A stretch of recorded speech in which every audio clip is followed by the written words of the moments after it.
Amidst a thunderous shock, Zuan finally broke free from the suppression on himself, burst open the restraints, and returned to the realm of a true immortal.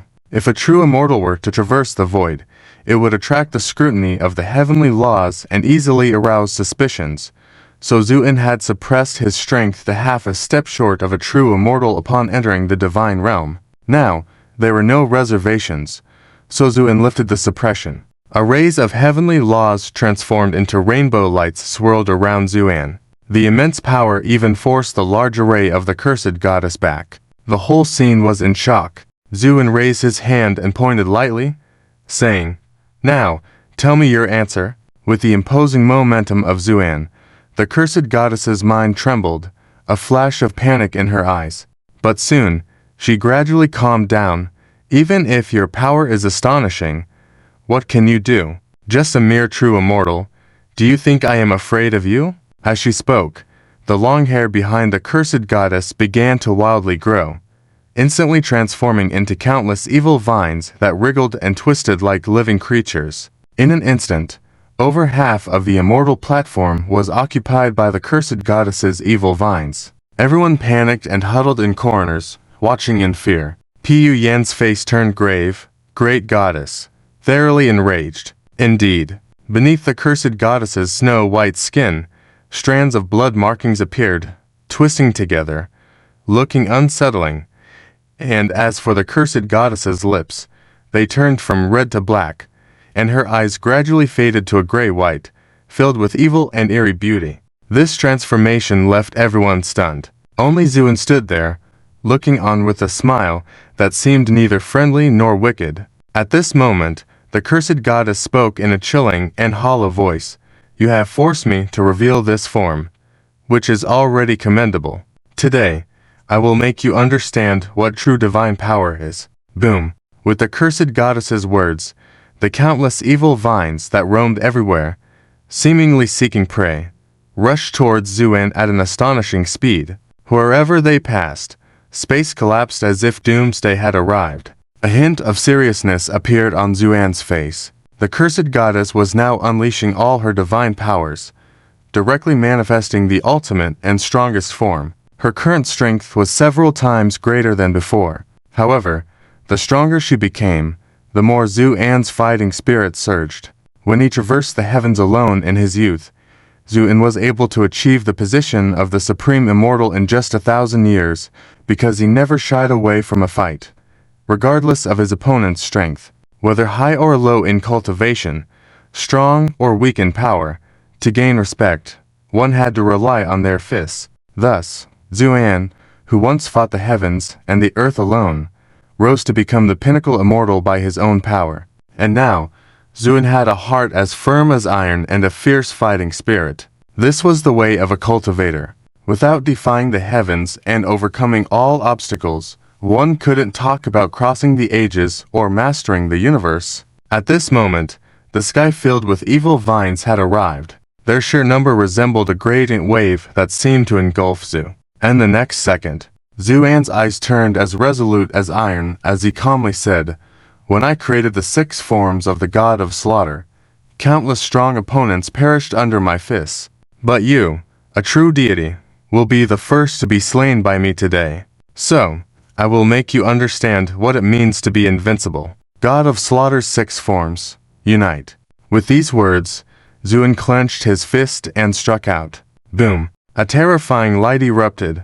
At this moment, many people even had a delusion that a sun-like light wheel appeared in Zuan's hand, making it impossible to look directly at it. The momentum of the fist advanced relentlessly, directly striking the swarming evil vines. Crack! The evil vines, originally swirling like a group of snakes, suddenly stagnated. Then, a shockwave emanated from Zuan's fist center, instantly dissolving all the evil vines it touched. The cursed goddess let out a wail of agony. Her facial skin began to crack and reveal the writhing vines underneath. She no longer maintained any semblance of a human form and revealed her true nature. But the more monstrous she appeared, the more violent she became. Ha ha! A very powerful punch, but as a deity, I am indestructible. It's useless. The cursed goddess jeered as a gray mist spread, and the destroyed evil vines resurrected again, enveloping Zu. And entirely, the venue fell silent, with only the sound of the evil vines rubbing against each other being audible. A hint of a smile formed on the cursed goddess's lips. In the next moment, the evil vines disintegrated piece by piece, and Zuan slowly stepped out from within, surrounded by swirling sword energy. The cursed goddess was stunned. In that instant, Zuan took a step forward and flew straight towards the cursed goddess. The evil vines attempted to obstruct him, but the sword energy surrounding Zuan crushed all obstacles in his path. In a blink of an eye, Zuan had already flown to the cursed goddess's side and, before she could react, raised his fist and delivered a blow that shattered half of her face into pieces. What followed was Zuan's solo performance. The cursed goddess was pummeled by Zuan, each punch tearing a part of her body apart. In the end, the cursed goddess was left with a lone gray light. Her former arrogance vanished entirely. Zuan then stomped on her, saying coldly, "I told you, no matter what form you take, I will beat you down without fail." The entire venue fell silent. No one had expected the situation to develop in this direction. In hindsight, this was the cursed goddess's third beating. Zuan had transformed her incarnations, divine bodies, and even this ultimate form into nothing more than a punching bag. At this moment, at Zuan's feet, an illusory image of the cursed goddess gradually emerged, then chuckled softly, "You truly are powerful. But so what? Show me you can kill me if you dare." Zuan remained silent and raised his hand, displaying a red and white flame on his fingertip. "Who knows if this can kill you?" The cursed goddess initially paid no attention, but upon seeing the flickering flame, she trembled and exclaimed in horror, "Impossible! Why do you possess such a supreme flame?" "I'll leave that answer for you to ponder below." Zuan spoke coldly and waved his hand. The flame instantly enveloped the cursed goddess. "It's impossible. I am a deity chosen by fate. How could I die at the hands of a mortal like you? I refuse to accept this." Despite being covered by the flames, the cursed goddess still refused to admit defeat, frantically struggling. However, all her struggles were in vain.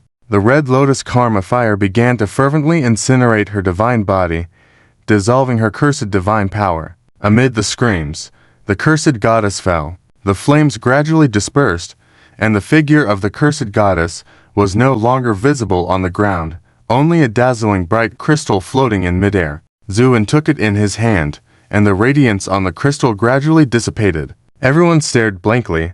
No one dared to speak. Some people could not help swallowing nervously, trembling in their hearts, because they all recognized what this thing was. When a deity dies, there is a chance for their divine essence to transform into a crystal. Moreover, the divine crystal often contains all the divine power of the deity during their lifetime, extremely precious, and the higher the deity, the more transparent and flawless their divine crystal. Looking at the divine crystal formed by the cursed goddess, it was incredibly transparent and exquisite, obviously of extremely high quality. It could be said that if this divine crystal appeared elsewhere, it would definitely attract frenzied competition from various forces, and a bloody storm would be inevitable.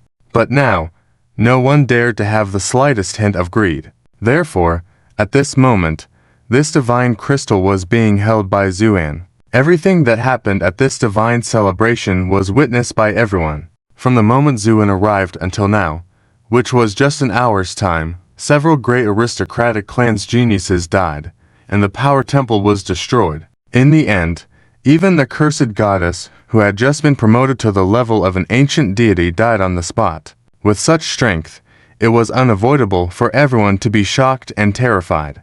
In fact, if it weren't for the fact that this immortal platform space is currently sealed off, many people would have fled long ago. But no one knew how this unprecedented young powerhouse would handle this divine crystal, and what his next plan would be. Many people were calculating in their hearts. Just then, Zuan weighed the divine crystal in his hand and smiled slightly. This thing is not bad. It even perfectly inherited the divine essence. With that, Zuan looked up at Chu Xiaoyun, who was still in a daze. "I have no use for this thing, so I'll give it to you." Zuan casually tossed it over. Chu Xiaoyun instinctively caught it, then realized what had just happened, and couldn't help but look at Zuan in shock. Sir, I can't accept this. Why? Because. Chu Xiaoyun bit her lip. It's too precious. With that, Chu Xiaoyun took a step back, unable to accept. You've avenged me. I'm already so grateful. How can I accept such a gift from you? With that, tears welled up in Chu Xiaoyun's eyes. Whether it was because the cursed shackles disappeared along with the cursed goddess's death, or because the great vengeance had been avenged, Chu Xiaoyun felt as if a 1,000-pound burden had been lifted off her, feeling incredibly relieved and grateful to Zuan. Zuan smiled slightly. You may find this thing precious, but to me, it's almost worthless. And now that this cursed goddess is dead, someone has to clean up this big mess left behind. With that, Zuan took a step forward, coldly said, Are you willing to inherit the vacant god's position? Boom. There was a slight commotion among the crowd. Countless envious and jealous eyes turned red, because this was a chance to rise to the top. Chu Xiaoyun was also stunned for a moment, then finally nodded her head heavily. Sir, I am willing. Zu, and nodded. Well then, I will assist you. With that, the divine crystal in Chu Xiaoyun's hand slowly floated towards her. Zu, and pointed casually, and the divine crystal burst into a surging divine light, then shattered into powder, transforming into a river of divine light, gathering towards Chu Xiaoyun's brow. As the divine light grew stronger, Chu Xiaoyun trembled, her momentum gradually becoming stronger, and her cultivation advancing like breaking bamboo. In an instant, as the light faded, a small divine crystal mark appeared on Chu Xiaoyun's brow, and her aura was as vast and powerful as the sea. She had already become a semi-ancient god-level powerhouse, and this was just the beginning. After absorbing all the divine power contained in the cursed divine crystal, her strength would greatly increase even if she couldn't break through the Grand Luo realm. Moreover, Chu Xiaoyun inherited not only the divine power left by the cursed goddess, but also various secret techniques and spells. This transformation made Chu Xiaoyun become a formidable and commanding figure in the world. Chu Xiaoyun slowly opened her eyes, and as her aura emanated, everyone began to retreat. Zuan stood in front of her with his hands behind his back. This divine power is temporarily lent to you. If you act recklessly like the previous cursed goddess, your fate will be even worse than hers. Understand? Yes, sir. Chu Xiaoyun nodded solemnly. Please rise, Zuan said. Chu Xiaoyun slowly got up, standing beside Zuan. Zuan looked around the room. As his gaze swept across the room, everyone lowered their heads in silence. When Zuan's gaze fell on Pu Yanru and Ruan Jingshu, who were already trembling, they collapsed to the ground. Zuan looked down and said, These two people are now your disciples. It's up to you to handle them as you see fit. Chu Xiaoyun glanced at Pu Yanru and Ruan Jingshu, then nodded gently. Yes. As for the others, Zuan's voice trailed off. This made many people nervous, and they quickly pleaded, Sir, we are innocent. Yes, this cursed goddess was too dominant. We had to come to congratulate her for our own survival. Please spare us, sir. These pleas continued one after another. Zuan was naturally not interested in arguing with these insignificant people, because this kind of fence-sitter people were common anytime, anywhere. So Zuan just smiled faintly. Alright, I didn't say I was going to kill you. Why are you all so nervous? It's like I have a bloodlust. The crowd dared not speak a word, only silently cursed in their hearts. Isn't this bloodlust? Alright. Leave the rest to you to handle. I'll take my leave now. With that, Zuan took a step to leave. Chu Xiaoyun was taken aback and hurriedly asked, Sir, where are you going? Zu, and said flatly, Didn't I say before? Naturally, I am going to annihilate the other gods in the Tianzhou divine realm. Everyone was in shock. Everyone thought Zuan was just joking. Could he really be planning to exterminate all the Tianzhou gods? But how is that possible? Even if the other gods were no match for Zuan, there was still the Tianzhou god king above them. Even Chu Xiaoyun was dumbfounded. Sir, I think it's best to reconsider this matter. Reconsider, Azu, and shook his head with a smile. I don't like to drag things out, especially when it comes to vengeance. I never wait. I usually take action on the spot. Moreover, this grudge has been on hold for thousands of years. It's time to end it. Looking at the empty sky, Chu Xiaoyun's expression gradually became solemn, and then she withdrew her gaze and looked at the crowd. No one dared to meet her eyes, all bowing their heads in sincere fear. When Chu Xiaoyun's gaze swept over the disciples of the cursed city, they all fell to their knees with a whoosh.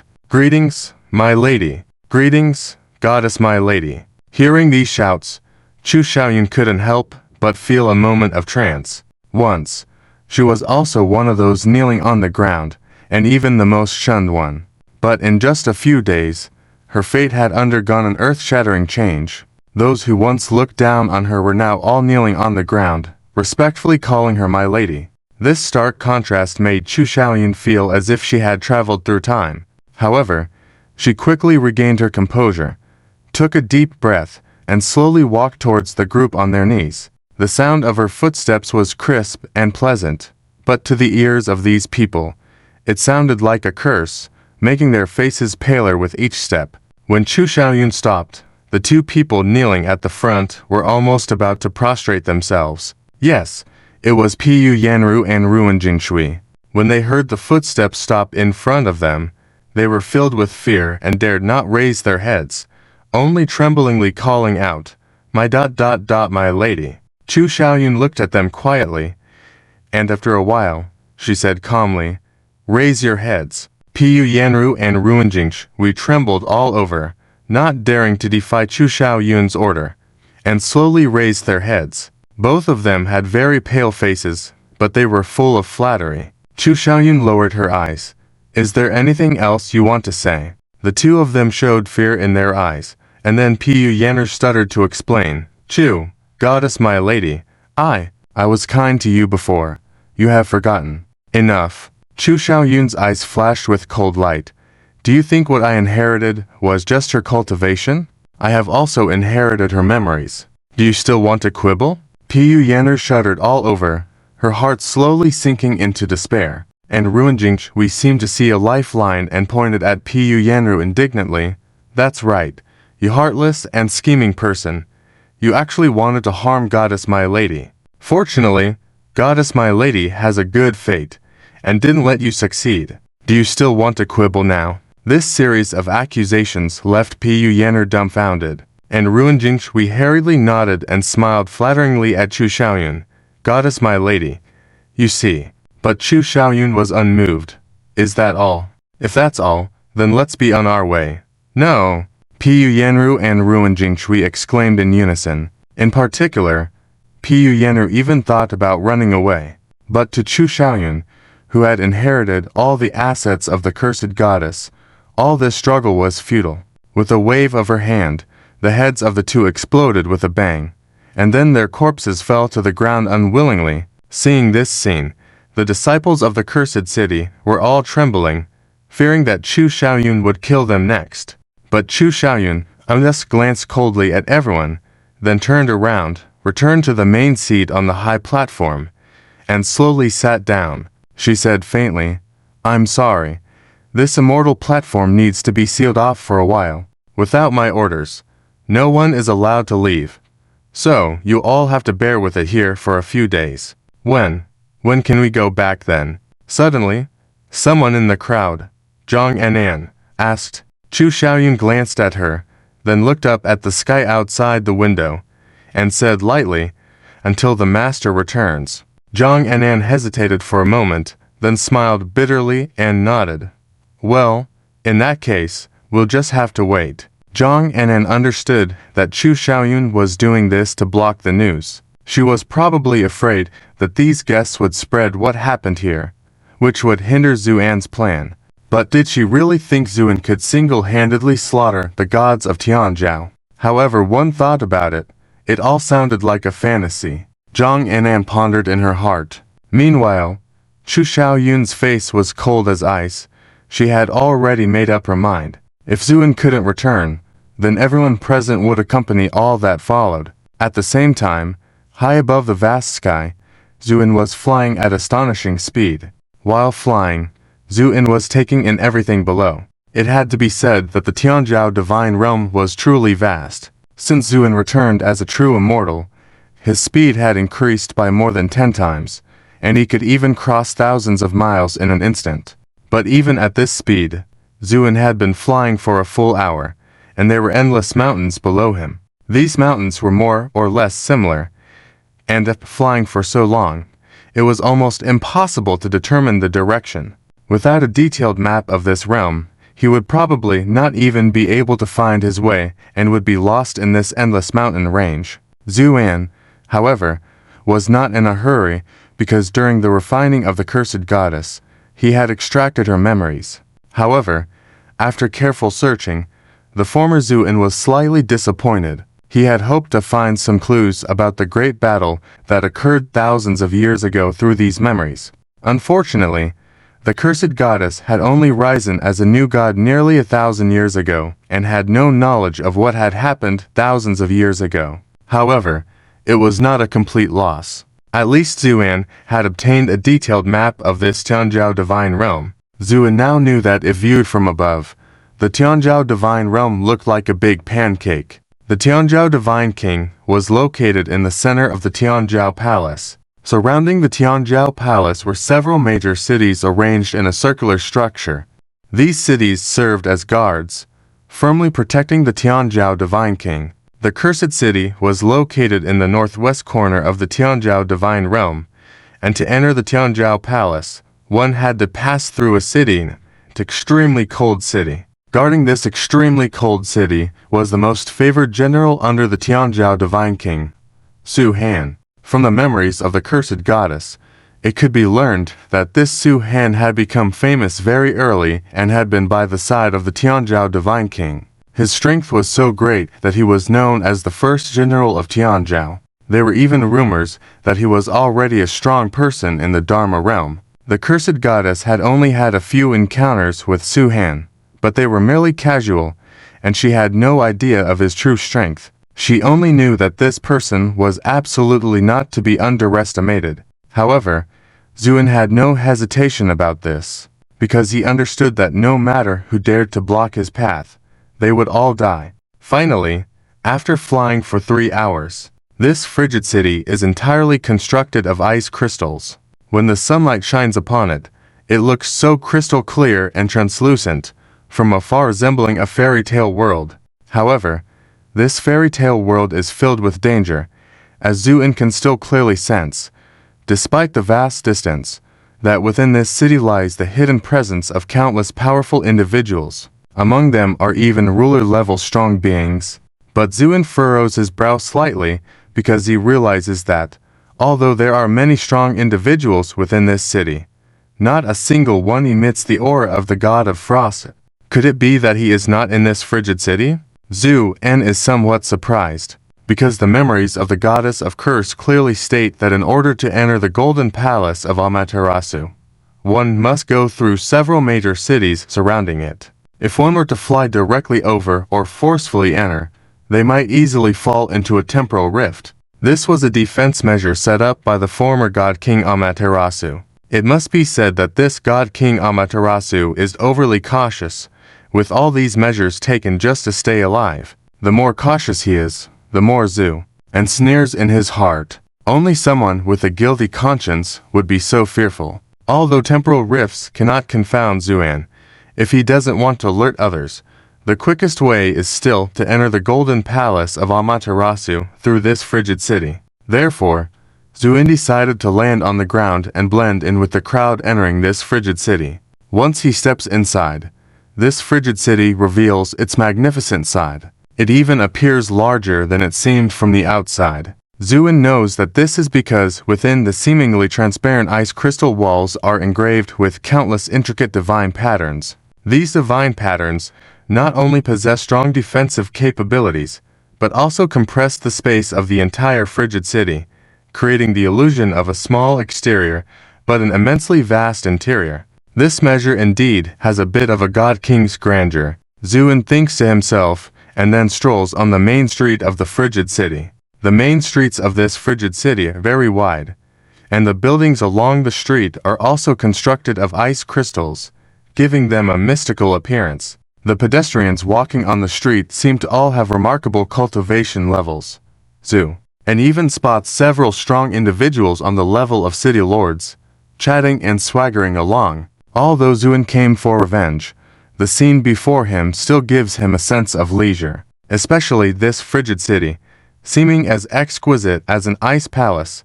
Two little girls would probably love this kind of environment. So Zuan simply extends his divine sense, enters the small symbolic tower, and calls out the two little girls, along with Yan. When the mother and daughters appear on the street, they are amazed by the scenery before them. Wow, it's so beautiful, Xiang exclaims with widened eyes. Nyan walks to the side of a building adjacent to the road, gently touching the ice crystal wall with her hand, a joyful light appearing on her face. She then turns around, exclaiming in excitement, "Dad, Mom, sisters, come look. Is this house made of rock candy?" Zuan and the others. Xiang shakes her head with a mix of exasperation and amusement. "Not rock candy. Why didn't you say ice cream? Isn't it?" "Of course not. But it feels like it." Nyan looks at the wall lovingly and suddenly leans in closer, poking her tongue out to lick it. "Pa, it's only cool, not sweet at all. Definitely not rock candy." Nyan spits a few times. Zuan chuckles and pats Nyan's head gently. "This is made of ice crystals. It won't be sweet." "Oh," Nyan sounds a bit disappointed. "What's wrong? Hungry?" Zuan teasingly asks. Nyan nods vigorously. Xiang, however, bluntly points out, "Dad, don't trust her. Even if she just ate, she would say she's hungry. I suspect she's never been full. Such a pig." She then glances at Yan. "Mom, am I right?" Yan smiles helplessly and pinches Xiang's nose. "You're mischievous, and she's just gluttonous and lazy. I really can't do anything with you two." Xiang pouts. "Mom, you agree with me, right?" Nyan feels wronged. "Mom, sister called me a pig." Yan sighs and then sternly looks at Xiang. "Don't say such things to your sister anymore. Understand?" "Okay." Xiang responds with a pout. Nyan's eyes fill with tears. She stomps her foot, then turns to Zuan to complain. "Dad, look. Sister and Mom are bullying me." Zuan naturally notices. So, when he sees Nyan's pitiful expression, he can't help but find it funny. Alright. Don't speak to your sister like that anymore. My Nyan is not a pig." Nyan raises her chin triumphantly, as if to say, "Now that I have Dad on my side, what can you do?" "My Nyan can't eat as much as a pig."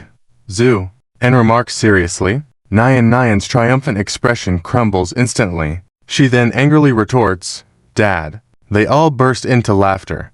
Zuan, and then hugs the glum Nyan tightly. "Alright, I was just teasing you. Let's go. Are you not hungry? Let's see what delicious food we can find here." Nyan, who was on the verge of tears a moment ago, now breaks into a smile upon hearing this. Yes, let's go. I can't wait." Zuan raises his chin at Yan. "Wife, how about a race?" "Race? What race?" "Race for what? You hold Xiang, I hold Nyan, and we race up to that tavern as the finish line. Who reaches first wins." Yan scoffs, not interested, too childish. Zuan's smile freezes for a moment, then he awkwardly suggests, "Can we have a little respect? We're in front of the children." Seeing Zuan, and acting like a big kid, Yan finds it amusing, but pretends to be reluctant, sighing, "Okay, but we should still bet on something, right?" Just like that, after pondering for a while, Zuan's eyes light up. "How about this? If I lose, you give me a kiss, and if you lose, I give you a kiss. What do you think?" "Chi, dream on." Yan spits. Tranquility and beauty filled the air. Zuan quickly corrected himself. "You can call me brother." Eventually, after the two had finished discussing, Zuan held Ni while Yan held Xiang. Standing side by side, Zuan calmly announced, "I'll count to 3, then we'll run together." Yan also became serious, as the stakes were high and she needed to take it seriously. Okay. 1, 2. But before the word 3 could be spoken, Zuan dashed out like an arrow, and Yan was momentarily stunned before she started running after him, angrily shouting, "Honey, you're cheating." Zu, and laughed. "Who said I'm cheating? I just said I'd count to 3. Not that we had to start running after reaching 3. In the end, Zuan lost the competition. As they approached the tavern, and Yan suddenly stopped running, looked at Xingxiang in her arms, and said, "Xingxiang, is your father playing tricks?" Xingxiang nodded. "Yes, Dad is being tricky. What will you do if your father wins?" Mom, do you mean?" And Yan chuckled. "When the time comes, you can also call your father brother." "Okay." Xingxiang nodded. Hearing the mother and daughter's conversation, Zuan, who had been happily running, began to hesitate and eventually stopped. "Honey, why did you stop running?" Yan asked with a smile. Zu, and coughed lightly. I suddenly feel that winning or losing doesn't really matter. What's important is to make my wife happy. So, how about we just call it a draw?" Yan approached with a smile. "Oh, I see. A draw can also work, but..." Before she could finish her sentence, Yan suddenly accelerated, surpassed Zuan, and joyfully ran to the tavern ahead of him, laughing loudly. "That means I don't agree." "Ha, honey, you've lost." Xingxiang peeked out from Zuan's embrace and happily said, "Daddy, you lost." Even Nini, who was hiding in Zuan's arms, couldn't help but intervene. "Daddy, are you shooting yourself in the foot?" Nini blinked innocently. Zuan could only smile wryly and jokingly became serious. "Nonsense. Dad intentionally lost to your mom. That's called respect. Kids don't understand these things." Nini smiled mischievously. "Oh, I see." Eventually, after agreeing to a series of humiliating requests, Yan nodded in satisfaction and temporarily spared Zuan. By that time, they had arrived near a tavern. The tavern stood tall and majestic, exuding a grand air. From the street, one could smell the delicious aroma of food emanating from it. Nini's mouth was watering. "Daddy, let's eat here." "Okay." The family of 4 entered the tavern, guided warmly by the waiter, and proceeded to the second floor. Looking down from above, the entire Frost City looked like a crystal palace built on an icy snow world, especially now with the lights shining, making the city gleam. A magnificent sight. "It's so beautiful." And Yan and Xingxiang Nini marveled at the view from the window. At this moment, the food from the tavern began to flow incessantly. The cuisine was exceptional, sourced from exotic ingredients hunted from the snowy mountains outside the city. These ingredients were rich in spiritual energy, combined with skillful cooking techniques, making the dishes both delicious and spiritually nourishing. Even the 2 little girls were delighted. Suddenly, footsteps echoed from the staircase, and a group of people ascended. Leading the group was a well-dressed young man, followed by a group of fierce-looking henchmen. The waiter and the tavern owner attended to them cautiously, showing great respect. Zuan initially paid them little mind, as such characters were common in any place. However, after a glance around, the young man spotted Zuan's family sitting by the window. Despite Yan concealing her appearance with a secret technique to avoid unnecessary attention, her aura alone was enchanting enough to captivate many. The young man's eyes lit up, and he swaggered over, peering arrogantly at Zuan before boldly stating, "Where did you come from, daring to occupy my seat?" "Get lost immediately." The young man spoke coldly. Following suit, his henchmen began clamoring. "That's right, daring to occupy young Master Huo's seat. You're seeking death. Hurry up and give way." Zuan furrowed his brows slightly. "Your seat." The man nodded arrogantly. "Exactly." Then turned to Yan, chuckling. "Young lady, don't be afraid. I'm asking him to leave. You can sit here as long as you want." Yan paid no attention to this person, so she didn't even look up. Zuan found the situation somewhat amusing. Encountering such a cliched scenario even when having a meal was truly speechless. Zuan was about to dismiss the man directly when he seemed to notice something, murmured softly, then carefully scrutinized the man. "Hey, why are you looking at me like that? Defying me?" Thinking that Zuan was challenging him, the man grew furious and raised his hand to strike. The palm wind howled, and if it were an ordinary person, they would probably have died on the spot. This reflected how overbearing and domineering this man usually was. Zuan smiled brightly. "It's really lucky when things come without any effort. I was just thinking about finding you, and here you are." At that moment, the man's palm wind was halfway through.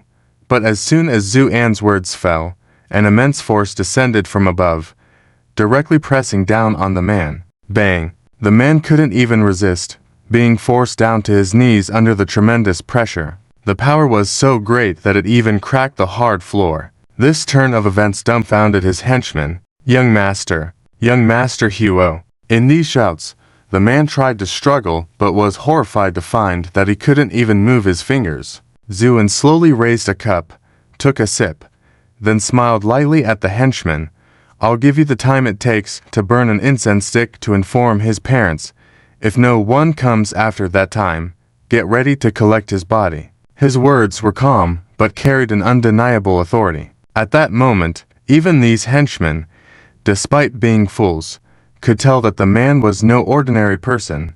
And now with Huo Young Master kneeling on the ground with his life in the hands of another, they didn't dare to delay. If you dare to harm Young Master Huo, you'll be waiting to die." The innkeeper was on the verge of tears at the mention of compensation. Compensation? Just look at the man kneeling on the ground now.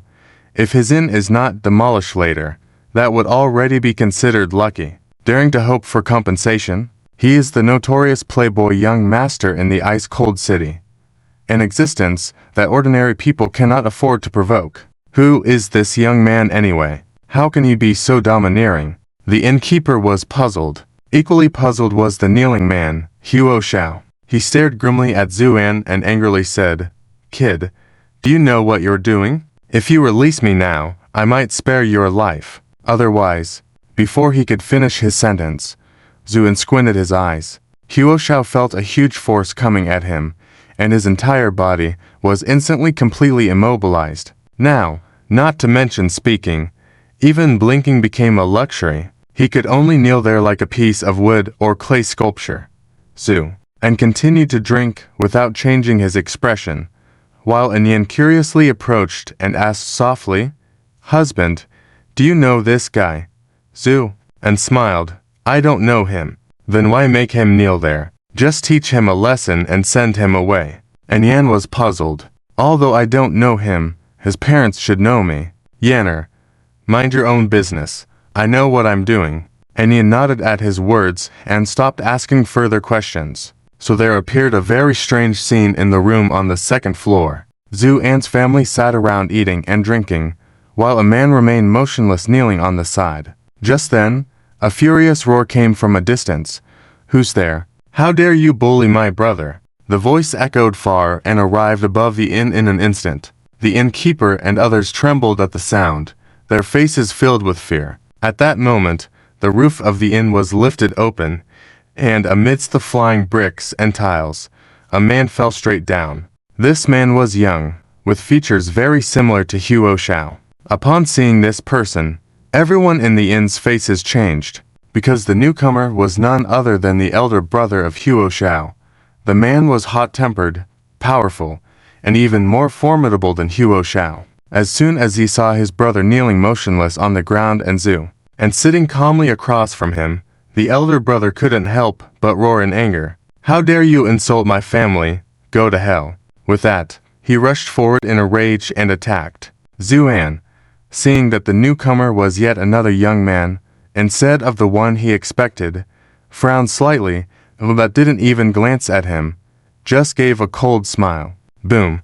Before he could approach, the man felt as if a mountain descended upon his shoulders. Despite being stronger than his brother, he still tried to resist under this immense force. But when Zuan slowly lifted his gaze and stared at him coldly, the man felt the force intensify rapidly, unable to help but scream and kneel down as well. The sheer strength even broke his legs. Yet even so, he didn't utter a sound, not because he was tough, but because his entire body was immobilized after kneeling down, only able to breathe and unable to move. In an instant, these two brothers knelt side by side in the same posture, under the same constraint. This scene caused everyone watching to gasp in shock. Such a commotion naturally attracted many onlookers on the street. People quietly discussed, "Who is this guy? He is so domineering, making the brothers of the Huo family kneel. Who knows? But it seems he is an outsider who probably doesn't understand the situation in the city. He seems to be a young man, but his aura seems hidden by a secret method. Can't see his appearance or cultivation. Young people are indeed too impulsive, acting so arrogantly in an unfamiliar place. This situation may not end well. Absolutely, the people from the Huo family won't let him off. Let's wait and see." While people were discussing, Zuan seemed as if he hadn't heard anything, just raised his head and looked at the rooftop. The stars shone brightly, the air was unusually fresh. Zuan said calmly, "After I finish this glass of wine, if no one steps forward, then don't blame me for being impolite." His voice was calm but filled the entire place. Everyone was stunned by his words and then became restless. It was obvious he was publicly challenging the Huo family. While many secretly admired his courage, more shook their heads inwardly because this was too dangerous. The Huo family ... not easy to provoke. The atmosphere became tense. The innkeeper and waiters on the second floor had silently retreated at some point. The crowd of onlookers gradually fell silent. Under everyone's gaze, Zuan slowly drank his wine. The wine was sourced from the bottom of an ancient ice lake, mixed with the blood of a mythical beast, strong and rich. An ordinary person would likely be drunk for 3 days after just one sip.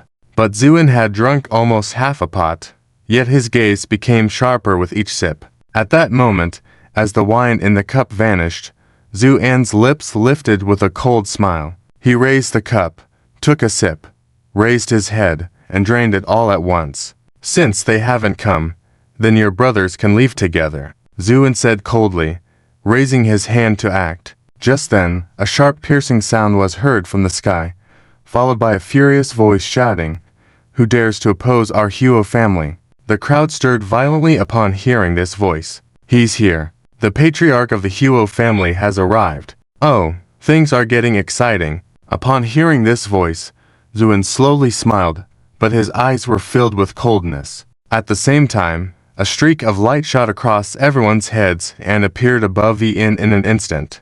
When the figure was revealed, it turned out to be a robust and dignified middle-aged man. The momentum he brought made the entire street tremble. He was a true immortal, a strong figure at the level of a city lord. "Master Huo of the Huo family." "Greetings, Master Huo." Those nearby greeted him respectfully. The questioning voice made the whole arena fall silent. Zuan gradually smiled. As he laughed, he sighed softly. "No wonder you were so arrogant before, even as a chess slave. It turns out it's just your nature." These words stunned Huo Zhang, the head of the Huo family. "What do you mean? Who are you? Who am I, Zu?" And casually dispelled the disguise of his aura, then smiled slightly at the drastically changing Huo Zhang. "Huo Zhang, long time no see."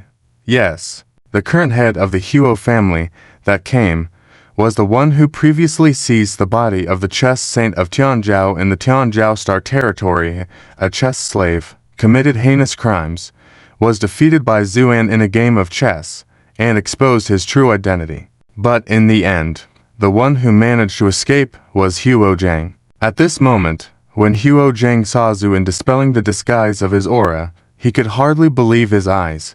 He was trembling all over, and said in amazement, You. This sudden turn of events also left all the onlookers astonished. What's going on? Why did the expression of the head of the Huo family suddenly change so much? Who knows? But from what they're saying, it seems like they know each other. At this moment, Zuan leisurely leaned back in his chair, and with a playful tone, said, "Previously, I thought you were just a backstabbing chess slave, but now it seems like I guess wrong. Your identity is indeed extraordinary. So, does this mean that the death of the chess saint of Tianzhou, as well as the subsequent events, were all orchestrated by you in the background at the Tianzhou Divine Realm. Hearing Zuan's words, the expression of Huo Jing kept changing, but the initial shock and fear gradually receded like a tide, and he sneered slightly. Honestly, I am indeed surprised. Surprised that you dare to come to the Divine Realm, and you are very clever, having reacted so quickly. Yes, it's true that we were behind the incidents in Tianzhou Star Territory. Zhu, and nodded. Very well, your honesty pleases me.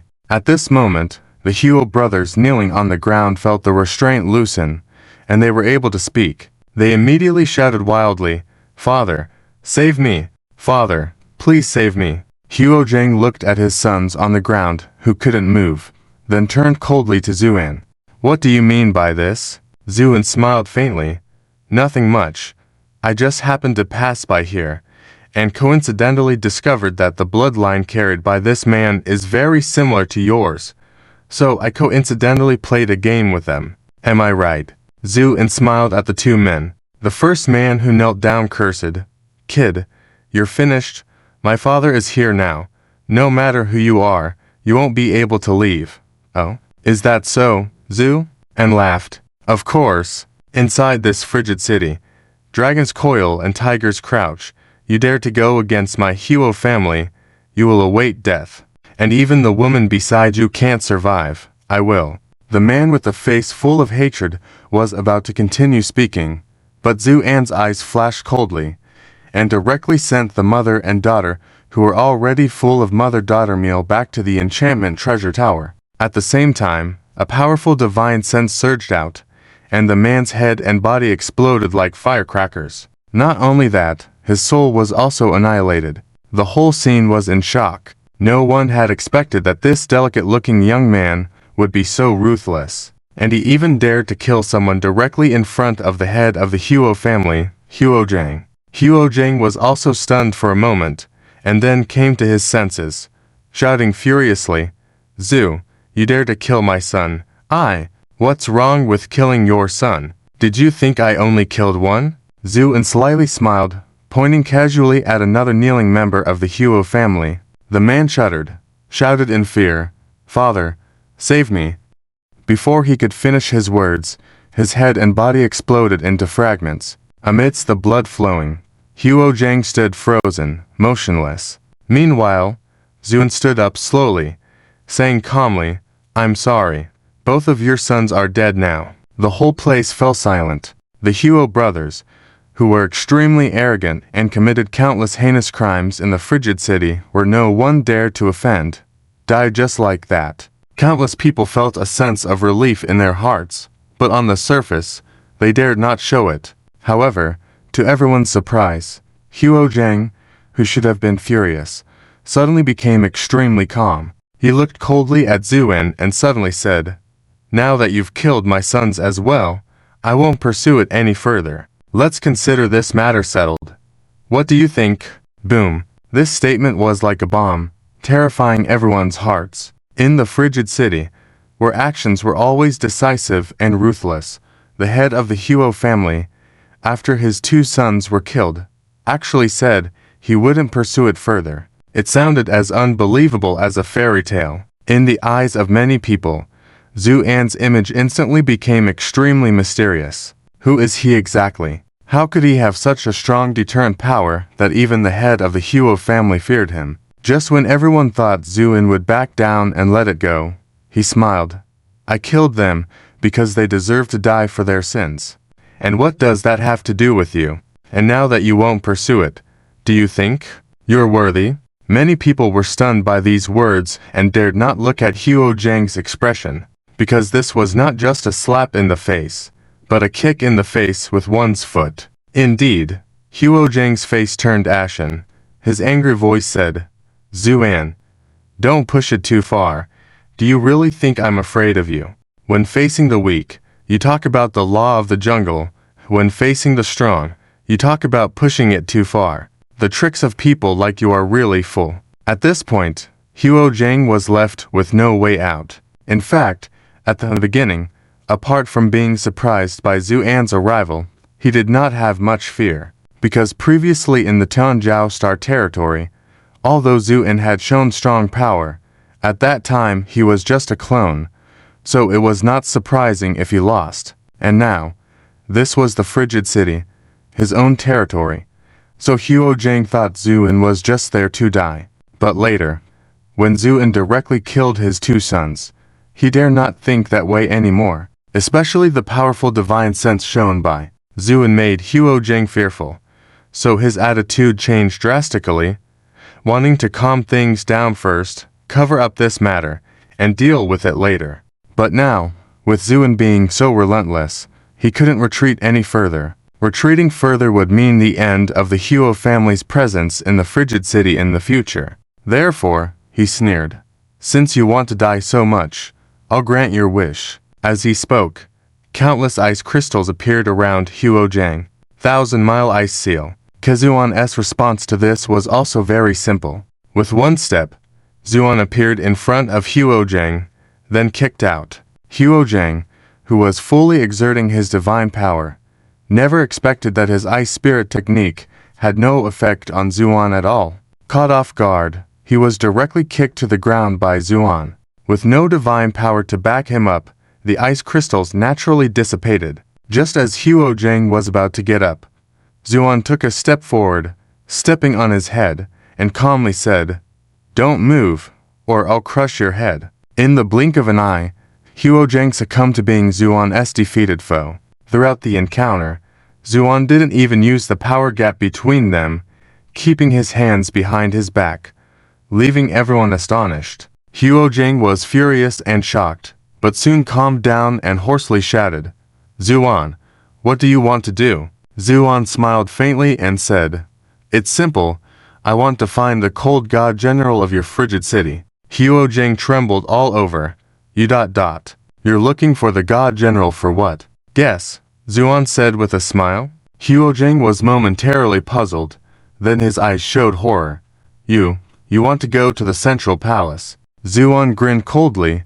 "Correct. But unfortunately, there's no reward." Huo Zhang trembled, looking at Zuan with fear in his eyes. Though he had tried to speculate why Zuan came to the Tianzhou divine realm, he never expected that Zuan's target was the God King who presided over the central palace of Tianzhou. "Why do you have a grudge against my Tianzhou divine clan?" Huo Zhang finally couldn't help but ask. Zuan looked at him coldly. "Because you've done a lot of wrongs. Mistakes must be acknowledged, and sins must be paid for with blood." Zuan's voice was filled with a chilling intent to kill. After a moment of stunned silence, Huo Zhang ultimately lowered his head in resignation. But, as he bowed his head, a glint of determination flashed in his eyes. "All right, since that's the case, I will lead you to meet the God General." The Frigid city was vast, and typically, the city lord's residence was located in the center. But as Zuan entered the city, he scanned with his divine sense and found no strong presence in the city lord's mansion. He knew that to travel from there to the central palace of Tianzhou, there must be a teleportation array, indicating a different spatial structure. Clearly, the city lord's mansion didn't fit these criteria. Only when Huo Zhang led the way and they exited the Frigid city did Zuan understand. The cold god general was not within the city, but resided somewhere outside the Frigid city. At this moment, they were already 100 miles away from the city, with the earth covered in thick ice and snow, the frigid climate making the land desolate, only dotted with starlight, rendering it lonely. In this environment, after another 15 minutes of flight, a low hill appeared ahead. These hills formed a natural depression, protected by layers of formations. Huo Zhang halted. Mr. Zhu, ahead is where the God General usually resides." Zuan remained silent, his eyes flashing with electricity as he swept over the entire valley. Despite being blocked by layers of formations, Zuan could still sense a murky and formidable aura emanating from within. A playful smile appeared on Zuan's face. "Good, you've done well." With that said, Zuan descended from midair and walked on the snowy ground, heading straight for the depression. Witnessing this, Huo Zhang's expression shifted to one of joy, mixed with vindictive hatred as he gazed at Zuan's back. Zuan, this is a mess you've brought upon yourself.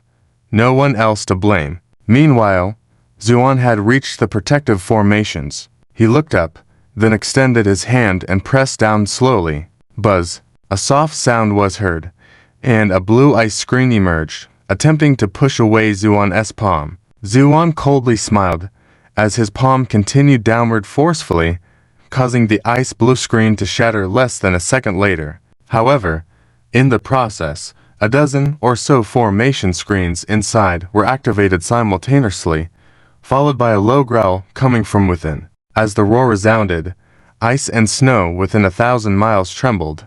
Zuan remained unfazed, extending his hand. Crack. After continuous crisp sounds, the dozen or so formation screens were all shattered. But at this moment, a radiant light soared to the sky, and a majestic voice angrily exclaimed, "Who dares disturb my rest?" With those words, within the myriad light and fog, a burly figure gradually became visible. Seeing this figure, Huojing couldn't help but be overjoyed, rushing forward eagerly. "God General, this person forced me to bring you here. It was he who injured you back in the Tianzhou Star Domain." This burly man seemed to have just woken up from a long slumber, his mind still groggy. It wasn't until Huojing's reminder that he gradually understood. Then he glared fiercely at Zuan, a savage look replacing the normally gentle expression on his face. "That's right. You severed 3 of my fingers. I can't remember your face, but I can't be fooled by your aura." With that, he raised his hand, revealing the absence of 3 fingers on his left hand. "Sword Cultivator, your strike was ruthless. I tried to heal the wound several times after I returned, but the sword intent within blocked my attempts until now. I never expected you would dare to come here. Aren't you afraid of death?" His final question was practically roared out. With his anger, the colors of the world changed within 1,000 miles, the temperature dropping several degrees, causing the air to condense into ice crystals. Zuan helplessly rubbed his ear, then sighed. "Is it a habit for you people to shout and yell like this? Can't we have a civil conversation?" The burly man burst with rage. "Sword Cultivator, never mind the debt of you severing my finger, but just now you broke my protective formation. What are you planning?" "Simple. I intend to pass through here to reach the Central Palace," Zuan calmly stated. "Go to the Central Palace." The burly man was taken aback. Huojing hastily interjected, "That's right, God General. This guy keeps talking about going to the Central Palace, and he also killed my 2 sons. You must avenge me." The burly man gradually smirked. "Sword Cultivator, your strength is formidable, but you shouldn't be so arrogant. You should know." In the blink of an eye, Zuan's figure, resembling a stream of light, had surged close. Su Hanshen let out a cold snort and raised his hand to strike. All around, clouds gathered together, forming a palm several miles in size, like a cloud dragon clawing towards Zuan. Wherever the palm passed, the temperature was so low that even the air froze and burst open. Faced with such a powerful strike, Zuan did not evade or slow down in the slightest. Instead, like a sword slicing through the sky, he charged straight up. With a dull thud, a clash erupted, sending a cold mist billowing out, enveloping the sky. Su Han was pushed back half a step, staring in slight amazement at the mist filling the sky. "Is he dead?" Huojing couldn't help but feel this doubt. Just then, the mist suddenly stirred, and a figure as fast as lightning emerged from it. It was Zuan. At that moment, he was surrounded by sword energy, exuding a rainbow-like momentum as he directly confronted Su Hanshen. Su Hanshen couldn't help but snort in anger. "Not bad at all, but you still have to die." Extreme cold territory. Boom. A command was issued. Suddenly, the temperature in the surrounding area, centered around Su Han, plunged to its extreme. The intense cold even froze the air, creating a vast vacuum. At this temperature, no life could survive, as even the basic movement of atoms that makes up matter was forcibly halted. Originally moving swiftly, Zuan gradually slowed down under the coverage of this territory, eventually stagnating. As Zuan's figure came to a halt, layers of ice and snow completely covered his body. In an instant, Zuan was transformed into an ice sculpture. Su-hun chuckled triumphantly. Sword cultivator, you are indeed powerful, but you have forgotten that this is my arena. In the realm of ice and snow, I am the king. Huo Jang also laughed heartily. Sir Shen's might is truly unparalleled. This individual is arrogant to the extreme, and now he finally reaps what he sows. It's truly satisfying. Both of them were filled with delight and ease at the moment. After being struck by the extreme cold domain, the severe cold would directly deteriorate the structure from the atomic level, unless one was a great Luo expert. Otherwise, no one could survive. So they believed that Zuan must have died beyond redemption. Sir Shen, this person first caused a great disturbance for us, and then he killed my 2 sons. I must shatter him to avenge my grudge. Huo Jang said with intense hatred. Su-hun nodded. All right, go ahead. Huo Jang then turned towards the statue of Zuan, sneering. Surname Zhu, it's your own fault for not knowing your place. Now, I will send you on your way. With that, he waved his hand, and spiritual energy transformed into a large chessboard, trapping Zuan within, as chess pieces formed a formation and struck towards Zuan. Huo Jing was adept at chess, and this time, fueled by anger, his attack was extremely fierce, aiming not just to shatter Zuan, but to grind him into fine powder. Just as the chess pieces were about to hit, a very subtle, but sharp cracking sound reached Huo Jing's ears. Following that, someone sighed softly. With this ability, it's a shame not to be a refrigerator.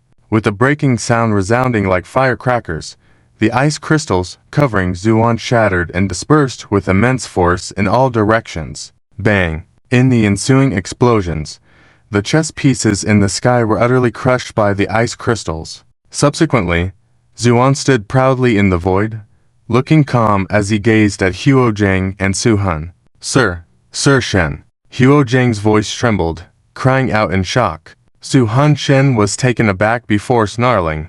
To break through my extreme cold domain, you must have some treasure that can resist severe cold assaults, right? He then showed a greedy gleam in his eyes. The value of a treasure was so high that even he, as the top-shelf first general under Changzhou Divine King, had none. If Zuan possessed one, he would seize it at all costs. He never thought Zuan would directly shatter the extreme cold domain with sheer physical strength. For him, it was simply impossible. Ignoring his inquiry, Zuan instead lowered his head and glanced at the mountain valley surrounded by hills, smiling faintly. If I'm not mistaken, the true path to the Tianzhou Central Palace lies within this valley. The so-called extreme cold city is just a diversion, isn't it? Hearing Zuan's words, Su-han's expression changed slightly, then he coldly stated, even if it is. So what? You gods conceal yourselves like timid mice hiding from daylight. Don't you know what you're hiding for? Do you have no conscience?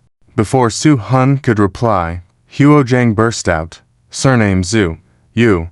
Before he finished, Zuan raised his eyebrows slightly, and a dazzling sword light suddenly appeared before Huo Jang, slashing horizontally.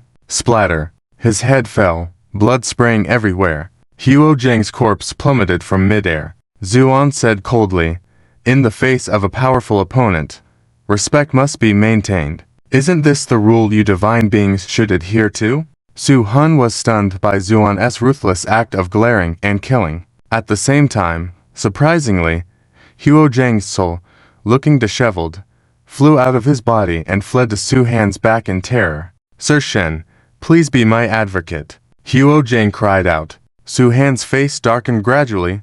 Rest assured, if this person is not eliminated, he will become a great menace to the Divine King, and today, I will kill him. With that, Su-hun roared to the sky, and his body dramatically expanded to a height of 1,000 feet. Law of heaven and earth. Are you joking? Zuan coldly remarked. The law of heaven and earth referred to enlarging one's body for combat, primarily used to intimidate or crush opponents significantly weaker than oneself. By Zuan's level, employing this technique in battle with an equally capable opponent was courting death. Su-hun chuckled ominously. Don't rush, we've only just begun. Rise. Boom. A deafening sound reverberated below the ground, followed by the jolting, violent tremors of the low hills comprising the mountain valley. As the ice and snow covering them fell away, huge, ice-reflecting limbs were revealed. These limbs rose higher and flew to Zuan, merging with him almost instantly. In a flash, Zuan transformed into a colossal entity, emitting a chilly, menacing glow from all four limbs. With a proud smile, Zuan scoffed, "Surname Zu, enabling me to use this form is an achievement for you. Prepare to die." Saying so, Zuan struck down with his palm. As the words fell, the hand that the god of cold had raised suddenly stopped in midair, and then his huge body radiating a cold luster began to wriggle like mercury. The god of cold showed a face full of fear and roared, "What's going on?" Before the words had even finished, the limbs he had just summoned began to tremble, and then they all detached from his body, flying towards Zuan. The excruciating pain of forcibly detaching the limbs caused the god of cold to shiver all over, and his towering figure began to shrink like a deflating balloon. In an instant, his body returned to normal. "What did you do to me?" The god of cold forcibly suppressed his internal fear and shouted loudly. Meanwhile, Zuan looked at the puppet armors surrounding him and smiled faintly. "Don't shout so loudly. I didn't do anything to you. I just thought these puppet armors following you seemed a bit awkward, so I summoned them over." The god of cold was trembling with anger, but his eyes revealed extreme fear. These puppet armors buried under the ice and snow were his proudest and most powerful trump card. It was because of this that he was known as the first god general under the god king Tyan Pool. Yet just now, these puppets, that he had painstakingly controlled, suddenly defied his orders and detached directly from his body. If what Zuan said was true, that they were summoned away by him, then how many more secrets did this young man still conceal? The god of cold was pondering in his mind. Huojang, who had barely popped out his head, roared ferociously, "Zu, don't think this will end well. My Lord General is." Before he could finish speaking, Zuan narrowed his eyes. A divine thought passed through the air, exploding Huojang's soul into fireworks. Then Zuan said indifferently, "You speak without even considering the situation, truly noisy." The god of cold took a step back in fear, his fighting spirit completely gone at this moment, only wanting to stay as far away as possible from this seemingly godlike and demon-like young man. Though he didn't want to continue the fight, Zuan had no intention of letting him go. "Before you die, let me show you the true power of the puppet armors." With that, the puppet armors floating around Zu, and started to transform. Countless gears exuding a cold mechanical beauty rotated incessantly, assembling on Zuan's body. In an instant, these puppet armors formed an exquisitely crafted armor, making Zuan look like an ancient god, too intimidating to gaze directly at. The aura emanating from him even caused slight cracks in the surrounding space. Seeing this scene, the god of cold hesitated for a moment, then turned around and ran. Yes, he ran just like that. It must be said, his speed was incredibly fast. Within the blink of an eye, he had flown thousands of miles away. Should be safe now, the god of cold thought as he slowed his pace slightly. But at that moment, a voice calmly spoke behind his neck. "I didn't expect you to run so fast." The god of cold's hair stood on end, not daring to glance back, channeling all his divine power to increase his speed by at least 5 times in an instant. With thunderous sounds, the god of cold streaked across the sky like lightning, flying towards the horizon. People on the ground looked up, their faces showing concern. "What's going on?" "I'm not sure. It seems like someone is desperately fleeing." Many hidden sect powerhouses in this icy domain looked up in shock. "Did you see that? The one running ahead seems to be the god of cold from Jihan City." "I think so too. But why would the Lord General suddenly be running away when not guarding Jihan City? Could it be someone is chasing him?" someone suggested. Hearing this, many scoffed. "Don't be ridiculous. The Lord General is the top god general under the God King, with strength comparable to ancient gods. Who could possibly chase him?" "That's right. Within our Chao god domain, the Lord General's strength is top-notch. How could he?" Before they could finish their words, another streak of light raced across the sky even faster than before, catching up to the fleeing god of cold in an instant. Not fast enough. If I catch up to you, I'll kill you directly. The voice was calm, but resonated throughout the area. This threat caused the god of cold, who was already fleeing for his life, to tremble in fear. But he grit his teeth, pushed himself to the limit, and increased his speed by 3 more times. With a thunderous rumble, the god of cold streaked across the sky at an astonishing speed, flames igniting on his body from the friction, making him look like a blazing figure in the distance. But even in this situation, a figure clad in armor chased after him unhurriedly. The feeling was as if herding sheep. Everyone on the ground was dumbfounded, whether sect powerhouses or ordinary people. They all watched in shock. At that moment, Zuan said calmly, "All right, it's late. Looks like you have no more tricks up your sleeve. The game ends here." As he was about to take action, the once sprinting god of cold abruptly halted, turned around, and then knelt down slowly in front of all the astonished onlookers. "My lord, I surrender.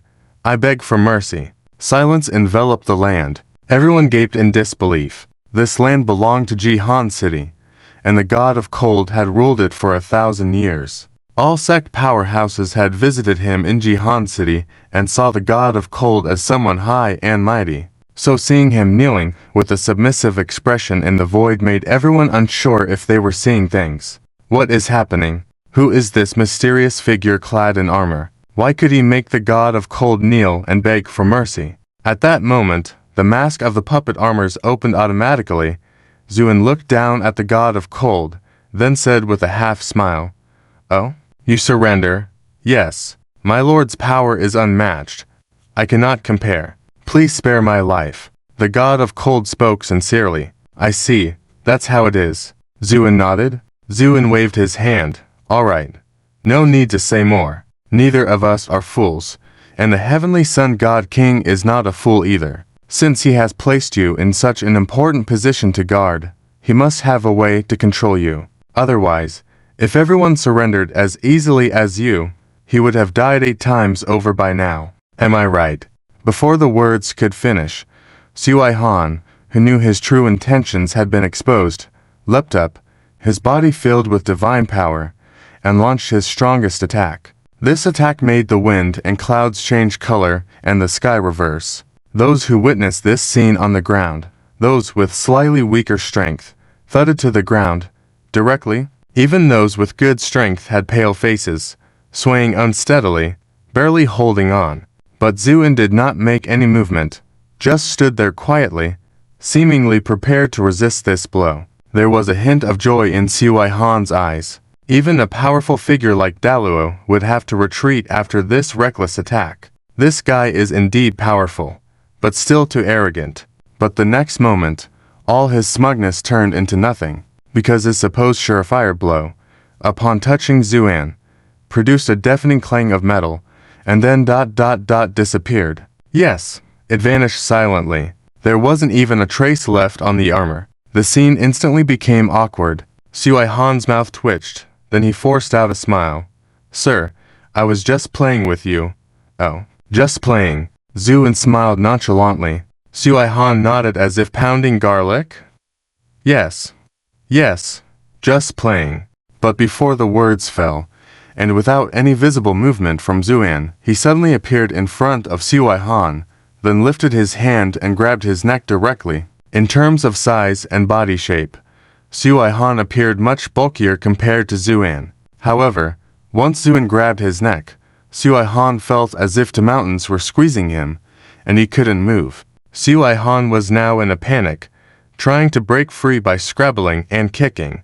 But now that Zuan was wearing puppet armor, his strength was limitless, far beyond what normal divine power could challenge. Slowly raising his hand, Zuan lifted Sui Han into the air. Despite the fact that divine beings don't need to breathe, Zuan's grip not only severed his meridians, but also cut off the flow of his divine power directly. So after a moment, Sui Han's face turned purple and black. "How does that feel, Azu?" and said casually. At this moment, Sui Han's eyes surprisingly showed no fear, and he stuttered, Mr. Zu, if you kill me, the God King will avenge me. Zu, and chuckled lightly, all right, then go ahead and wait for your God King to join you ahead. With that, Zuan abruptly squeezed his finger. Bang! After a muffled sound, Sui Han's neck was easily broken by Zuan. His head rolled down, but before it hit the ground, it turned into icy fog and dissipated.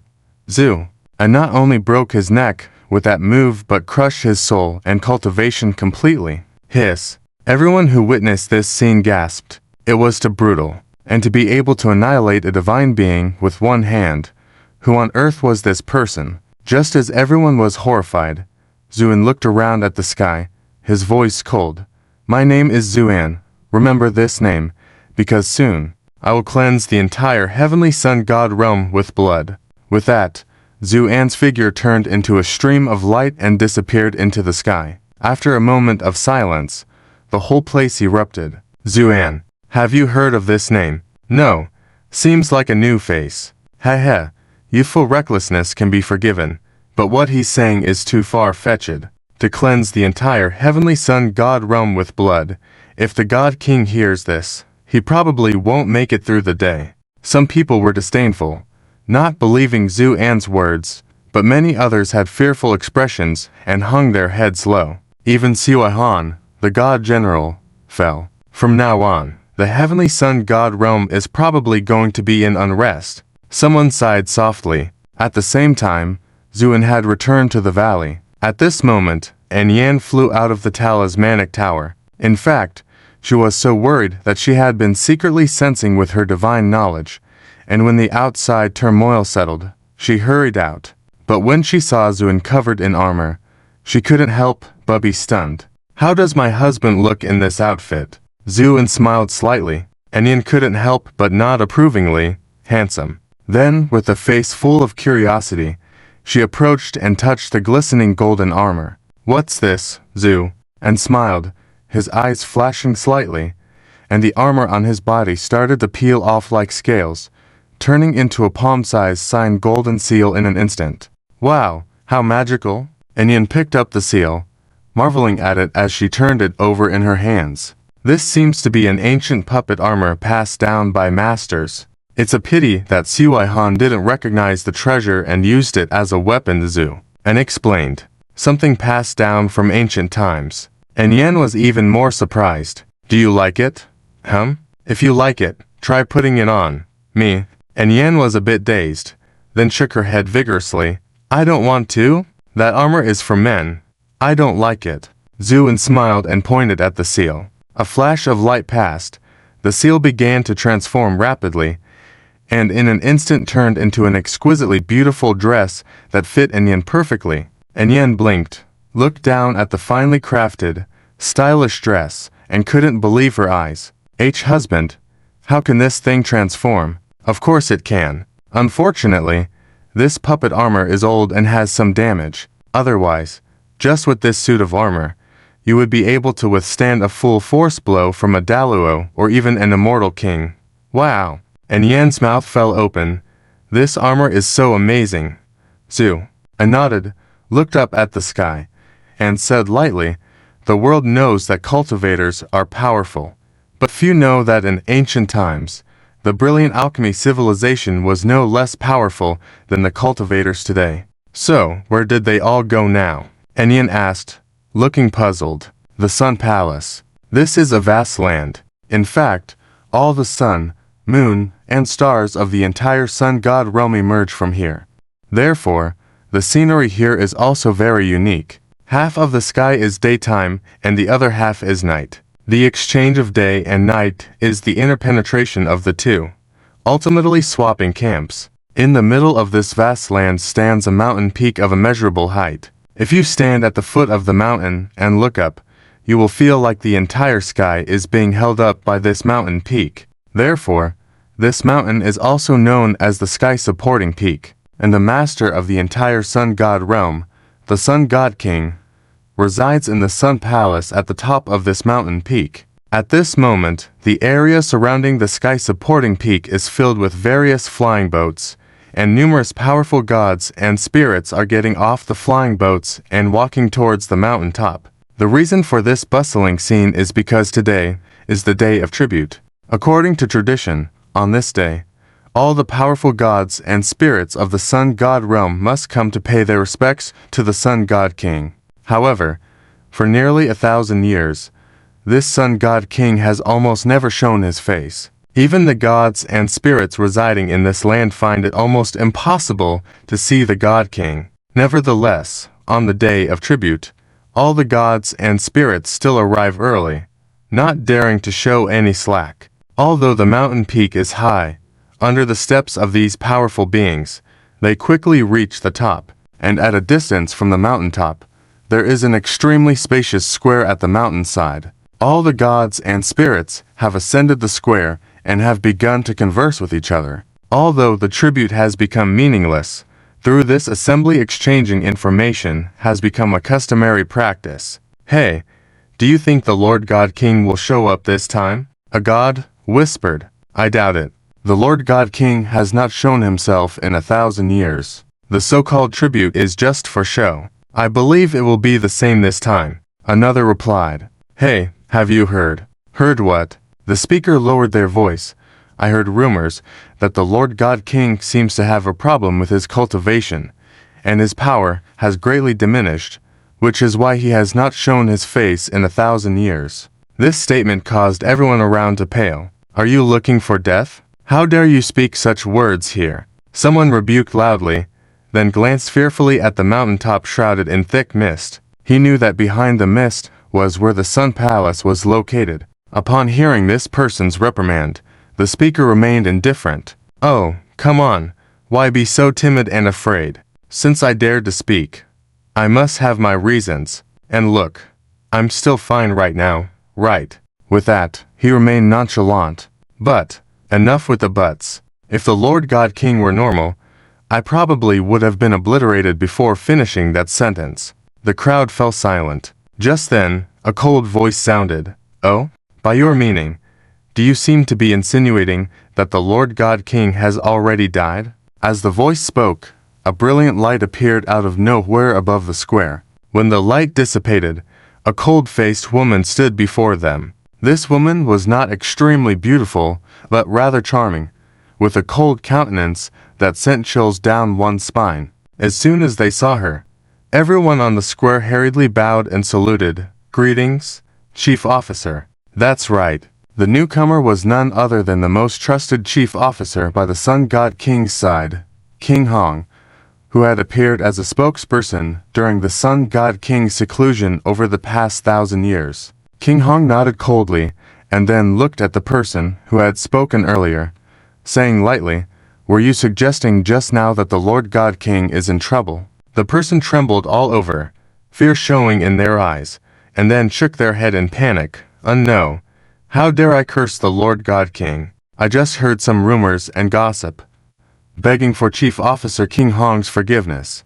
King Hong remained silent, still looking coldly at him. The person's face turned even paler, and then they pleaded, I deserve to die. I shouldn't have spread rumors. Please, mercy, Chief Officer King Hong. At this, King Hong coldly uttered, End it yourself.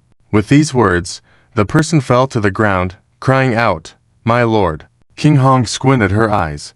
You're not going to heed my words. The person shuddered, desperation in their eyes, then lowered their head in resignation, and their head exploded with a sudden blast, the lifeless body falling to the ground. King Hong stepped forward, rummaging around the corpse, and pulled out a slightly cloudy crystal that had transformed from the person after death. This was the deceased individual's divine crystal.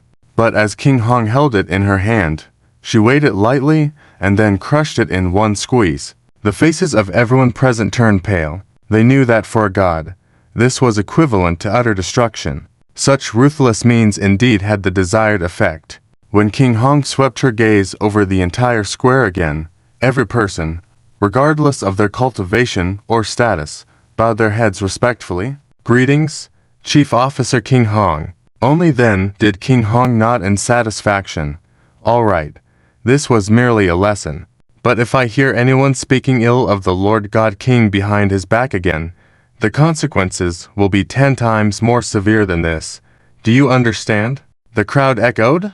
Yes. King Hong walked slowly to a raised platform in the center of the square, surveyed all those below, and said calmly, "The Lord God King is in seclusion, so he will not be appearing for this tribute." Then King Hong's gaze scanned each person's face.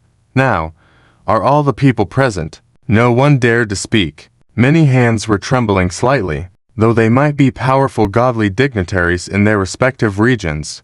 Here they dared not even lift their heads. No one speaking. "Do you want me to ask each one of you?" King Hong coldly said. The crowd murmured, and then someone nervously spoke up. "Chief Officer King Hong, the curse goddess is not here." "That's right. The curse goddess is absent." The voices echoed, and King Hong's eyes grew colder. The curse goddess. She was all too familiar with this name. Over the past 1,000 years, this newly ascended goddess had been making waves. It was said that she even had hopes of challenging the great deities. She never expected the goddess to be so arrogant as to not even attend the tribute. Very well. It seems that this cursed goddess perceives her own strength and arrogance, which is why she did not show up for the tribute. No one dared to respond to this. But just then, all the gods present were stunned. Next, from the ripples, Zuan walked out slowly, looked around the entire area, and smiled faintly at everyone. "Hello, everyone." Kwangong's expression changed, and he asked in a deep voice, "Who are you?" Zuan looked at the woman for a moment, then said lightly, "Who I am doesn't matter. What's important is that I came here to kill everyone. I suppose you all don't mind, right?" Boom. This statement caused a commotion in the entire area. Where did this madman come from? Seeking death. That's right, kill him. Without needing orders, the guards responsible for security rushed into the air and attacked. Each of these guards had the cultivation of a golden immortal, and when they joined forces in an attack, their power was overwhelming. However, when this attack neared Zuan, it suddenly turned into a gentle breeze, dissipating into nothingness. Then Zuan took a step forward. Boom. These guards all exploded and died on the spot. Blood splattered and dyed the entire square red. And chuckled. "This scenery is really nice. Isn't it similar to how you all looked when you killed others before?" The entire crowd was filled with fear. Although these people who died were just guards, they were not easy to deal with, especially when Zuan casually took a step forward without any trace of hostility, and those guards all died instantly. Many powerful individuals couldn't help but admit their inferiority in the face of such strength, and Zuan's question made many people's expressions turn ugly. "Who are you really? How did you enter this realm?" a god asked loudly. "That's right. How did you deceive the guarding gods outside?" another person echoed. Zuan smiled lightly. "Guarding gods." Then he shook his head. "I'm sorry, but when I entered, that guarding god named Su-Han was already dead." What? This news was even more shocking than the earlier scene. Su-Han was known as the first guard under the heavenly god king, with strength comparable to that of a typical ancient god. But this young man in white clothes claimed to have killed him. It sounded like a fairy tale. But if Su-Han didn't die, how did this young man get in? As people were filled with doubts, the captain of the guards, who had been silent all this while, suddenly shouted, "This person is too arrogant. Attack him together." This statement reminded many people. Those who could become gods were not fools, so they naturally understood that this young man in white clothes must have extreme strength to dare to say such things. And his instant killing of many guards just now confirmed that point. So these people, without consulting each other, all attacked together. In an instant, the square was filled with brilliant light and a terrifying momentum. Hundreds of gods acted together to attack Zuan in midair. These attacks combined in midair, forming a monstrous creature thirsty for blood, rushing towards Zuan. Where it passed, mountains trembled, and space shattered. But Zuan just coldly smiled. "So-called gods, HM. He then pointed with his finger, his eyes shining brightly, and said lightly, "Karma." Zuan had long ceased using the karma divine ability, but it appeared again. In an instant, The numerous attacks charging towards him were frozen in midair. The brilliance that was supposed to burst forth paused. The smoke that was supposed to billow halted, creating a bizarre and surreal sight. All the gods were shocked. Heavens, the power of karma. This is a divine law even more powerful than the laws of immortality. Someone wailed in despair. Everyone was shaken. Divine laws were things that only existed in legends. Despite their status as gods, they had never seen such things. In fact, not to mention divine laws, even the laws of immortality like remarriage or sharpness were not something an ordinary person could possess. Only those truly ancient schools that had been passed down for thousands of years had the potential to possess them. Despite being gods, the gods of the heavenly god king were still far behind compared to those ancient lineages. Good eyes. Zuan smiled lightly, but unfortunately, you still have to die. With that, he snapped his fingers. Reversal. Boom. These countless attacks that were imprisoned by the power of karma were instantly redirected towards the people who unleashed them. No, a god exclaimed in horror, trying to dodge. However, the power of karma was a direct interference by the law of heaven, regardless of speed. It was like no matter how fast you run, you can never escape your shadow. In an instant, these attacks all descended on the individuals who had unleashed them, bypassing any defenses and acting directly on their divine essences. The sound of agonizing cries echoed. One after another, gods exploded like fireworks. In this weird and cruelly beautiful scene, a cold smile appeared at the corner of Zuan's mouth as he turned to look at the captain of the guards. Kwang. Such a beautiful scene, isn't it? Your Majesty God. The surviving powerful gods were all dumbfounded. His Majesty God. What was going on? Wasn't this the captain of the guards? Kwang. But under Zuan's gaze, Kwang's eyes showed a flash of shock, then gradually turned stern. Strong one. How did you know?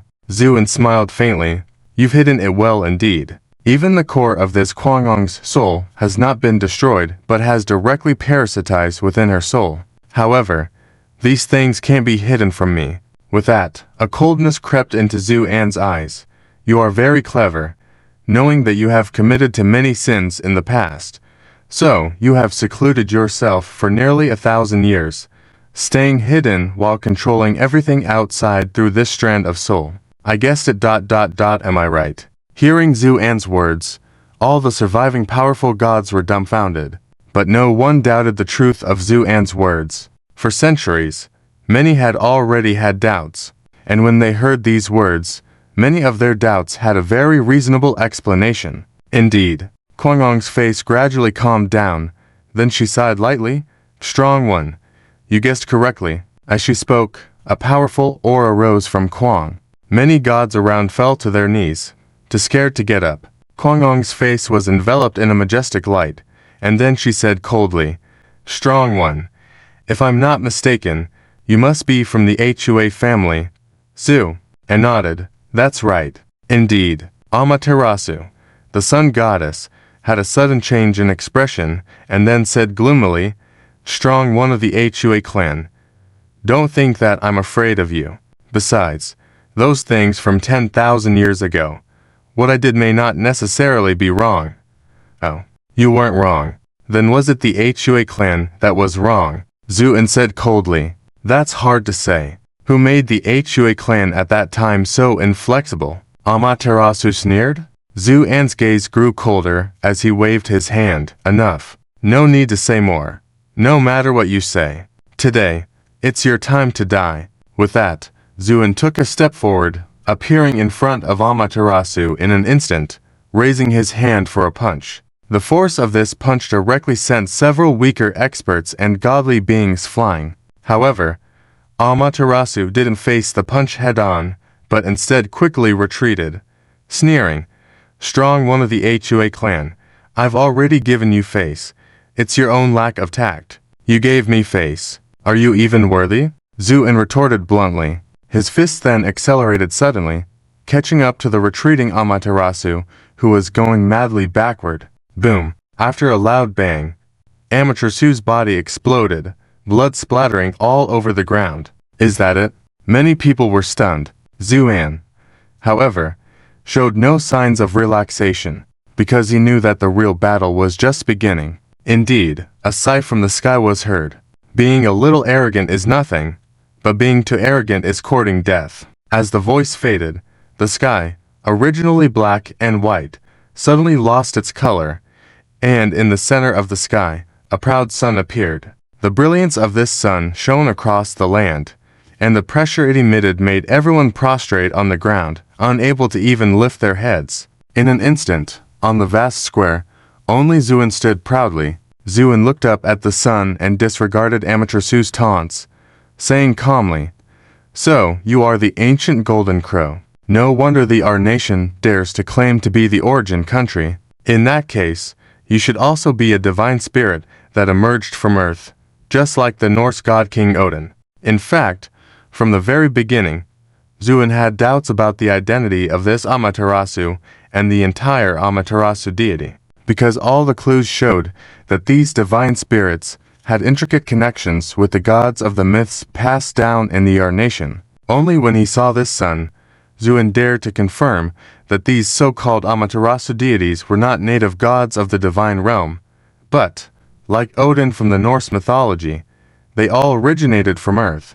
Together with the information he found in the ancient god's fallen mausoleum, all the clues became clear. The divine spirits in this divine realm were likely divided into two major factions, one being the native gods of the divine realm, and the other being the gods who ascended from various realms. The divine spirits of the Hua clan at the time were probably the strongest among them. These Amaterasu deities were the ancient gods of the Ar nation, who then also entered this divine realm.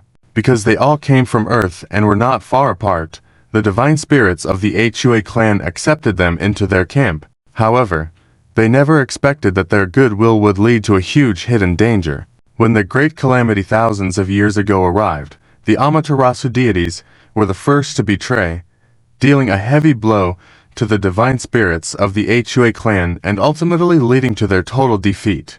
They also willingly acted as the vanguard and returned directly to Earth. These clues connected in Zuan's mind, forming a complete narrative. As the final piece fell into place, Zuan's face turned as cold as ice, and the killing intent in his heart boiled even more. At the same time, Zuan's words made Amaterasu slightly shocked, and then he shouted in a horrified tone, "You can actually see through my true form. You are no ordinary strong one of the Hua clan. Who are you exactly?"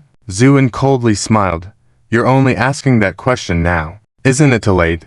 With that, Zuan soared into the sky, with a decisive demeanor, heading straight for the sun in the sky. "HMPH, strong one of the Hua clan, I was still thinking of sparing your life before, but since you can see through my true form and origin, you won't be spared. Die!" Boom! A one-legged golden crow appeared in the sun. When the golden crow appeared, the temperature of the surrounding area skyrocketed instantly. The high temperature even melted the air. Amid the shimmering light, Zuan's hair began to curl slightly due to the extreme heat. But without hesitation, Zuan unleashed another punch. Bang! The forceful punch advanced towards the golden crow. However, all this did not affect Amaterasu in the slightest. He just laughed maniacally. "It's useless. Once my true form appears, unless you are a grandmother, you cannot harm me. On the other hand, in just a few breaths, your body will completely collapse due to the unbearable heat." Amaterasu boasted triumphantly, but Zuan remained unfazed and layers of sword aura appeared around him.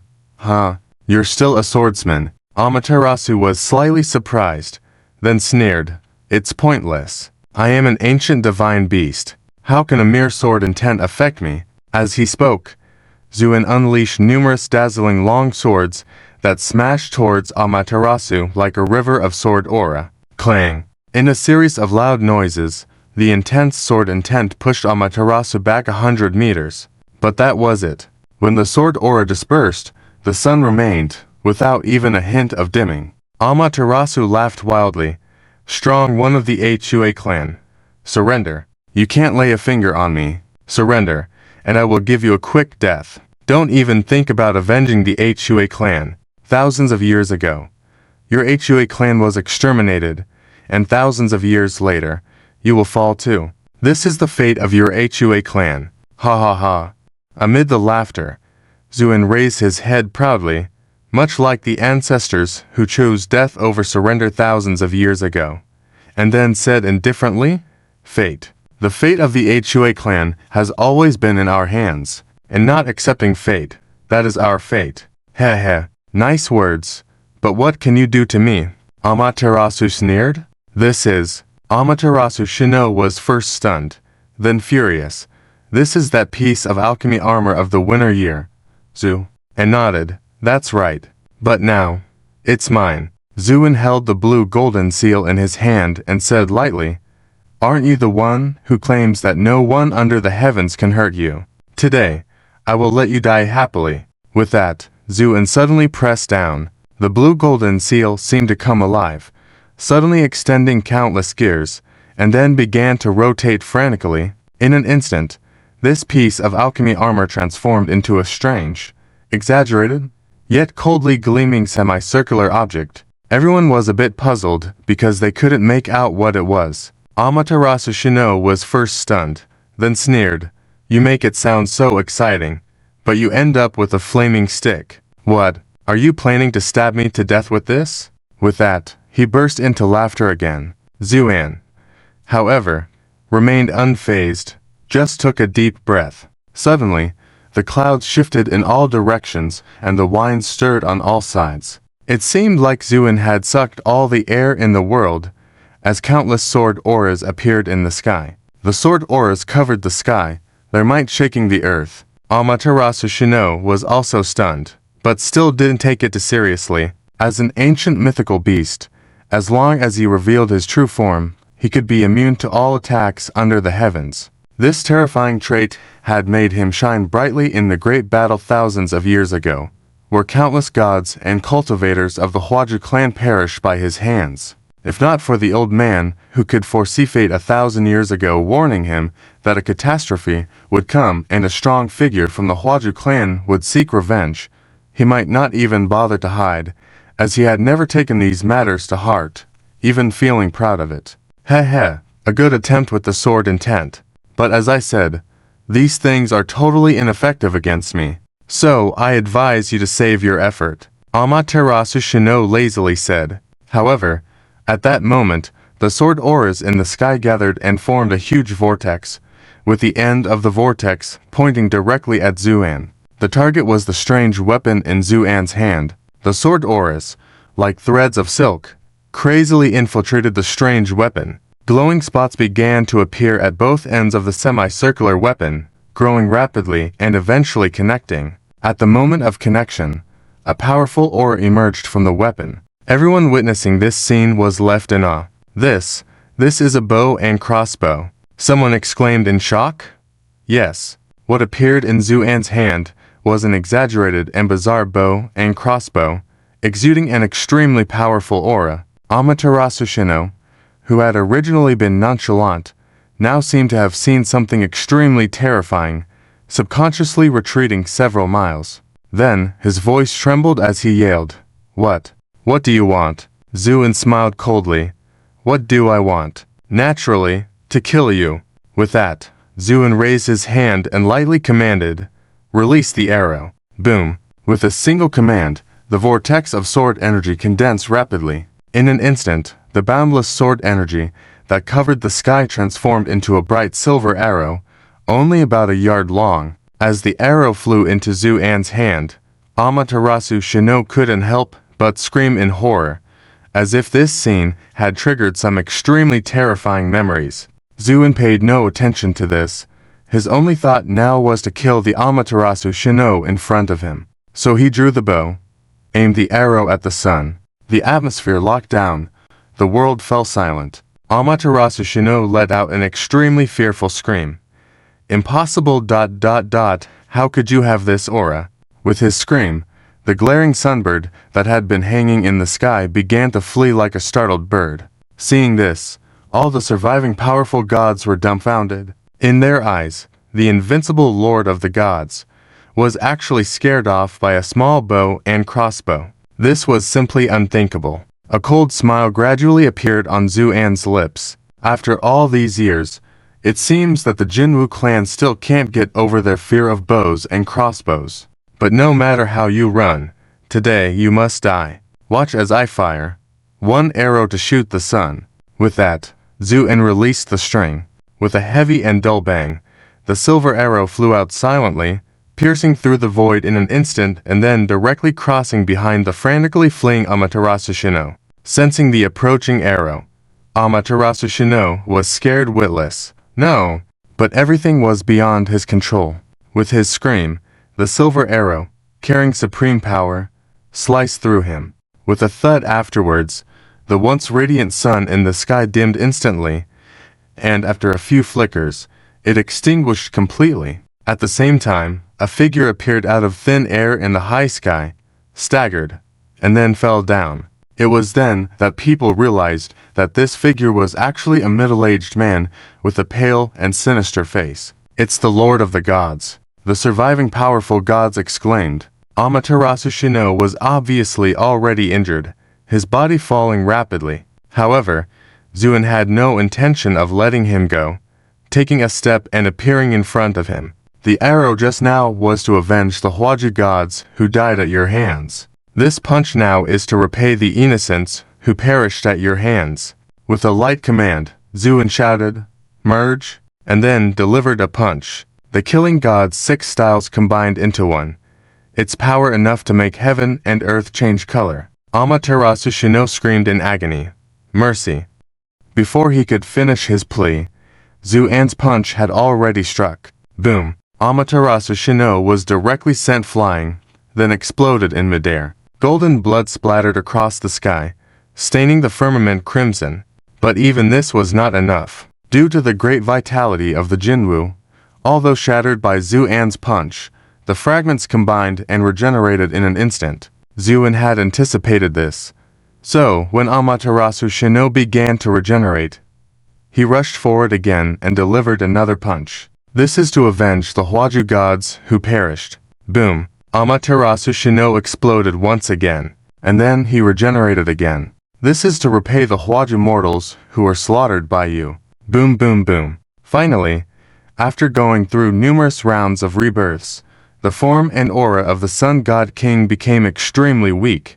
When Zuan once again prepared to throw a punch, the severely weakened Sun God King began to howl miserably. "That's enough." Zuan's fist stopped just above his nose, and he said lightly, "What's enough?" The Sun God King took a deep breath and said in a pitiful voice, "I surrender. Please don't hit me anymore. If you hit me again, I will really die." All the gods gradually widened their eyes. Was this man on the verge of tears in midair really the Sun God King who had ruled the Sun God realm for tens of thousands of years? This scene looked so strange and discordant no matter how one looked at it. Zu, and raised an eyebrow slightly. "Oh, do you want to live?" The Sun God King nodded frantically. "As long as you spare my life, I'm willing to do anything for you, Zu," and fell silent for a moment, then slowly retracted his fist. The Sun God King breathed a sigh of relief. At this moment, Zuan said lightly, "Wanting to live is not impossible. Tell me, who is the murderer of the Hwaju tribe? If you tell me that, I will let you go now." Hearing this question, the Sun God King, who had been joyful moments ago, turned pale as a sheet. "And Master, I really don't know," the Sun God King said nervously. Zuan's expression gradually turned cold. "You don't know? Then why did the Sun God spirits suddenly turn against us, even at the cost of going against the Hwaju tribe?" This questioning made the Sun God King tremble like a sieve. Then he stammered, "And Master, or are you simply unwilling to say and just trying to dodge the question?" Zuan said coldly, then raised his fist slowly. "And Master, please, the Sun God King hurriedly shouted, "Zu," and halted his movement and said slowly, with each word enunciated, "Now, tell me what's really going on." The Sun God King sighed deeply, then bowed his head and despondently said, "Master, I truly don't know who's behind this.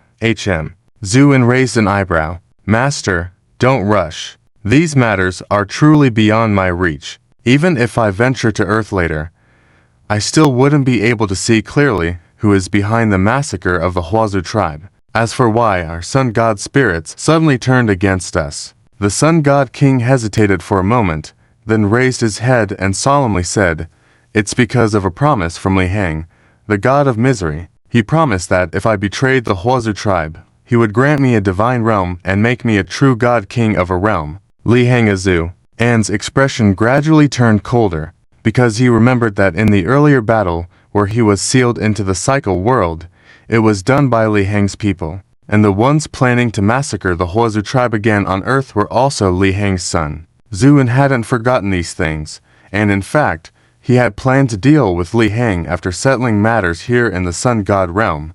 But now, upon hearing this revelation from the Sun God King, that Li Heng was actually the mastermind of that past battle, it only intensified Zuan's murderous intent. Sensing Zuan's thoughts, the Sun God King could tell what was going through his mind and couldn't help but breathe a sigh of relief. He then continued, "Master, the calamity thousands of years ago was on a scale that I, a mere small god, couldn't comprehend. But Li Heng clearly knows something. If you seek the real truth, finding him is your best choice." Zuan fell silent. The Sun God King, who was initially weak, was gradually solidifying. During their conversation just now, he had been quietly gathering his strength. He now felt fearful of Zuan, a seemingly young man in white who had demonstrated various formidable skills. Not only could he see through his origins at a glance, he even nearly exterminated him with the skill of Hai's arrow. All this made the Sun God King wary of Zuan, so he had been quietly accumulating strength, preparing for an opportunity to escape. "Regardless, once I escape, there will surely be someone to deal with you," the Sun God King thought to himself fiercely. But just as this idea began to form, Zuan, who had been silent and low-key, suddenly reached out and grabbed the Sun God King by the neck. Startled, the Sun God King tried to struggle but found himself paralyzed with fear, unable to move. What are you planning? I've told you everything I know. You said you would spare me. Isn't your Huazu tribe the epitome of integrity? You can't go back on your word," the Sun God King exclaimed in fear. "Integrity?" Zuan coldly chuckled, then slowly raised his eyes to gaze at the Sun God King. "A person like you, do you even have the right to talk about integrity? And were you just thinking about how to deal with me once you escaped?" Zuan's words made the Sun God King's face instantly pale. He then roared angrily, "I'm telling you, if you dare to kill me, the powerful figures like Li Heng will soon know. By then, you'll be endlessly hunted down." Zuan looked indifferent. "Hunted down?" He shook his head. "Rest assured, before they come after me, I'll have already gone to deal with them." Perhaps shaken by Zuan's unfazed demeanor, the Sun God King was momentarily at a loss for words. Zuan held his neck, glanced down at all the stunned gods in the square, and said coldly, "After you go down, apologize to my ancestors of the Huazu tribe." Then, Zuan suddenly clenched his fist. The overpowering force instantly made the Sun God King gasp and his face turn purple. At that moment, he realized he had no way out, only staring at Zuan with hatred and resentment in his eyes. I will be waiting for you down there, because you have no idea how formidable the being you'll face is. Li Heng, he's just a lackey for them. Ha ha ha, you should be afraid." The Sun God King burst into a manic laughter. Amid the laughter, Zuan remained calm and unaffected, even his gaze unchanged, merely saying, "Thank you for the warning. But no matter who they are, I will make them regret setting foot in this world." The Sun God King, subdued by Zuan's demeanor, was momentarily stunned. Amatarasu, the Sun Goddess, has died. The entire scene fell into silence. Many surviving gods and spirits were unable to stand, almost collapsing on the ground. To them, Amaterasu, the Sun Goddess, was the supreme ruler, the immortal being. But now, this supreme ruler was eliminated in front of everyone. Naturally, they were extremely fearful. At this moment, Zuan slowly opened his eyes. Amaterasu was an ancient god of great strength, and being the manifestation of the ancient golden crow, he was incredibly powerful. Despite Zuan breaking through his indestructible golden body with the alchemy crossbow, completely eradicating him was still difficult. So Zuan directly swallowed Amatarasu's soul with his vast divine consciousness. This caused Amatarasu to perish instantly. However, Amatarasu's soul was extremely strong, even after being devoured by Zuan, still stirring up trouble. But Zuan's divine consciousness was vast, surpassing normal imagination. Within a few breaths, Zuan completely crushed Amatarasu's soul, absorbing all his memories. Just now, Zuan was examining Amatarasu's memories. To Zuan's surprise, Amatarasu was not lying. Thousands of years ago, he was just an inconspicuous wild god, never in contact with higher-ups. Therefore, there was no valuable information in Amatarasu's memories. However, Zuan was prepared, understanding that uncovering the truth through Amatarasu was impossible. When he saw a star map in Amatarasu's memories, Zuan smiled slightly. That was what he was looking for. This star map was the route to the land of parting sorrows. With it, Zuan could follow the map and head towards the land of parting sorrows. Now only the physical body of Amaterasu remained. Zuan originally intended to incinerate it, but then Amaterasu's body began to transform, revealing its true form as the Golden Crow. Zuan was intrigued and casually stored the dead body in his treasure building. An ancient Golden Crow's body was also a valuable treasure, worth keeping. With the matter settled, Zuan glanced at the fearful gods on the square. As his gaze swept over, everyone averted their eyes. Zuan did not kill them, but gave a cold snort, then swiftly flew towards the summit of the sky-piercing peak. The area was surrounded by clouds throughout the year, with layers of terrifying restrictions inside. Even gods who had followed Amaterasu for years could not enter. However, these obstacles meant nothing to Zuan. There was nothing a sword couldn't solve, and if there was, then two swords. As the barrier rose, Zuan's eyes flickered, and a sword beam slashed out directly. With a series of shattering sounds, the barrier and even the clouds were shattered, revealing the barren mountaintop and the house atop it inscribed with runes. Indeed, this is it. Zuan coldly smiled, swiftly arriving at the building. It appeared like a house, without doors or windows, resembling a large cube floating above the peak, slowly rotating. Zuan lightly pressed a hand on it, with Zuan's palm as the center. A dazzling light momentarily emerged, flowing along the runes. In an instant, all the runes on the cube emitted a faint golden light. Then, a faint click was heard as a door appeared. Zu, and smiled, stepping inside. While the cube looked small from the outside, it was vast inside. The floor was made of shiny azure stone, and the dome above was inscribed with intricate and mysterious runes, studded with starlight. What caught the eye were two light wheels, one dazzlingly bright and the other silvery white, slowly rotating on the dome. They resembled the sun and moon, Zu, and stood in the center, gazing at the magnificent dome with a hint of amusement. The runes represent the heavens, binding the sun and moon. This is the central hub that governs the entire Amaterasu realm. Zuan was fully aware that artificially created worlds like the Amaterasu realm had control hubs like this. The moving entities were the celestial bodies, the sun, moon, and stars. This was the core of the entire Amaterasu realm. Possessing it meant truly controlling the entire realm. However, Zuan showed no interest in controlling this place. He was here for one purpose, to wreak havoc. With a cold glint in his eyes, Zuan stomped his foot, and countless sword beams began to manifest around him. Cause and effect. These sword beams were imbued with a formidable power of cause and effect. But that wasn't all. Flames flickered in Zuan's eyes, and crimson hellfire appeared, dyeing the swords a deep red. Merging cause and effect with the hellfire enhanced the sword's unparalleled killing power. Zuan lifted his head, then pointed his finger, saying, "Go, sword of retribution." With that command, the myriad sword beams coalesced around Zuan and shot towards the dome like dragons. A cacophony ensued as the runes on the dome rippled. The starlight dimmed, and the sun and moon lost their radiance. What followed was the emergence of countless sword beams on the vast dome. Zuan looked down, saying softly, "As you sow, so shall you reap. Today is the day of your retribution." Meanwhile, on the square of the sky-piercing peak, the surviving gods looked at each other. What is that young powerhouse up to? Someone whispered. Who knows? But it seems like the Great One can't be bothered with us. A relieved god responded. Hearing this, everyone nodded with a hint of joy on their faces. Regardless, it seemed like they had managed to preserve their lives. As for the death of the Sun King, it was just a matter of changing masters to them. Inconsequential.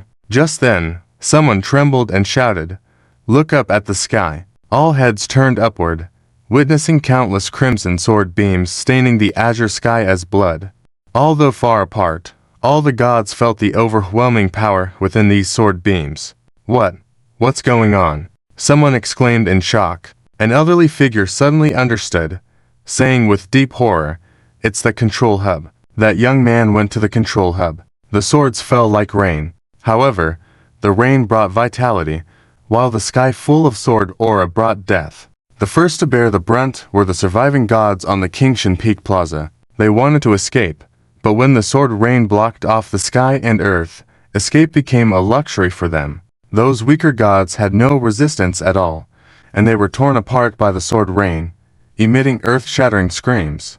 But these screams were short-lived, often ending abruptly within a single breath, because those who screamed had been directly cut into nothingness by the sword rain. The other gods watching this scene were shocked and terrified. Some of the more violent ones opened their defensive formations in frustration, rising up to try to resist the descending sword rain with their formidable powers. But all their struggles were in vain. These gods who soared into the sky would gradually slow down halfway, and the defensive light screens surrounding them would flicker rapidly before shattering silently. When the defenses broke, these gods were like withered leaves in a storm, their figures swaying unsteadily. They could not even let out a scream before melting away like wax figures. Yes, it was a gradual dissolution into nothingness. In the end, the entire bodies of these gods became transparent, then vanished without a trace. Within a few breaths, almost all the gods on the Kingshan Peak Plaza were either dead or critically injured, except for 2 or 3 newly promoted gods who remained unharmed. These trembling gods stood in a corner, eyes wide with fear, watching everything in disbelief. When the slaughter subsided, the vast Kingshan Peak fell silent, and the plaza was empty except for these few new gods standing there in shock. They did not understand why it had happened this way. Every god who died was much stronger than them. Yet, the sword rain seemed to deliberately avoid the corners where these few gods stood. Is it over? One of the new gods trembled and asked. Another looked up at the sky, shaking his head solemnly. It's not over. It's just the beginning. Indeed, the sword aura in the sky did not diminish, but instead spread with terrifying speed. In an instant, it had connected to the horizon. If the previous sword aura had only obscured the sky around Kingshan Peak, the current coverage was expanded by countless times. The new gods were all dumbfounded. After a while, one person struggled to swallow and said, "Is this person really going to slaughter the entire Tanjiao divine realm?" The others remained silent. Although it sounded like a fantasy, from the current situation, everything was real. "I understand," another new god murmured softly. "What do you understand?" "This person has actually shown mercy. Those who died were gods stained with the blood of the innocent, while we, the newly promoted gods, have clean hands, which is why we survived." With a bitter smile, the person continued, "In a way, we have to thank our own kindness." Everyone fell into silence. In the previous Tanjiao divine realm, kindness was not a commendable trait, but rather filled with irony. Being called kind meant being seen as weak. Yet, unexpectedly, it was this very quality of weakness that saved them in the end. One word sets heaven and earth in motion. This is the true essence of being a god. Someone looked up at the ethereal summit of Kingshan Peak and said softly, "As guessed by these people, the sword rain was spreading at a terrifying speed. Tanjiao's central palace, the surrounding celestial realms. In the time it took to brew a cup of tea, the sky was already covered with sword aura, turning the sky a crimson red. This spectacle naturally attracted the attention of countless onlookers." "What is that?" someone curious asked. such a powerful sword intent. Someone remarked gravely, "It looks like the coverage area is extremely vast. Who could have done this?" Someone asked in shock. But no matter who it was, everyone witnessing this scene had the same question in their hearts. What is this person planning to do? Of course, many powerful gods and spirits disdainfully ignored this. For example, in the Fire Dragon City, which guarded the Tianzhou Central Palace and faced off against the Frigid City, the Fire Dragon God General, second only to the Frost God General, sneered at the scene. Playing tricks. Who would dare try to cover the entire Tianzhou Divine Realm with their own power? It's ridiculous. With that, the Fire Dragon God General leaned back lazily in the Lord's mansion chair, saying disdainfully, "How are things in the mining area?" The steward quickly responded, "My lord, the mining in the area is going well. High-quality fire dragon crystals are being excavated every day. It's just that." Just what? It's just that due to the extremely harsh environment in the Fire Dragon mine, most of the miners sent in earlier have already suffered heavy casualties. There is a severe shortage of manpower, so the progress of excavation is getting slower and slower. The Fire Dragon God General slammed the table upon hearing this. Useless. Can't even handle such a small matter. If the slaves are gone, then go capture more. Yes, but the surrounding celestial realms have been swept clean. Look, if there are none in the divine realm, then find a way to capture them in the nearby star domains. I remember there was a star that had developed into a sacred place for the gods of the Tianzhou. Send a guard to go. Bring all those natives back, and throw them into the Fire Dragon mine to work, as a contribution to the gods they serve. This cruel suggestion made the steward pale, but he dared not disobey and could only nod repeatedly. Yes. Yes. I'll arrange it immediately. HMPH. Bunch of useless people. The Fire Dragon God General said arrogantly. However, just as the steward obediently stood up, endless sword aura had already covered the sky above the Fire Dragon City, especially over the Lord's mansion, where a huge vortex appeared. My lord, this, the steward said with some worrying. The Fire Dragon God General glanced contemptuously upward. Who dares to play games with me? Get lost. With that, he soared into the sky. In terms of status, the Fire Dragon God General was second only to the Frost God General. But in terms of strength, the Frost God was not his match. Saying that, he raised his hand and struck out forcefully. The momentum shook the heavens and earth. Everyone in the Fire Dragon City couldn't help but look up. Many people, upon seeing the silhouette of the Fire Dragon God General, displayed intense hatred in their eyes. However, soon, the gazes of these people dimmed.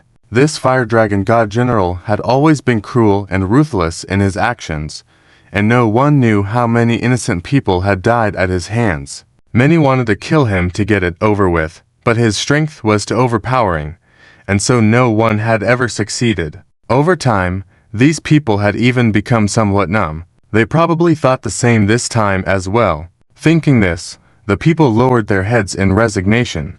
But just then, a shrill cry echoed in the sky. Such cries were not uncommon in the Fire Dragon City, where innocent victims' corpses were taken out of the Lord's mansion every day. However, this cry was different because the one crying out was none other than the Fire Dragon God General, who had always been violent towards others. Everyone suddenly looked up, their faces filled with disbelief, and then froze in shock, because the usually arrogant and overbearing Fire Dragon God General was now fleeing in extreme fear. Half of his body was already exposed as eerie white bones, blood flowing everywhere, and this Fire Dragon God General, in utter terror, shouted, "What kind of ghost is this? Why is there such a powerful sword intent in the world?" But no one could answer his question. People stared in astonishment, for at that moment, the sword aura in the sky didn't show any mercy towards the Fire Dragon God General, but instead surged towards him like raging waves. Don't come any closer. I am the esteemed Fire Dragon God General. Who dares to kill me? This Fire Dragon God General was nearly being driven mad by it all. His previous arrogance and disdain had long disappeared. At this moment, he only had one thought, to get away from this damn sword aura. But no matter how he dodged and accelerated, he couldn't shake off these sword auras, and the distance between them was slowly decreasing. People watched the sword auras chasing after him calmly, suddenly feeling as if these sword auras had a certain spirit, playing with the Fire Dragon God General in this way. At this moment, as the Fire Dragon God General saw that evading the sword aura was hopeless, a hint of fierceness flashed in his eyes. He then bent down and charged towards the busiest and most bustling street in the Fire Dragon City. At this moment, this street was filled with shocked crowds. By entering the crowd, he could use the lives of these commoners to delay the sword auras, buying himself precious time to escape. The Fire Dragon God General felt more and more pleased with himself, a fierce grin appearing on his face, and his speed suddenly increased. In an instant, he could see the look of fear and despair on the faces of the people standing on the street. But he didn't hesitate at all and directly plunged into the crowd. Now, for these sword auras to catch up to me, they would have to kill all these commoners. Even killing pigs takes time, let alone killing people. Heh. I am truly so clever. The Fire Dragon God General was full of self-satisfaction. Unexpectedly, however, there were no screams coming from behind him. Huh? What's going on? Don't these commoners usually scream the loudest when they're about to die? Why is it so quiet this time? The Fire Dragon God General felt a trace of doubt in his heart. Unable to resist, he turned around and witnessed a scene that left him dumbfounded. The billowing tide of sword auras, when caught up to the crowd, artfully dodged all the people in front of them and headed straight for him, just like a graceful fish. Throughout the process, the sword auras didn't harm a single person in the crowd. What is this phenomenon? Why are these sword auras avoiding the crowd? The Fire Dragon God General exclaimed in astonishment. At that moment, the sword auras had already rushed up close and then opened their mouths like pythons, intending to swallow the Fire Dragon God General whole. Terrified, the Fire Dragon God General, no longer caring about appearances, rolled away like a lazy donkey, barely avoiding the attack. However, due to the incredible speed of the sword auras, the Fire Dragon God General was only slightly slower in his evasion, and one of his legs was directly cut off and disappeared into nothingness. Letting out a scream, with extreme fear, he leapt into the sky, attempting to shake off the pursuit. But all his struggles were in vain. The sword auras seemed not in a rush to kill him. Instead, they played a cat-and-mouse game around him with great interest. After a while, the Fire Dragon God General was covered in scars. Finally, with a fierce and resolute look in his eyes, the Fire Dragon God General shouted to the sky, "You forced me to do this." With that, the body of the Fire Dragon God General suddenly began to transform, his skin instantly torn apart, revealing the fierce scales underneath. In the blink of an eye, the Fire Dragon God General transformed into a huge and immensely powerful double-headed fire lizard. This was his true form. After revealing his true form, the Fire Dragon God General smirked and said, "I do not know who sent out these sword auras, but I will find this person and tear them to shreds, because you have made the noble Fire Dragon reveal his true form." Towards the end, the Fire Dragon God General's voice was filled with resentment and hatred. As a strong being like him, once he revealed his true form, it meant severe damage to his vitality and possibly decades of slumber to fully recover. This naturally fueled the Fire Dragon God General's anger. But at that moment, a cold voice rang out. "So-called gods turned out to be just four-legged insects. Who is it? Who dares to speak like this?" The Fire Dragon God General raged. At the same time, on the oncoming surging tide of sword auras that resembled an ocean, a figure was slowly gathering. Yes, this figure was entirely composed of converging sword auras. In an instant, a young man exuding dazzling sword light appeared in midair. "Are you the one behind these sword auras?" The Fire Dragon God General roared. This young man was naturally an incarnation of Zuan's divine consciousness and nodded in response. "Yes. Are you so audacious not to fear the wrath of Lord Godking?" Godking, Zuan, in the form of sword auras, shook his head, a faint cold smile appearing on his nearly transparent face. "There is no longer any God King. Your king has already been killed by me." The Fire Dragon God General was startled, then roared in disbelief. Impossible. The Lord God King is. Impossible or not. Can't you confirm it yourself? Zu, and interrupted the Fire Dragon God General, stating indifferently. The Fire Dragon God General was stunned, and immediately tried to connect to the Lord God King through divine consciousness. Naturally, he found nothing. Zu, and lowered his head and looked at the anger-ridden Fire Dragon city, where corpses were scattered everywhere, and the distant Fire Dragon mining area echoing with constant miserable howls, and coldly said, "Because this is your retribution."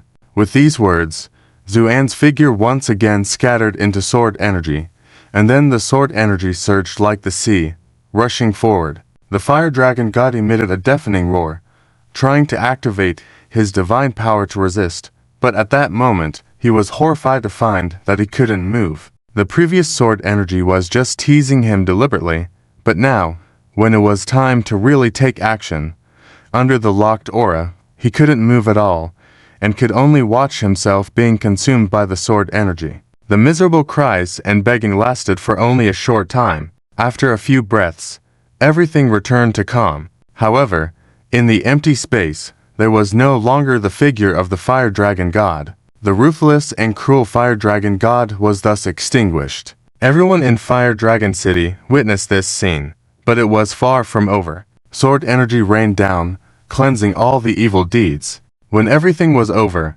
not a single person remained in Fire Dragon City, and the Lord's manor was slaughtered empty. People stared blankly at the now empty Fire Dragon City. Everything became so quiet. Suddenly, someone began to weep softly. At first, the sound was faint, but gradually, all the survivors couldn't stop crying. Finally, the cries shook the heavens throughout Fire Dragon City. However, this time, the cries were full of sorrow and joy, with no more resentment. At the same time, similar scenes were unfolding throughout the entire Tianzhou Divine Realm. Swords fell like rain, and a massacre slowly unfolded. Those who had bullied the weak and oppressed the strong all learned to fear at this moment. Those who had their hands stained with the blood of the innocent were paid with their own blood. Traitors were wiped out, and the cruel ones vanished without a trace. The entire Tianzhou Divine Realm was like decaying wood infested with worms, where the gods resided, enjoying the pleasure of bullying the weak. However, when Zuan restructured the world with his supreme power, it was like throwing this decaying wood into a raging fire. These gods finally understood what despair and fear were. Zuan's figure also appeared everywhere with sword energy. The scenes he saw and heard made Zuan furious, so his attacks were merciless. However, many rebellious gods cursed or scolded Zuan before they died, some even loudly asking, "Where is your true body hiding? What do you want to do?" Zuan's response was just a cold smile, followed by a faint remark, "I am everywhere. As for what I want to do, I incarnate countless times, only to come for slaughter." Ultimately, the entire Tianzhou Divine Realm was thoroughly swept by the sword of justice. Wherever it passed, there were countless killings.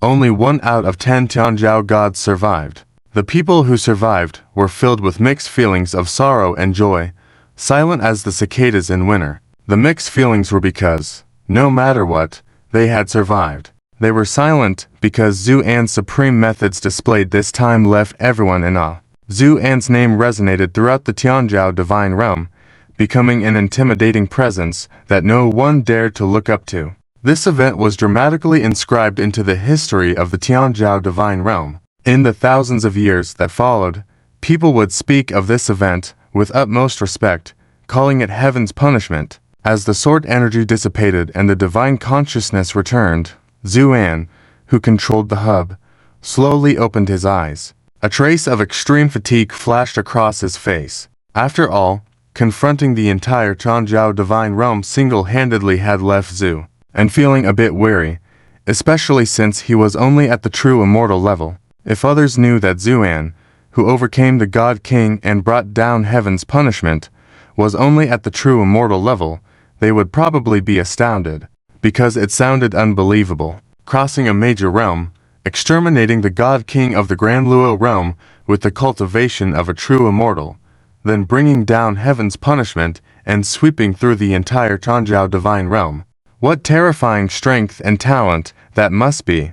However, Zuan was also aware that his ability to easily eliminate the God King of the Tianjiao realm this time was largely due to the alchemic armor he accidentally obtained. If it hadn't transformed into a bow and arrow that shattered the God King, though Zuan could still have destroyed him, it would have taken more effort. Nonetheless, this great battle had finally come to an end. At that moment, Enyan walked out from the treasure pavilion and seeing Zhu, and looking a bit tired, she couldn't help but walk up to him, gently massaging his shoulders. "Husband, are you all right, Zhu?" and grabbed Enyan's soft hands and lightly massaged them, saying, "I'm fine, my dear. Who am I? How could such a small scene trouble me? Oh, Yanner's hands have become even more slender and beautiful. Look at these nails. They're in the shape of love for you." Enyan blushed but didn't pull her hand back, just shyly glared at Zuan. "Pervert. I'm talking seriously with you, and you're starting to talk nonsense again. Haha. Yanner, then tell me, what's serious and what's not serious?" Zuan said with a playful smile. "Being straightforward is serious. Taking advantage of me is not serious," Enyan said firmly. Zhu, and laughed, then pulled Enyan into his arms, saying, "With such a beautiful wife by my side, if I were really honest, you should worry if there's something wrong with me." Enyan squirmed in Zuan's arms, but eventually obediently held Zuan's waist. She then asked in confusion, "Something wrong? What's wrong?" Zuan mischievously leaned in close to Enyan's ear and whispered something. Enyan's face turned red as a beetroot and then fiercely scolded Zuan. "Pervert, is your mind always filled with such thoughts? You used to be an immortal venerable, Zhu," and chuckled helplessly. "So, what about being an immortal venerable? Even the immortal venerable has the right to humanity. Know that while your husband is powerful, he's still a man. Shouldn't a man's legitimate rights be respected and protected?" By the end, Zuan seemed heartbroken. Seeing Zuan's pained expression, Enyan felt inexplicably regretful for her previous attitude. Thinking she had really hurt Zuan, she bit her lip, then tiptoed to Zuan's ear and softly pleaded, "Husband, don't be angry. Just don't be angry. No practical action, Zhu," and pretended to ask in a serious tone. Enyan blushed deeply, then slowly closed her eyes, stammering, I. She tried to explain for a while, but couldn't find the words. "Honey, where should we go next?" Enyan asked. Zuan casually pinched her still slightly rosy cheek and smiled. "Let's go back to the cursed city first." "Huh, aren't we going to the realm of grief?" Enyan was a bit surprised. "Of course we will go to the realm of grief, but not now. We will set off after we have finished everything here." "Oh." Enyan nodded, silently walked up to Zuan, wrapped her arms around his waist from behind, and buried her head on his back. "Honey," Enyan muttered. Thank you for everything." Zuan was slightly taken aback, then chuckled softly. "Why are you saying this all of a sudden?" Enyan was both amused and exasperated by Zuan's words, playfully pinching him. "Does a wife need a reason to care for her husband? No need, no need. Care. Yanner, let go quickly," Zuan said with a grin. Enyan was speechless.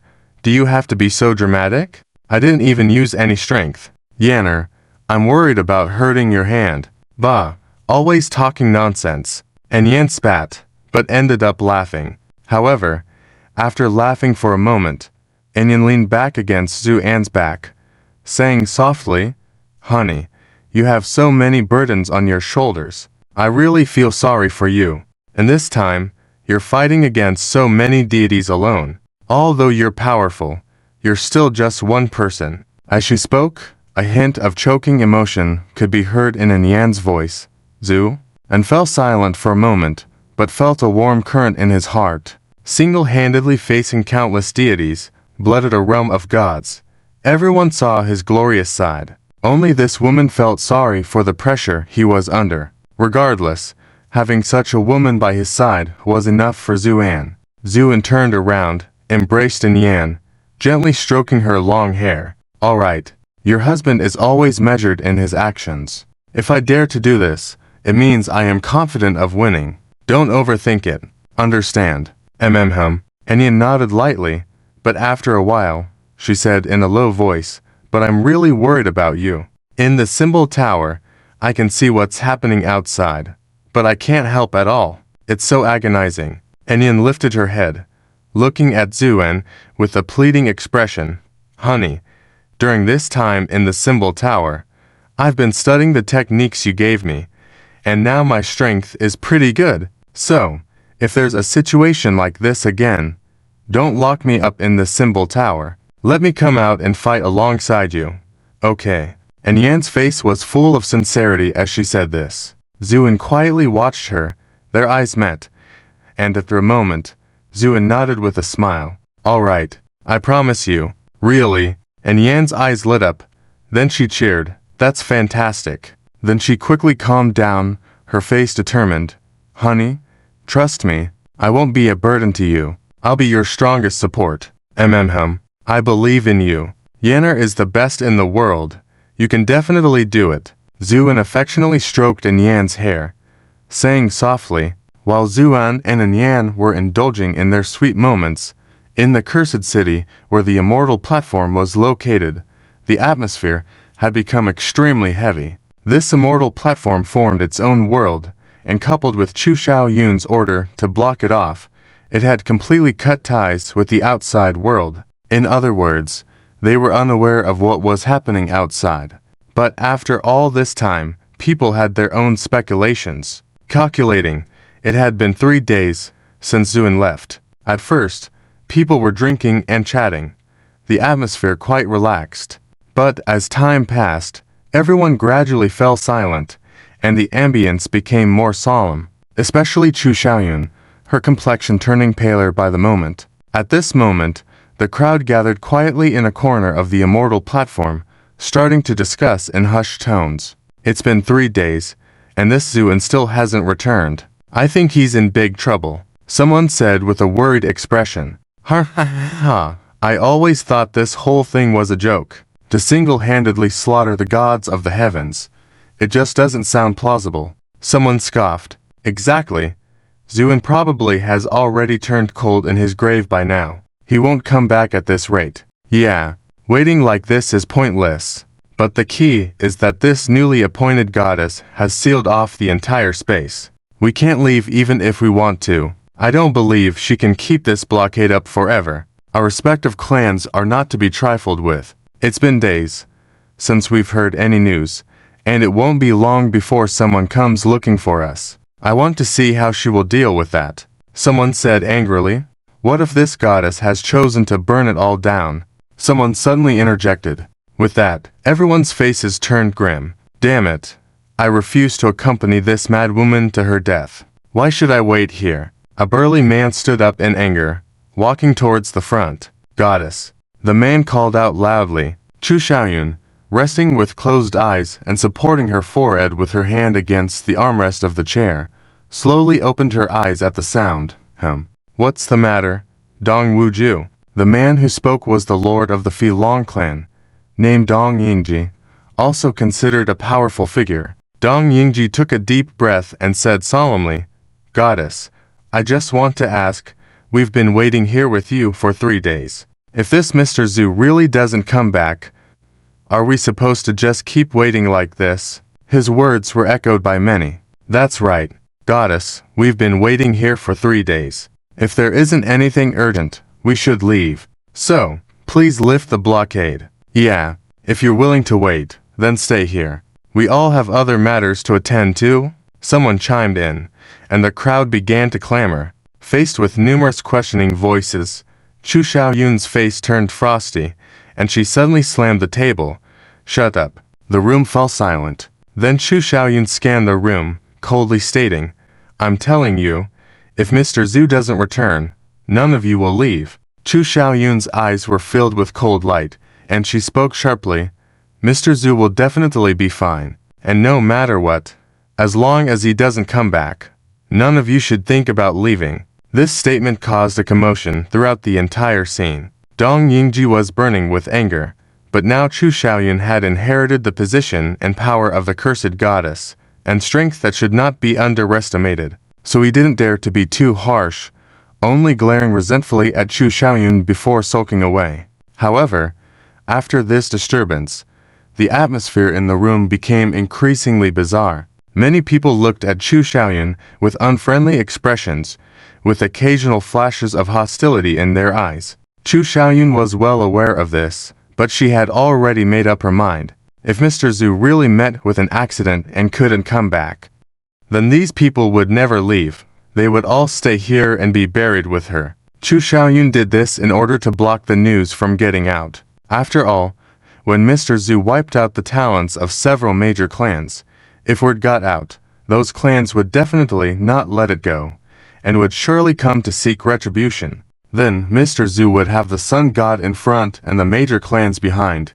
Wouldn't there be fighting a battle onto fronts? With this in mind, Chu Xiaoyun firmly embraced the belief of sacrificing everything. She also knew that people's hearts were wavering now, and many were feeling discontent.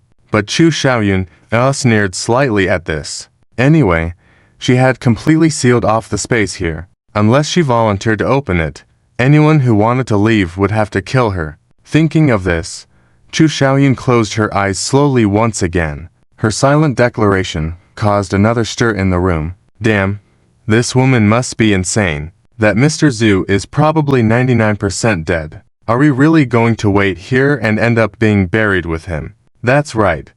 It looks like she has this idea. I think we should unite, control this madwoman, and figure out a way to escape. Agreed. As these people discussed, their expressions became increasingly hostile. Among the crowd, only the celestial prodigy from the Lunar God clan, Zhang Anan, remained silent. In fact, at this moment, she sighed slightly in her heart. She understood Chu Xiaoyun's thoughts, but she also felt that the situation was a bit precarious. After all, 3 days had passed since Mr. Zhu disappeared, and there had been no word from him, indicating that he might be in real danger. But Zhang Anan was smart enough not to say anything, but instead maintained a neutral stance. At this moment, after the group quietly discussed, they dispersed without changing their expressions. However, these people clearly had a plan. In a subtle manner, they all aimed at Chu Xiaoyun, who was sitting in the chair, gradually forming an encirclement. Chu Xiaoyun seemed completely unaware of this, still leaning back in the chair with her eyes closed. Seeing this, Dong Yingji signaled to the people around him, and they all nodded. Dong Yingji gave a cold smile, then took the lead in charging forward. As the head of the Filong clan, Dong Yingji was naturally a formidable figure. Although only a true immortal level strong, he controlled the flying dragons, making his power terrifying. Especially this time, in order to quickly leave this place, Dong Yingji directly used his most powerful move. Countless dragons turned into entities and directly attacked Chu Xiaoyun with imposing momentum. Not only that, Dong Yingji's attack seemed to be a signal, as the people who had surrounded them all began to act. Light filled the air, and their combined strength was overwhelming. Although these attackers were not top-tier experts, they still had considerable power. Especially when they joined forces, their might was formidable. However, under this onslaught, Chu Xiaoyun, covered in dazzling light, made a cold hum, then opened her eyes. What kind of eyes were these? There was no emotion in her eyes, not even pupils, just pure grayness. Accompanying these eyes was a sudden burst of imposing aura emanating from Chu Xiaoyun. Dong Yingji's body shook violently, and a look of horror appeared on his face. At this moment, Chu Xiaoyun slowly turned her head to look at him. Where her gaze passed, it seemed to burn holes in space. Dong Yingji felt his soul boil, his vitality rapidly fading, and his whole body beginning to age rapidly. These changes terrified Dong Yingji, and he no longer dared to battle with Chu Xiaoyun. He quickly dodged her attacks, then exclaimed in shock, "It's the curse eye. This woman has activated the curse eye." The crowd was shocked to hear this. They knew that the curse eye was a technique that the previous cursed goddess was famous for. Once activated, even a powerful Grand Luo expert would fear it, as it directly affected bloodlines and even destinies, making it extremely difficult to deal with. That's why the original cursed goddess had such a fearsome reputation. However, Dong Yingji and the others didn't expect that Chu Xiaoyun, after inheriting the strength and cultivation of the previous cursed goddess, could use such a powerful divine technique. The entire scene descended into chaos. Dong Yingji barely managed to dodge the pursuit of the curse eye with his formidable cultivation, but the others were not so lucky. Dong Yingji, afraid of being cursed himself, grabbed a nearby cultivator and used him as a shield. This cultivator was a strong being at the level of true immortal, just below the expert level. Although not extremely powerful, he was still formidable. However, under Dong Yingji's hands, he had no chance to fight back. It was at this moment that Chu Xiaoyun's gaze fell on him. The true immortal level cultivator shuddered all over, then let out an earth-shattering scream. With the sound of his scream, he began to age rapidly. In an instant, he transformed from a formidable expert to a feeble old man on the brink of death. And then his skin cracked, his soul collapsed, and he died.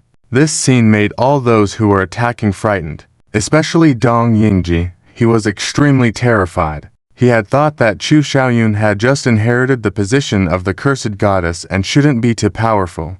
Before, he had refrained from acting because of Mr. Zhu's presence. Now, it seemed certain that Mr. Zhu was dead, so he decided to act. But his calculations were wrong. If he had known earlier, he wouldn't have become the scapegoat. Dong Yingji lamented in his heart, then flashed away, trying to evade Chu Xiaoyun's pursuit. As soon as everyone saw the situation, they were stunned for a moment. Then Dong Yingji was overjoyed and shouted loudly, "Let's attack together. This woman is using the burning deity's power to cast the curse eye. She can't hold on any longer." Just as Dong Yingji said, Chu Xiaoyun could barely unleash the curse eye with the help of the burning deity's power. Because she had inherited the divine position for too short a time, a few days were not enough for her to fully control this power. But in order to drive these people away, she did her best. Sometimes things just don't work out, even if you risk your life. The cultivation disturbance, caused by the burning deity's power, instantly inflicted heavy injuries on Chu Xiaoyun. Spitting out that mouthful of blood was just the beginning, and her whole aura rapidly plummeted. At the same time, all those attacking her were shaken mentally, and they all struck harder, especially Dong Yingji. He sneered and said, "You deceitful woman, you really fooled me. Now, I will send you to reunite with that Zhu surname," Dong Yingji said as he pushed both hands together, and the aura flying dragons were driven to the extreme, with dozens of fierce dragon-shaped spirits swooping toward Chu Xiaoyun. Faced with the incoming radiance, Chu Xiaoyun wiped the blood from the corner of her mouth, looking calm. Regardless, the vengeance of her family has been avenged. Since the elder is dead, I will follow him. However, before her death, none of these people were allowed to escape. Thinking so, Chu Xiaoyun began to frantically activate her divine power, and her skin showed an abnormal reddish color. "Quick, stop her. She's going to self-destruct her deity power." Someone shouted in alarm upon seeing the situation. Dong Yingji was filled with shock and anger. "Deceitful woman, even at death's door, you want to drag us down with you," he said. As he spoke, the aura flying dragons suddenly accelerated, arriving at Chu Xiaoyun's head in an instant. Then, they opened their mouths wide and swallowed her. Chu Xiaoyun was completely desperate. "Elder, I'm coming," she shouted in her heart, then slowly closed her eyes. Just as the aura flying dragons were about to land, even Zhang Anan in the crowd turned away, unable to watch anymore, believing that Chu Xiaoyun was destined to die. But then a white light flashed by, and Dong Yingji, who was previously smug, seemed to be hit head-on by a mammoth elephant, crashing backward and starting to spew blood in midair. At the same time, a cold voice echoed, "Who told you that ... I'm dead." With these words, ripples appeared in the void in front of Chu Xiaoyun, revealing the figure of a young man in white clothes. When this white-clad young man appeared, the dozens of aura-flying dragons arrived nearby. However, the young man didn't even blink, simply saying, "Leave." With this order, A gust of wind suddenly swept before the young man, and these aura-flying dragons couldn't even resist being directly blown apart by the gale. This one word held immense power. The whole scene fell silent. Everyone stood there as if under a spell, staring in amazement. Chu Xiaoyun, who had already given up all hope and was ready to embrace death, suddenly opened her eyes wide upon hearing the voice, then froze. It wasn't until a moment later that she snapped out of her daze, shouting excitedly, "Elder." That's right. The newcomer was Zuan. He nodded slightly, then stood with his hands clasped behind his back, looking coldly around the scene. As his gaze fell, all present unconsciously took a step back, especially those who had been attacking Chu Xiaoyun. Their faces turned even paler. "I heard that you all thought that I was dead," Zuan said blandly. No one dared to speak. The only sound in the room was Dong Yingji's pained gasps. He had been flung by Zuan and could no longer stand, only propping himself up against the wall, gasping for air. Zuan took a step and walked slowly toward him. Dong Yingji looked at Zuan in terror and stammered, Master, please." Zuan waved his hand to silence him, then said calmly, "Do you know why I hit you?" Dong Yingji shook his head in fear, but then remembered something and quickly nodded. Yes, because I was confused and dared to oppose the female goddess. I should deserve death. I'm not human. Zuan smiled. "Well, you weren't human to begin with. Haven't you always proclaimed yourselves as noble deities?" This remark made Dong Yingji stiffen, then he forced a smile. "Master is correct. I'm indeed not human." Zuan, however, ignored his words and continued calmly, "What you said is just one side of the story. If it were just that, I wouldn't have acted. But what about this thing in your hand? How do you explain that?" With that, Zuan opened his palm, revealing a floating divine mark. As soon as Dong Yingji saw this, his face turned pale. And continued coldly, breaking the seal with divine mark techniques and transmitting the information outside can be excused considering the circumstances. But the problem is you wanted to harvest through this method. How do you plan to solve this? This divine mark was intercepted by Zuan on his way to the cursed city. The content on it was quite simple, detailing the situation in the cursed city. Actually, that wasn't a big deal, and Zuan didn't care about such trivial matters. What was crucial was the final piece of information attached to the divine mark, which made one shudder. Dong Yingji intended to lead his men to harvest resources during the vulnerability of the cursed city. What these resources were, one could deduce it by looking at the teachings controlled by the cursed goddess before. For these high-ranking deities, people who could provide faith were a resource, and the word harvest conveyed a sense of bloodshed and brutality from its literal meaning. This was the reason why Zuan took direct action after arriving. Realizing that the truth was out, Dong Yingji's face turned ashen because he knew he was doomed. But then, as if remembering something, he lifted his head and roared ferociously, "Surname, don't think you're so powerful. Even if you kill me now, I still won't accept it." "Oh, not accepting it? That's right." Dong Yingji sneered coldly. "You said you were going to slaughter the esteemed elders of the heavenly sun god's domain. What about your actions? You probably hid somewhere for these 3 days, right?" At this point, Dong Yingji had nothing to lose, laughing wildly. Many people secretly nodded. Yeah, maybe what Dong Yingji said was right. Perhaps Zuan had been hiding somewhere for 3 days. Even Chu Xiaoyun couldn't believe that Zuan could really do it. After all, it was too unbelievable. Everyone was stunned by Zuan's words. The gods are dead. The realm of gods is destroyed. This sounds even more fantastical than a fairy tale. At least many people looked incredulous. Dong Yingji, after a moment of being dumbfounded, burst into wild laughter once again. Surname, your imagination truly astounds me. Saying the gods are dead. Why don't you say you are the God King? You're really making me laugh. Ha ha ha. Laughter echoed throughout the entire immortal stage, but Zuan did not get angry. He just looked up at the heavily sealed space and calmly said, "It seems The summer insects cold can freeze the land and the land people discuss the sea. Huh. Dong Yingji was stunned, and the laughter stopped. What do you mean? Zuan showed his white teeth and smiled chillingly at him. It's nothing. I just think being uncultured is truly terrifying. With that, Zuan took a step forward, coldly stating, "This place is too stuffy. Let's get some fresh air in." With those words, a sword aura appeared out of thin air, and then Zuan waved his hand, and the sword fell with a crisp sound.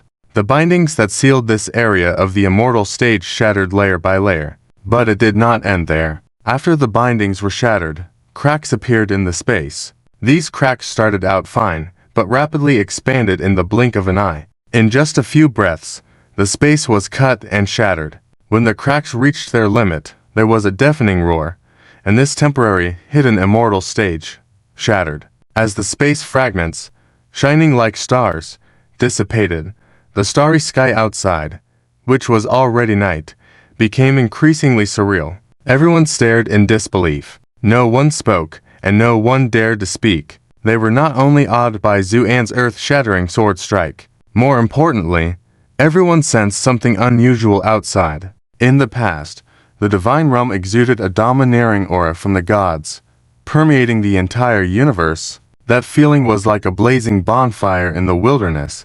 Even if it was far away, it could still be vividly felt. But now, within the range perceivable by everyone's divine senses, the wilderness was silent and peaceful. What is happening? Dong Yingji muttered to himself, his face full of shock. At that moment, Zhang Anan tremblingly said in the crowd, "Everyone, look at the sky."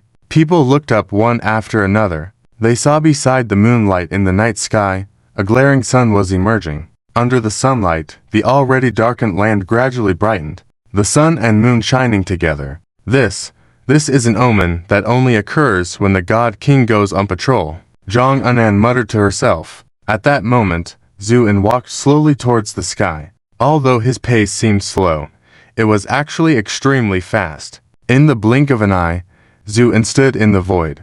When his figure appeared in the night sky, the radiance of the sun and moon dimmed, and the stars stopped twinkling. It seemed as if they were bowing respectfully to Zuan's arrival. Everyone's eyes widened. Zhang Anan trembled all over, muttering with chattering teeth, "The sun and moon bowing.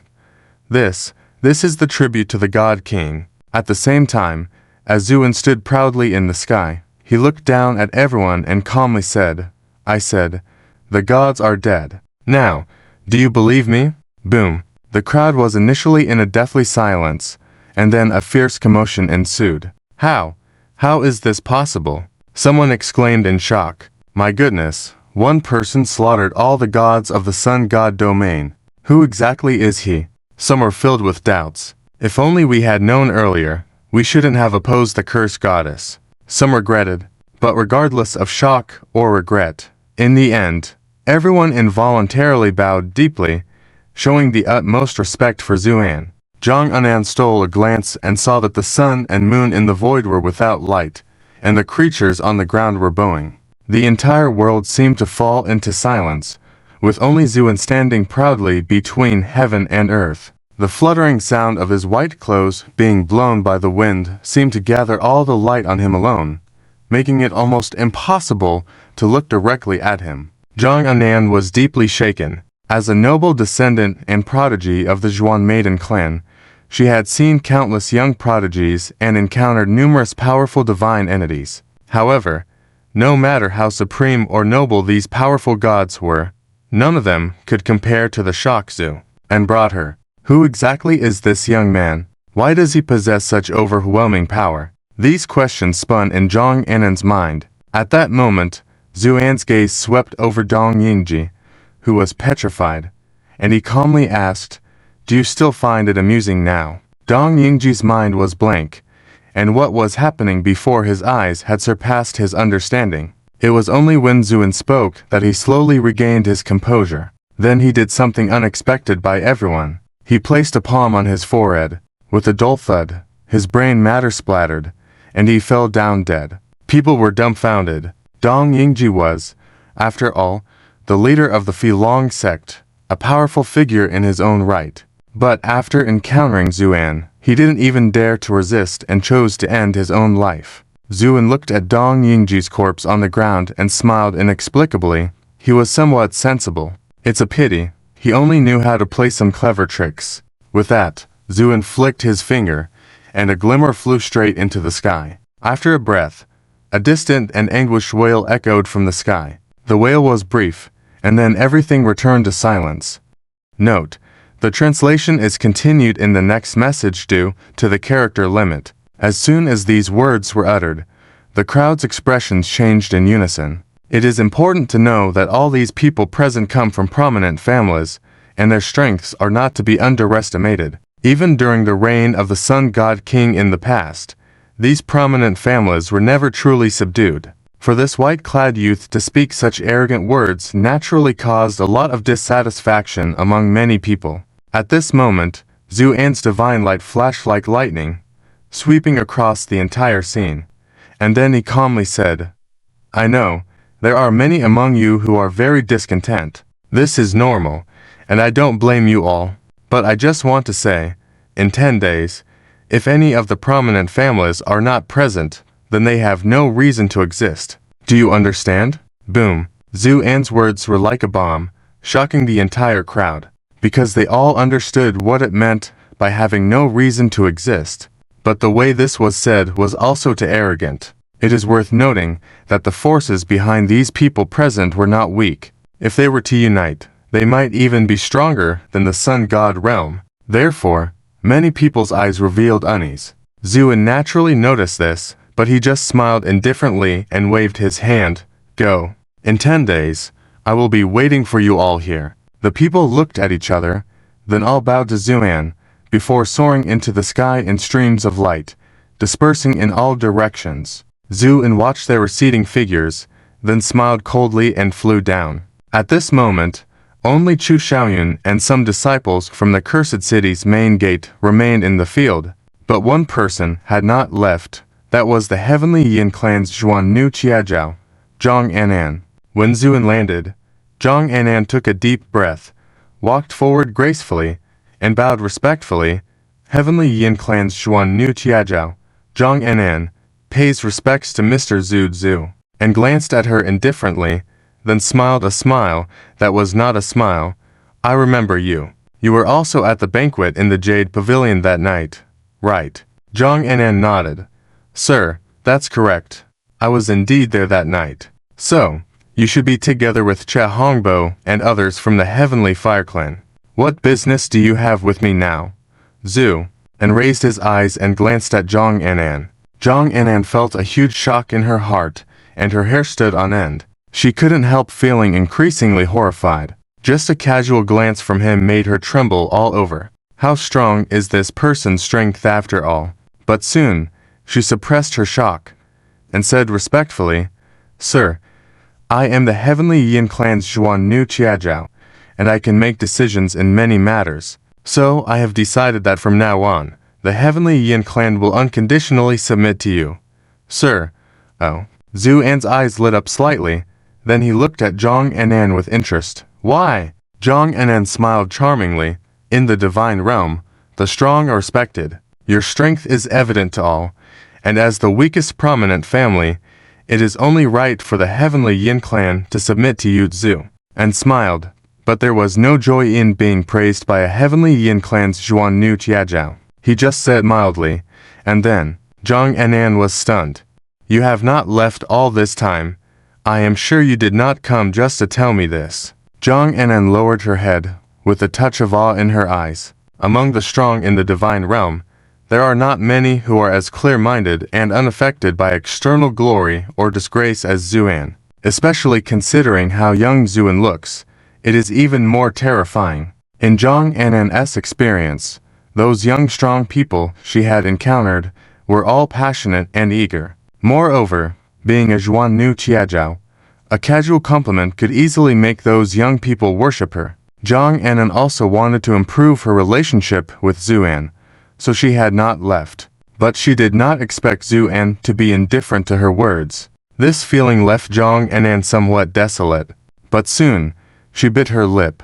raised her head, and looked at Zuan with a serious expression. Sir's insight is truly remarkable. Yes, I do have something else to tell you. It is a matter related to your current power and status, and even a matter of life and death. After saying this, Zhang Anan looked quietly at Zuan, waiting for him to show a shocked expression. When the time comes, her words will have a much greater impact. Unfortunately, she had planned well, but the reality was not what she had imagined. She saw Zuan's indifferent expression, not even blinking an eye.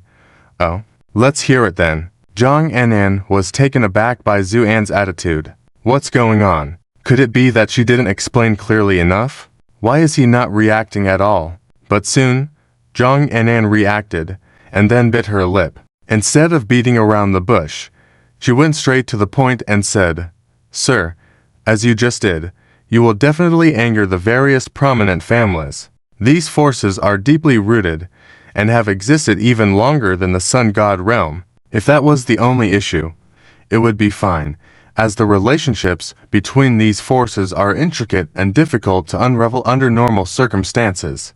But this time is different. Zhang Anan secretly glanced at Zuan, only to find that he remained indifferent, as if these matters had nothing to do with him. Zhang Anan felt a bit helpless, and said in a deep voice, Sir, you eliminated all the geniuses of the Heavenly Fire Clan, the Ancient Sword Clan, the Five Channels Sacred Religion, and other prominent families. These prominent families will definitely not let this go, and by acting like this, you have given them an opportunity. It is likely that these prominent families will take the opportunity to unite and oppose you. After saying this, Zhang Anan looked at Zuan with a serious expression, wanting to hear his response. But she never expected that after hearing her words, Zuan showed no sign of surprise. Instead, he yawned, and then said indifferently, Is that all you want to say? Zhang Anan was stunned, subconsciously nodded. Is that a big deal? Let them unite if they want to? It would be strange if they didn't. Zhang Anan's eyes widened gradually, but Zuan has left. In the field, only Zhang Anan stood there with a dazed expression. It wasn't until Zuan's figure had completely disappeared that she trembled all over, then lowered her head and laughed self-deprecatingly. She had thought she could get closer to this newly rising young powerhouse through this method. Never did she expect that all her schemes would ultimately come to nothing. Especially Zuan's final words, just a sword, made Zhang Anan bitterly smile repeatedly. What is arrogance? She realized it today. But the powerful clans like the Tyan Divine Clan will definitely not let it go. If they truly unite, their strength is not inferior to the gods of Tianzhou. Will everything really go as smoothly as you said? Zhang Anan murmured softly, then shook her head. Her figure flashed, and she disappeared into the sky. As these people dispersed, news of what happened in the Tianzhou Divine Realm began to spread. Countless people who heard of this initially couldn't believe it. After all, these facts were simply too unbelievable. To overthrow a realm of gods single-handedly, to slay all the gods. It all sounded like something out of a fantasy tale. However, following this, the news of Zhu, and ordering representatives of various powerful clans to go to the Cursed City in 10 days to declare their submission also came. Accompanying this, there were also the sad news of the Tianhu Divine Clan's young master Qihongbo, the successor of the Gujian Divine Clan, by Chang, and the arrogant ones from the Wutong Divine Sect being slain by Zuan. Now, the entire realm was in an uproar. What? This Zuan has killed the descendants of several major clans and asks them to go and submit. Yes, and saying that if they don't go in 10 days, they will have no reason to exist. How arrogant can one be? Amidst the shock, everyone couldn't help but look towards the various clans. Meanwhile, the members of several powerful clans were furious. The clan leader of the Gujian Divine Clan, Bai Tu, had a dark expression, with sword energy swirling around him, cutting traces on the stone table in front of him, clearly furious to the extreme. Finally, after hearing the news, he flashed a cold light in his eyes, and a sword light directly crushed the stone table in front of him into pieces. Then, standing up, he shouted angrily, to exterminate the descendants of my Gujian divine clan and order us to go and submit. This Zuan is truly intolerable. To have even killed our Chang'er, the Gujian divine clan must avenge this. A senior elder of the Gujian divine clan also roared furiously. Exactly. We must mobilize now. This zoo must be thoroughly wiped out. At that moment, the entire Gujian divine clan was filled with rage and clamor. However, there were also some clear-headed individuals. An elderly man spoke in a deep voice. Clan leader. Rumors say that Zuan has wiped out all the gods of Tianzhou. So, it's clear this person is extraordinary. If we want revenge, we must plan carefully. This suggestion made many people shrink back. Yes, it is said that Zuan is extremely domineering. Tianzhou divine realm fell into his hands. Although the Gujian divine clan was powerful, compared to the gods of Tianzhou, there was still a gap. So, what is the chief elder's suggestion? Baitu calmed down at this point and asked in a deep voice. Clan leader. Those who perished in the cursed city this time were not just our Gujian divine clan's descendants, but also the descendants of the Tianhe divine clan, the Wutong divine sect, and other powerful clans. Especially the Tianhe divine clan. They lost the painstakingly cultivated Tianhe young master who they spent centuries on. The senior elder paused, then continued. These major clans will definitely not let this go lightly. Therefore, I believe that the most important thing now is to unite these clans and deal with Zuan together. Good. Baitu nodded. I will contact the Tianhe divine clan now. Just as he was preparing to send a messenger, a flame swiftly approached the Gujian divine clan with lightning speed. Baitu's expression changed slightly, and with a wave of his hand, he caught the flame. When the flames dispersed, a message was revealed. There were only 8 simple words on the message. Eliminate the common enemy, but please meet first. Seeing this letter, Baitu was first stunned. Then he smiled. Very well. It seems the Tianhe divine clan is thinking the same as us. He looked around, then said solemnly, Everyone, let's go. With that, he flicked his sleeve, and he turned into a sword light, soaring into the sky. Behind him, the elders and strong members of the Gujian divine clan all leapt up, transforming into sword lights, following Baitu closely. At the headquarters of the Wutong divine sect, after news of Ji Heoqiang's death spread, the place was filled with cries and howls. Behind the idols at the shrine of the headquarters, many demonic gods began to wail. The sect master, Shangzi, threw his head back and howled, shouting angrily, Wutong divine sect must destroy this man. With that, he was about to lead the members of the Wutong divine sect to battle. At that precise moment, a strand of flame also arrived. Shangzi looked at it and a fierce smile appeared on his face. Then he flicked his hand. My underlings, the Tianhe divine clan is inviting us to go and deal with Zuan together. Since that's the case, let's make this journey.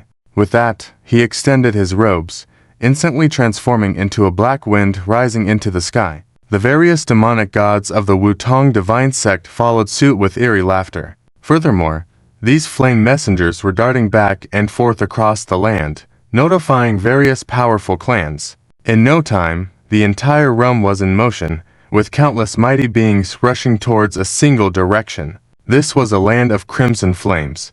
Even the clouds in the sky took the shape of fire. The ground was desolate, with hot, dry winds swirling about, extinguishing any signs of life. But despite such extreme and harsh conditions, on the edge of a desert stood an incredibly majestic city. The vastness of this city surpassed even that of the cursed city by 10 times or more. Even the city walls were forged with precious flame-red crystals, causing the entire city to radiate a brilliant flaming red color, resembling a burning flame reaching into the sky from afar. This was the location of the most powerful clan in all directions, and even the Tianzhou divine realm had to show respect, the Tianhe divine clan. However, at this moment, the atmosphere in this Tianhe city felt tense. The death of Kehongbo had shocked the entire Tianhe divine clan. One must understand their history, stretching back so long.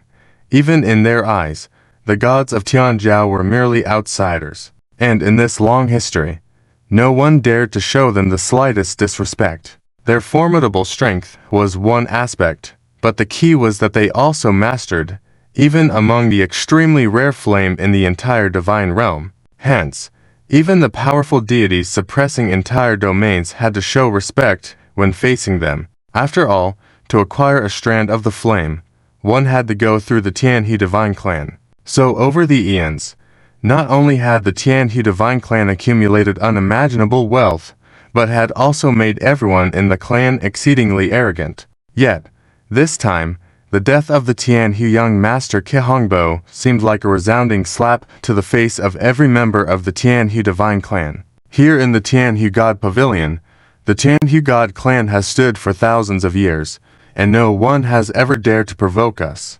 The identity of the young master is uniquely esteemed, yet he was killed by a random young man who popped out of nowhere. It is truly an unprecedented disgrace. An elder angrily shouted in the Tianhe city. Others in the pavilion nodded in agreement. Indeed, we must eliminate this individual to uphold the prestigious reputation of our clan built over millennia. We swear to kill him. A clamor erupted in the Tianhe God Pavilion. Just then, a calm voice spoke up. That's enough. The pavilion instantly quieted down. A figure appeared slowly on the central seat, emitting a commanding aura. It was a middle-aged man with a flame mark on his forehead, exuding an intimidating presence that made others avert their gaze. Upon seeing him, everyone respectfully bowed. Greetings, clan chief. Indeed, this man was the leader of the Tianhe God clan, Chesixiang. Chehongbo, who was killed by Zuan, was also his legitimate son. Chesixiang's eyes scanned the room, and he calmly stated, Zuan must be dealt with, but since this individual dares to be so audacious, he surely possesses remarkable abilities. Look at the example of Tianzhao among the gods. Therefore, we must handle this matter with caution. Understood. Everyone responded in unison. Chesixiang then turned his gaze towards a young man standing in front of the group, who bowed respectfully. Zhuanfeng, I command you to inform the major clans of the realm. Have you done so? The young man stepped forward, cupped his hands, and replied, Father, I have followed your instructions and informed all of them without exception. Chesixiang nodded slightly. Very well. How have the clans responded? The ancient sword god clan sent back a responsive message, and they are on their way. The five-tongued god sect also sent a messenger, informing the time of their arrival. Most of the other clans have responded as well, except for what? Zhuanfeng hesitated for a moment before solemnly saying, The Tyan God clan has not responded to us yet. The Tyan God clan. Chesixiang raised an eyebrow, a hint of amusement in his eyes. The atmosphere in the Tianhe God Pavilion became somewhat peculiar. Ha ha ha! How dare the Tyan God clan defy our wishes? Have these women been living too comfortably for the past 1,000 years? A senior elder sneered. I agree. Why don't we take this opportunity to swallow up the Tyan God clan? Although they are weak in strength, those women are quite enchanting. Another elder with a sly look chuckled. His words elicited some strange smiles among the crowd, with many considering the suggestion to be a good one. The contempt the Tianhe God clan held for the Tyan God clan, even to the point of coveting them, stemmed from the deep-seated history of animosity and rivalry between the two factions. In fact, their names alone indicated their opposing natures. The Tianhe God clan controlled the Tianhe Abyss for thousands of years, their strength and influence immeasurable. With formidable individuals within their ranks, they rightfully earned the title of the most powerful clan in the realm. In contrast, the Tyan God clan was like eternal ice, situated near the Tyan Pool. Their practices and demeanor were diametrically opposed to those of the Tianhe faction. According to ancient legends, the Tyan God clan was once as powerful as the Tianhe God clan, eventually earning the reputation of being the top two clans. However, for various reasons, the Tyan God clan began to decline rapidly. Today, they were just one of the insignificant clans in the realm, and had it not been for the emergence of the prodigious Zuan Nu Qiajiao, Zhang and An, in recent years, they might have been demoted to a mere faction. This was why the members of the Tyan God clan were so eager upon hearing Zhuan Feng's words. Xiang's eyes flashed with a cold light. In the past, to preserve their reputation, Xiang had been reluctant to take extreme actions. But now, faced with a young powerhouse who dared to challenge the major clans, he knew he had to silence any discordant voices. Yet, he hesitated to act immediately. Xiang was indecisive. Zhuan Feng seemed to sense his father's hesitation. His eyes lit up and respectfully suggested, "Father, how about I personally visit the Tyan God clan? If they cooperate, it would be for the best. If they resist, we can send forces to eliminate them later. No one else would object then. What do you think?" Xiang gave his second son a deep look. Previously overshadowed by his elder brother, Hongbo, Zhuan Feng had remained in the background. Many had viewed him as nothing more than the second young master of the Tyan God clan. Even Xiang had considered him a disappointment, but after Hongbo's death, Zhuan Feng's demeanor suddenly changed. His current words displayed strategic thinking and prudence, contrary to everyone's expectations. Not only Xiang, but others in the Tyan God pavilion also looked at Zhuan Feng with astonishment. Under his father and everyone's gaze, Zhuan Feng bowed his head, hiding his emotions in the shadows, until, after a moment, Xiang nodded. "Very well, go then." "Yes, father," Zhuan Feng responded respectfully, a subtle sense of satisfaction concealed in his eyes. With that, he left the Tyan God pavilion. As he departed, a brief silence fell over the pavilion, broken by an elder's flattering remark. "Although the young master is no more, it seems the second young master is not to be underestimated." Compliments filled the air in the Tyan God pavilion. Xiang chuckled, his face betraying a hint of smugness. Upon Zhuan Feng's exit from the Tyan Divine Pavilion, his lackeys who had attached themselves to him greeted him enthusiastically. "Young Master Zhuan Feng! Young Master Zhuan Feng!" In the crowd's embrace, Zhuan Feng, who had been bowing, gradually straightened his posture. The humility and respect on his face had disappeared, replaced by arrogance and smugness. "Second young master, how did the Patriarch and elders respond?" Zhuan Feng nodded and proudly stated, "I spoke, and father naturally agreed on the spot." He then glanced at his subordinates and casually said, "Prepare yourselves, we are heading to the Tyan Divine Clan now." These minions perked up at the command, exclaiming,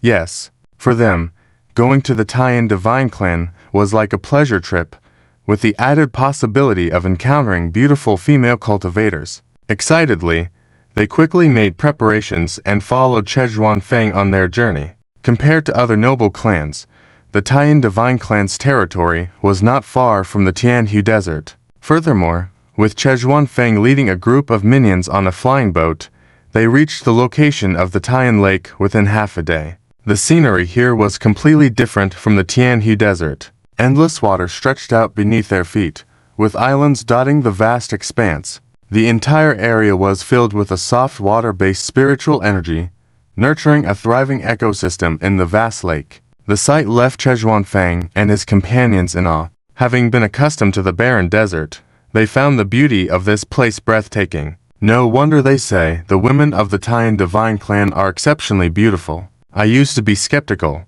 but now I see it's not an empty boast. After all, living in such a place, even ugly ducklings must turn into swans over time. Zhuan Feng sighed. One of his minions chuckled and said, "Young master, with the Patriarch's mission this time, if these young ladies are sensible, they will worship you like a deity. It will be as easy as a word from you." Another piped in, "That's right. Young master is going to enjoy some good fortune this time." Zhuan Feng's face darkened. "Nonsense. I am here on official business this time." The minions fell silent, but soon Zhuan Feng licked his lips and said firmly, "Of course, after the official matters are dealt with, there's always time to relax." The minions were first stunned, then chuckled and agreed.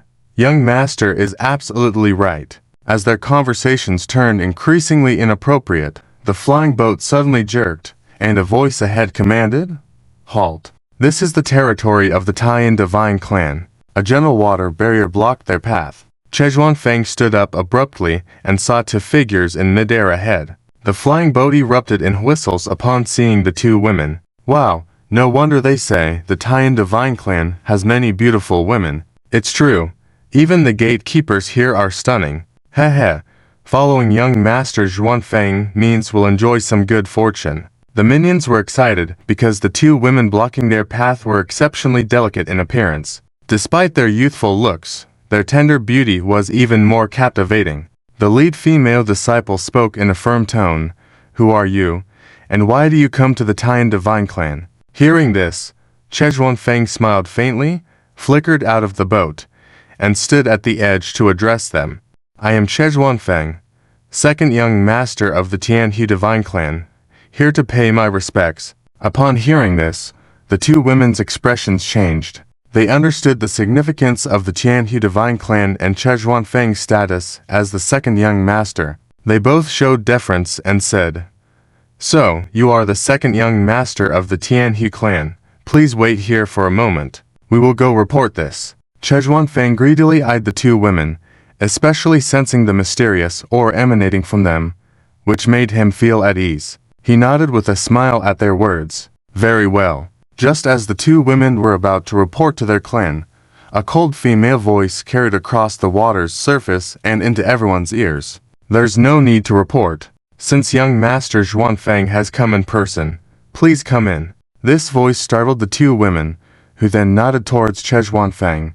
Second young Master Che, the one speaking is our eldest senior sister. Please follow us. With a wave of their hands, an invisible water barrier was lifted. Please come in. Zhuan Feng's expression turned slightly displeased. Being addressed respectfully by the gatekeeping female disciples meant that the identity of the speaker was significant. She was known as the most outstanding woman in the Tyan divine clan for thousands of years, the peerless beauty and talent of the four corners of the world, Zhang Anan. Nevertheless, Zhuan Feng felt uncomfortable because she had only sent a message and not personally greeted him. He believed that if his brother, the young master of the Tianhu clan, had come, Zhang Anan would have welcomed him in person. But now, facing him, she only sent a simple message. This made Zhuan Feng quite displeased, and he snorted lightly before walking in. The abundant water spiritual energy inside, and the increasingly deep and frigid lake beneath their feet marked the essential elements upon which the Tyan divine clan depended for survival. The Tyan Pool. In the center of the Tyan Pool stood a grand island with numerous exquisite buildings, although many of them seemed decrepit and devoid of their former glory, indicating the current plight of the Tyan divine clan. As Zhuan Feng approached the island, radiant beams of light rose from within. Leading the way was Zhang Anan, the unparalleled beauty of the Tyan divine clan. Zhang Anan's gaze shimmered and she greeted Zhuan Feng with a hand gesture. Greetings, young Master Zhuan Feng. Zhuan Feng couldn't help but snort, but his eyes were involuntarily drawn to Zhang Anan. The reason was simple. She was exceptionally beautiful. The meeting room of the Tyan God clan was not luxurious, but it was arranged very elegantly and delicately. It wasn't until someone offered fragrant tea that Zhuan Feng gradually regained his clarity. At that moment, Zhang Anan said softly, I wonder what brings young Master Zhuan Feng to our Tyan God clan. Zhuan Feng's gaze gradually calmed down, then he leaned back in his chair and leisurely began to drink his tea. The meeting room became quiet. Many disciples of the Tyan God clan stood silently behind Zhang Anan, watching as Zhuan Feng drank his tea. After a while, Zhuan Feng sighed in satisfaction. Good tea. I never expected the Tyan God clan to have such excellent tea. Zhang Anan smiled faintly. This tea is wild tea naturally grown in the Tyan Pool, indeed quite flavorful. If young Master Zhuan Feng likes it, I can send you some before you leave. Zhuan Feng smiled noncommittally. In that case, I would feel embarrassed. Zhang Anan smiled. Just some tea leaves. Young Master Zhuan Feng. No need to be so polite. Just as she finished speaking, Zhuan Feng suddenly slammed the table and sternly said, Anan, do you know your crime? This question made everyone in the room tense. but Zhang Anan remained unfazed, calmly looking at Che Zhuanfeng. Young Master Zhuanfeng, what do you mean by knowing our crime? Che Zhuanfeng leaned back in his chair, coldly staring at Zhang Anan. Anan, let's be straightforward. Did you receive the divine fire order we sent from the Tianhe God clan? The atmosphere suddenly became tense. All eyes were on Zhang Anan. After a moment, she nodded gently. Yes, we received it. Che Zhuanfeng's face turned cold, then he sneered. If you received it, why hasn't the Tyan God clan replied to it? Zhang Anan remained silent. Che Zhuanfeng continued.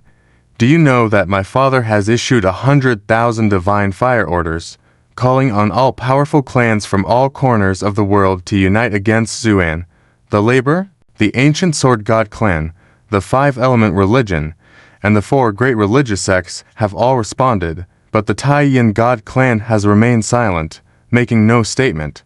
What does this mean? I believe Miss Zhang can give me an explanation. That's right.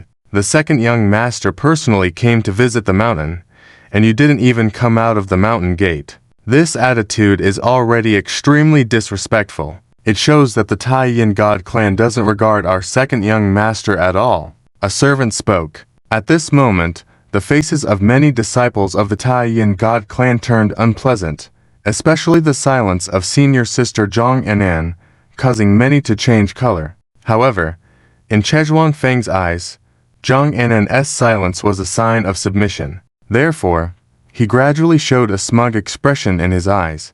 Then, with a cold tone, he said, Miss Zhang, do you know that because of this, my father was extremely angry and even wanted to punish you, but I begged him to temporarily calm down. However, if you wish to cover up this matter, then, Che Zhuanfeng looked at the room full of graceful women, licked his lips greedily. You have to pay a price so that I can report back when I go back. Don't you think? Oh, what price? Zhang Anan suddenly asked. Che Zhuanfeng thought that his previous conjectures were correct. As Zhang Anan seemed to be afraid, he said with a playful tone, We have traveled a long way and are tired. If a lady from your esteemed sect can accompany me to rest, I think we can negotiate. With these words, the women of the Tyan God clan all looked shocked, their gazes all turning to Zhang Anan. Che Zhuanfeng smirked. Anan, what do you think?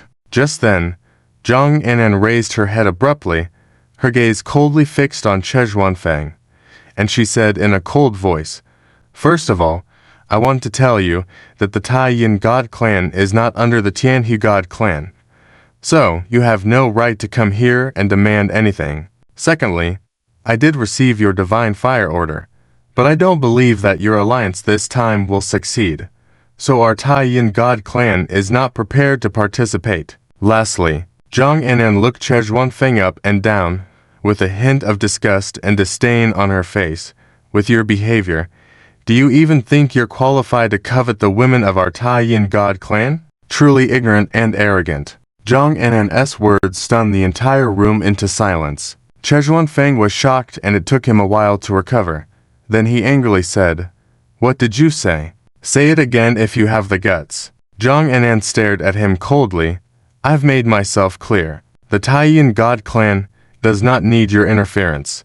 You, Che Zhuanfeng couldn't believe his ears. He thought this visit to the Tyan God clan would be an easy and pleasant one, even full of romantic encounters. He volunteered to come because he wanted to establish his reputation through the Tyan God clan after his brother, Cha Hongbo, had died, making him the rightful heir of the Tianhe God clan. That's why he decided to step out of the shadows and show his skills.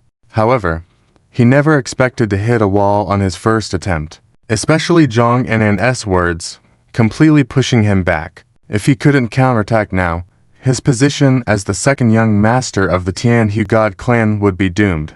Realizing this, his expression turned serious, and he said coldly, Zhang Miss, I hope you understand what you are saying. Zhang Anan took a deep breath. I am fully aware. In fact, I have been keeping these words in my heart for a long time. I have long wanted to say them to you self-righteous people from the Tianhe God clan.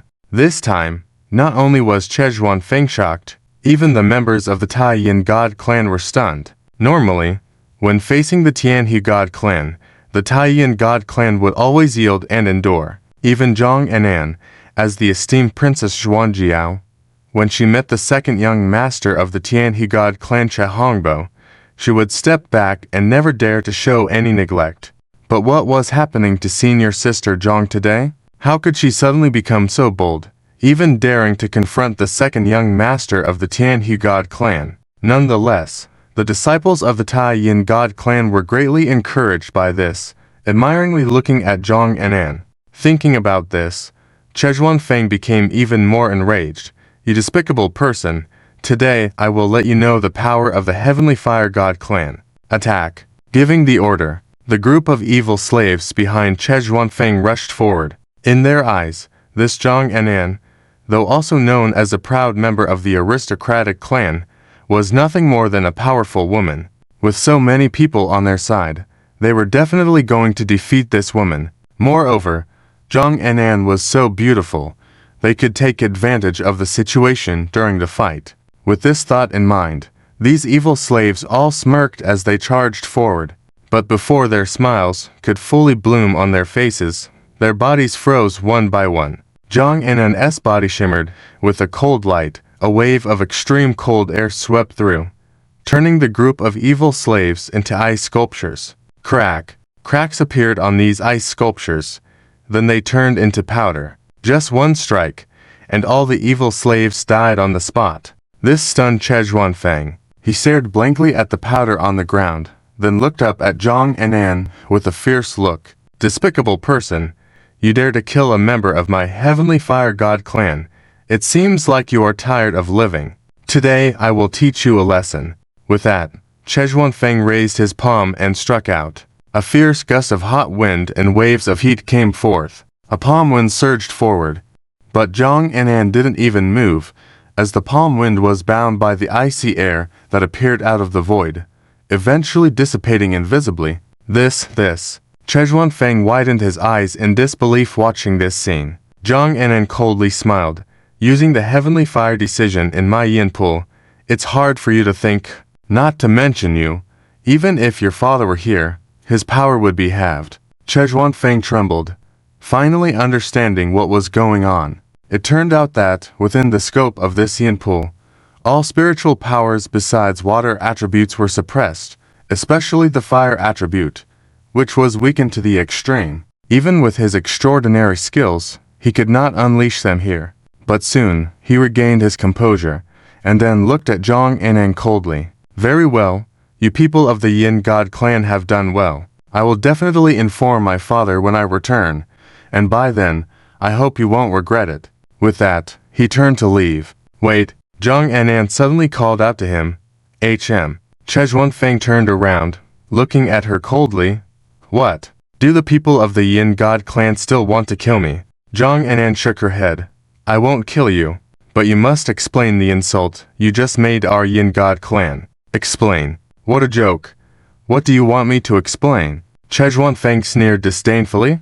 But then, Zhang Anan suddenly rushed up to Chejuan Feng, raising her hand and delivering two slaps. Slap. After the slaps, Chejuan Feng's face was already swollen. The whole scene shocked everyone. Chejuan Feng couldn't believe it as he looked at Zhang Anan. You dared to hit me? Yes, I dared. I've been displeased with you spoiled children for a long time. Zhang Anan coldly smiled and continued. Go tell your father. The matters of our Yin God clan are none of your business. Understand? Chejuan Feng wanted to retort, but when he saw Zhang Anan raising her hand again, he couldn't help but shiver, then quickly nodded. Get lost. Chejuan Feng turned and ran off. It wasn't until he had completely left the range of the Tyan Pool that he turned around, his face full of resentment, and shouted, Zhang, you wait. This is not the end. Our Heavenly Fire God clan will make you pay. At this moment, Zhang Anan raised her hand and shot a cold light towards Chejuan Feng. Startled, Chejuan Feng screamed and hurriedly ran away. After his figure had completely disappeared, Zhang Anan withdrew her gaze. At the same time, applause rang out in the reception hall. These female disciples clapped sincerely, with adoration on their faces. Zhang Anan gave them a faint smile. But at that moment, a voice filled with anger and age came from behind the island. Zhang Anan, come here. This voice made all the female disciples pale. It was the senior elder Zuan Han who was in charge of punishment in the Yin God clan. She had a strange and irritable temper, and all the disciples were afraid of her. And she had always had some disagreements with Zhang Anan. Calling her over openly this time probably wouldn't end well. Despite the worried looks from the disciples, Zhang Anan smiled faintly and went straight to the back mountain. The Yin God clan was divided into the front mountain, where the disciples practiced, and the back mountain, where the elders lived. The punishment hall was located in the back mountain. When Zhang Anan walked into the punishment hall, all the major elders of the Yin God clan were already present and discussing animatedly. When they saw Zhang Anan, the discussion ceased. Zhang Anan bowed respectfully. Greetings, all elders. The scene fell silent. The elders looked at Zhang Anan with complex expressions. For this outstanding disciple of the Yin God clan, these elders naturally favored her. However, this time, what she did was indeed going too far. Suddenly, Zuan Han, who was sitting in the middle, slammed the table, angrily asking, Zhang Anan, cut the crap.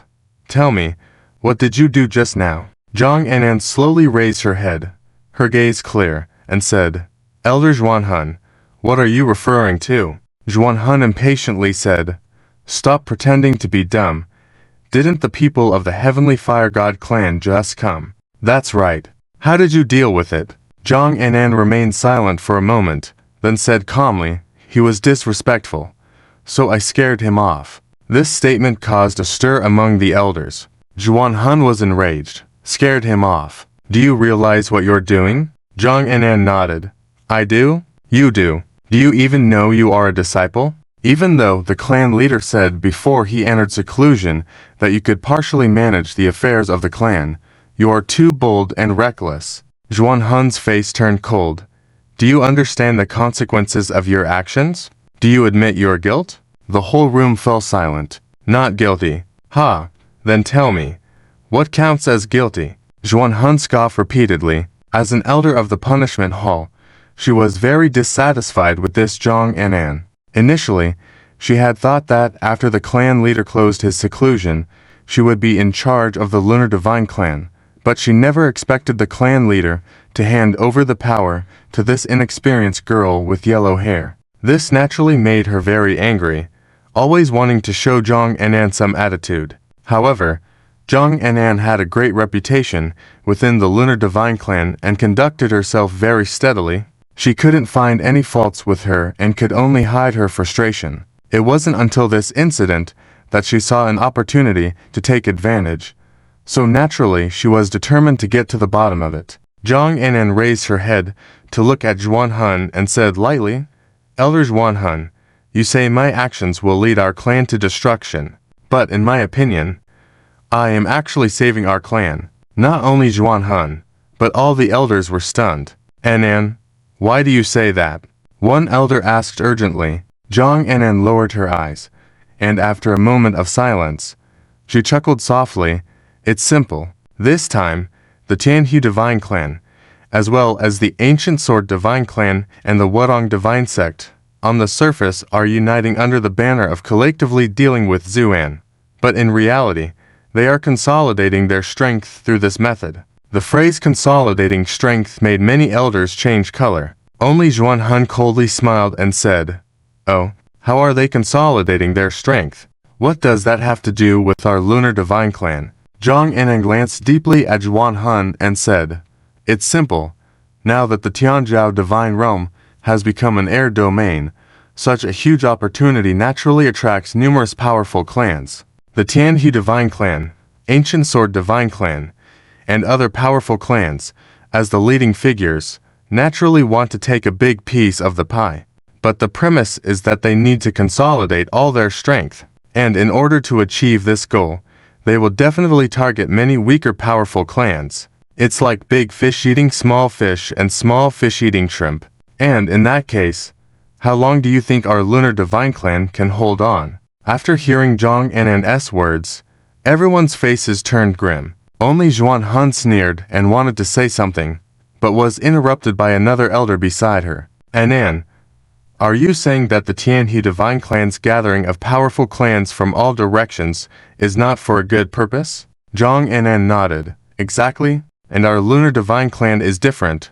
We already have grievances with the Tyan Divine Clan. We are close in proximity, and most importantly, Zhang Anan paused, we are all women. This means we will become the fattest piece of meat that the Tyan Divine Clan wants to devour. So, if we really go this time, it'll be walking into a trap with no way out. Zhang Anan's clear presentation made all the elders look grim. Upon further reflection, they found Zhang Anan's argument quite reasonable. Zuan, however, sneered, saying, what a joke. Even if we don't go, the Tyan Divine Clan will come to conquer. As you said, we are closest in proximity, and with flying ships, we could arrive in a day at most. Zhang Anan fell silent for a moment, then nodded.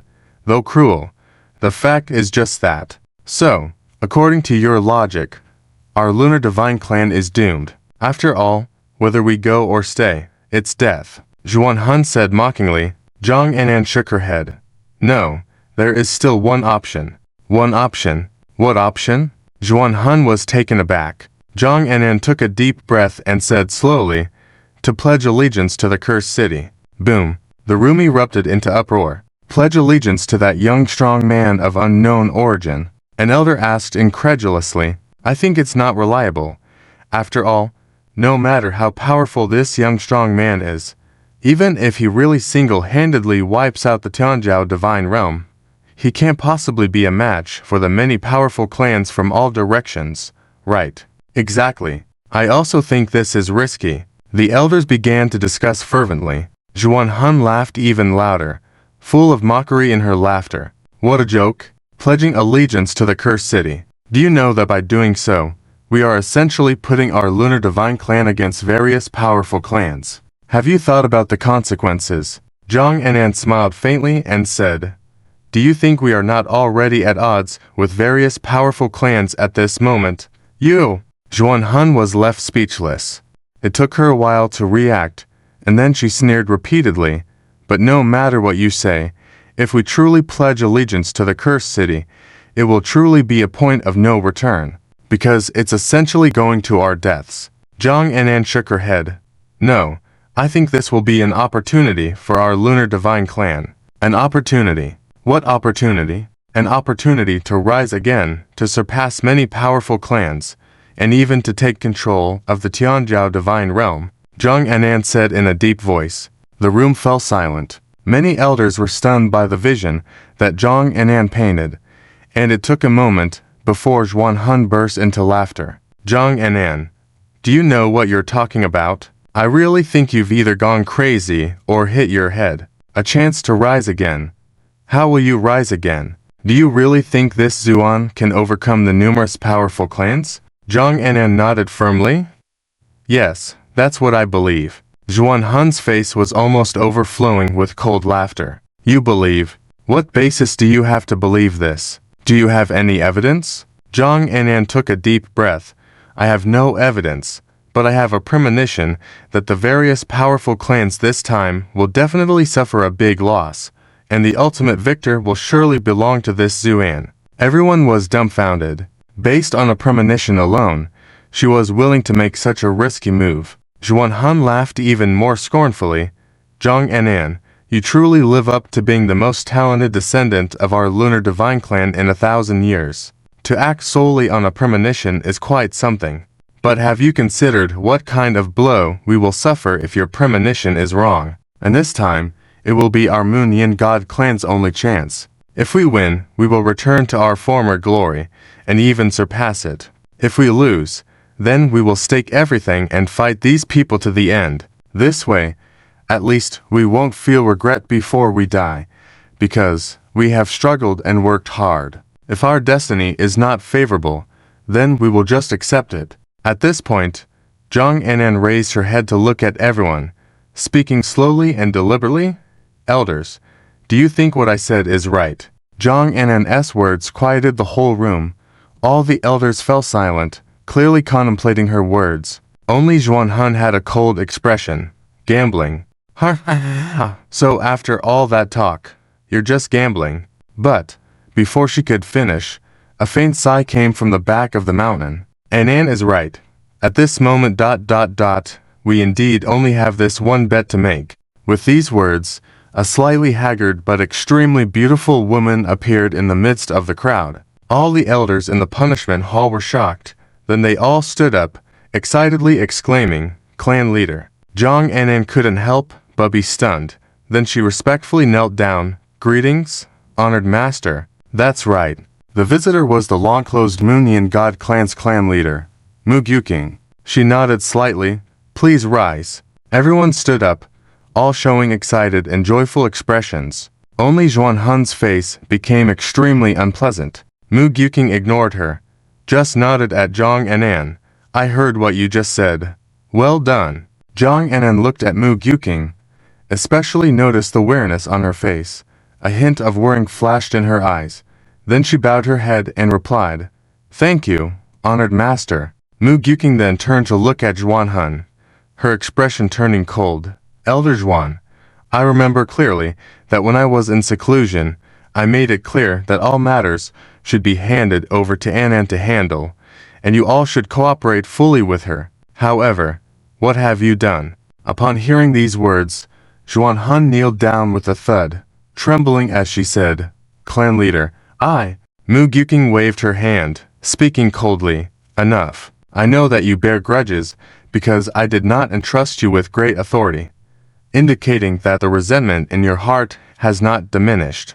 Therefore, you shall go into seclusion in the back mountain for 3 years. Don't worry about the punishment hall for now." Upon hearing this, Zuan stood rooted to the spot. Mu Gyuking raised an eyebrow slightly.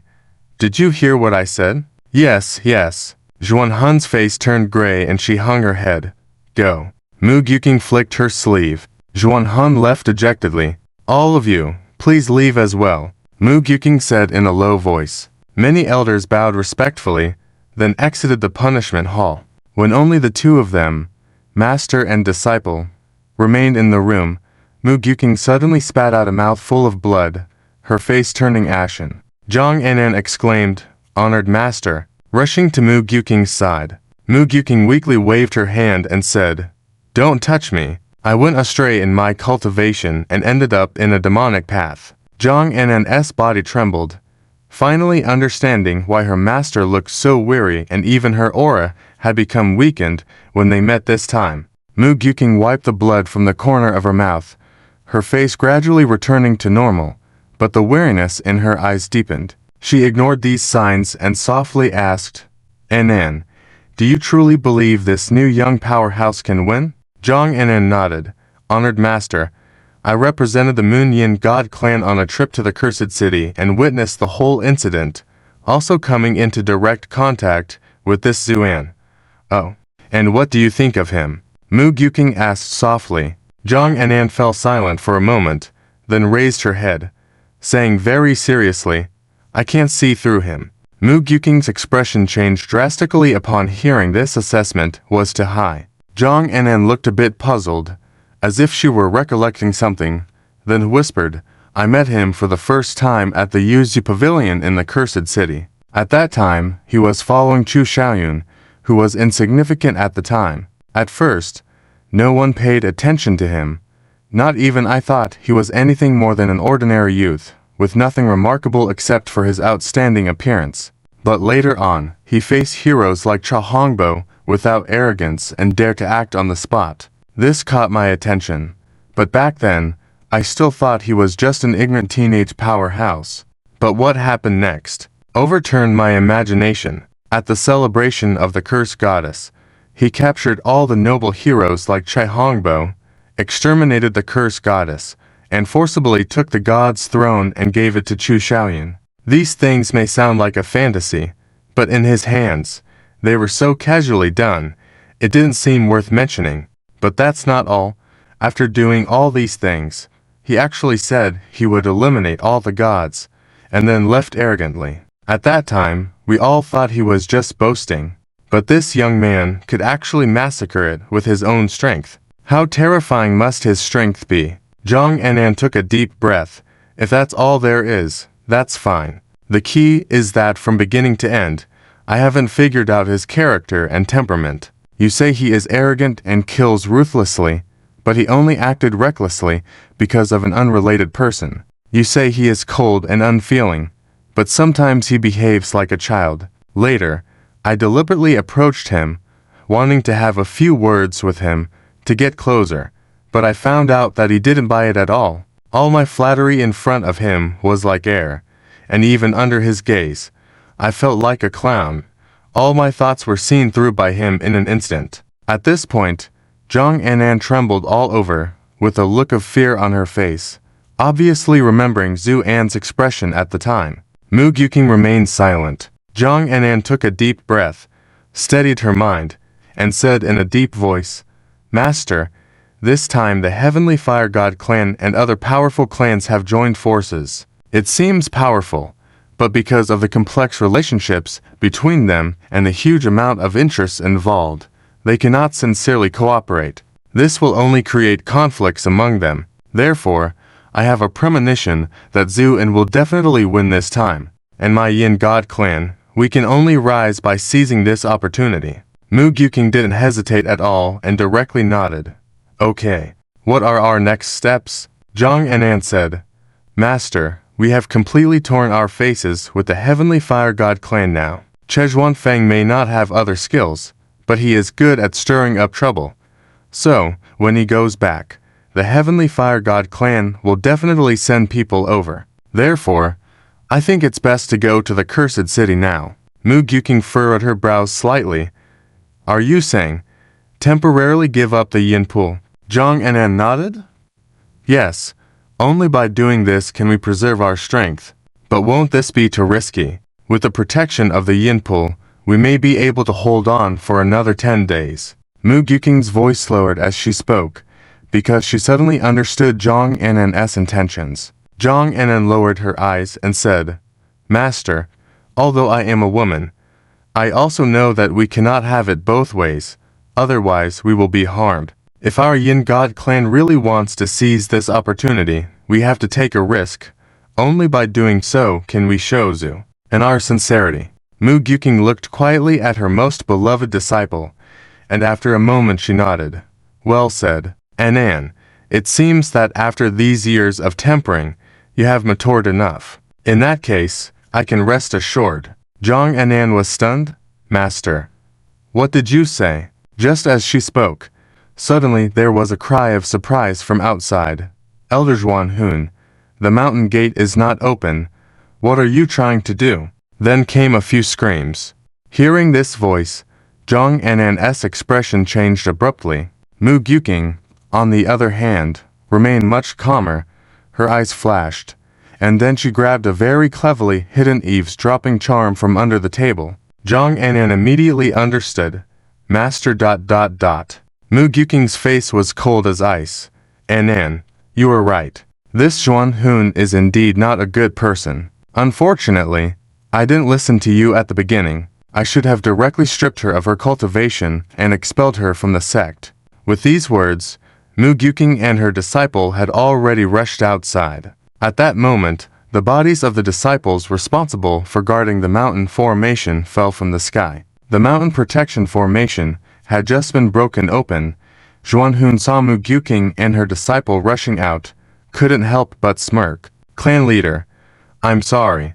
You want to join the Cursed City, but I don't want to go to my death. Goodbye." With that, she tried to break through the mountain protection formation to escape. At this point, all the elders were also alarmed and rushed over, but it seemed that it was already too late to stop her. Just then, Mu Gyuking raised her sleeve and flew up with lightning speed, rushing in front of Zuan Hun with a thunderous momentum, then shouted sternly, "How dare you!" Saying that, Mu Gyuking struck out with the palm, but Zuan Hun did not dodge at all.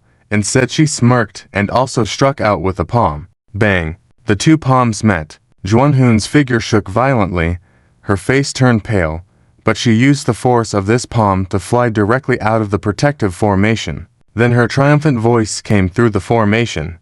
"Mu Gyuking, I have long seen that your cultivation has gone astray and you are possessed by evil spirits. You couldn't do anything to me with that palm, but you probably will be seriously injured. Ha. Before she could finish speaking, Mu-Gyuking's face was cold, and she struck out with another palm. A chilling yin energy burst out through the mountain protection formation towards the outside. Zuan screamed, and then, with a bitter tone, she angrily shouted, Mu-Gyuking, you dare sneak attack me? You wait.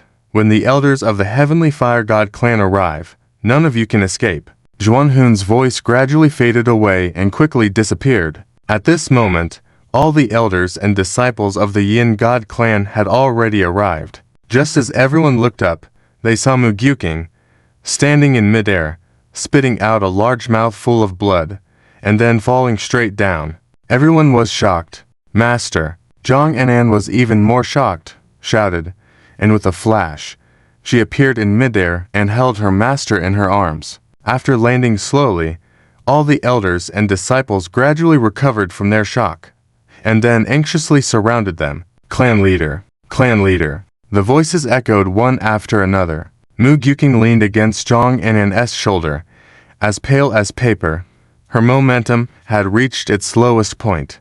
But even so, she waved her hand to the crowd rushing over, then smiled bitterly. Don't come over, I'm fine. The crowd stopped in their tracks, but their eyes were full of worry. Mu-Gyuking turned to look at Zhang Anan, then smiled lightly. Anan, help me sit over there. I have something to say. Zhang Anan's eyes were filled with tears. She clenched her teeth and nodded. After Zhang Anan helped Mu-Gyuking sit on the high platform in the courtyard, Mu-Gyuking looked around at all the elders and disciples present, and said calmly, Kneel down.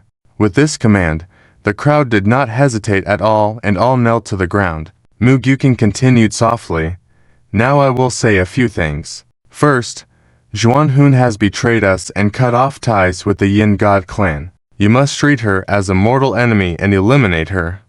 Yes. Everyone bowed their heads in agreement. Second, Mu-Gyuking scanned the crowd and then gently clasped Zhang Anan's hand. Many people trembled and exclaimed, Elder Chief. Chief. Zhang Anan knelt down on the ground, choked with emotion, and cried out, Master, I. Mu-Gyuking waved his hand. Anan, you don't need to say any more. My decision is final and cannot be changed. From now on, you will be the chief of the Tyan God clan. Zhang Anan's eyes welled up with tears, deeply bowing. Yes. Then Mu-Gyuking looked around the whole place and said softly, Have you all heard? Yes. Everyone replied in unison, many of them with tears streaming down their faces. Then pay your respects to the new chief. Mu-Gyuking's voice grew weaker. Everyone turned towards Zhang Anan and knelt down again. Greetings, Elder Chief. This shout was heartfelt by everyone. It was not only because of Zhang Anan's popularity, but more importantly, because Mu-Gyuking had been in charge of the Tyan God clan for hundreds of years and was deeply loved by everyone. It was clear that she was now passing on her responsibilities at the end of her life. This naturally made everyone solemn and moved. Zhang Anan wiped away the tears from her cheeks and nodded to everyone, Please rise. At that moment, Zhang Anan finally received honor and became the youngest chief of the Tyan God clan, as well as in all the powerful clans in the four directions. Mu-Gyuking then whispered, Anan, now that you are the chief, as you said before, lead everyone away from here to the cursed city. This statement caught everyone off guard, especially Zhang Anan, who then realized something and shook her head tearfully. Master. Mu-Gyuking narrowed her eyes, as the chief. How can you cry so easily? Zhang Anan suppressed her inner sorrow upon hearing this, but still pleaded, Master, let us leave together. Mu-Gyuking shook her head and smiled. Silly child, can't you see my current condition? I barely survived in the Tyan Pool. How can I leave? Zhang Anan struggled to speak because she knew Mu-Gyuking was speaking the truth. Mu-Gyuking then lowered her eyes and said softly, Anan, explain to everyone. Zhang Anan nodded. Yes. She then turned around and roughly recounted what she had spoken with Mu-Gyuking before. After everyone listened, they fell silent, then bowed in unison. Disciples, willing to follow the chief. Seeing everyone bowing respectfully, Jong Anan held back her tears. Mugiking nodded in satisfaction. Very well. Now go. Jong Anan still had some difficulty controlling her emotions and tremulously said, Master. Mugiking shook her head. Silly child. I understand your thoughts. The Tyan God clan has stood here for thousands of years. If all of us leave now in the face of this disaster, it would be a betrayal of the protection the Tyan Pool has provided for thousands of years. So, leave now. I will stay here for everyone. Upon hearing Muging's words, Jong Anan and everyone else showed sorrow on their faces, then knelt down again. Master, Chief. Mugiking gently waved her hand. Go. Remember, even though we are women, we cannot be underestimated by other powerful clans. Understand? Yes. Everyone respectfully bowed and then stood up, following Jong Anan as they left without looking back. It was not that they didn't want to look back, but they dared not, because they all knew that this farewell would be eternal, and if they were to look back, they might really never be able to leave. Muging's words were clear. Even though they were women, they could not be underestimated by other clans. So at this moment, for the continuity of the Tyan God clan, they had to wipe away their tears and embark on the journey to the cursed city. As for hatred and regret, they could only be washed away with the blood of their enemies. Despite thinking this way, when they truly left the protection of the mountain barrier, everyone couldn't help but cry out in sorrow, and then turned back and shouted in unison, Elder Chief. Watching as everyone disappeared behind the protective barrier, Mugiking, with a pale face like paper, couldn't help but smile faintly, and when she heard the mournful cries of the people, tears also welled up in her eyes. Choking up, she said, Anan, everyone, I am truly happy to have met you in my lifetime. Mugiking, a woman whose name carried a sense of loneliness and solitude, was now in tears at this moment. But soon, she wiped away the tears from her eyes, and then, laboriously stood up, slowly walked into the grand hall located in the center of the island. She gently touched the green gold walls, greedily taking in everything around her. This place held her memories for thousands of years, some happy, some sad, but the grand hall, witnessing all of this, remained silent.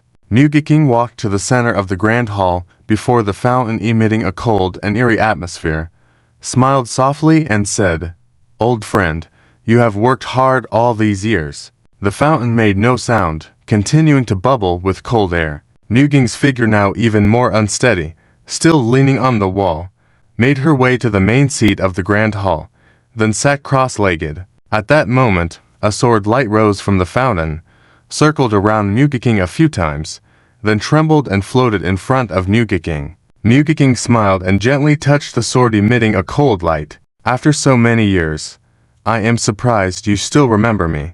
The hilt of the sword trembled, as if responding to Muging's touch. I know you have been lonely under the water for too long. So, you crave blood.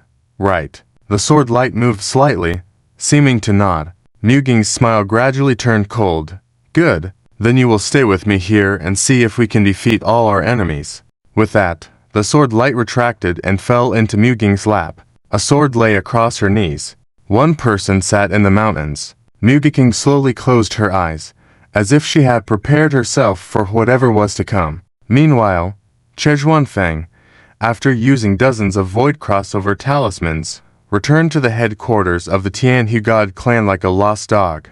By this time, the Tyan city was bustling with activity. Various powerful clans had gathered, and a grand feast was prepared in the Tyan pavilion to entertain the strong guests who had arrived. Of course, the most prominent were the leaders or heads of the major clans, such as the Ancient Sword God clan and the Five Elements Divine Religion. These leaders were chatting amicably with Tyan God clan's leader, Kixiang, showing a close and friendly relationship. The Tyan pavilion was filled with a lively atmosphere. So, when Kixuanfeng rushed in anxiously, he caused a commotion in the pavilion. What's wrong with young Master Zuan? Yes. Why does the second young master look so anxious? Father, I carried your divine order to the Lunar God clan, commanding them to come forward. However, To my surprise, the Lunar God clan not only disobeyed the decree, but also attacked aggressively. They not only killed all the enslaved soldiers I brought with me, but also dared to fight against me, almost preventing me from returning. This speech caused a commotion in the divine palace of Skyfire, shocking everyone who heard it. What? The Lunar God clan dare to openly defy the decree of Skyfire? Are these women insane? Hasn't the Lunar God clan always obeyed the orders of Skyfire? Why did they act like this time? Noble families from all walks of life in the divine palace of Skyfire discussed. The elders of the Skyfire clan were furious upon hearing this. They dared to target the second young master. These women seemed to be fed up with life. Exactly, we must teach them a lesson this time. Amidst the clamor, Chesexiang couldn't help but frown and angrily said, "The Lunar God clan really dares to act like this. How could the child joke about such matters, especially when the Lunar God clan's Tianjiao, Zhang Anan, openly expressed doubts about the success of our noble family's alliance this time, indicating that they had no intention of participating at all. Implicitly, she didn't even regard the noble families in her eyes. If Chejuan Feng's words just now caused a stir in the entire room, then this sentence was like lighting the fuse, making many noble families angry. The Lunar God clan is audacious to blatantly ignore us. They deserve to die. Indeed, as a female sect, they are short-sighted despite their long hair. Our united force could shake heaven and earth, and they dare say we cannot succeed. How ridiculous." Angry voices resounded in the divine palace of Skyfire. Chesexiang's eyes also flashed with anger. He issued an order for 100,000 Skyfire, summoning all the noble families from all directions, aiming to expand his influence through this incident and elevate the power of the Skyfire clan to achieve immortal greatness. Now, the Lunar God clan dared to openly challenge him. If this matter wasn't handled properly, it would be a significant blow to morale on his side. Therefore, layers of killing intent rose in his heart. At this moment, Chejuan Feng stole a glance and saw the anger in his father's eyes. He was delighted and crawled a few steps forward. "Father, I believe that the Lunar God clan's actions against various tribes indicate a rebellious intent and must be eradicated early to restore peace and unite us against our common enemy. The second young master is right. The Lunar God clan must be eliminated. Yes, these women have been living too comfortably for too long, obviously losing their respect. We must use them to warn the world." As soon as Chejuan Feng made a suggestion, the divine palace of Skyfire erupted like a boiling pot. The various noble families spoke up, each with grand justifications and righteous expressions. Seeing the lively scene below, Chesexiang showed a faint smile. He was well aware that many people wanted to deal with the Lunar God clan not for noble reasons, but to profit from the situation. Especially since the Lunar God clan was a pure female cultivation sect, it enticed many to covet it. However, he remained calm and drank his tea slowly until the clamor in the divine hall gradually subsided and silence fell. Then he set down his teacup and spoke calmly. "Everyone has valid points. The Lunar God clan must pay the rightful price for their actions, but although their strength has declined, let's not forget that they have always been more adept at defense than offense." This reminder caused many to change their expression slightly, because Chesexiang was right. The Lunar God clan's strength had diminished, but they had survived mainly due to their exceptional defensive abilities. The lunar pool was a naturally formed yin spring, inherently suitable for defensive formations. Combined with the Lunar God clan's generations of management, once the protective mountain formation was activated, ordinary powerhouses could only feel frustrated. Even if one wanted to attack, a considerable price had to be paid. Chesexiang swept his gaze around and said, "I understand everyone's sentiments, but if we want to gain something from this situation, we must discuss how to proceed."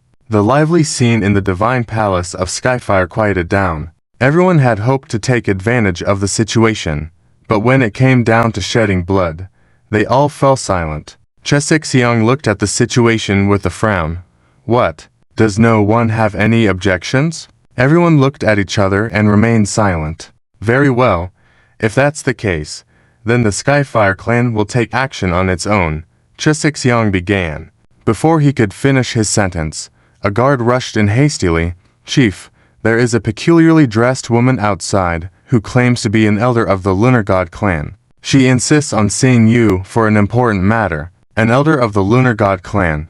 There was a slight commotion in the room. Chisixiang was slightly surprised, then nodded. Let her in. Soon, the guard led a woman into the divine palace of Skyfire. When everyone saw her, they understood why the guard had described her appearance as peculiar. This woman's appearance was indeed somewhat funny. Half of her body was covered in frost, emitting a cold aura, while the other half looked normal. It was as if she had been cut in half and attached to a snowman. As she walked, she limped slightly, exuding an eerie vibe with a touch of humor. Amid the suppressed laughter of many, the woman walked in without lifting her head, knelt on the ground, and trembled. Zuan, former elder of the Lunar God clan's judgment hall, pays respects to the chief of the Skyfire clan and all the elders. Zuan, the former elder of the judgment hall. As soon as this name was mentioned, many people in the divine palace exclaimed in surprise. No wonder I found this person familiar just now. So it really is Zuan. Ah, Elder Zuan used to be a powerful figure. How did she end up in such a state? Chejuan Feng's face suddenly became extremely ugly. Oh, so, what if you saw it? Do you mean to mock me by coming here? Zuan shook his head in panic. How dare I? In fact, I am here because I have already broken ties with the Tyan God clan. Broken ties? Chejuan Feng was stunned. Exactly. Zuan took a deep breath and explained the situation. Of course, when she narrated, she pushed all the blame onto Zhang Anan and Mu Gyuking. When she finished speaking, the crowd erupted in shock. She actually wants to join the cursed city. Is Zhang Anan out of her mind? Chisixiang remained expressionless, listening until Zuan finished before asking calmly, in that case, what is your plan for coming here? A look of resentment appeared in Zuan's eyes. Elders, everyone, the reason I am in this state now is all thanks to that despicable person Mu Gyuking. Now that she is seriously injured due to demonic possession, she definitely cannot escape. I am familiar with the defense formation of the Tyan Pool.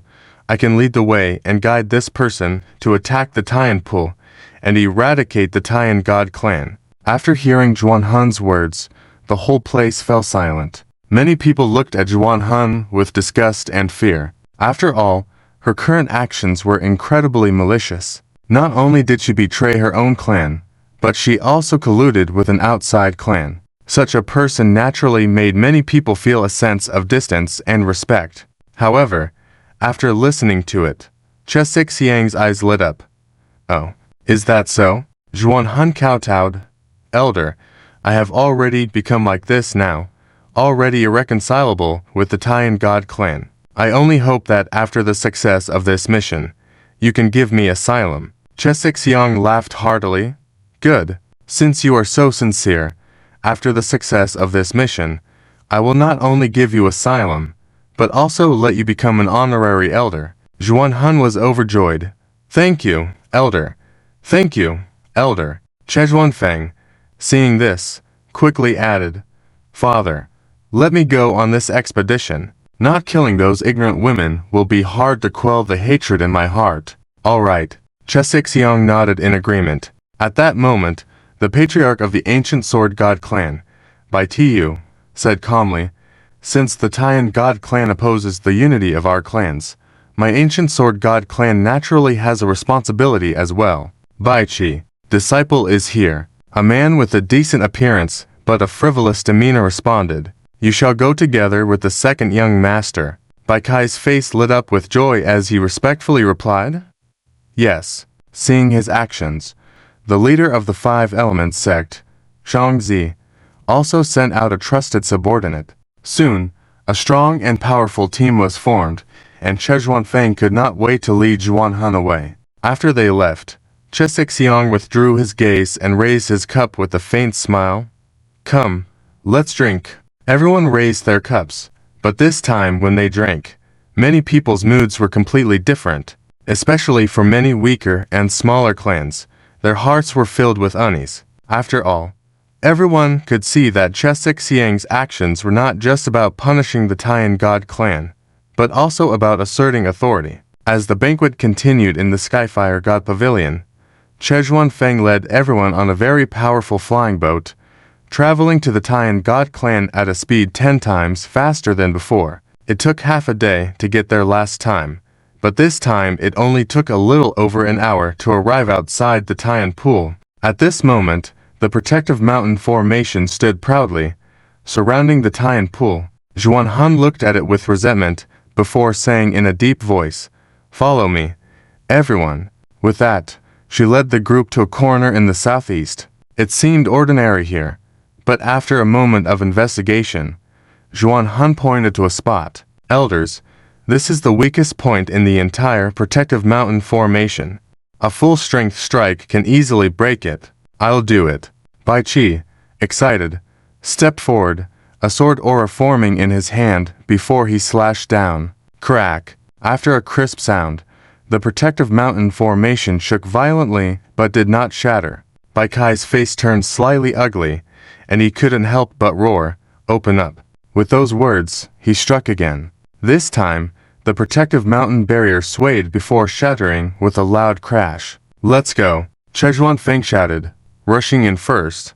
The others followed suit, jumping inside. However, once inside, Zuan Han's expression changed dramatically. "This is bad. What's wrong?" Zhuan Feng asked, puzzled. "I can't sense the aura of Zhang Anan and the others anymore." Zuan Han's face looked extremely ugly. "You mean they ran away?" Zhuan Feng roared in frustration.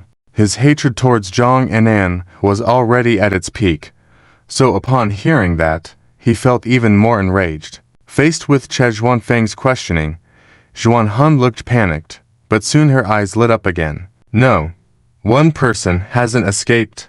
Without further ado, she flew forward. Zhuan Feng and the others followed closely behind. In a blink of an eye, they arrived on the island. Zuan Han flew straight to the grand hall in the center of the square, landing in front of the entrance. "Who is inside?" Zhuan Feng asked in a deep voice.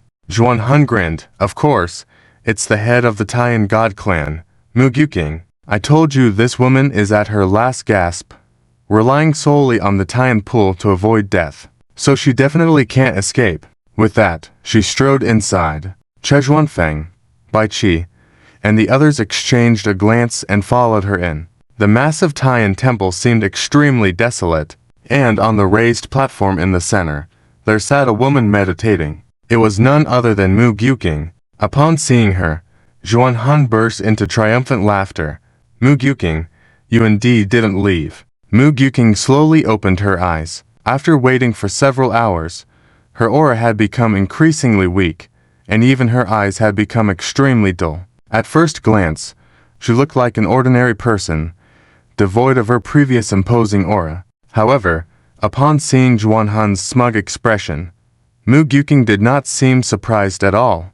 She just said calmly, "You finally come." Saying that, Zhuan Feng activated his divine power and rushed forward directly. Under normal circumstances, even if he were to die, he would not dare to clash with Mu Gyuking, the strong leader of the tribe.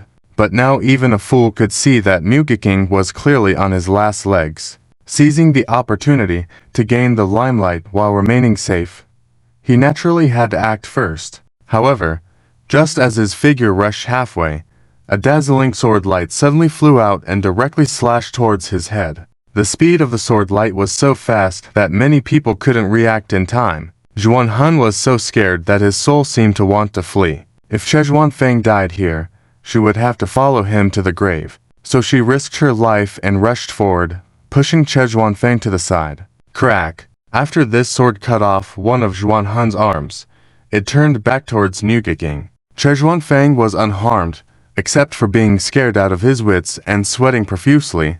But the more this happened, the more he felt fearful, and he couldn't help but exclaim in alarm and anger, Aren't you already seriously injured?" Seeing the sword miss, Mu Gyuking's already pale face turned even more ashen, almost becoming transparent like white paper. She sighed lightly. "What a pity. Such a pity." Then she looked at Zuan Han, who was sweating profusely from the pain of having her arm severed, and continued, "For betraying your own tribe, and even willing to pay such a price, do you really think it's worth it? Don't you know that no matter what you do, in their eyes, you are just a dog?"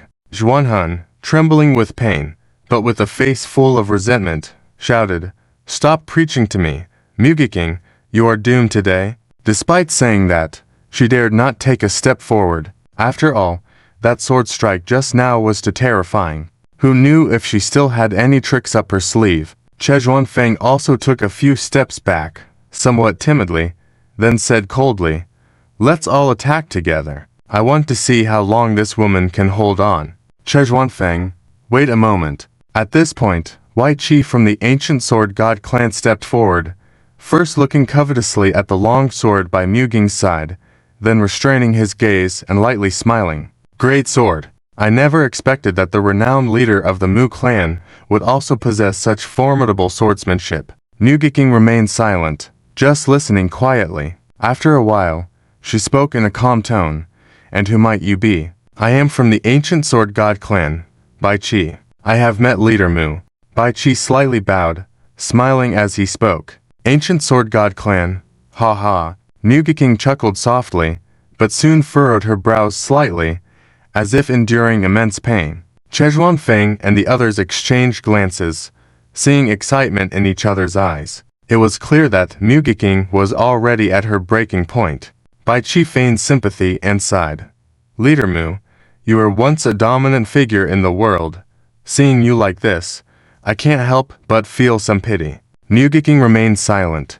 Bai Qi greedily looked at the long sword in front of her knees, then said lightly, "Actually, it's quite a miracle that you've lasted this long. How about this? You give me this long sword, and I promise to give you the treatment worthy of a strong person, sparing you from any further torment of dying.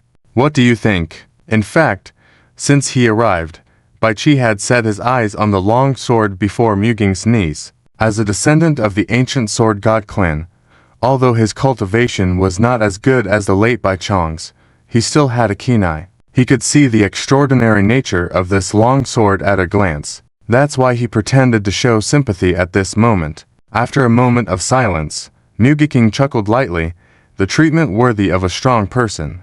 That's right. But, isn't the rightful end for a strong person death?" Mugiking said coldly. Hearing this, Bai Kai's face darkened, and he sneered, "Leader Mu, I respect you, which is why I speak like this. Moreover, once you die, this long sword will still end up in my hands. Right. So be a good girl and hand it over now, and you may suffer less punishment. Otherwise."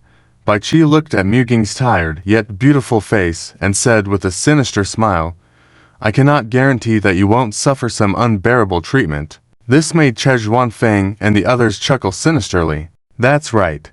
Surrender obediently, and you may suffer less punishment." Amidst the clamor, Mugiking suddenly smiled, then turned to Zuan and said calmly, "Do you see now? This is the so-called divine clan you desire to join. In their eyes, we are nothing more than playthings." Zuan's face changed, but she still retorted with a cold and resentful tone, "Mugiking, spare me the idle talk. You are doomed today." However, she did not dare to take a step forward. Just when Bai Qi was halfway there, Mugiking raised her hand and slashed downwards. With a bang, a cold and elegant sword light directly targeted Bai Qi, sealing off all his retreat routes in an instant.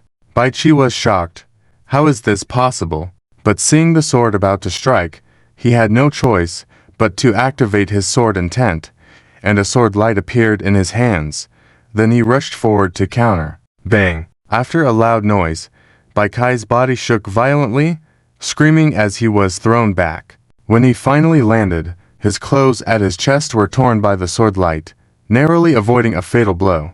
This shocked everyone. Bai Qi was furious, but also showed a hint of fear in his eyes. After all, if he hadn't dodged quickly, that one strike would have cost him half of his life. But at that moment, Muging's body suddenly began to shake violently, and then she spat out a mouthful of blood, mixed with many fragments of internal organs, obviously seriously injured. Seeing this scene, Baichi and the others looked at each other and shouted in unison, "She's done. Let's all attack." Saying that, these people rushed forward together. Mugiking chuckled softly while looking down at the sword in her hand, without making a move. "Farewell, old friend. When you reach Anan, remember to protect her well." With that, she suddenly shouted out, raised her hand, and swung the sword. The long sword emitted a mournful cry as if weeping. Then Mugiking directly thrust it into the void, making it disappear. Witnessing this scene, Pshichi trembled all over, then roared in anger. "How dare you, you wretch!" It was only then he realized that Mugiking had actually sent the sword through the void at the cost of burning her soul. Now, all his plans were futile. "I will humiliate you to death." Baoichi yelled hysterically, ready to charge forward. Mugiking disdainfully glanced at everyone, gave a cold smile to Zuan. "I look forward to the day you regret." She then leapt decisively towards the spring, exuding a cold aura. "She wants to commit suicide. Stop her," Zuan exclaimed. Without her saying so, Kixuanfeng and Baoichi, among others, had already moved to try to stop Mugiking. But it was all too late. Mugiking had obviously planned everything, and when the attacks of these people arrived, Muging's descent suddenly accelerated, and in an instant, she plunged into the spring. The hall fell into absolute silence, with no ripple in the spring from Muging's fall, only the lingering cold air drifting up. "Dead, dead?" Kixuanfeng asked in astonishment. Zuan smiled obsequiously, nodding. "Young Master Zuanfeng, under the siege of you and the others, this Mugiking, aware of her heinous crimes, chose to take her own life. Her spirit and soul are gone." Smack! Kixuanfeng slapped him angrily, shouting, "You fool, I was considering taking her back, and now she has killed herself. Are you happy about it?" Zuan was shocked by the slap but dared not resist at all, only covering his face with his hands, nodding repeatedly. "Yes. Yes, young Master Zuanfeng. I was wrong. Is she really dead?" Baoichi still seemed skeptical. Zuan quickly replied, "This is the ever-changing abyss, where even kings, even ancient god-level powerhouses, if they enter, their souls will be extinguished. So she must have died beyond death." Despite their reluctance, with things having reached this point, Kixuanfeng, Pshichi, and the others could only accept it. Fortunately, there were still many items left behind by the Tyan divine clan, including various treasures, which could be taken back to fulfill their obligations. As Kixuanfeng led the people in a wild search for treasures in the Tyan Pool, at the border between the Four Realms and the City of Curses, Zhang Anan and the Tyan divine clan were hurrying on their way. Along the way, they did not dare to stop for fear of being pursued from behind. Luckily, they were approaching the territory of the City of Curses. Everyone breathed a sigh of relief. However, just then, ripples appeared in the void above the team, followed by a sword light shooting out at great speed, circling the crowd. Everyone was shocked, then saw this sword light fly directly to Zhang Anan's side in the front of the crowd, after a turn, emitting a mournful cry. Zhang Anan, at the sight of this sword, trembled all over, her face instantly pale as paper. This is Master's sword." Then she felt the seemingly tenuous connection with Mugiking completely severed. This realization struck Zhang Anan like thunder, leaving her standing dazed in place. At that moment, the elders also recognized the sword, their expressions changing drastically. "Clan leader, old clan leader." Zhang Anan's hands trembled, gently touching the sword, then speaking tearfully, "Master, she's gone." Boom. Zhang Anan's words were like a thunderbolt on a clear day, shocking all the Tyan divine clan members. They all burst into tears. "Old clan leader, Mugu clan leader." Amid these cries, Zhang Anan slowly knelt down, following her lead. Everyone behind her knelt on the ground too. Zhang Anan, with tears streaming down her face, was usually a calm and rational woman who found crying to be a pointless and unhelpful act. But at this moment, her tears could not be stopped from falling. Everyone else began sobbing quietly as well. Soon, Zhang Anan wiped her tears away, her eyes now showing a determined light. "Stop crying, Master is gone. What we can do now is to avenge her. With that, Zhang Anan turned to look at everyone, speaking deliberately, for the blood of our enemies will bring more comfort than tears. Understood? Understood. Everyone yelled in unison. At that moment, Zhang Anan tore a piece of white cloth, tied it around her forehead. All the members of the Tyan divine clan followed suit, tearing off pieces of cloth and tying them around their heads. In an instant, the entire team was draped in white. Zhang Anan rose slowly, grasping the sword suspended in midair, her expression cold, saying, "Let's go." The eyes of all the clan members were filled with bone-chilling coldness as they walked forward in silence, as if a team emerging from hell, with killing intent soaring.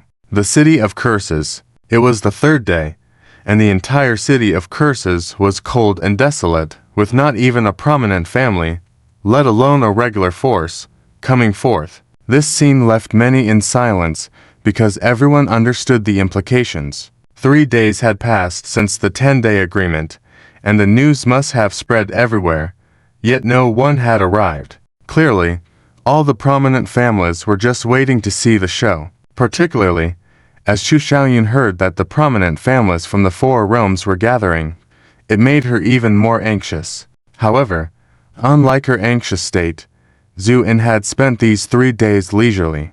Whenever he had nothing to do, he played games and ate snacks with his 2 daughters, or chatted with Enyan. He seemed entirely without a sense of urgency. Seeing this, Chu Xiaoyun found it somewhat absurd. She suddenly realized that Zuan seemed to never be in a hurry. Could it be the adults had already made a decision? Chu Xiaoyun pondered, but she dared not ask and could only keep all her doubts to herself. On this day, the front of the City of Curses remained as desolate as ever. Chu Xiaoyun sat in a daze at the city lord's mansion, lost in thought. She hoped that someone would come to seek refuge here, to at least avoid making the situation so awkward.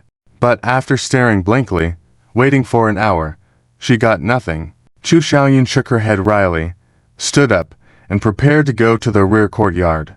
However, just then, she suddenly turned around, looking horrified at the sky in the distance. Such a powerful killing intent, this is. Just then, a calm laughter came from beside her. When Zhang Anan and her entourage appeared at the city gates, they immediately attracted countless gazes. After all, Zhang Anan and her group were all beautiful women. With so many high-quality beauties gathered together, it was indeed a sight to behold. However, at that moment, led by Zhang Anan, all the women had cold expressions, their heads wrapped in white cloths, dressed in white. The atmosphere was so solemn that it felt almost oppressive. This caused the onlookers to gradually quiet down. When Zuan walked up to the city wall and saw this scene, he couldn't help but pause slightly. Then he smiled knowingly, stepped on empty space, and walked slowly towards them. Zhang Anan raised her head and looked at the young man in white who was walking on air with a complex expression. The people behind her also stirred slightly. The members of the Tyan tribe could all guess that the newcomer was probably the newly appointed tribal leader, Zuan. But they never imagined that the Zuan who had traveled a long distance to seek refuge would be so young, looking like a youth. This caused many elders to feel a hint of doubt in their hearts. At this moment, Zuan had arrived in front of Zhang Anan and faintly smiled at her. "You have indeed kept your promise." Zhang Anan took a deep breath and then slowly knelt down. With her one kneel, after a brief pause, the Tyan tribe members behind her also followed suit and knelt down. Then Zhang Anan solemnly said, "Tribal leader Zhang Anan of the Tyan divine tribe leads all tribe members, willing to submit to the leadership of the Lord." The entire Tyan tribe shouted in unison, "Tyan divine tribe, willing to submit to the Lord's leadership." Their voices shook the heavens. Zuan laughed heartily. "Good. Since that's the case, then get up." However, Zhang Anan did not rise. Instead she looked up, her face full of sorrow, and said, "Tyan divine tribe only asks the Lord to avenge us." "Avenge Azu?" and asked lightly. "Yes." Then Zhang Anan briefly recounted the events. After listening, Zuan remained silent. The atmosphere suddenly became tense.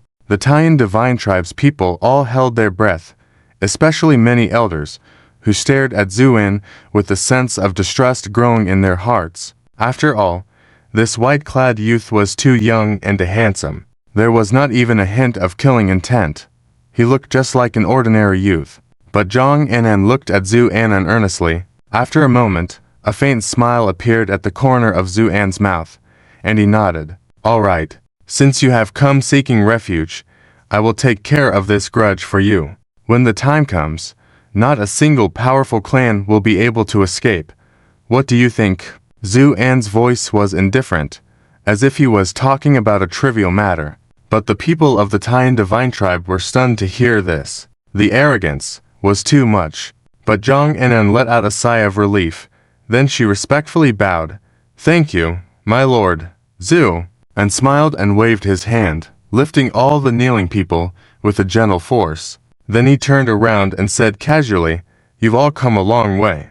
Let's go. Follow me into the city." The casual display of power by Zuan shocked many members of the Tyan divine tribe, especially the elders, who had decent cultivation. Yet before Zuan, they had no resistance and were directly lifted up. This made many people feel a glimmer of hope. Maybe this Zuan can really help us seek revenge. However, many people still felt uneasy. After all, this cursed city seemed too weak. Zuan was powerful, but he was just one person. The other side represented all the powerful clans in the world. As the Tyan divine tribe arrived at the cursed city, Chejuan Feng and others had returned to the heavenly fire shrine. After telling the story, there was an uproar in the hall. "What? All the people of the Tyan divine tribe have left?" Someone was shocked. They actually fled as a whole to the cursed city. "The women of the Tyan divine tribe are ruthless in their actions," someone exclaimed. TSK. I'm also puzzled. What attraction does the cursed city have that made the Tyan divine tribe abandon their ancestral heritage? Someone sneered. After all, they are still young. There are many things they don't see clearly. Someone sighed softly. Chesixiang, sitting on the high platform, along with Baitu and others, exchanged glances. Then Chesixiang said lightly, "Did Mu Guqing really die?" Chejuan Feng nodded. "That's right. She threw herself into the Tyan Pool in front of us. She couldn't have died more." "Humph. It's cheap for her," Baitu said coldly. And Shangzi from the Wutong sect licked his lips. "I heard that this woman was extremely beautiful. I was planning to catch her and enjoy her. Now it's a bit of a pity." Many people's faces changed slightly, subconsciously keeping their distance from this Shangzi. Chejuan Feng continued, "Father, this time is not without gains. The people of the Tyan divine tribe left in a hurry and left behind a lot of treasures. I have selected the most precious ones and brought them back." With that, he handed over a list. Chesixiang glanced at it briefly, showing a touch of satisfaction in his eyes. He rolled it up and put it into his sleeve, then said lightly, "I have also seen Mu Guqing a few times before. She can be considered a remarkable woman, but it's a pity that she went astray and finally met her end. As for the traitorous Tyan divine tribe." Chesixiang turned to Shangzi and Baitu. "What do you two think?" Shangzi grinned. "How else can we see? Now with our military strength, we will directly attack the cursed city, kill Zuan who killed my disciple, and capture all the people of the Tyan divine tribe to have some fun." The murderous intent in his words made many people change their expressions, as if they had expected Shangzi to say that. Chesixiang just smiled and then turned to Baitu beside him. "What does Elder Bai think?" Baitu smiled. "Leader Che, since we are here at your invitation, it's natural to defer to your decision. So, it's better for you to make the decision. I shouldn't take the lead." Hearing this, Chesixiang's smile deepened, a look of satisfaction in his eyes, and then he nodded. "Since Elder Bai is so modest, then I won't be polite. Just as Shangzi said, I hate Zuan for killing my son. I wish to devour his flesh and blood to ease my hatred. The evil master, do not be anxious. Listen to my words. The origins of Zuan are unclear, but his strength is truly not to be underestimated. This time, he is wielding the power to slaughter the gods, forcing us to submit. Even though it may be a delusion, we must not take him lightly. Furthermore, with the lunar deity clan now siding with him, his arrogance has grown even more. So I think our best course of action now is to first show him who's boss. Show him who's boss.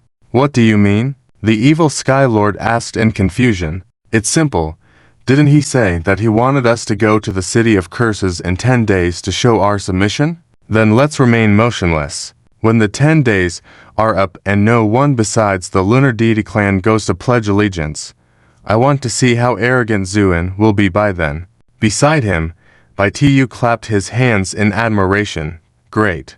Chief Key's words echo my sentiments. Zuan may be formidable, but in the face of our long-established noble families, he is nothing but a hollow tree without roots. Even if he is a strong dragon crossing a river, facing this isolated and helpless situation, he will be powerless. After pondering for a moment, the evil Sky Lord's anger turned into delight. Grinning, that sounds like a good plan. Chesexiang chuckled. Then let's leave him hanging for a few days. When the 10 days are up, he will understand his true standing. With morale plummeting, maybe we won't even need to lift a finger. His city of curses will crumble on its own. Excellent. By then, we can easily divide up the territory of the Sun God realm, like taking a piece of cake. The evil Sky Lord burst into laughter. Chesexiang and Tu glanced at each other, unable to contain their smirks. As for the other noble families within the Heavenly Fire God Pavilion, they all bowed their heads, showing their awe and submission. Currently, the two clans and one sect clearly formed an alliance. Under the overbearing presence of these huge entities, no one dared to show disrespect. This was why the evil Sky Lord dared to act so recklessly and boastfully. Finally, this gathering of noble families from all corners of the universe, under the leadership of the Heavenly Fire God Clan, the Ancient Sword God Clan, and the Five Elements sect, turned into a major consolidation of power. All the noble families were forcibly united, with the leaders being Chesexiang, Tu, and the evil Sky Lord. In an instant, the entire universe was in turmoil. Soon, this news also spread to the Sun God realm, especially to the City of Curses. Everyone who heard the news couldn't help but turn pale. All noble families from all corners of the universe united, and their purpose was self-evident, to deal with the City of Curses, to deal with Zuan. This colossal coalition was even more daunting than the previous Sun God deities. Many who had held high hopes for Zuan couldn't help but lose faith at this moment. After all, in their eyes, even if Zuan was powerful, he was just one person, and he was facing countless powerful noble families. The decision of the Lunar Deity clan to side with him even became a topic of ridicule and jest. Almost everyone believed that the Lunar Deity clan had made a wrong move, and the City of Curses was bound to be defeated this time. As for Zhang Anan, who made this decision, many labeled her as immature, even naive. Some even believed that she did this purely to seize the position of the Lunar Deity clan chief, indirectly becoming the one responsible for the murder of Mu Guqing. These messy rumors added to the chaos of the situation. Unexpectedly, as one of the parties involved, the City of Curses suddenly fell silent at this moment. It was as if all the chaos outside had no effect on it. But the more this happened, the more people believed that the City of Curses or Zuan were fearful. This kind of thinking even spread to many within the City of Curses. Yet, even so, Zuan has yet to make an appearance. Now, even some elders within the Lunar Deity clan were becoming restless. Chief, with the current rumors circulating, do you think we should come out and explain? An elder asked. Zhang Anan shook her head. There's no need. For many people, they only believe what they want to believe. No matter what you explain, they won't listen. Let them talk, as the facts won't change regardless of what anyone says. But the elder hesitated, then looked towards the city mansion outside the window. Chief, although I know I shouldn't say this, given the current situation, you see the Heavenly Fire Deity clan and the other noble families uniting. The momentum is extremely strong. Of course, I'm not questioning your or Mr. Zhu's intentions, but no matter how powerful he is, he's just one person. How can he handle so many people? If things change, what should we do if we fail? Zhang Anan suddenly said coldly. Enough. Stop speaking. I understand what you're trying to say. You're here to ask whether we can win this time, and what to do if we fail. Right. Chief, forgive us. The elders hurriedly bowed. I don't blame you. You're also looking out for the lunar deity clan. But have you considered that we have no other choice now? Since we left the lunar pool, we can't turn back. All the elders fell silent because they knew what Zhang Anan said was true. At this moment, Zhang Anan chuckled. But have you considered, if we hadn't left but obeyed the heavenly fire decree, what would our situation be like now? Being the playthings of those strong individuals, subjected to their whims, or even treated as personal property to dispose of as they please. The words made the faces of the lunar elders extremely grim. I dare not say anything else, but I can guarantee that our situation at that time would be 1,000 times more miserable than it is now. Because even if we fail now, at least our fate is in our own hands. Zhang Anan then stood up, looking out at the city mansion through the window, and said, Since we chose this path ourselves, even if we have to kneel, we must continue. Do you understand? The lunar elders' faces showed embarrassment, then they bowed deeply. Understood. At this moment, Zhang Anan's figure appeared incredibly tall in their eyes. At that moment, someone praised from the side. Well said. Even if it means kneeling, we must continue on the chosen path. The adults have praised me wrongly. It's just. Zuan smiled, raised his hand and held a strange plant emitting extraordinary aura. The two little ones were arguing about wanting to eat fish, but we were lacking an ingredient. So I went to the mountains outside the city to look for it, and to my surprise, I actually found it, and it tasted even richer than what I brought back. Zuan said excitedly, but the elders of the Tyan God clan were all bewildered. What time is it now? With the deadline of 10 days approaching, this Zhu gentleman is not thinking about how to deal with the united wealthy clans, but rather contemplating about cooking. This sounds simply fantastical. However, Zhang Anan smiled happily and said, So the adult can cook too. Heh. Just a little bit of cooking skills. There's no other choice. If my daughter wants to eat, naturally I have to cook. Zuan said lightly with a smile. I envy the two young ladies of the adult. I wonder if I can have the good fortune to taste it. Zhang Anan said, smiling charmingly. Zhu, and laughed heartily. Sure, if you want to eat, it's just a matter of needing an extra set of utensils. Come along with us. In that case, I won't be polite. Zhang Anan said with a smile, then followed Zuan, leaving the elders of the Tyan God clan in a petrified state in the house, until after a while, these people looked at each other, and then one of them sighed. Forget it. Let fate decide. If the Tyan God clan is meant to perish, then we can only resign ourselves to it. The crowd fell silent, and so, Zuan spent every day in leisure and ease, without a hint of anxiety. Time flew by. Finally, the 10th day arrived. When this day came, from all corners of the world, the Heaven-Sun Divine Realm, almost everyone turned their gaze towards the cursed city. Many who were close to the cursed city came to see the excitement. Of course, they didn't dare to get too close and stood far away, wanting to see how Zuan, who talked big, would handle the current situation. The area outside the cursed city was filled with light. People gathered together, whispering to each other. TSK, it's already the 10th day. It looks like apart from the foolish Tyan God clan, no other wealthy clans have come to seek refuge. Who said they haven't? Initially, Zuan declared that if anyone didn't come after 10 days, he would eliminate them. Now no one has come. I'd like to see how he handles this. He can handle it. The wealthy clans from all corners of the world have already formed an alliance. Such a powerful force. Can Zuan really shake it? I believe he will have to admit his mistake obediently. If he admits his mistake, the Heaven Fire God clan and other wealthy clans won't let him off. Let's wait and see. This will be interesting. When the crowd was discussing, suddenly someone shouted, Quick, look. Everyone turned to look. They saw Zuan stepping out of the void, and behind him was a stunning beauty, with two exquisite little girls beside her. In an instant, they arrived above the city wall of the cursed city, then descended onto it. What was he planning to do?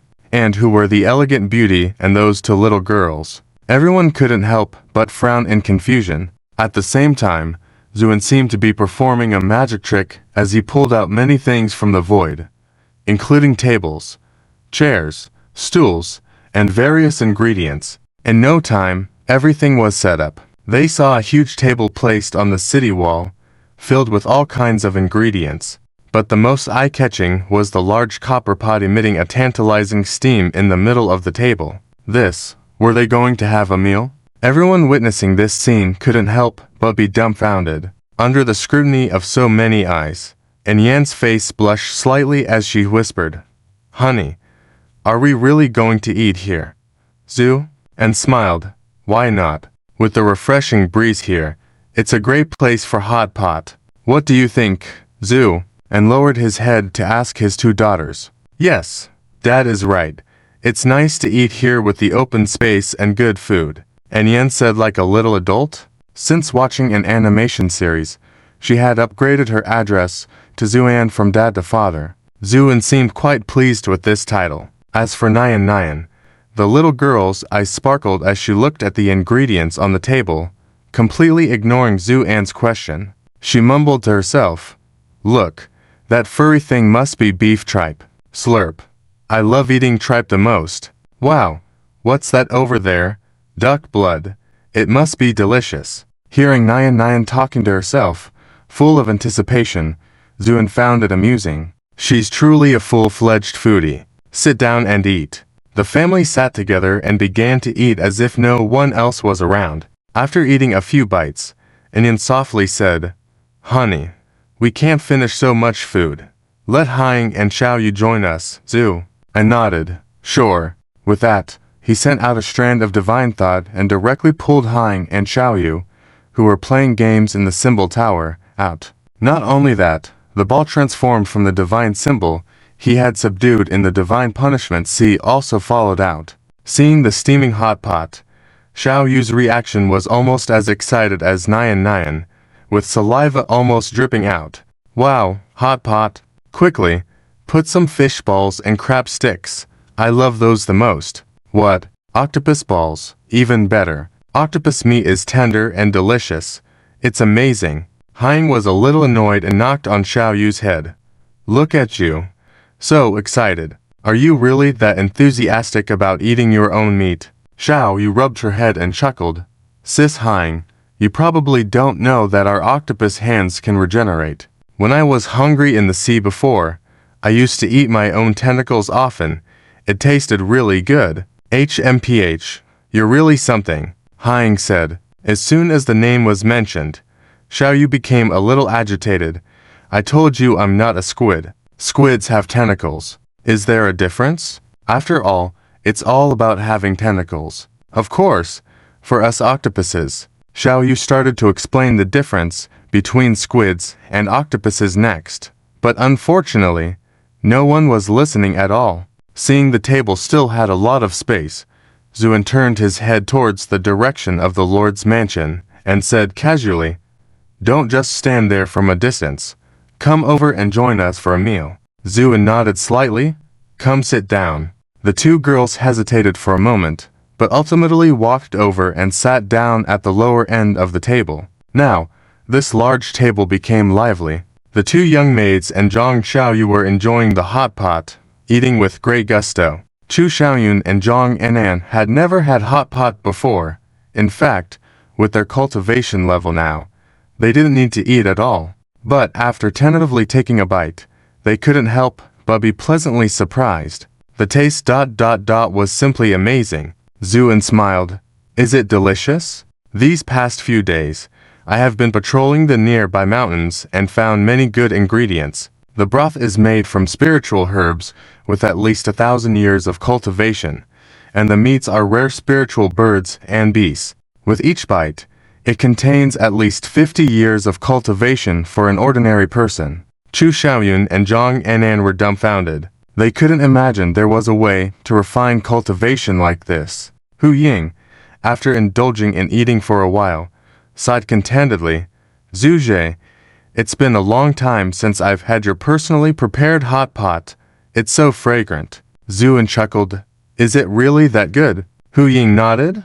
Yes, it's amazing. Although the ingredients may be lacking, your skills, Zuje, are definitely top-notch. Hu Ying raised a thumbs up. If it's delicious, then eat more, Zuan said with a smile. Hu Ying looked around the environment with some confusion, especially noticing the stunned crowd in the distance, and couldn't help but furrow her brows slightly, asking softly, Zuje, what's going on? Why are so many people watching over there? Zuan replied casually, it's nothing, just a minor matter. A minor matter. This understated term made Chu Xiaoyun and Zhang Anan smile bitterly. Hu Ying still seemed puzzled, and then Zuan briefly recounted the situation. After hearing it, Hu Ying regretfully pounded her chest and stomped her foot. Why didn't you call me for such a lively event, Zuje? My strength is much greater now. At the very least, I could have helped you on the side.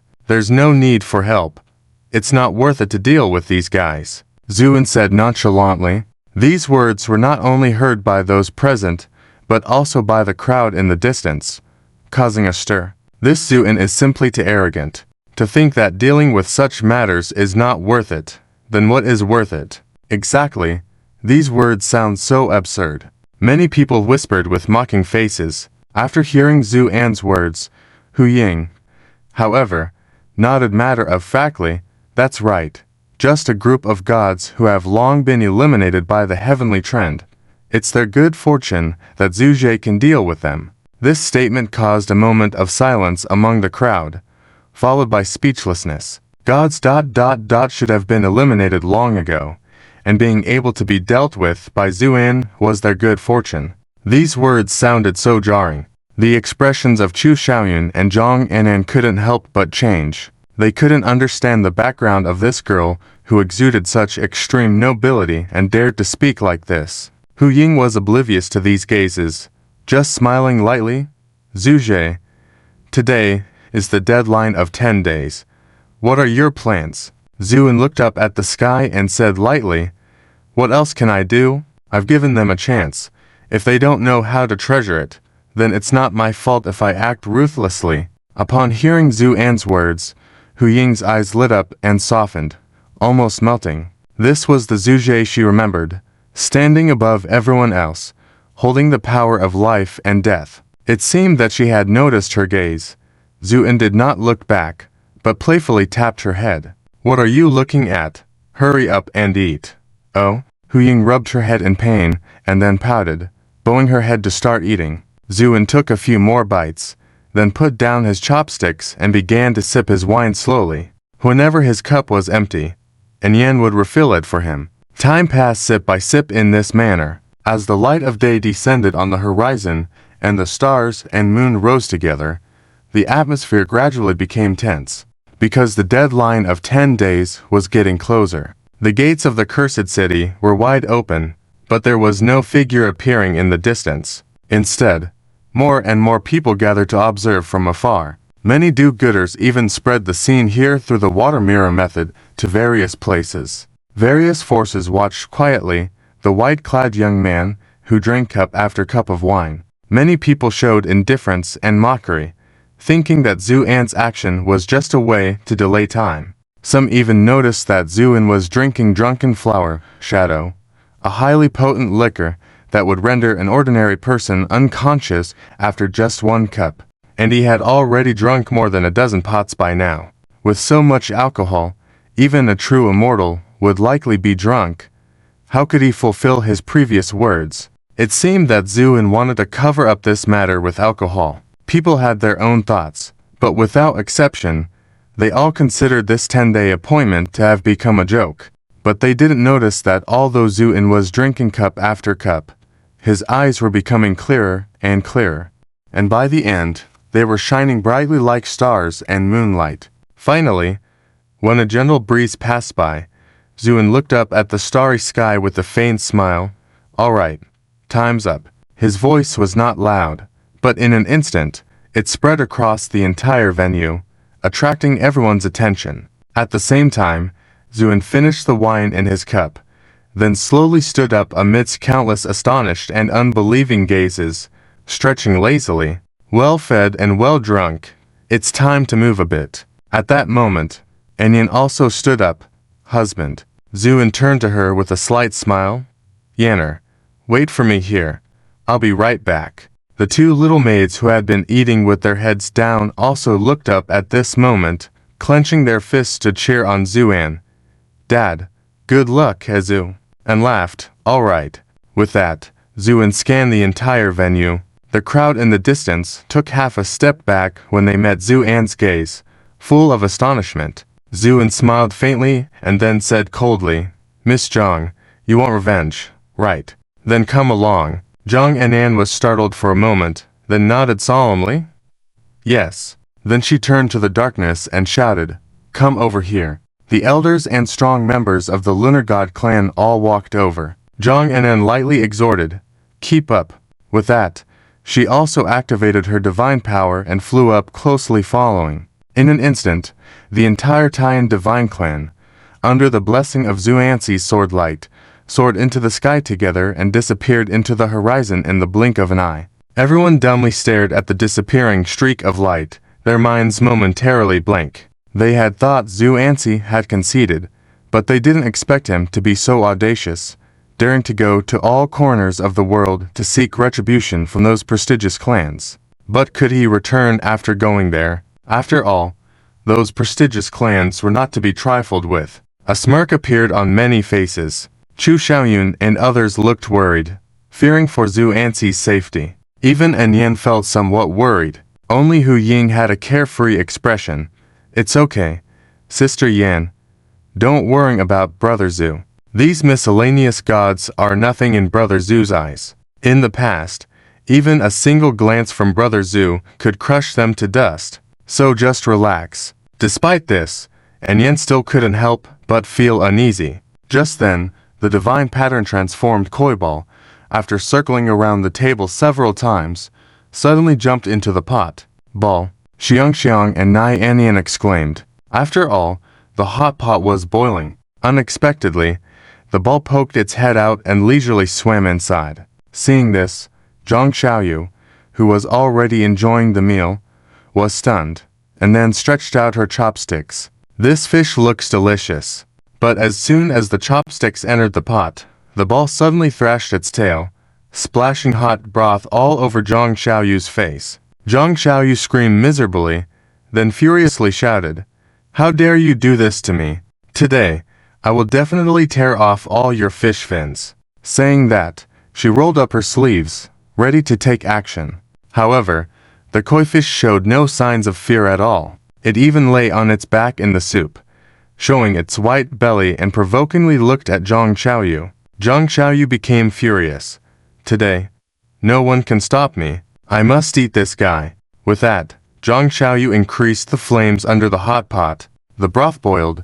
The ball struggled a few times, then sank into the broth. Ball, Xiang and Nai Anyan exclaimed. Then they glared angrily at Zhang Xiaoyu. You cooked the ball to death. You owe us, Ball. Yeah, you owe us, Ball. Nai Anyan cried with a hint of crying. Zhang Xiaoyu was somewhat dumbfounded. I was just playing around. Who knew this ball would resist? I don't care. You owe us, Ball. Nai Anyan cried. Just then, the broth in the hot pot began to visibly decrease in volume. In an instant, the koi ball drank up all the broth, then let out a satisfied burp, leapt out of the pot, and closed its eyes contentedly in Nai Anyan's arms. Seeing the ball was safe, the two girls turned their anger into joy. However, Zhang Xiaoyu was somewhat dumbfounded. After a while, she angrily shouted, Did you all see that? This ball dared to look down on me. A fish dared to look down on me. This is a humiliation. But her shouts went unanswered. Zhang Xiaoyu, in frustration, shouted at Hu Ying. Sister Hu, did you see that? This fish dared to disrespect me. Hu Ying casually knocked her head. I saw it. What can you do? You provoked it first. Shut up. Zhang Xiaoyu covered her head, closed her mouth in tears, but kept thinking about how to deal with this big stupid fish in the future. Meanwhile, Zuan and his group had crossed multiple layers of void, leaving the realm of the Taiyang divine domain and arriving in the four realms. The speed was so fast that it could surprise anyone. This was because Zuan had to take care of the Tyan clan behind him and deliberately slowed down. Finally, they reached outside the location of the Skyfire divine clan. Zhang Anan murmured, "Sir, ahead is the Skyfire desert. The alliance of prestigious clans should be in the Skyfire city." Zuan quietly looked ahead, seemingly sensing something. His eyes gradually brightened, and then he smiled ambiguously. "Let's go." With that, he prepared to step forward. Zhang Anan was startled. "Sir, don't."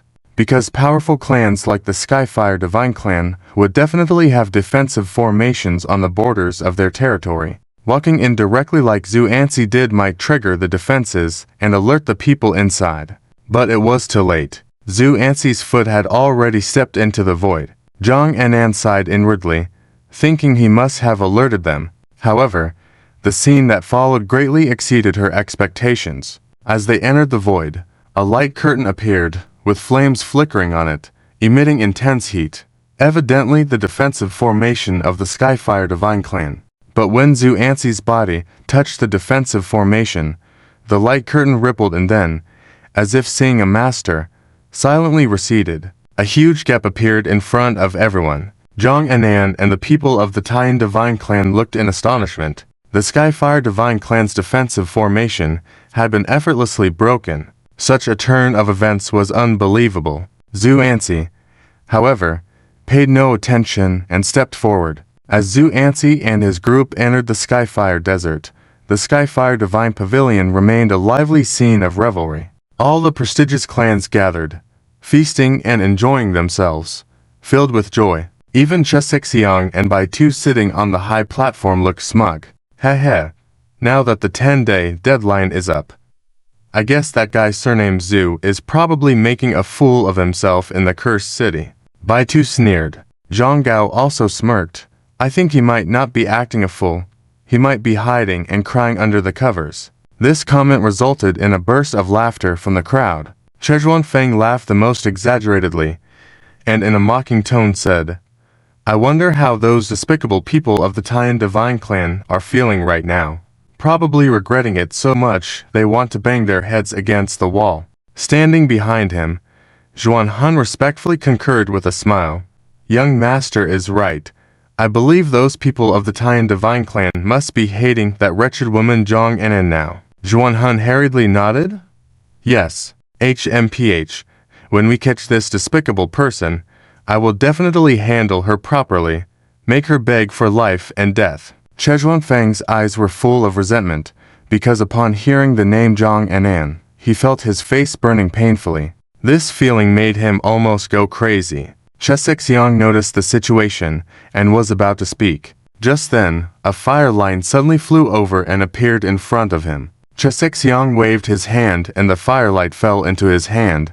The scene became quiet. Everyone knew that this was the divine fire token that the Tianhu God clan used to transmit information. At this moment, Chesexiang suddenly smiled, a smile full of joy.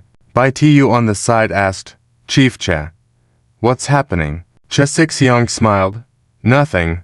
Just someone transmitted a scene from the cursed city." "Oh, scene from the cursed city." Bai Tu was slightly surprised. Chesexiang nodded. "Exactly." With that, he waved his hand and a scene appeared in the divine hall. In the water mirror, there was Zuan, and Yan, Hu Ying, and others sitting on the city wall having hot pot together. Seeing this scene, everyone was stunned. Then, a burst of laughter erupted. It's really funny. At a time like this, they still have the heart to eat. How bold is Zuan's heart? Many people mocked. But Shang Zhao's focus was different from regular people. He greedily stared at the beautiful Yan and Hu Ying in the scene, licked his lips, and said, "These women are so beautiful. When I kill Zuan, I will capture all the women around him and enjoy them." Saying this, he chuckled weirdly. Just then, a cold voice rang out, "Too bad. You won't live to enjoy them." "Who is it?" Everyone was shocked. At the same time, Zuan led the people of Tyan God clan and walked proudly into the Tianhe Divine Hall. "It's Zuan," someone exclaimed. Boom. It was as if a magnitude 9 earthquake had struck the entire scene. Chesixiang, by Tu, and others stood up abruptly, looking at Zuan in shock. Especially Chesixiang, he could hardly believe his eyes. It's worth noting that he had full control over the Tianhe city and even the entire Tianhe desert. Not exaggerating, even if an ant crawled in, he would have sensed it. But he did not sense anything when Zuan led a large group of people in. This made Chesixiang terrified, and Chejuanfeng, standing in the crowd, upon seeing Zhang and An behind Zuan, couldn't help but burst into anger. "Despicable person, how dare you come here?" Zhang and An's expression was cold.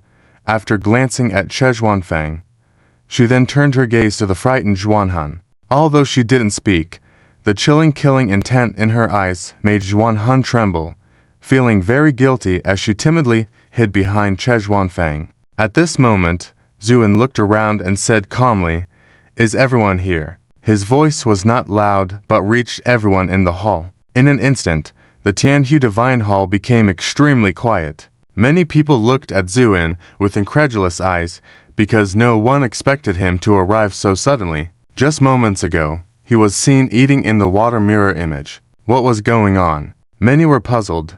So, when faced with Zuan's question, the entire hall fell silent. Zuan smiled. "No need to be so serious. I'm just asking. Since everyone is here, it's easy."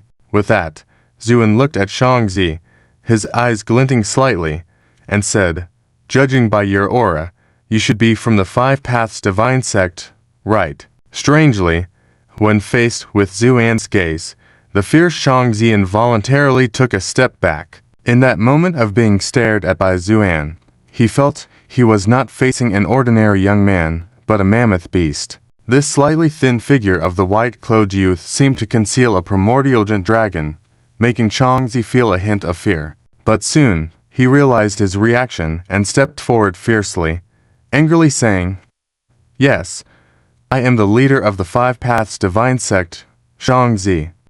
Before he could finish, Zuan did not say a word, directly extending a hand carved like green jade and slapped down. Rumble. A huge palm shadow descended on Shangzi like Mount Tai crashing down. Shangzi, aroused by the confrontation, roared ferociously, "How dare you!" He then stirred his divine power throughout his body, trying to resist this blow.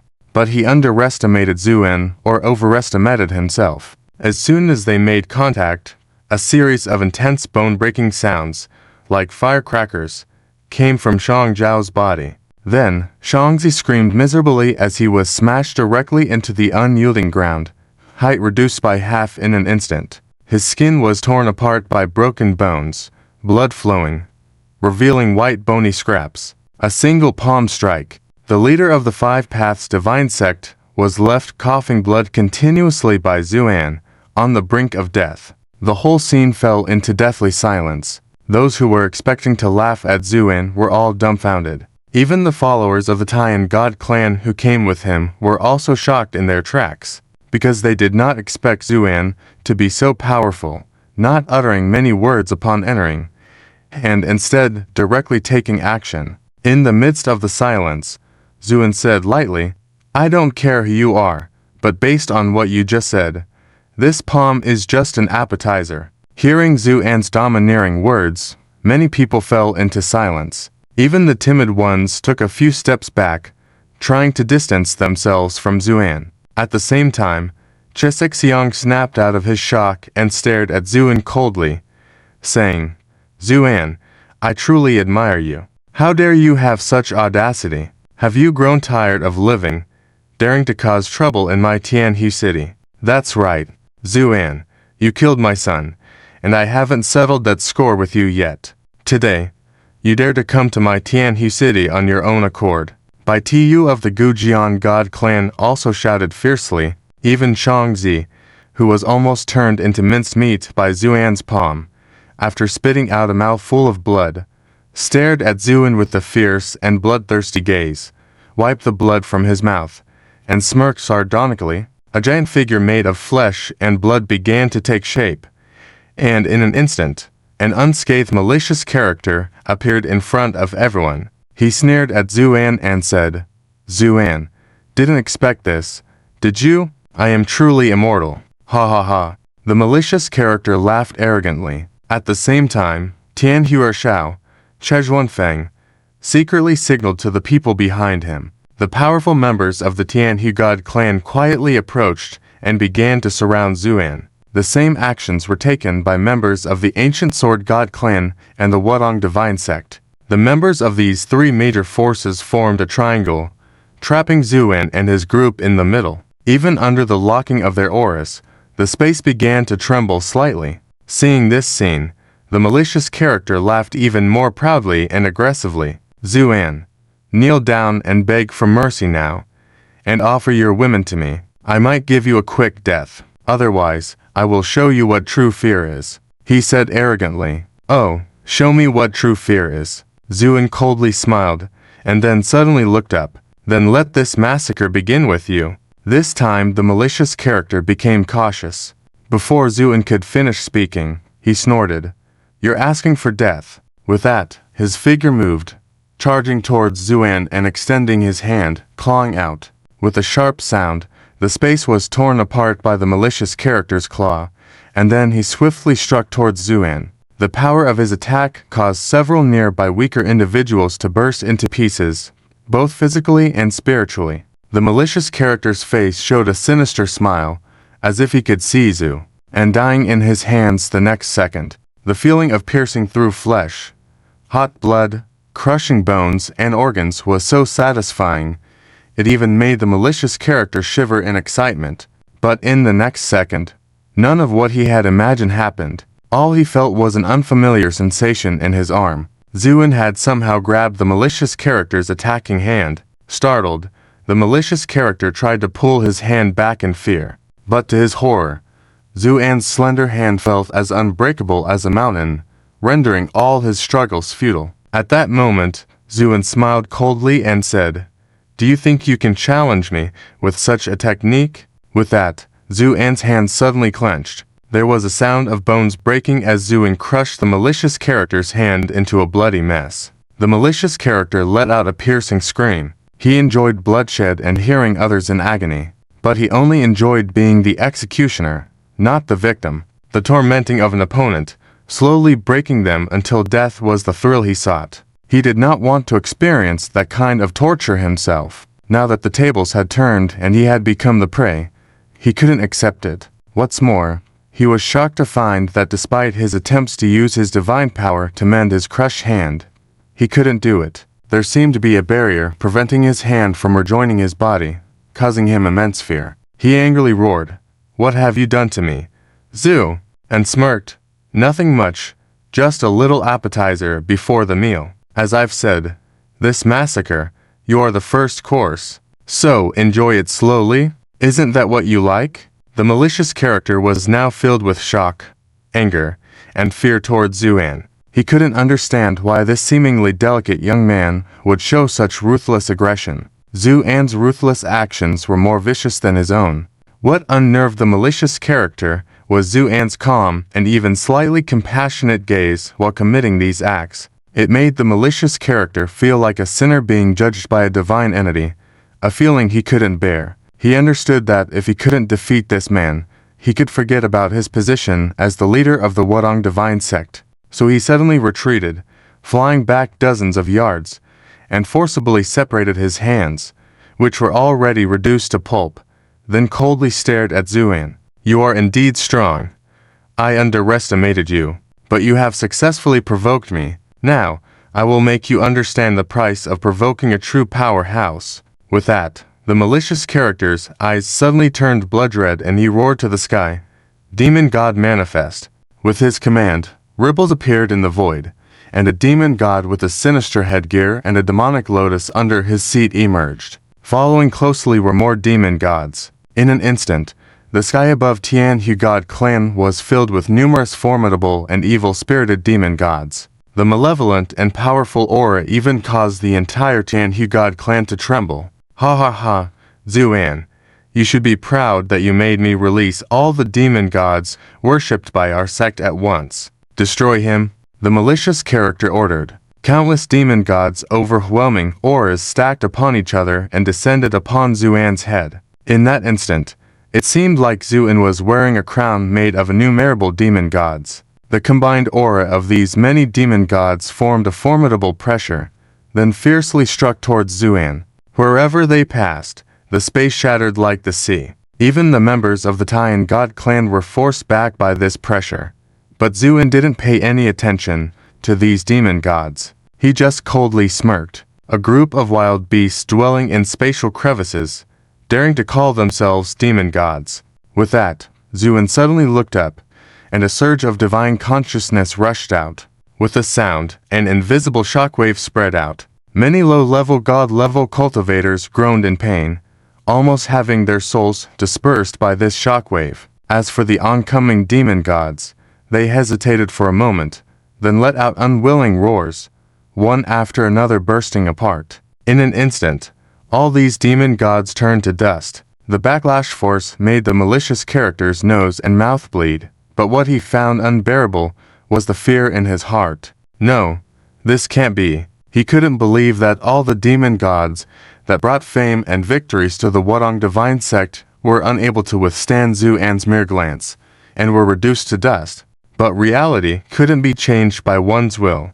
Before the malicious character could finish his cry, Zuan said calmly, "I am getting tired of this first course. Withdraw." With that, Zuan's palms rose, and a massive shadow of his hands enveloped the malicious character. Then these two-hand shadows suddenly spun, creating a huge grinding force in the void. His whole being was firmly trapped in this millstone. At the same time, the millstone began to rotate, causing the space to ripple with folds. Shangzi let out an extremely piercing scream.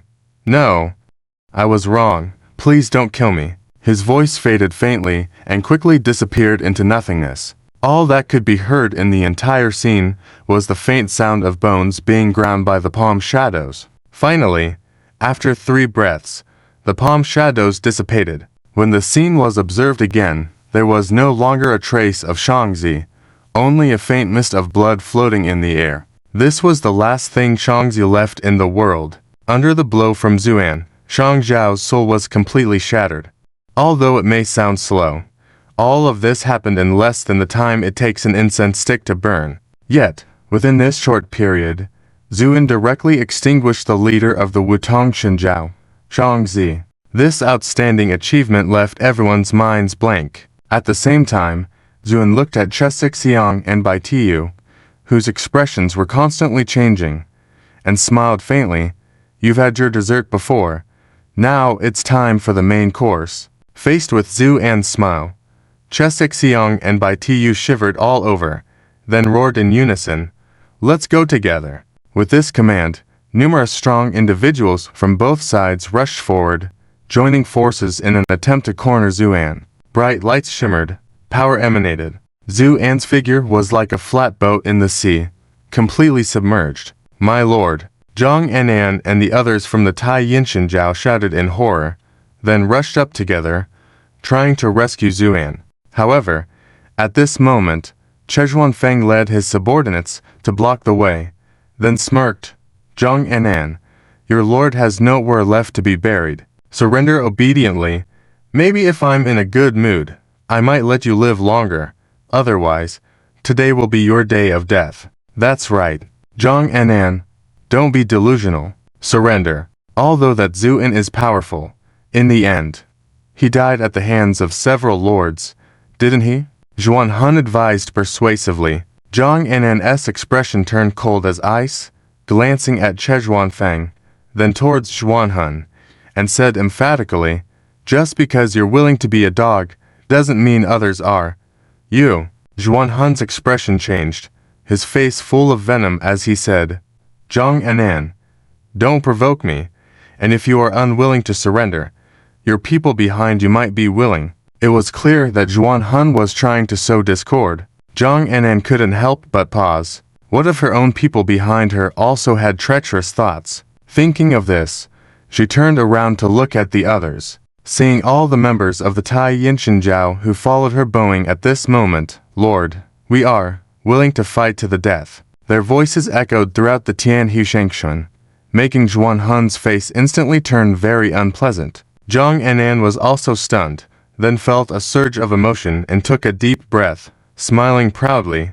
"Good. This is my Tyan clan." Saying that, she slowly drew out the sword Minging had given her, coldly commanding, "Tyan Pool, unsheath your swords." The sound of unsheathing swords reverberated. The sword light enveloped them, causing Zuan Feng and Zuan Hun's faces to become extremely unsightly. "Humph, so stubborn. Attack." Zuan Feng shouted coldly. Countless strong individuals surged forward. Everyone in the Tyan Pool felt the situation was already decided. Zuan had been besieged by numerous powerful individuals and had no chance of surviving. The Tyan Pool was completely disregarded, so there were far more people besieging them than those attacking Zuan, as everyone prefers to target the weak. Moreover, these Tyan Pool were delicate women, so it was easy to take advantage of them. At least, that's what the people at the front thought. However, they soon paid a painful price for their thoughts. The members of the Tyan Pool stood with their swords in hand, not attacking in advance. It wasn't until these people had nearly reached them that Zhang Anan suddenly shouted, "Attack!" With her command, all the members of the Tyan clan swung their swords, sword light raining down, followed by cries of agony. The first wave of attackers were all cut down by the swords. "Advance," commanded Zhang Anan. The members of the Tyan Pool maintained their formation and pressed forward. Wherever they went, everyone was shocked and retreated. Zuan Feng was furious. "Useless. All of you are useless." Saying that, he was ready to take action himself. At that moment, he heard the voice of Bai Qi from behind him, a member of the Gujian Chenjiao. "Second young master, stay calm, I'll handle this woman." Zuan Feng was slightly startled. "Brother Bai, what do you mean?" "Don't worry, we of the Gujian Chenjiao excel at swordplay," Bai Qi said confidently, greedily eyeing the long sword held by Zhang Anan. With one glance, he recognized it as the sword Minging relied on before his death. The quality of this sword made him covet it, naturally wanting to snatch it. Thus, he sneered. Then his figure paused, disappearing from the original spot, and when he reappeared, he was already in front of Zhang Anan, preparing to strike. A brilliant beam of sword light slashed down like thunder from above, its speed too fast for anyone to react. Bai Qi was certain of his attack.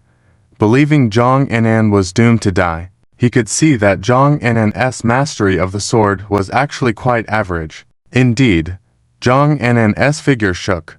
Although she tried to dodge, the sword light had already reached above her head. There was a hint of reluctance in Zhang Anan's eyes. Could she not alter this outcome? Oh well, at least she had fought and would die without regrets. With this in mind, a sense of liberation appeared on Zhang Anan's face. However, just as the sword was about to fall on Zhang Anan's head, a very inconspicuous sword radiance suddenly flew out from above her head, meeting the incoming sword strike from Bai Qi. Without sound, without any extra motion, when faced with this thread-like sword radiance, Bai Qai's sword seemed to turn into nothing as if clay met gold, unable to resist and turning into nothingness directly. Bai Qi trembled, staring in horror at the thread-like radiance, his mouth opening as if to scream.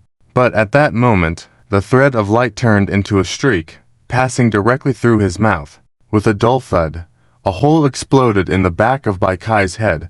The radiance flew out from it, sweeping across in midair. With a series of muffled sounds, all the attackers who had surrounded the Tyan Pool stood dumbfounded in place. The situation came to a sudden halt. Onlookers were all stunned, not understanding what had happened.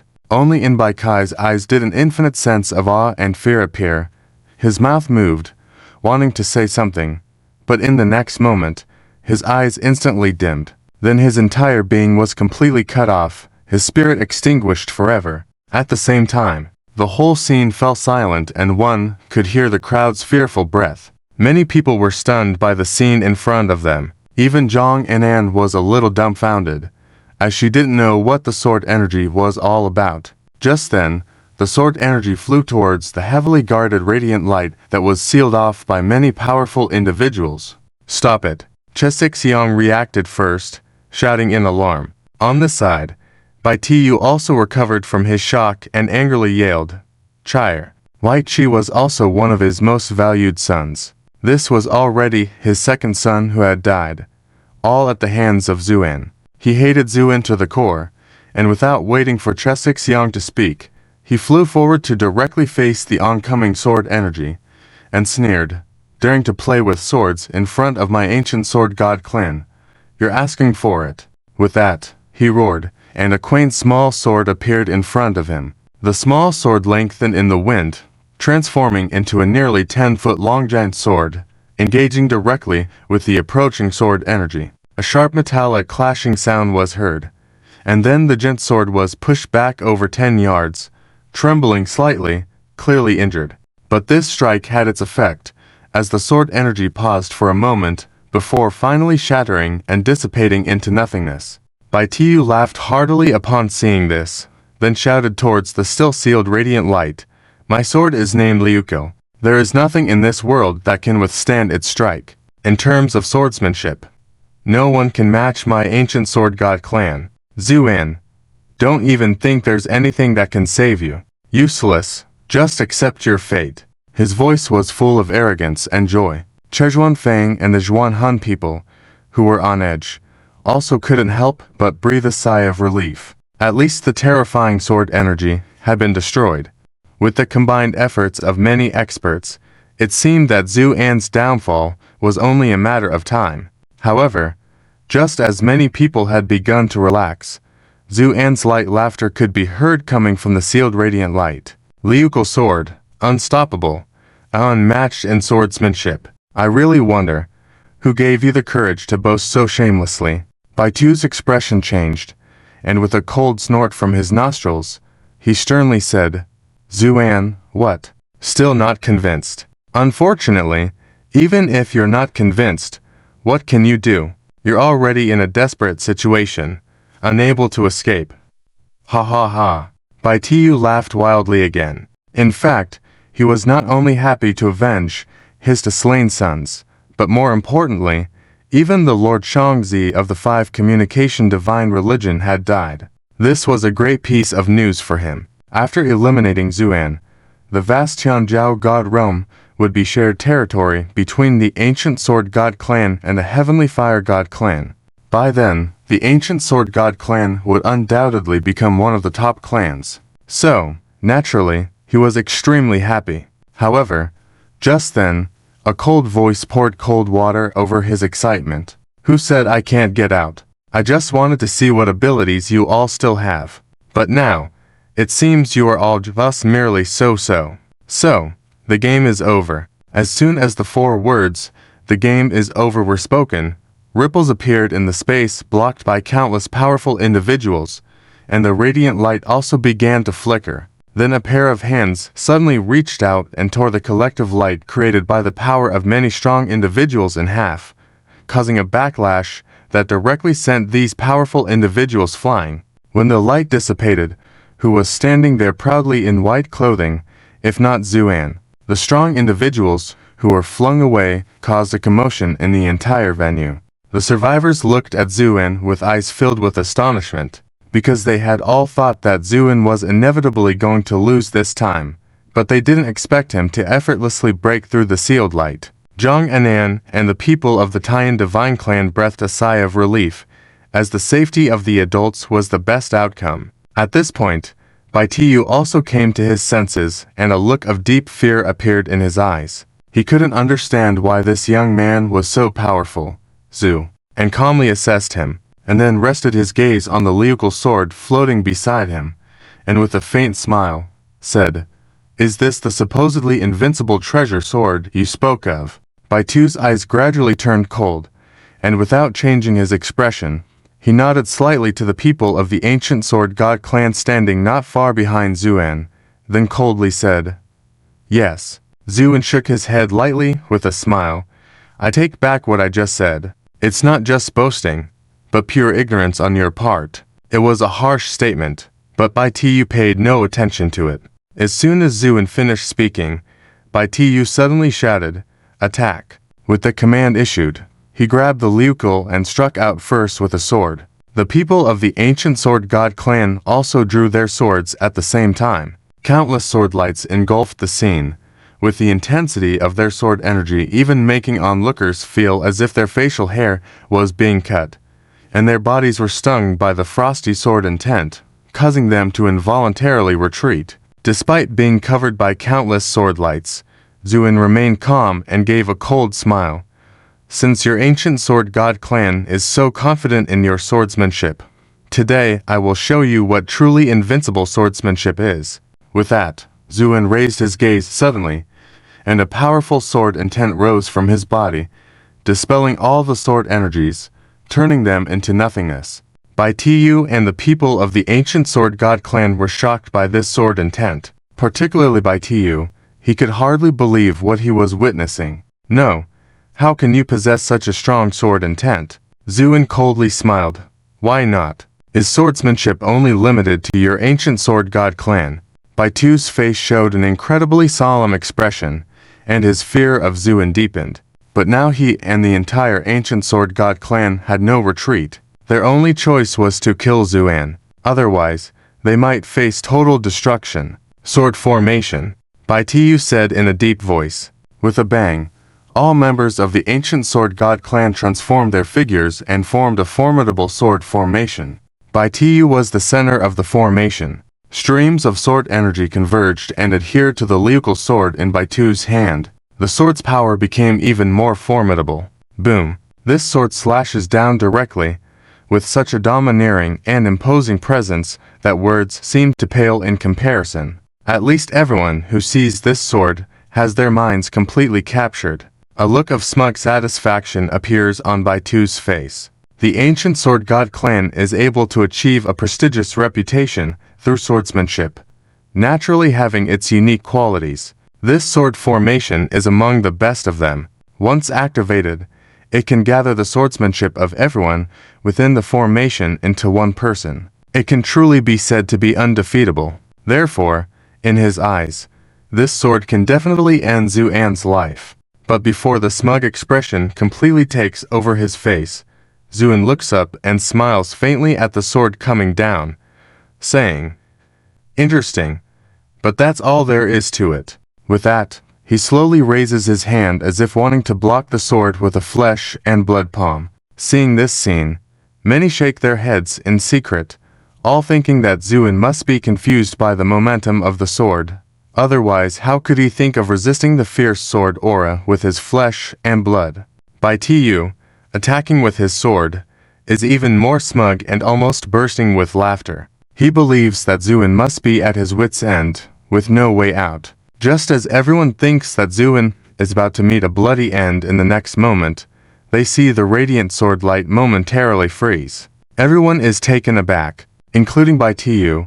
His smug expression instantly disappears, replaced by a face full of shock, because at that moment, Zuan grips the flowing sword firmly between two fingers, and it can no longer advance. All the previous momentum of the sword dissolves in front of Zuan's slender fingers. Breaking a sword with a hand. This is simply unheard of.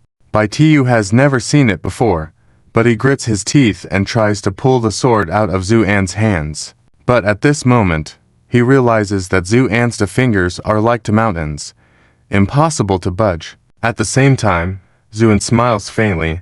"Is that all the strength you have?" With that, he casually pulls the sword back, and Bai Tiyu feels a surge of immense force coming.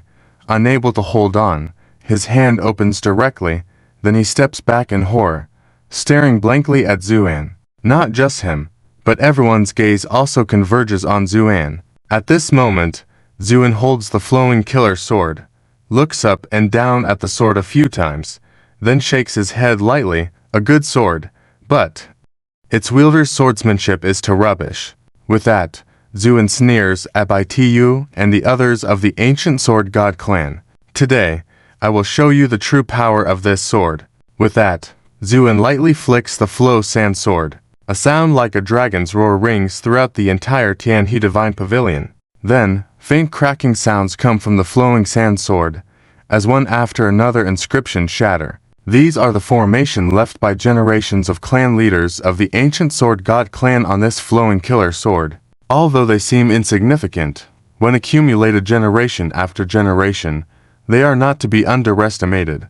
Baityu is able to wield this sword because of these formations. He has always believed that the strength of this flowing killer sword is largely due to these inscriptions. However, when Zuan deliberately shatters all the inscriptions attached to it with a finger, the flowing killer sword shines brightly, like stars. Its momentum grows rapidly, surpassing 100-fold what it was before. Then, Zuan nods satisfactorily. Now, it looks like something. With that, Zuan seemingly casually swings down the sword. Swish! As the flowing sand sword passes, the space seems to be as fragile as paper, directly splitting into a long crack. Such power is simply unheard of. At least Baityu and others are already in awe. Then Zuan glances at them with a grim smile. Now, let your own swords decide your fate.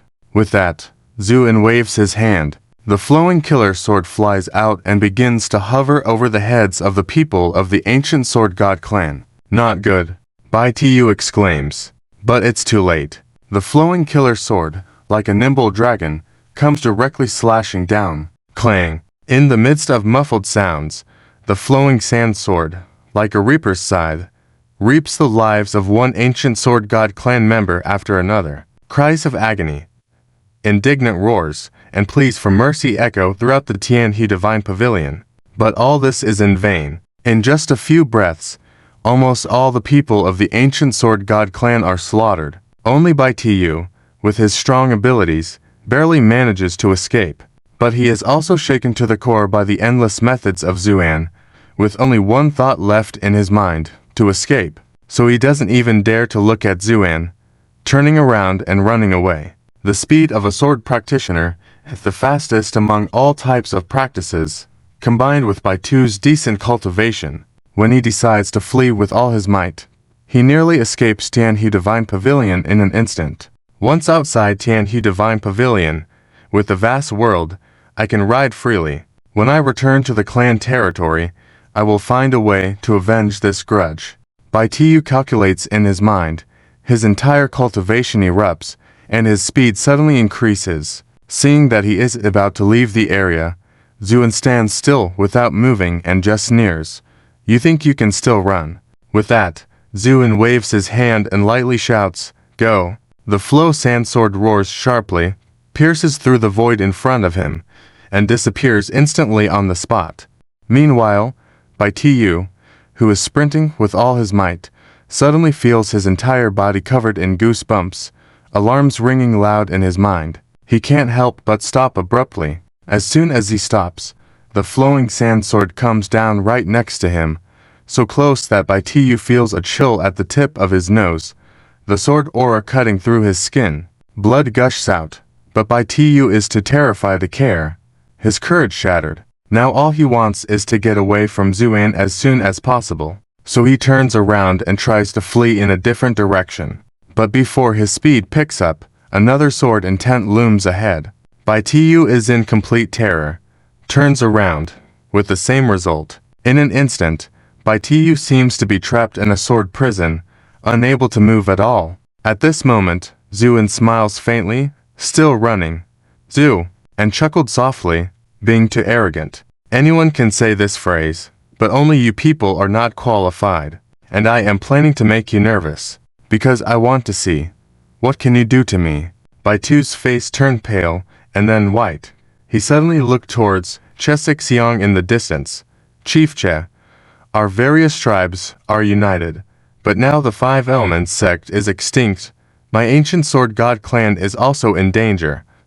Are you just going to stand there and watch from afar? Although Baityu tried to remain calm, people could still hear the anger in his words. Faced with the questioning, Chesexiong seemed oblivious, even lowering his head to start drinking tea slowly. This made Baityu's face change drastically. He suddenly understood something, and angrily shouted, Chesexiong, you scoundrel! Even if I die, I will not let you go. With that, Bai Tiyu had already risked everything, shouting angrily at Zuan, "Zuan, you're forcing me to this." Then, Bai Tiyu's face suddenly turned pale at a rapid speed, almost transparent white in an instant. Then extreme pain appeared on Bai Tiyu's face, and he shouted with a voice that seemed like crying and laughing, "Die!"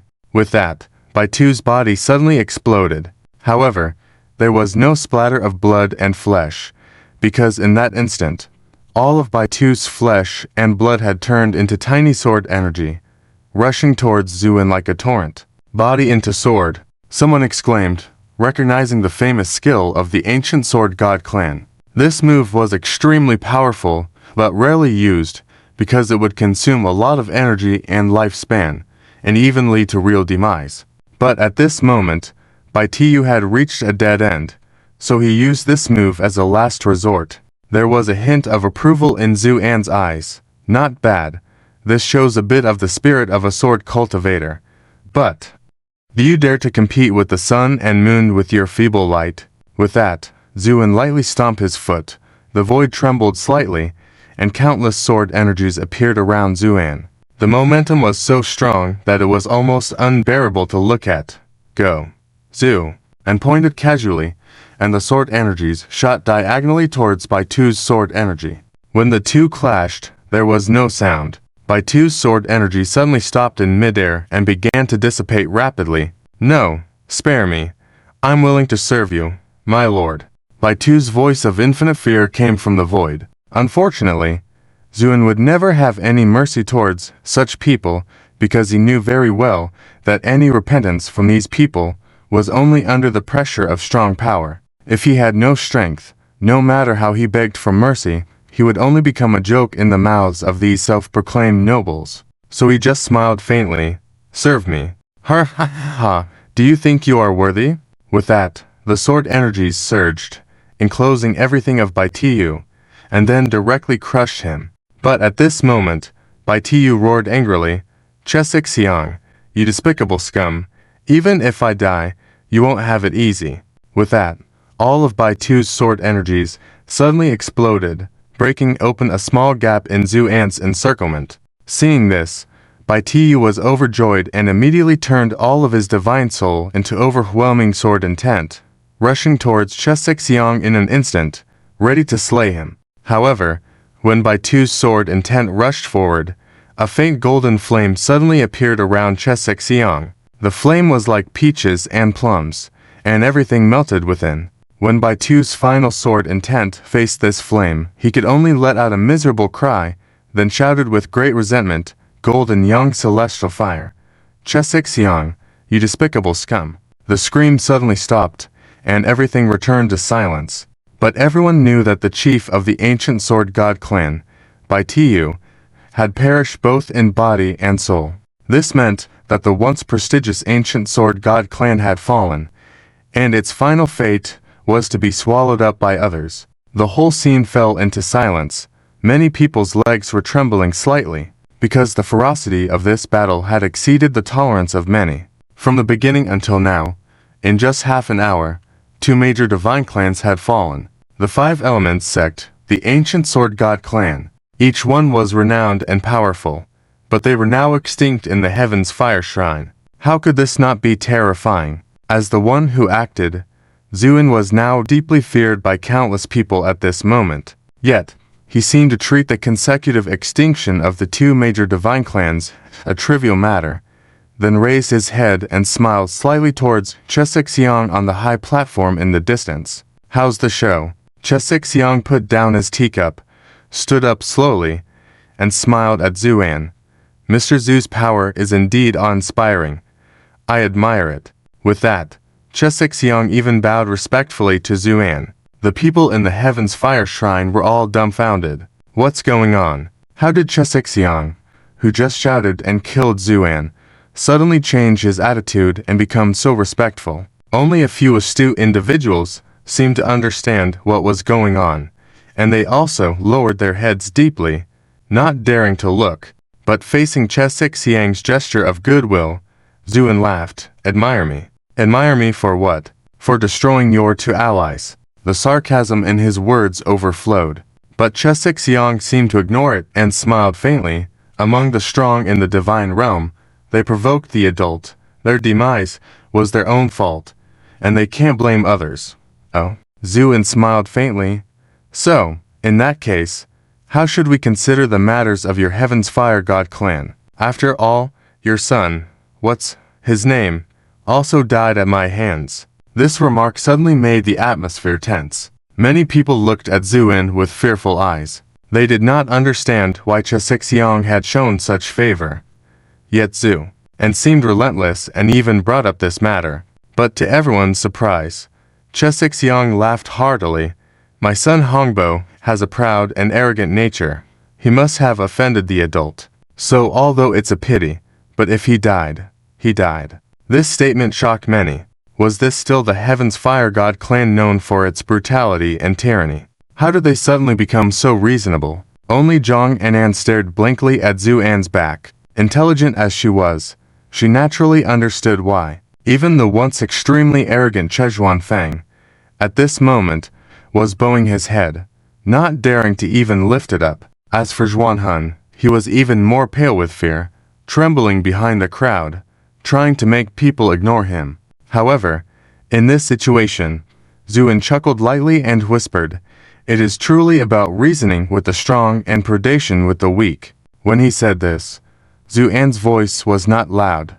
At least Chesai Zhuang did not hear clearly what Zuan was saying.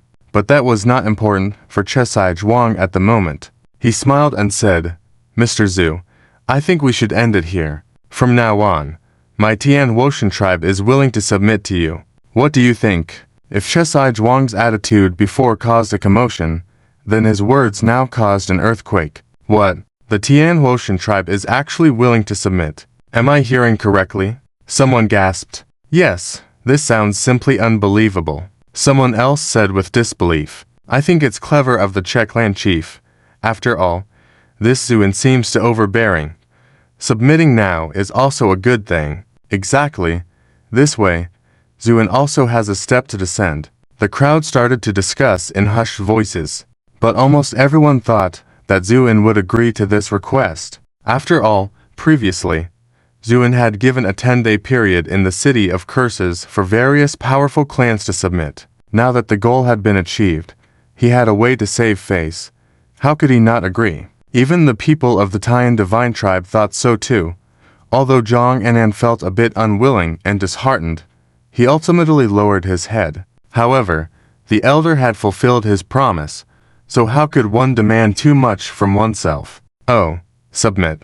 To everyone's surprise, Zuan didn't immediately agree, but instead, he counter-questioned with interest. Chesai Zhuang smiled and said, "Yes, from now on, my Tyan Woshan tribe will regard you as the Lord of the Sun. What do you think, Zhu?" And smiled, seeming very pleased. Chesai Zhuang also smiled, even more delighted. But the next moment, the smile on Chesai Zhuang's face froze. It was because Zuan shook his head lightly and said with a cold tone, "I'm sorry, I do not think so." Chesai Zhuang had never dreamt that Zuan would reject his request, and he stood there foolishly. Not only him, but all the people present thought they had misheard. But Chesai Zhuang, having ruled over the Tyan Woshan tribe for millennia, quickly regained his composure, took a deep breath, and asked in a deep voice, "Elder, what do you mean by this, Zhu?" And calmly said, "Nothing in particular. I just want to ask you, was it your people who acted on behalf of the Tyan Divine Tribe? Is that something you can easily dismiss as well?" Zhang Anan and all the members of the Tyan Divine Tribe trembled upon hearing these words, especially Zhang Anan. She raised her head abruptly, looking at Zuan in disbelief. She had not expected that Zuan still remembered these matters. Anger flickered in Chesai Zhuang's eyes, but he managed to suppress it, saying in a cold voice, "Elder, a mere Tyan Divine Tribe, and the one who died was just Mu Gyuking. Why make such a fuss?" Zhang Anan finally couldn't hold back, angrily retorting, "Chesai Zhuang, you dare belittle the death of my master." Chesai Zhuang gave a cold laugh. Though he did not speak, his meaning was already clear. Zhang Anan was burning with anger, preparing to speak. Just then, Zuan waved his hand, signaling her to step back, then smiling faintly at Chesai Zhuang. First, I destroyed the 5 tribes of the gods and the ancient sword clan with false intentions, and then pretended to submit to me, planning to first gather the forces of these 2 major tribes, and then scheme slowly. Am I right, Chief Che? This statement caused Chesai Zhuang to slightly change his expression, but he quickly regained his composure. Chuckling, Mr. Zhu, I admit you are right about what you said earlier, and what's wrong with it? Deception and scheming have always existed within the divine realm. Shangzi and Bai Tiyu were just fools and died as a result. It's not my fault. As for the territories they left behind, even if I don't go, someone will naturally go to harvest them. Many people were shocked by such blatantly spoken words, but Chesai Zhuang considered it quite normal, with nothing much to say. Zuan smiled faintly and clapped lightly. Well said. But his expression turned cold suddenly. I made it clear originally. When the 10-day period expired, those who did not come would have to pay the price they deserved. Have you forgotten this? Chesai Zhuang's face changed. About to speak, Zuan calmly said, Chesai Zhuang, not only were the ancient sword clan and the 5 tribes of the gods destroyed by me enemies, but at least they dared to act. Whereas you, a man who plays with conspiracies and tricks, are not worthy of being called a strong one. Boom. Chesai Zhuang finally couldn't maintain his composure, a cold light flashing in his eyes, and the table and chairs in front of him burst apart. Then Chesai Zhuang grinned and said, Zhu, don't think that I'm actually afraid of you. I just think it's not worth it to start with someone like you. But you act so arrogantly, it seems you need a lesson. Zuan laughed heartily. If you offer a toast and I don't drink it, I won't force you to drink the forfeit. What I want is all of you to die. With that, Zuan didn't wait for Chesai Zhuang to react. He stepped forward and threw a punch. The fist's power was like a raging wind, overwhelming. Wherever it passed, the platform shattered. The tables and chairs turned into dust. Even the floor was cut deeply. Seeing this scene, the crowd, already shocked to numbness, all stood still. Then someone murmured in a dazed tone, "And he a sword cultivator? How is he so powerful even in physical combat?" However, under such a powerful punch, Chesai Zhuang's face was filled with arrogance, and he had not even evaded it. When the fist's power approached him, colorful flames appeared in front of him, instantly forming a thin curtain of flames. Boom! The fist's power struck this curtain of flames, only causing a slight ripple. Then Chesai Zhuang burst into a big laugh. "Zuan, do you really think you have a chance against me before my Tianhu?" Zhu, and remained silent, raised his hand and threw several more punches, but the result was the same. This seemingly weak curtain of flames had a terrifying defense. Zuan's every punch only stirred up ripples, unable to even shake Chesai Zhuang in the slightest. "Zuan, I advise you not to waste your efforts. You cannot break through this curtain of flames," Chesai Zhuang said, holding his shoulders, calmly smiling. "Oh, Zhu," and raised his eyebrows slightly. "Do you really think I can't break it?" Chesai Zhuang nodded arrogantly. "Zuan, no matter what you say, in front of me, your fists are useless." Zhu, and revealed dazzling white teeth, smiling coldly. "If fists don't work, what about this?" With that, a faint flame appeared on Zuan's fingertip, and he pointed it out. Bang! Chesai was hit by a huge force, sending him flying dozens of zhang away. Upon landing, he spewed out a mouthful of blood and stared at Zuan with disbelief. What kind of demonic art did you use? How could you break through my heavenly fire barrier and injure me?" Zuan coldly smiled at the words. "It may be difficult for others, but in front of me, it's as easy as flipping my hand." This statement darkened Chesai face even more, and he sinisterly said, "Very well. Zuan, you are indeed extraordinary. No wonder you can single-handedly slaughter the gods of Tianzhou. But if you think..." Before he could finish his sentence, Zuan's figure suddenly appeared on his side, and a fist struck out. Caught off guard, Chesai was once again sent flying. Zuan then slowly retracted his fist, indifferent, and said, "My patience is running thin, so please spare me the chatter." "Okay." Xiang stumbled and landed, spitting out more blood. He now looked at Zuan with a gaze filled with horror. Just breaking through his heavenly fire barrier with a finger was surprising enough, but now being able to effortlessly harm him was beyond his expectations. After all, his body had been tempered by the 9 layers of heavenly fire. Even ordinary divine weapons couldn't harm him in the slightest. However, Xiang's eyes soon revealed a fierce killing intent. Initially planning to stall and deal with Zuan after finishing off the Gujian Divine Clan and the Wudong Divine Sect, the situation no longer allowed for an action, because if this person wasn't eliminated, it would lead to great trouble. Moreover, having been beaten by Zuan twice in front of everyone, he had to reclaim his lost honor. With this in mind, Xiang's voice turned cold as ice. "Zuan, this is your own doing. No one else is to blame. Everyone, attack." With his command, the earth shook, and flames appeared in the sky, including the second young master, Feng. All members of the Heavenly Fire Clan displayed flames above their heads. These flames varied in shape and color, but emitted powerful strength. "Those are the innate flames of the Heavenly Fire Clan," exclaimed someone knowledgeable. At the same time, these flames soared into the air and began rapidly changing positions. After a dazzling display, the flames suddenly stopped moving and interconnected with a thread of light between them. In an instant, all the flames converged into one. As the flames took shape, a nearly pure blue fire shot up into the sky, distorting space in its wake. Only then did the crowd see what it was. The flames, linked by light, clearly formed the shape of a grand formation. "It's the divine fire array of the Heavenly Fire Clan." Someone shivered, whispering softly. The crowd trembled with fear. The divine fire array was renowned as the most powerful array in the 4 corners of the world, a supreme technique of the Heavenly Fire Clan. Though rarely used, it was rumored to possess immense power once activated.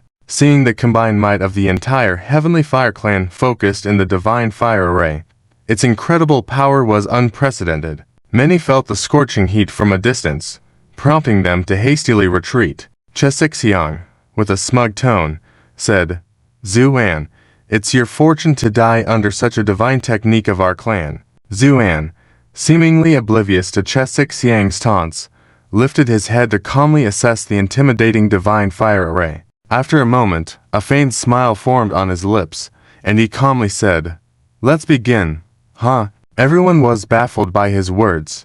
Begin. What did he mean? Had Zuan given up resistance, seeing the overwhelming power of the divine fire array? Even Clock Nen cried out anxiously, "Master." Xiang was momentarily startled, but then burst into laughter. "Well done, Zuan. It seems like you are a discerning individual. Just for that, I'll grant you a swift end." He pointed at Zuan, triumphantly declaring, "Get rid of him." Boom. Like a volcanic eruption, the flames of the divine fire array descended from the sky, heading straight for Zuan. Xiang was obviously wary of Zuan, choosing not to hold back the full force of his attack. But, as the flames engulfed Zuan, he showed no signs of fear, instead closing his eyes slowly. Xiang grew even more pleased, believing Zuan had given up resistance, seeing the overwhelming power of the divine fire array. This seemed to be the prevalent expectation among the spectators. Many breathed a sigh of relief, knowing that although this young man was formidable, he would ultimately perish at the hands of the Heavenly Fire Clan. Feng and Zuan were overjoyed, especially Zuan, who could barely contain her excitement. She discreetly glanced at Clock Nen nearby. Clock Nen and all members of the Tyan Divine Clan wore grim expressions, filled with despair. The more they despaired, the more elated Zuan felt. "Ha, you thought you had climbed a high branch. Well, look at you now. Once Zuan dies, the fate awaiting all of you will be dire." Zuan thought, seething with bitterness. Meanwhile, the sky was engulfed by the flames, completely burying Zuan's figure. The scorching heat even cracked the ground. Spectators rushed back, disturbed by the spectacle. Xiang sneered, "Zuan, where is your strength now?" With the flames burning, Let's see how you turn the tide. The audience fell silent. Clock Anon gazed with tearful eyes, an air of resignation about her. Even she believed that Zuan was destined to die this time. Shesixiang turned to her, sneering, "Chief Clock, what do you have to say now? Surrender, and I may spare your lives. Otherwise," without waiting for him to finish, Clock Anon took a deep breath, a cold expression on her face. "No need to say more. The Tyan Divine Clan will fight to the end today." With a firm grip on her sword, she raised it, the blade pointing forward, exerting all her strength as she shouted, "Attack!" All the members of the Tyan Divine Tribe showed determination on their faces, then drew their swords in unison, following the footsteps of Zhang and An as they charged forward. However, compared to the majestic Tianhu Divine Tribe, the Tyan Divine Tribe appeared insignificant with so few people. This made their attack seem desperate and helpless. Chesai sighed in admiration. Such admirable determination. Unfortunately, in the face of absolute power, you only have the choice to submit or be crushed. With that, Chesai waved his hand, and a strand of fire shot out, circling around the members of the Tyan Divine Tribe and trapping them. "Zhang and An, I'll give you one last piece of advice. Surrender now, and I can spare your lives. But don't refuse the toast only to drink a forfeit." Chesai sneered. Facing death, Zhang and An showed unprecedented calmness. Even after hearing Chesai words, she remained emotionless, just gently brushing away the stray hair from her ear, and calmly said, "You mentioned earlier not accepting the toast or the forfeit, and the Tyan Divine Tribe will not be spared by you." This statement caused a change in Chesai expression, and he angrily declared, "So stubborn. In that case, all of you will accompany Zuan in death." With a sudden grip of his hand, the strand of fire began to shrink. The members of the Tyan Divine Tribe became restless, huddling close to each other, but it was of no use. The tightening of the fire was slow, but being engulfed by the flames was only a matter of time. Seeing this scene, Zhang and An smiled, confidently and without fear. She then turned to look at all the Tyan tribe members behind her and said, "I'm sorry. It seems we made the wrong bet. Chieftain, there's no need to say more. Life and death are predetermined. This is nothing." "That's right. As you said, at least we tried our best. Isn't that so?" Several elders of the Tyan Divine Tribe spoke out, and the other tribe members nodded in agreement, showing no signs of complaint. Zhang and An was taken aback for a moment, then smiled brightly, nodded, "That's right. At least we tried our best. Even if we die, we shouldn't die at the hands of these people." With that, Zhang and An decisively raised her sword and placed it against her neck. All the Tyan tribe members followed her lead, raising their swords. Witnessing this, many couldn't bear to watch and averted their gaze. Zhang and An's eye scanned the faces of everyone, then paused briefly on Juanhun's figure. Juanhun turned pale and lowered her head. Zhang and An coldly glanced at her, then ignoring her, looked towards the raging divine fire far away, her eyes trembling slightly before she clenched her teeth. "Attack." With that, she closed her eyes, gripped the sword in her hand tightly, and prepared to commit suicide on the spot. Chesai looked on with disdain. His younger brother, Chejuanfeng, had a look of satisfaction.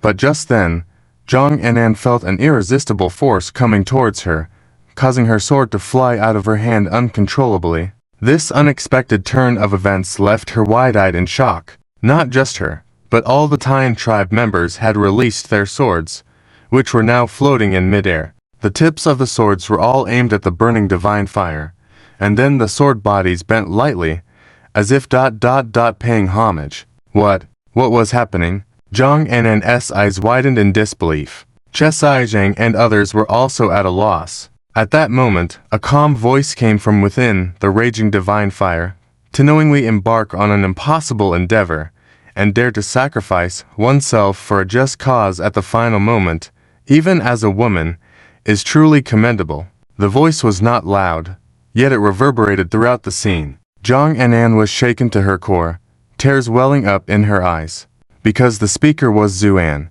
At the same time, a slightly slender figure emerged from the soaring divine fire, its stature towering amidst the burning flames. Seeing this, Chesai was utterly astonished.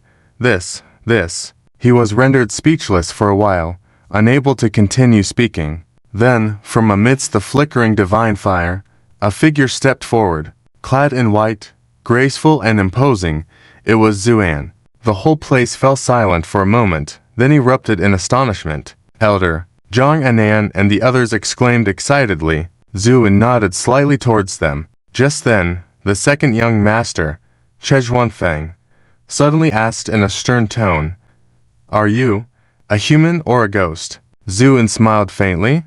"What do you think?" Zhuanfeng looked dazed, then shouted, "I don't believe it. No one can survive in the divine fire array. This must be your trick, right?" His voice even sounded somewhat hysterical. Chesai also gazed at Zuan with profound seriousness. He couldn't comprehend how Zuan had escaped from the divine fire array. Zuan's lips curved in a cold smile.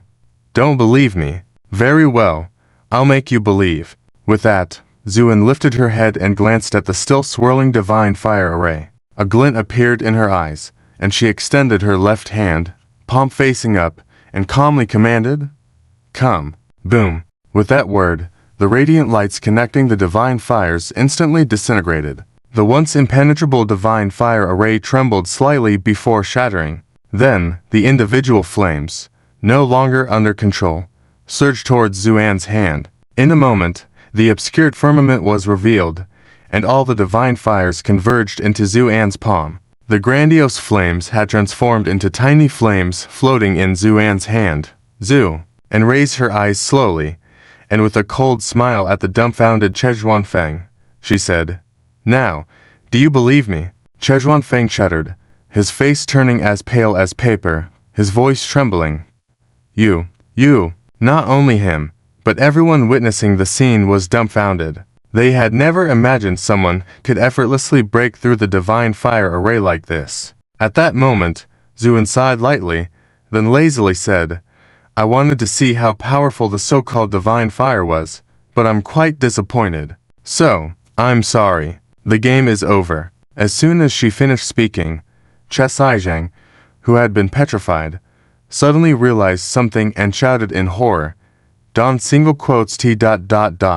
But it was too late. Zu, and clenched her hand abruptly. In an instant, the people of the Tyan Huoshan were engulfed in flames. "It's the gods. The backlash of the divine flames." Someone choked out with great difficulty. The so-called backlash of the divine flames refers to the fact that if the personal divine flame of these people from the Tyan Huoshan extinguished, they will suffer a fierce backlash, even to the point of their souls being completely destroyed. The divine formation of the divine flames just used the personal divine flames of all the people from the Tianhe tribe. This wasn't a big deal, but who could have thought that Zuan would actually hold all these divine flames in his palm? It was as if the Tyan Huoshan were actively handing themselves over to him.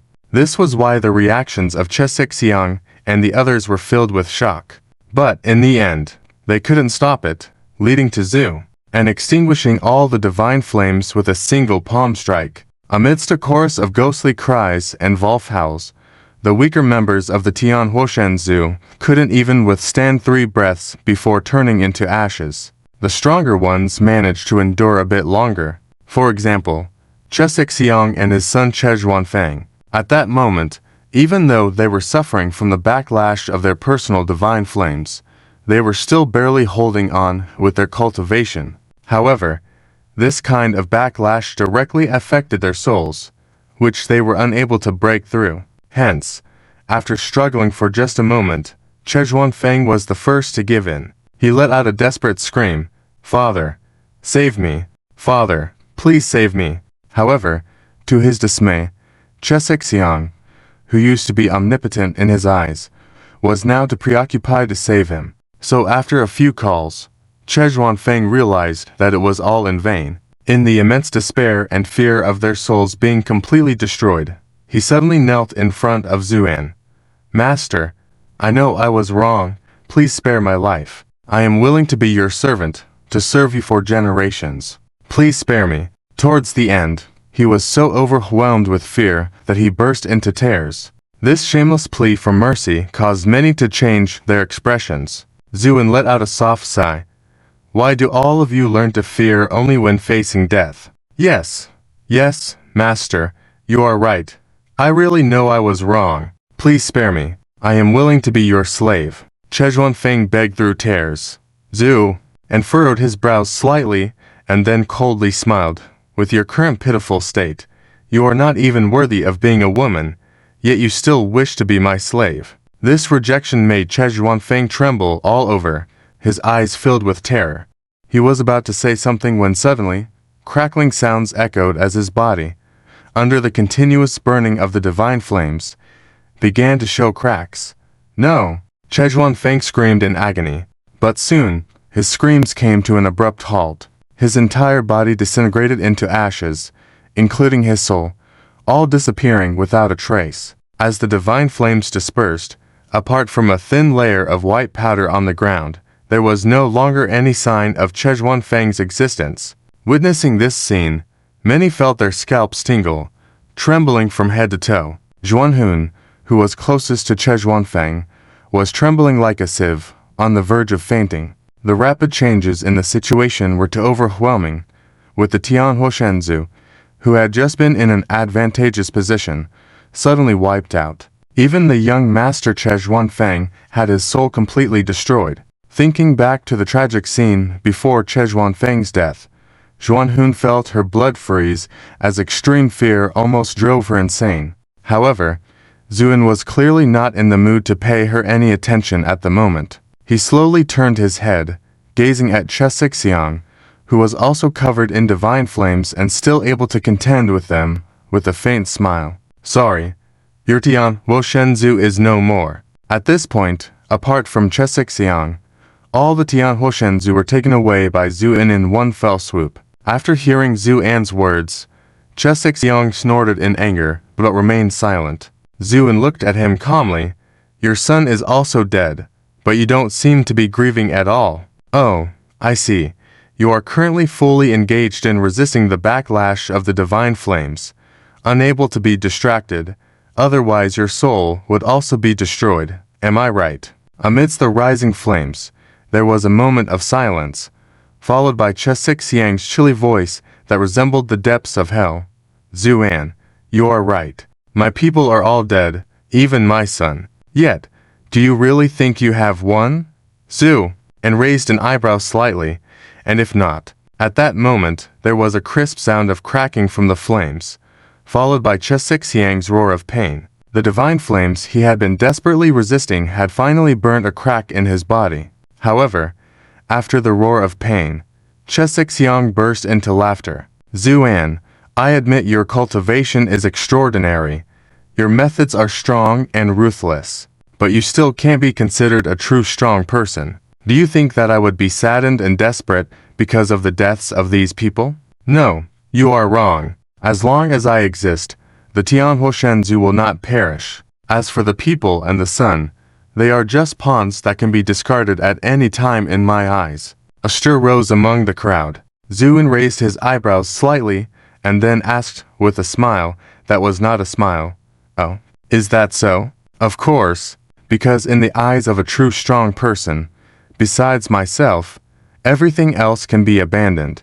But do you think you can still escape now, Zhu? And asked calmly, Heh, Zuan, you are still a frog at the bottom of a well. Your knowledge is shallow. Today, I will show you the true strength of the Tyan Pool. With those words, Xiang let out an angry roar. In an instant, his body was incinerated by the divine flames. But at that moment, a beam of divine light shot out, spiraled, and flew towards the sky. Everyone was dumbfounded. It was evident that Xiang had chosen to abandon his own body just to allow his soul to escape. However, this also meant that he had squandered all of his cultivation, which for a strong person was worse than death. So, what was Xiang planning to achieve by paying such a huge price? People were perplexed. Only Zuan's smile grew wider, and he whispered, Finally, is it about to begin? When his words fell, the ground beneath their feet began to shake violently. The entire Tyan Pool pavilion also let out a groan under the unbearable pressure. Everyone was shocked and hurriedly fled. Upon reaching the outside world, a strange sight unfolded before everyone's eyes. The vast and infinite Tianhe desert seemed to be writhing like an awakening python, and then a large rift gradually emerged. In an instant, a vast and deep rift appeared in the middle of the Tianhe desert, resembling an abyss. With this questioning voice, above the abyss of heavenly fire, a vague and ethereal figure gradually appeared. It was Zikixing with a proud and arrogant expression on his face. However, at this moment, he seemed like a soul, but not a soul, standing there as if he did not exist in this world. Even in the perception of many powerful beings, he did not exist at all. This abnormal phenomenon naturally caused a stir among the crowd. Zuan just watched quietly, until after a while, he chuckled softly. Admit my guilt. What crime do I need to admit? Zikixing smirked. Zuan, you slaughtered my people, killed my son.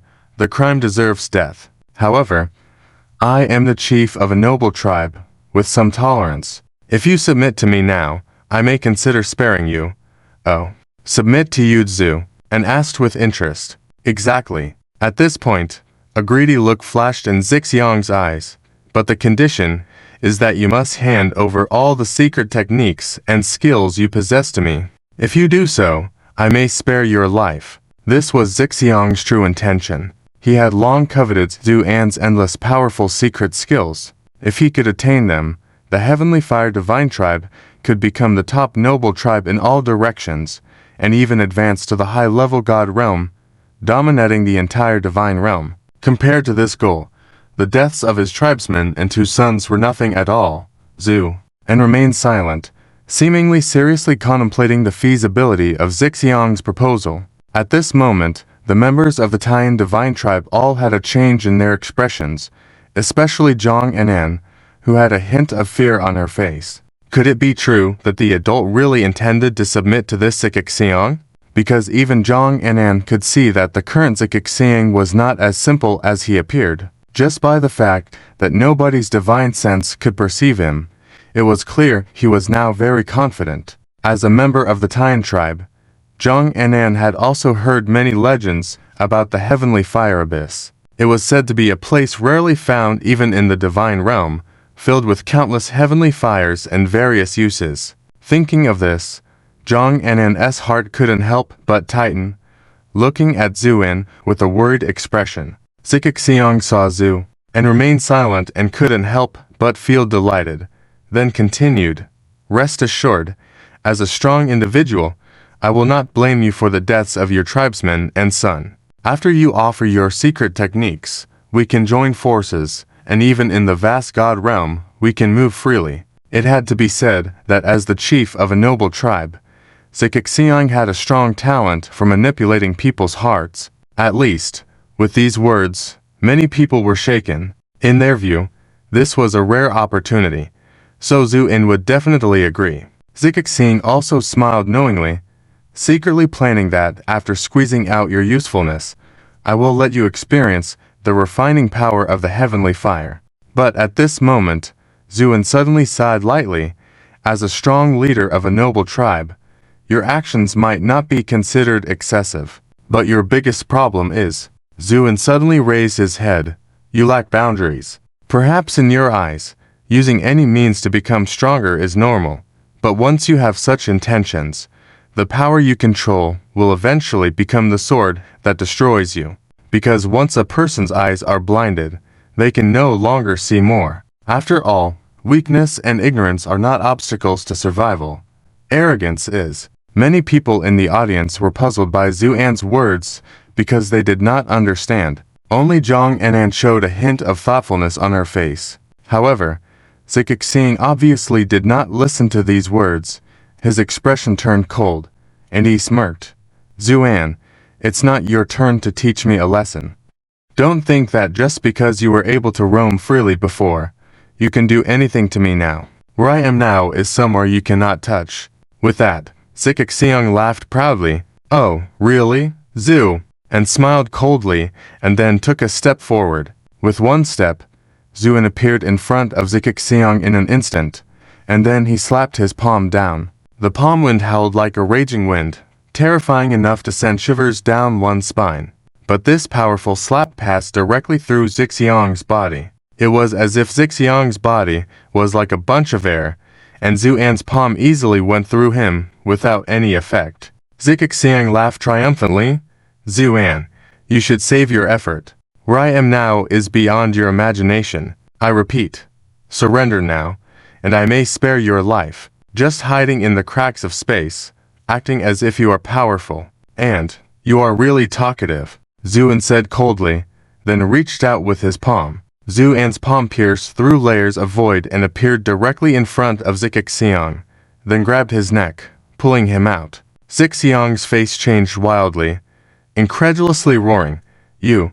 But Zuan was done with talking to this guy. "I know this is just one of your avatars, but today, you must die. That's my word." With that, Zuan suddenly clenched his fist. Bang! A muffled sound like a rotten watermelon exploding. Zikixiyang's ethereal body was crushed to pieces in an instant. Then a piercing cry of pain came from the heavenly fire abyss.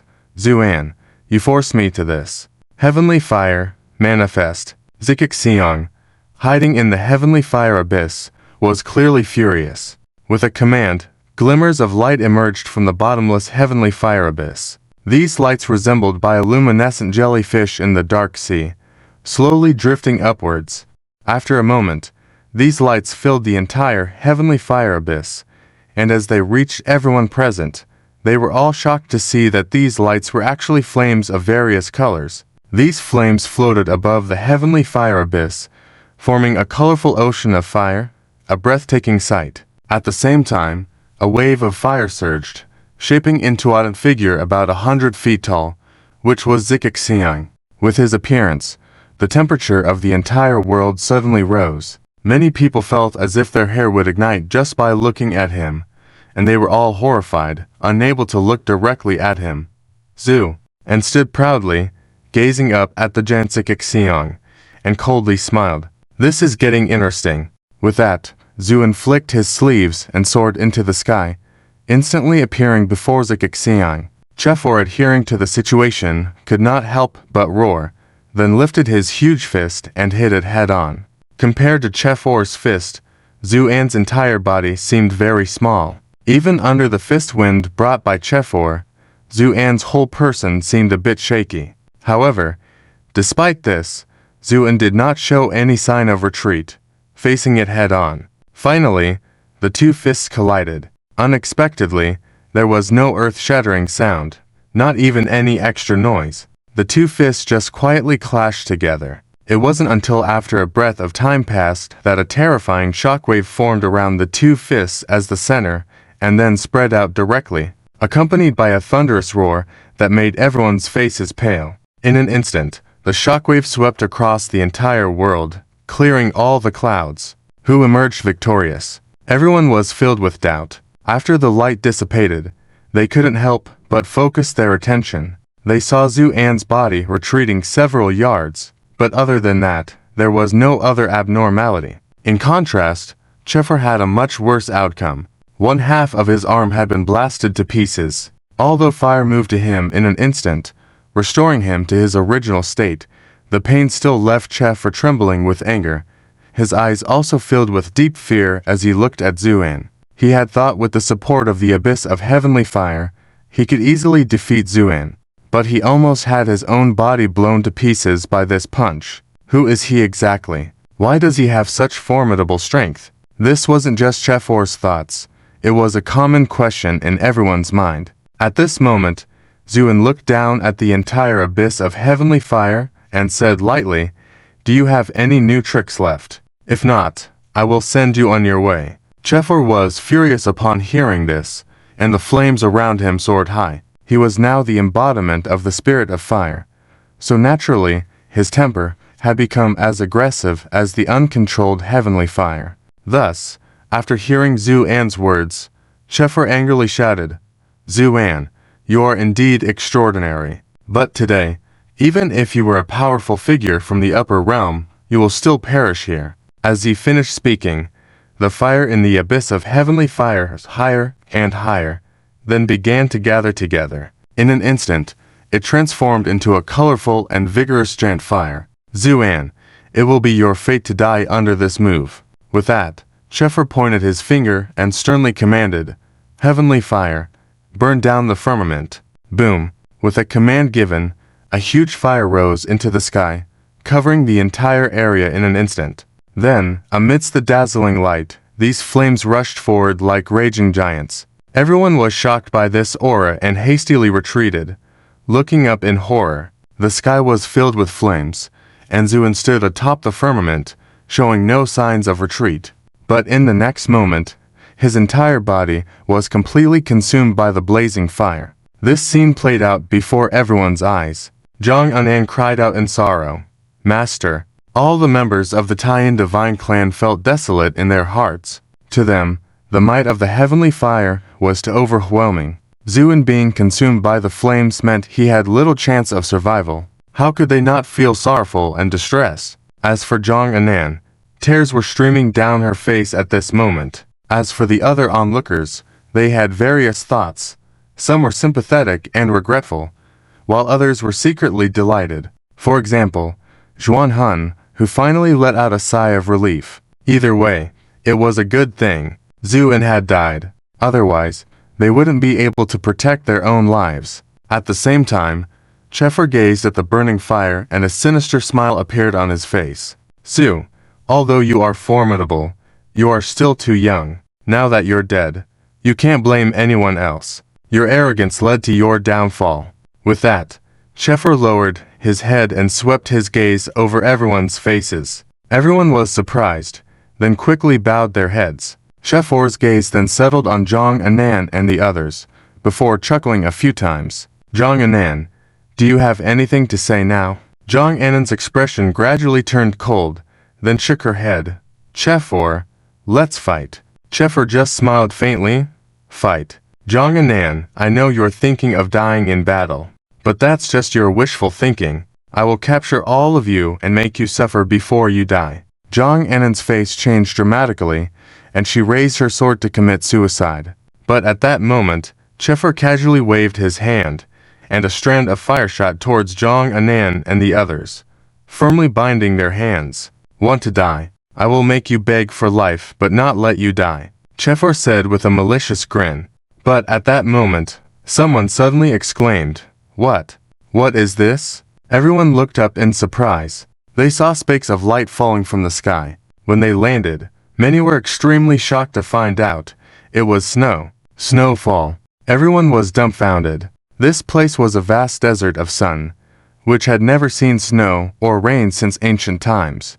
But what was happening today? A big question mark appeared in everyone's minds. Sheffer also looked up in astonishment. Just then, the flames that had been blazing suddenly dimmed. Then, a faint voice was heard. Having controlled this ancestral land of fire for thousands of years, yet only knowing how to use heavenly fire in such a superficial manner, you guys are truly clueless.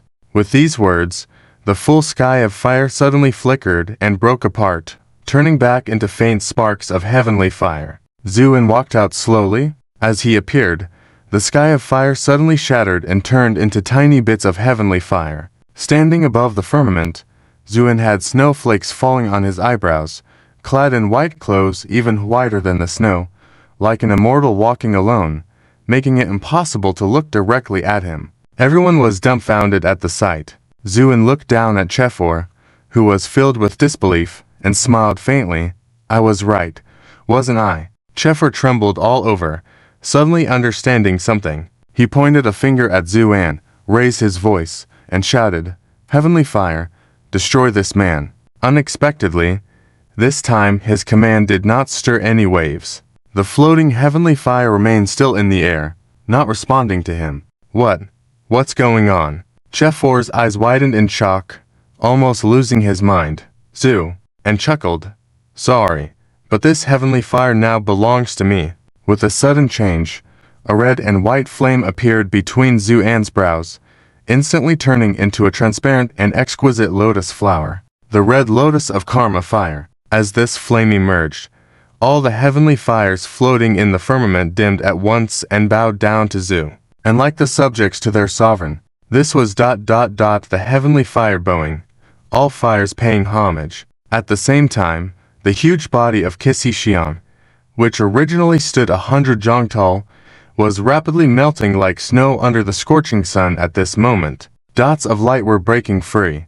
The heavenly fire that constructed his body was dispersing at a fast speed. Qixi Xiang let out a roar full of unwillingness and fear.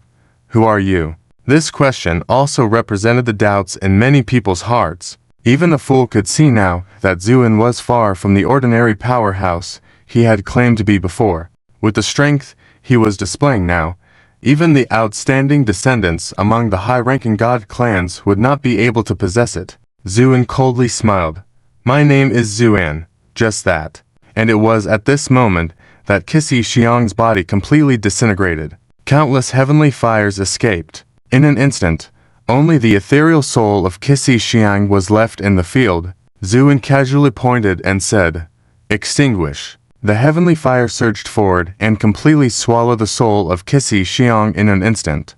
Before dying, Qixi Xiang finally understood that he had been fooling himself the whole time. It was ridiculous that he thought he could control, or even subdue Zuan, only to realize too late that he was the one who truly didn't know his own limits. Unfortunately, he understood these truths too late. Despite feeling deep regret, he only let out a cry full of unwillingness and remorse before being completely incinerated into nothingness by the heavenly fire. At this point, the three major powerful clans that had been arrogant and domineering a moment ago had all perished. The whole scene fell into a dead silence. People stared in disbelief, hardly daring to trust their own eyes. The ancient powerful clan that had ruled over this desert and the abyss of heavenly fire for 10,000 years had been destroyed just like that. Some people's minds went blank with shock, standing there dumbfounded, not knowing how to respond. Zu, and stood above the sky, looking down at everyone below. When his gaze swept over them, all of them cowered in fear, not daring to meet his eyes. Zuan then turned his gaze to Zhang Anan and others, who were also in a state of shock and confusion, and smiled slightly. Well, the Fire God clan has been destroyed, and your revenge is considered repaid. With Zuan's words, the thread of fire that had bound Zhang Anan and others disappeared instantly. Zhang Anan and the others felt relieved, then bowed respectfully to Zuan. Thank you, sir, for avenging us. Zuan smiled without responding, and looked towards the back of the crowd where Zuan Han was trembling uncontrollably. What do you plan to do with this woman, Zu? And pointed casually, and a strand of heavenly fire instantly bound Zuan Han before throwing her into the center of the field. Upon seeing Zuan Han, the people of the Lunar God clan were immediately filled with anger. Kill this shameless traitor. That's right. A large part of why our elders died was because of her. Tear her limb from limb. Amidst the uproar, Zuan Han, in fear and despair, struggled to get up from the ground. She crawled to Zhang Anan in a half-kneeling position, begging tearfully for mercy. Leader, I was confused before. Please spare my life. Even if you destroy my physical body, as long as you leave a strand of my soul intact. For the sake of the Lunar clan, please spare me this once. Zuan Han begged while kowtowing repeatedly. The people of the Lunar clan fell silent and focused their eyes on Zhang Anan. After all, she was now the leader of the Lunar God clan, and everyone wanted to see how she would handle the situation. Zhang Anan's face was cold as ice. She lowered her head, watching the tearful Zuan Han. Suddenly, she sneered, "Spare your life." Yes, I. Before she could finish her words, Zhang Anan took a step forward, grabbed Zuan Han's hair, pulled it back, revealing her neck. Without waiting for Zuan Han to react, Zhang Anan wielded her sword, and the blade slashed directly across Zuan Han's throat. Splatter. Blood splattered. Zhang Anan's strike was ruthless, cutting off half of Zuan Han's neck. Blood mixed with air gushed out, making a crackling sound. The faces of the people present all changed drastically, because no one expected that Zhang Anan, who appeared gentle and beautiful, would be so merciless. Meanwhile, Zuan Han trembled all over, her eyes filled with agony and resentment. Zhang Anan then knelt down, disregarding the blood spattered on her face, and said coldly, "Forgiving you is a matter for the master. My task is to send you to meet the master." With that, Zhang Anan activated her cultivation, and her divine sense invaded Zuan Hun's consciousness, completely crushing her soul. Zuan Hun's body struggled violently for a moment, then her eyes dimmed rapidly before everyone's eyes. Finally, the traitorous Zuan Hun, who betrayed her own clan, was completely crushed by Zhang Anan. When Zuan Hun's corpse fell to the ground, Zhang Anan knelt down, weeping.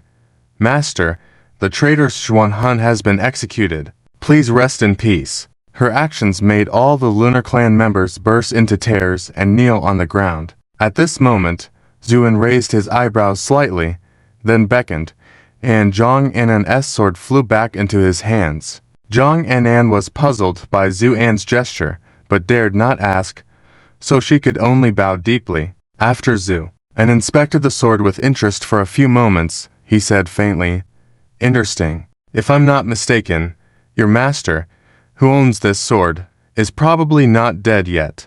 These words were like a bolt from the blue, causing Zhang Anan and all the Lunar Clan members to tremble uncontrollably, hardly believing their ears. "Yes, sir. Are you telling the truth?" Zhang Anan asked with infinite hope. Zuan smiled, waved his hand, and the sword flew back to Zhang Anan. Then Zuan said calmly, "The aura from it should confirm that.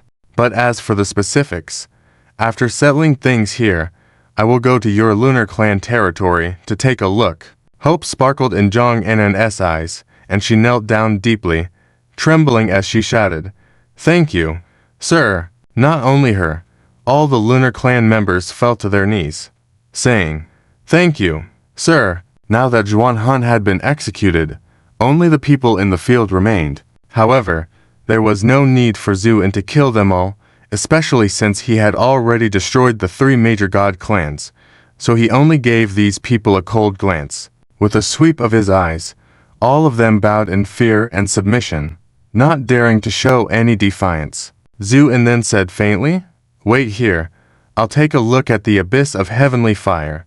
With that, Zuan took a step forward and his whole figure transformed into a stream of light, plunging into the boundless sea of heavenly fire. The heaven's fire abyss grew calm. Everyone looked at each other, seeing the fear in each other's eyes, yet no one dared to leave, because before leaving, Zuan had said a sentence to wait here, even though it seemed to imply giving instructions to Zhang Anan and the others.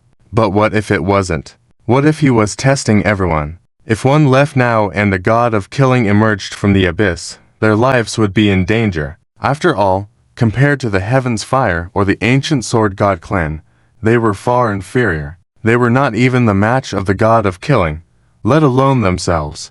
With this thought in mind, nobody dared to leave. Zhang Anan and the others naturally wouldn't leave. Zhang Anan solemnly commanded, "Clan members, from now on guard this place and do not allow any unauthorized persons to approach until the master returns."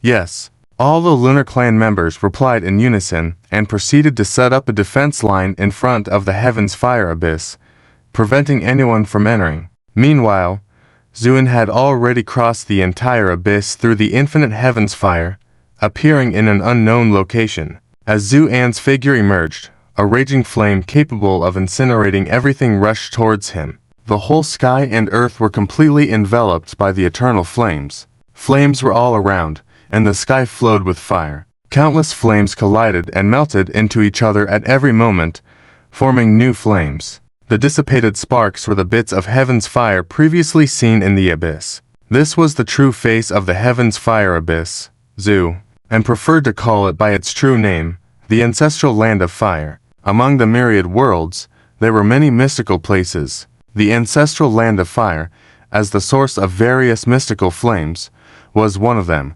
Based on the belief that the ultimate young was fire, this ancestral land of fire was extremely young, incubating countless powerful mystical flames. For cultivators of fire-based techniques, this was considered a priceless treasure. Thus, the ancestral land of fire became a contested site for many major fire-based sects. It was unexpected to find such a place in the divine realm. However, as Zuan mentioned, the Heaven's Fire God clan was truly foolish. Despite ruling over the ancestral land of fire for millennia, their strongest attack was simply commanding the Heaven's Fire. It was like wielding a powerful divine weapon, but only using it to crack nuts. Moreover, the mystique of the ancestral land of fire extended beyond that.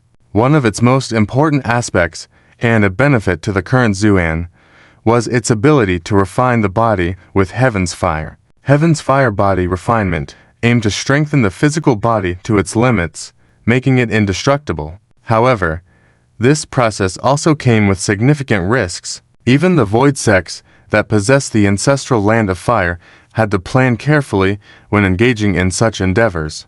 The body refinement process with Heaven's Fire was extremely perilous, with a small mistake leading to complete annihilation of body and soul. For Zuan, the risks were insignificant. Thus, after surveying the surrounding world, he smiled slightly, took a step forward, and engulfed himself in flames that instantly swallowed him whole.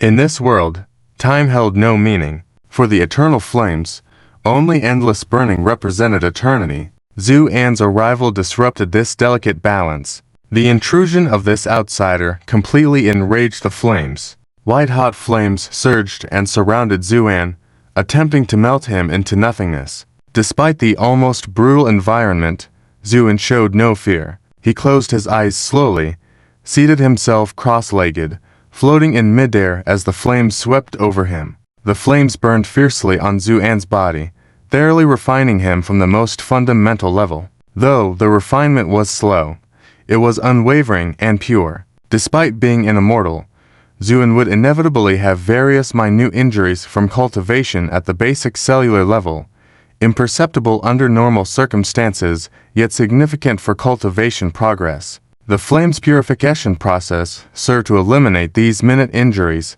benefiting his cultivation greatly. After an indeterminate time, seeming like a day yet also like a year, as the final ray of flame dissipated from above Zuan's head, he abruptly opened his eyes.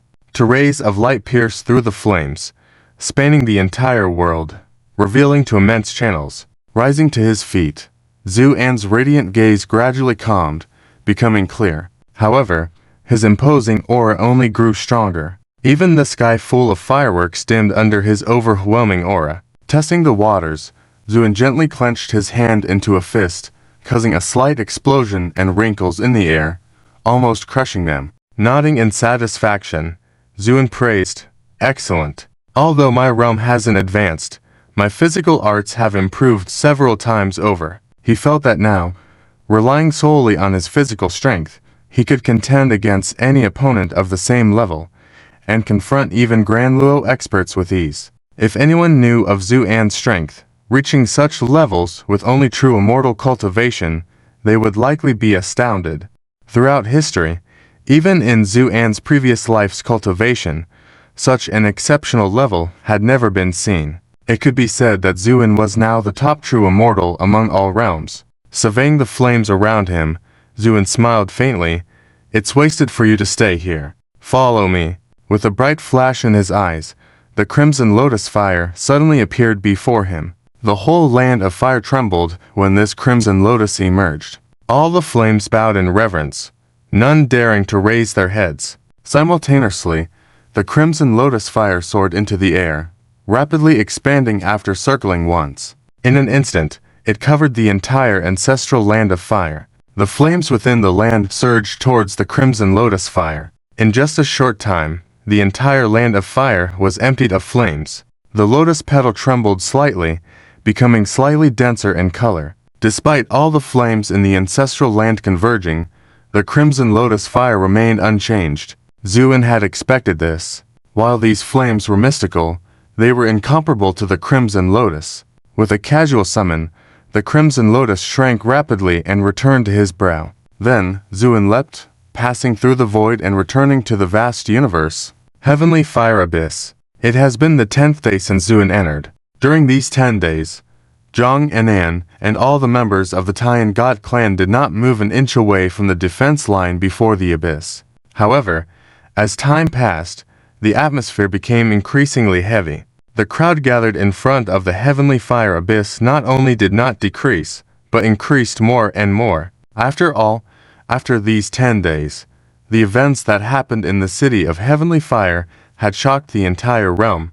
Zu, and single-handedly exterminated the heavenly fire, the ancient sword, and the 3 major god clans, a strength that was enough to shock all who heard of it. Therefore, many strong individuals who had not come before, upon hearing this news, also hurried over. After all, the current Zuan had already become the #1 figure in the Tianzhou divine realm and the realm itself. If he showed any negligence, it was very possible that he might perish. With this thought in mind, strong individuals from all sides would come in droves every day. However, now 10 full days have passed. The heavenly fire abyss remained as calm as ever. This made the crowd gradually become restless. Hey, do you think something happened to Zuan inside the heavenly fire abyss? Someone whispered. Who knows, but I do feel a bit uneasy. After all, the heavenly fire god clan has managed this abyss for tens of thousands of years. Who knows if there are any traps inside? Zuan is indeed powerful, but who can say there are no ambushes? Someone analyzed in low voice. Many people nodded upon hearing this person's words. That's right.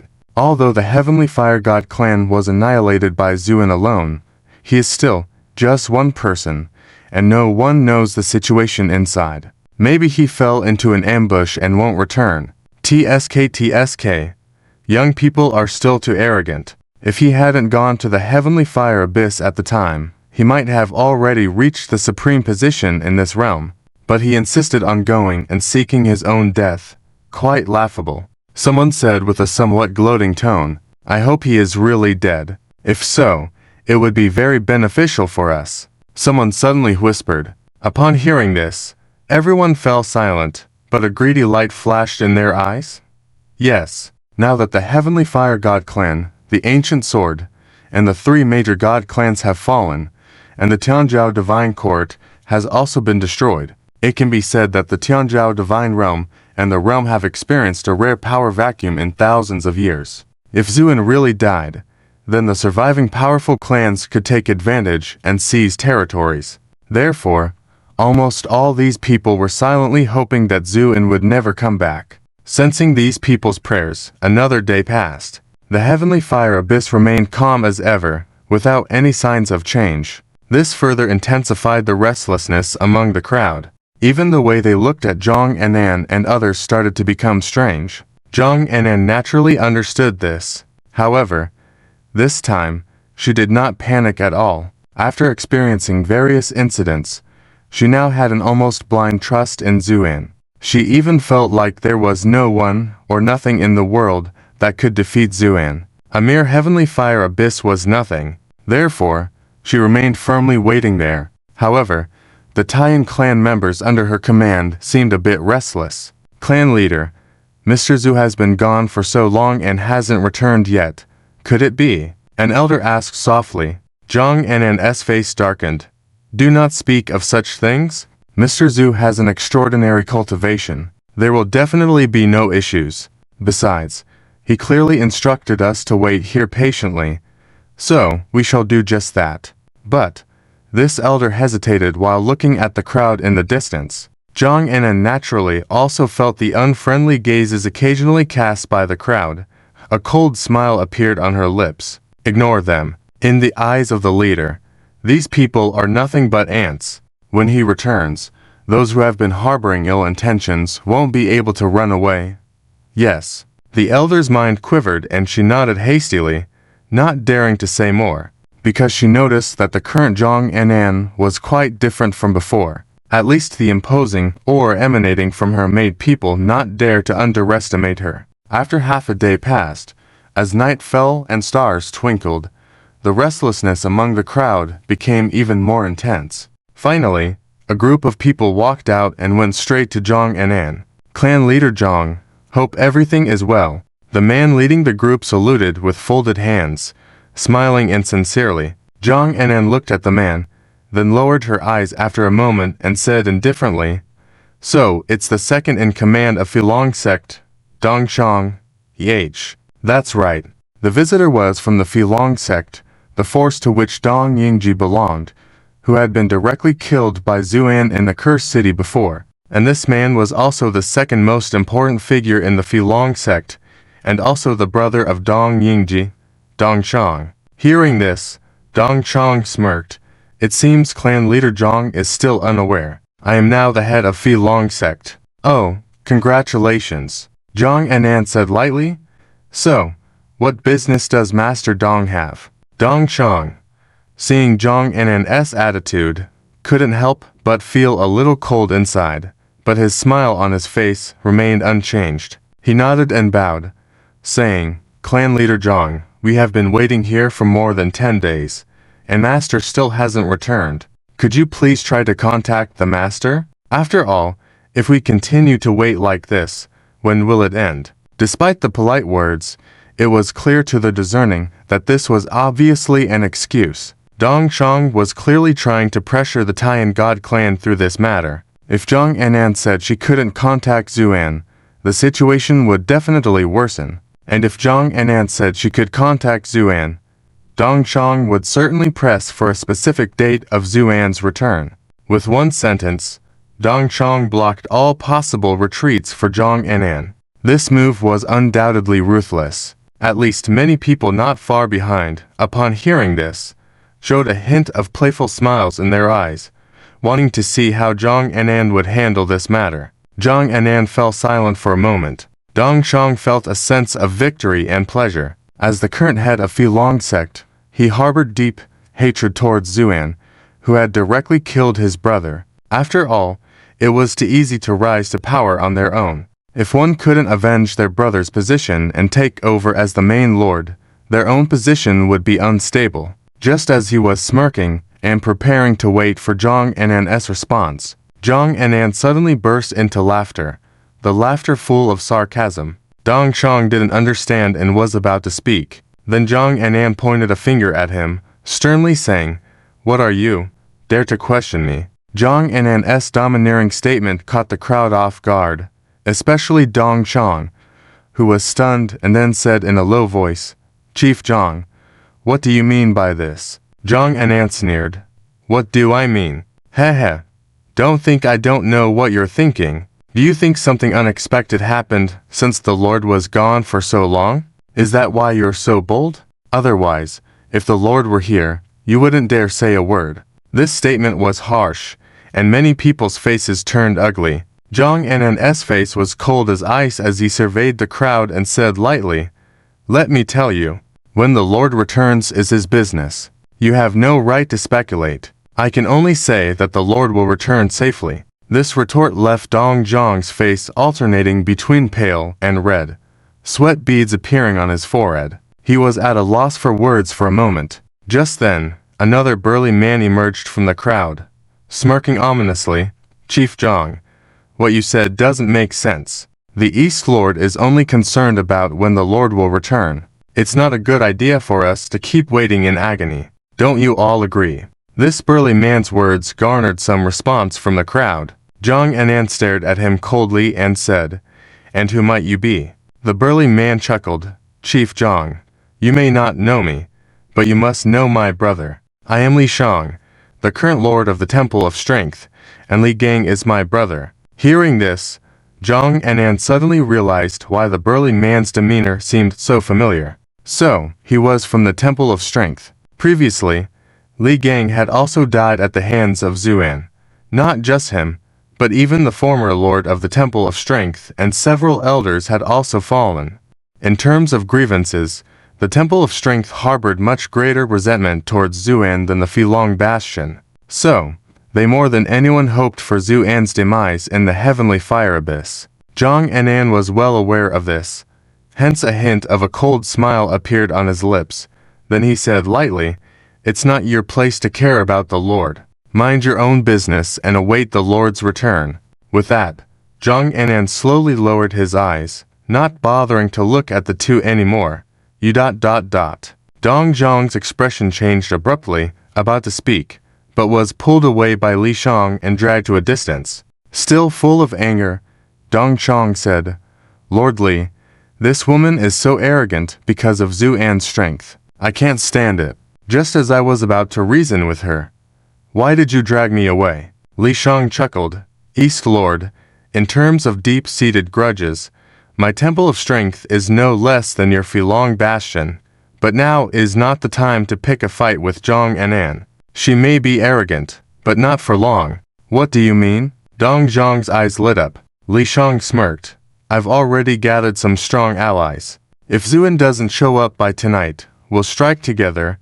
First wipe out the people of the Tyan divine clan, then unite with other powerful individuals to forcibly seal off the heavenly fire abyss. By then, Li Zhang's eyes flashed with bitterness. Even if Zuan is powerful, he will be lost in the spatial rifts and unable to return. In that case, wouldn't our great vengeance be avenged? Dong Chong shuddered and then his eyes showed a look of joy.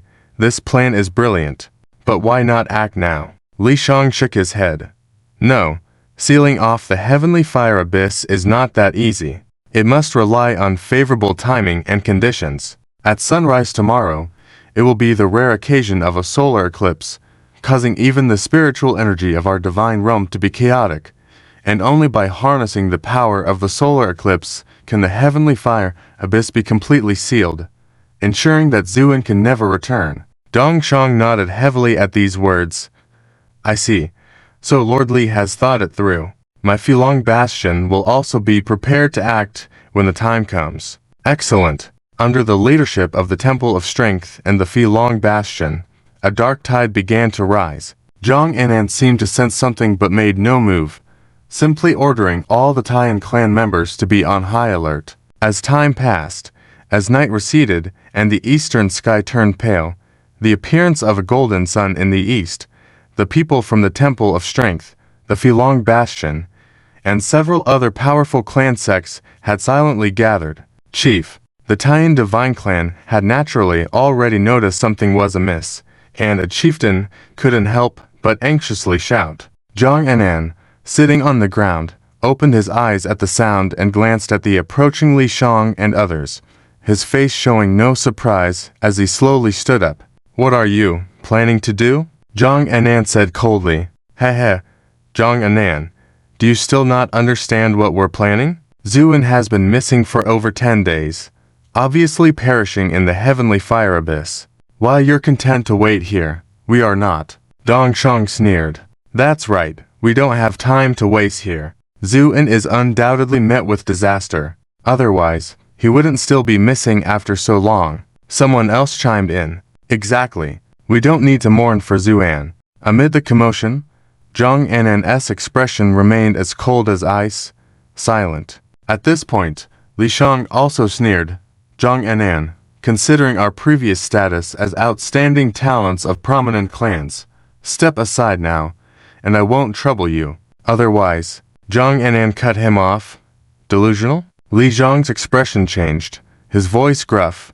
Then don't blame others. Attack together. Boom. Members of the Temple of Strength and the Filong Bastion rushed forward and directly engaged with the Tyan Divine Clan. When compared to the Tyan Divine Clan, the strength of the Filong Bastion was much inferior, but with the Temple of Strength joining in, the two sides became evenly matched. At this moment, as the sun had risen to its peak, a black spot suddenly appeared on the edge of the already sun disk, and then this black spot began to expand at a visible speed. It's a solar eclipse, someone exclaimed.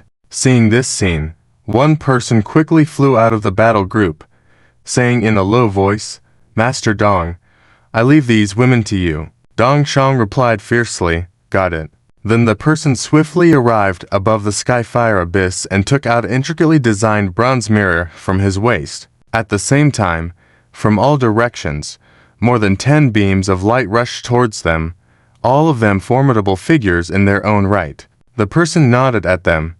Don't miss the opportunity. You may proceed. These individuals disperse like exploding lights, instantly positioning themselves in various directions above the skyfire abyss, each pulling out an ancient mirror from their waist. At that moment, the once clear sky became dark, almost obscured by the disappearance of the sun. However, as soon as these ancient mirrors appeared, A beam of light mixed with a mysterious black color shot down from the sky, causing ripples in the sky-fire abyss. Zhang Anan suddenly realized, it's a seal. It was then that she finally understood what Li Shang and the others were planning to do. They were obviously taking advantage of the rare solar eclipse of the century, disrupting the spiritual energy of heaven and earth, and using the power of the solar eclipse to completely seal off the sky-fire abyss. This discovery sent shivers down Zhang Anan's spine, filling her with fear. Because if Li Shang and the others succeeded, even if Zuan wanted to return, it would probably be impossible. No, I must stop them. With that thought, Zhang Anan courageously rushed forward. Wherever she passed, those who tried to block her were frozen by a mysterious energy.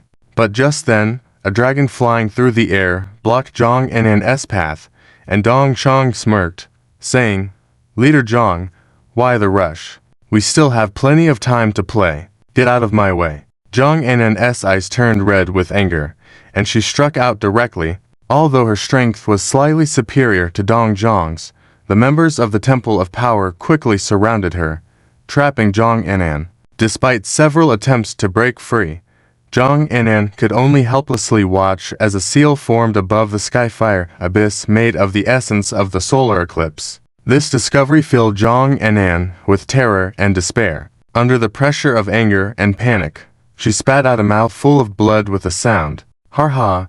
Zhang Anan can't hold on anymore. Remember, we must capture her alive. Dong Shang was delighted to see this and quickly ordered the others. The encircling crowd tightened, with the Temple of Power and the Dragon's Lair people closing in, trying to capture Zhang Anan alive. Zhang Anan smiled bitterly at the sight. She had not expected to face such a situation after all the trials and tribulations, only to end up falling into a pit.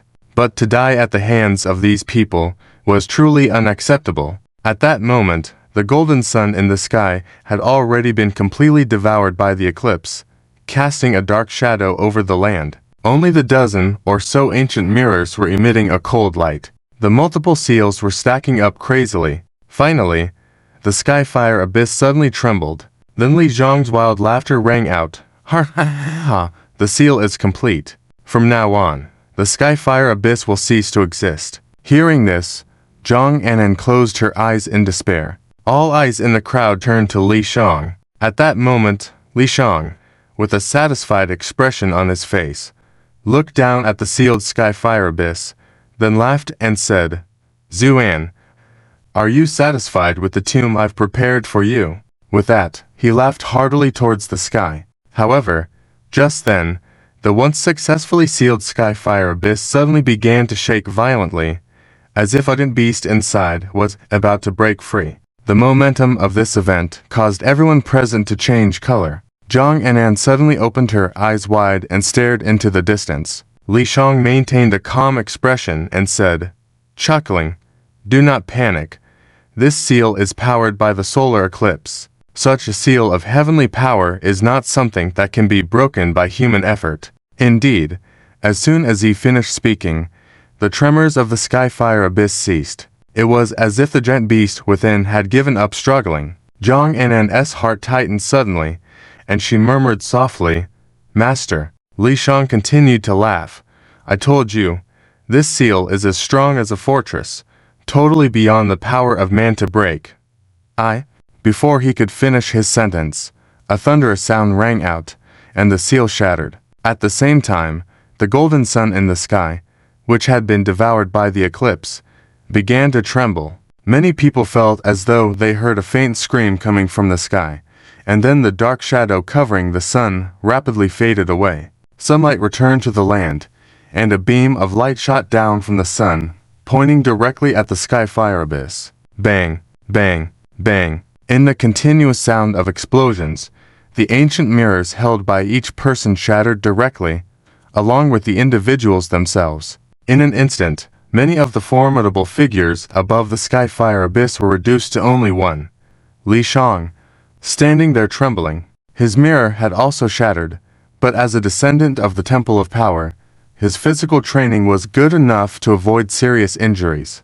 However, the more composed he appeared, the more terrified he felt.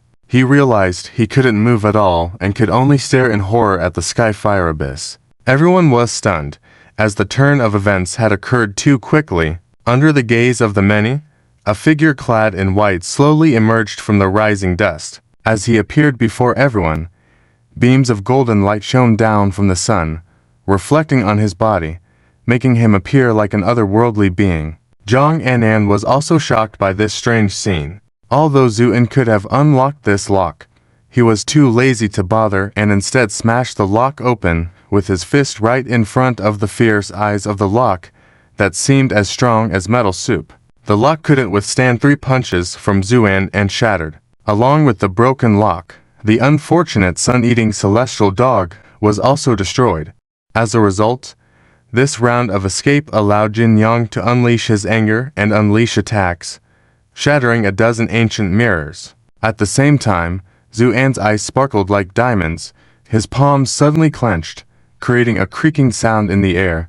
Then he chuckled coldly. I was planning to let you go, but since you're so stubborn, don't blame me. With that, Zuan ignored the screams of the fierce and Dong Shang and took a step forward, throwing a punch. Bang! This punch seemed to shake the entire world. The powerful force surged forth, completely engulfing the terrified Power Temple and Filong Dock. There were no screams, no struggles. When the force of the punch dissipated, the area was empty, and the people of the Power Temple and Filong Dock had disappeared. With just one punch, these people were completely obliterated. The power of this punch astonished everyone, especially the people of the Tyan God clan, who had just been besieged. But under Zuan's punch, all the enemies around them were all obliterated. They were unharmed, feeling only a passing breeze. How terrifying was this control? At this moment, Zuan landed on the ground. As Jin Anan and the others regained their senses, they hurried forward to pay their respects. Zuan waved his hand with a smile, then looked towards the distant crowd. These people trembled, then bent down in a panic to pay their respects. Master. Greetings, Master. Welcome back, Master. Upon hearing these trembling shouts, the gleam in Zuan's eyes flickered. After a while, he calmly said, Forget it. I was planning to eliminate all of you, but excessive slaughter does not align with my intentions. I'll let you go this time. Upon hearing this, these people felt their hairs standing on end, and the more timid ones even felt their legs trembling, because they knew that they had just narrowly escaped death. If this god of slaughter became displeased and threw a punch at them, their fate might end up the same as the members of the Power Temple and Filong Dock, completely obliterated. Thank you, Master. We pledge our loyalty to you, Master. Yes, Master from now on will be our leader. These cries echoed one after another. Zuan merely raised an eyebrow, then, without looking back, said, Miss Zhang. Here. Zhang Anan nodded anxiously. Have you seen it? The so-called insignificant people are those who fear power but lack gratitude. Despite their current submissive behavior, without the intimidation of strength, within 10 days, they will slacken. If you want them to heed your commands, you must make them fear you. Do you understand? Zhang Anan looked pensive at the crowd opposite, then nodded firmly. I understand. Zuan smiled faintly. Good. Let's go. Visit your Tyan pond. With that, despite not showing any movement, Zuan suddenly shot towards the sky. Zhang Anan and all the members of the Tyan God clan felt as if a great force was lifting them off the ground, following close behind Zuan, disappearing in an instant into the sky, leaving a group of bewildered people standing there staring blankly, until after a long time, someone, with a face full of horror, said, He seems to have become even more powerful. The crowd fell into silence. Even a fool could see that. The key was that since Zuan came out of seclusion, he had only used his physical strength, without utilizing any cultivation whatsoever. Even his sudden flight, devoid of any spiritual aura fluctuations, could only mean that Zuan's physical body had reached a level of almost abnormal strength. The onlookers exchanged glances, and then made a wry smile before dispersing. The news of Zuan emerging from seclusion and annihilating all the members of the Power Temple and Filong Dock with one punch quickly spread. At the same time, Zuan had already entered the Tyan pond.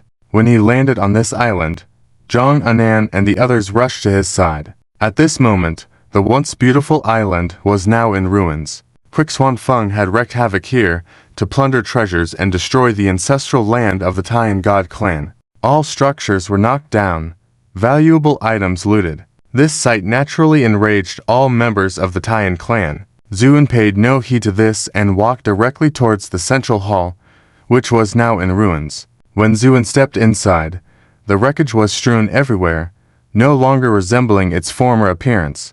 Zhang Anan and the others knew that Mu Gyuking had fallen into the Tyan pond within this hall. They all lamented, "Master, old Patriarch." Unfortunately, they could not find the spring water that had been there before. Xuan Feng, being so resentful, had joined forces with Gechi and the Five-Tongued sect to completely destroy that place. This hatred had even driven the usually calm Zhang Anan to the brink of madness. At this moment, Zuan made a hand seal and said, "Karma, trace back." Boom.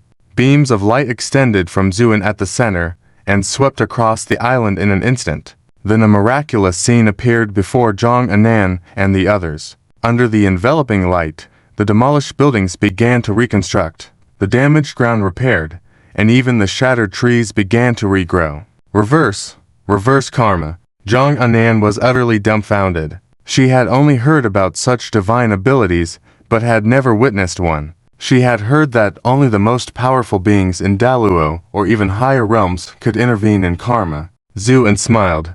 "It's not reversing, just a minor technique." Indeed, Zuan could now interfere with some karma. His divine ability was based on karma. Previously, this power was only used against enemies.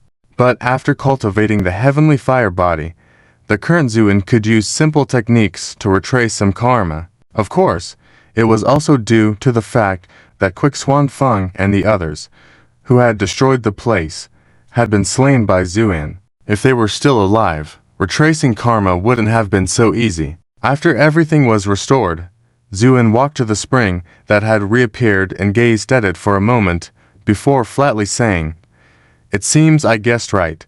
You indeed have a faint chance of survival." Then Zuan raised his hand and thrust it into the spring water. This spring water flowed into the Tyan pond.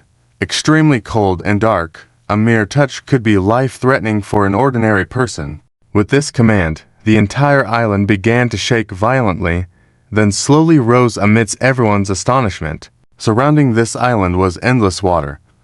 So, when the island rose from the ground, waves surged high but did not rush over. Finally, the island stopped rising at a height of 100 meters, revealing a deep and cold spring water below. At this moment, a person was floating in the spring water, and it was Mu Gyuking who had been thrown into the Tyan Pool. She was floating in the spring water, her long hair scattered, her face extremely pale, and her lips red as flames. At first glance, she looked like a sleeping water demon. Seeing this scene, the members of the Tyan God clan cried out in sorrow. Elder Chief, Mu Clan Chief, and Zhang Anan, who was already in tears, managed to maintain rare composure and asked carefully, "Sir, can Master really come back to life?"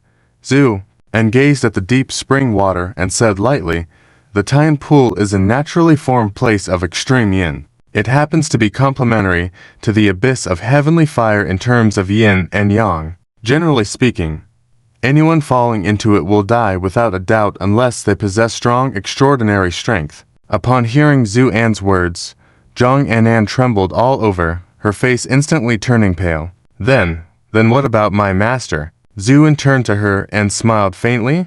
"Rest assured, your master is an exception. This Tyan Pool has developed some spirituality over the years, and your master has been in charge of the Tyan God clan for 1,000 years. The Tyan Pool has a slight affinity for her. When she fell into the Tyan Pool this time, she was supposed to die for sure. However, the Tyan Pool separated a trace of mysterious yin energy to protect her soul and physical body, thus preserving a glimmer of hope for her." Upon hearing Zuan's explanation, Zhang Anan finally breathed a sigh of relief, but before her heart could completely calm down, Zuan continued.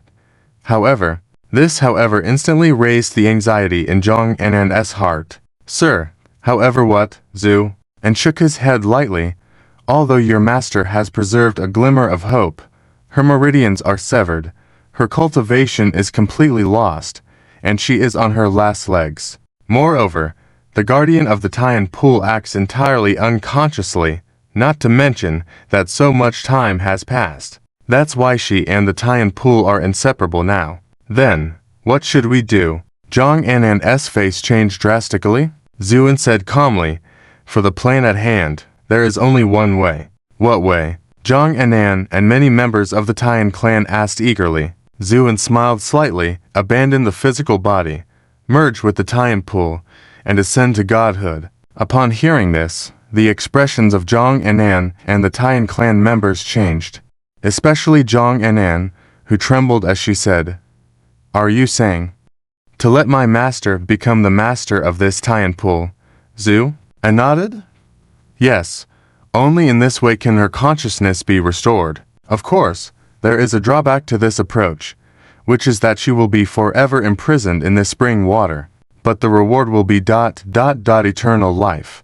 There was a commotion among the crowd, and Zhang Annan slowly lowered her head, lost in thought.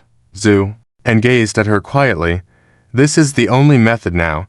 You must consider it carefully. Sir, can my master's consciousness still be restored? Zhang Annan suddenly asked.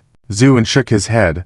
I cannot guarantee that. After all, she is neither dead nor alive right now, only sustained by the mysterious yin energy. Whether her consciousness can be restored depends on her fate. These words caused many people's faces to change drastically. Just then, Zhang Annan raised her head suddenly, a determined light in her eyes. Sir, please take action to save her. Even if my master truly loses all consciousness, as long as she still exists, that is enough. Zuan's eyes showed a trace of admiration. Faced with such a difficult decision, Zhang Annan's calmness was truly commendable. Very well. Everyone, please step aside. With that, Zuan waved his sleeve, instantly disappearing, only to reappear by the spring water moments later. As he got closer, Zuan was surrounded by layer upon layer of frost, and a chilling yin energy surged madly, seemingly trying to stop him from approaching. This kind of yin energy could obliterate the soul of an ordinary cultivator with just a touch. However, with a casual flick of his hand, Zuan made the yin energy obediently retreat to the side, clearing a path. Zuan then walked slowly to the floating Mugyuking at the center of the Tyan Pool. As he approached, Mugyuking's hair began to sway, and crystal-clear ice crystals formed on her body. Zuan looked deeply at her and said, You have truly been a miracle to endure until now. Today, I will lend you a hand. With that, Zuan raised his hand and pointed. A burst of light flashed, and Mugyuking's body trembled slightly, then disintegrated into spakes of light in an instant. Chief, the members of the Tyan clan watching this scene from 100 meters in the air all exclaimed. While Zhang Annan didn't speak, she bit her lips until they bled, leaving a trace of crimson. With just one finger from Zuan, Mugyuking's body was completely annihilated into dust. It could be said that all retreat paths were closed off. Naturally, Zhang Annan was filled with anxiety. Suddenly, as the light faded, in the place where Mugyuking had disappeared, a small crystal flower was trembling and floating there. Zuan's eyes flashed with light, and the entire Tyan Pool instantly became stagnant. Zu, and extended his hand and began writing something in the air. Where his fingers touched, a faint golden light solidified. In an instant, Zuan drew an extremely complex and mysterious symbol out of thin air. After Zu, and finished the final stroke, the entire Tyan Pool boiled over as if a pot had been opened. Countless mysterious yin energies erupted, surging towards Zuan like a tsunami. Undisturbed, Zuan simply said, Mugyuking, hear my command. Today, I proclaim you as the god of the Tyan Pool. With Zuan's words, this symbol appeared on the small crystal flower, enveloping it directly. At the same time, the intense yin energy had already swooped in. Its powerful momentum seemed to want to extinguish both Zuan and the crystal flower left by Mugyuking. But at this moment, Zuan pointed his finger like a sword and slashed down. Zuan said lightly, How dare a primitive consciousness like yours defy my command? Do you dare to resist again? I will directly crush your Tyan Pool to pieces. Upon hearing Zuan's voice, the Tyan Pool trembled briefly, then gradually quieted down, and nodded and said, "That's right. From now on, you will merge as one with this Mugiking. This is your opportunity. Otherwise, relying on your shallow consciousness, you may never be able to condense into human form." Upon hearing Zuan's words, the Tyan Pool trembled slightly, as if a small beast was whimpering in grievance. Zuan smiled. "All right, the blow I just gave you might have hurt a bit, but it's your own doing." With that, Zuan turned to look at the rotating ice crystal flower wrapped in talismans and lightly shouted, "Mugiking, why haven't you awakened yet? What are you waiting for?" This shout caused the rotating ice crystal flower to suddenly pause, then shatter into pieces. This sudden change caught the Tyan clan off guard, leaving them stunned in place. Only Zuan remained expressionless, quietly observing. At that moment, the shattered pieces unexpectedly extended and reformed into one whole. Simultaneously, countless light vines similar to roots extended from the flower and directly entered the depths of the Tyan Pool.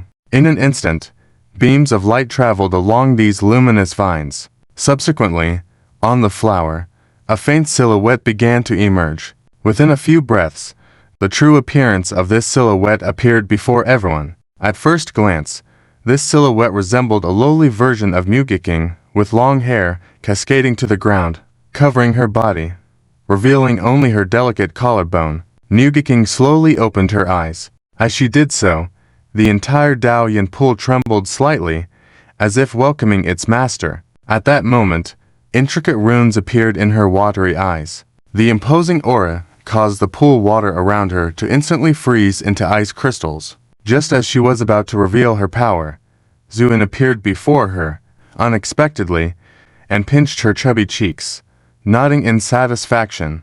"Very good. It seems my guess was correct. The mysterious yin energy can indeed condense into human form, and the texture feels good." These words, accompanied by Zuan's actions, made him seem like a peculiar uncle who couldn't resist the sight of a lowly. However, in front of Zuan, this formidable yet miniaturized version of Mugiking stood motionless, full of fear in her eyes, like a small cat seeing its intimidating owner. She dared not move. Seeing her discomfort, Zuan awkwardly withdrew his hand, then rubbed his nose. "Ahem, I forgot that you had already merged with the original consciousness of this Tyan Pool. Sorry, I did strike a bit hard with that sword earlier." Despite Zuan's explanation, Muging's fear only intensified. Meanwhile, Zhang Anan rushed over without hesitation. Surprisingly, the Tyan Pool, where all clan members usually dared not approach, was now accepting her without resistance. "Master." When Zhang Anan appeared next to Zuan, she couldn't help but call out. This address made Mugiking tremble all over, turning to look at Zhang Anan with a puzzled expression. "Master, do you still remember me?" "I am Anan." Zhang Anan choked up. However, Mugiking remained unresponsive. "What's going on, Master?" Zhang Anan looked to Zuan for answers. Zuan sighed lightly. "It seems I underestimated the original consciousness of this Tyan Pool. Now that the two have merged, I am not sure if it's your Master Muging's will that dominates, or the original consciousness of the Tyan Pool." What should we do?" Zhang Anan asked anxiously. And shook his head. "We can only wait and see if your master can regain consciousness quickly. However, this process may be lengthy, as the Tyan Pool has existed in this world for too long, and its original consciousness, though primitive, is immensely powerful. If she gets lost within it, it may take a long time for her to recover. In the end, everything depends on fate." Zuan's words left Zhang Anan and all the Tyan clan members feeling dejected. However, they knew this was already the best solution available. After all, Mugiking had already been at death's door, and with the persecution from Chejuanfeng and others, the fact that there was a glimmer of hope now was all thanks to Zuan's efforts. Just as they were about to leave, Zhang Anan suddenly remembered something and said solemnly, "Master, The heavenly fire god clan that humiliated us has been destroyed by the master, and the traitor Zuan has been killed. You can rest assured now." With that, she followed Zuan to leave, despite her reluctance. Just before departing, she remembered something and said, "Master, the sword you previously gave me has." Mugiking fell silent, showing no reaction. Zhang Anan became more upset. "Master, this was your favorite sword. Look at." As she spoke, she released her grip on the sword, and the blade gleamed as it flew towards Mugiking. Mugiking took a step back instinctively, about to resist. But then, the sword circled around her a few times, hovering in front of her. The blade trembled lightly, appearing delighted. Hope shone in Zhang Anan's eyes, hoping that seeing the sword would help Mugiking regain her consciousness. However, Mugiking merely gazed warily at the sword, showing no intention of taking it. Feeling disheartened, Zhang Anan began to weep. "Master, please wake up. I miss you so much, really so much. Can't you snap out of this? Master." She then began recounting past memories, but even that failed to elicit a response from Mugiking. Seeing this, Zuan shook his head, sighed lightly, patted Zhang Anan's shoulder, and said, "Miss Zhang, this won't happen overnight. At least, your master's consciousness seems to have been inherited. Let's go for now." Despite her reluctance, Zhang Anan nodded with a heavy heart. "Yes, master." As she was about to leave, Mugiking suddenly, upon hearing Zhang Anan's words, trembled all over, her puzzled look gradually fading, revealing a hint of clarity. She softly uttered, An. Though her voice was quiet, it sounded like thunder in Zhang Anan's ears. She turned around abruptly, staring at Mugiking in disbelief. At that moment, Muging's gaze became clearer, eventually displaying a faint smile. "Anan, your master has returned." "Master Mo." Zhang Anan looked at Mugiking incredulously. Mugiking smiled and nodded. "Yes, it's me." As soon as the words fell, Zhang Anan rushed forward and embraced Mugiking, tears of joy streaming down her face as she choked out, "Master Mo, I thought I would never see you again. It's so wonderful that you're back." Mugiking's current size was like that of a little girl, and being held in Zhang Anan's arms made her appear a bit awkward, but she gently patted Zhang Anan's back. "All right, don't be sad anymore.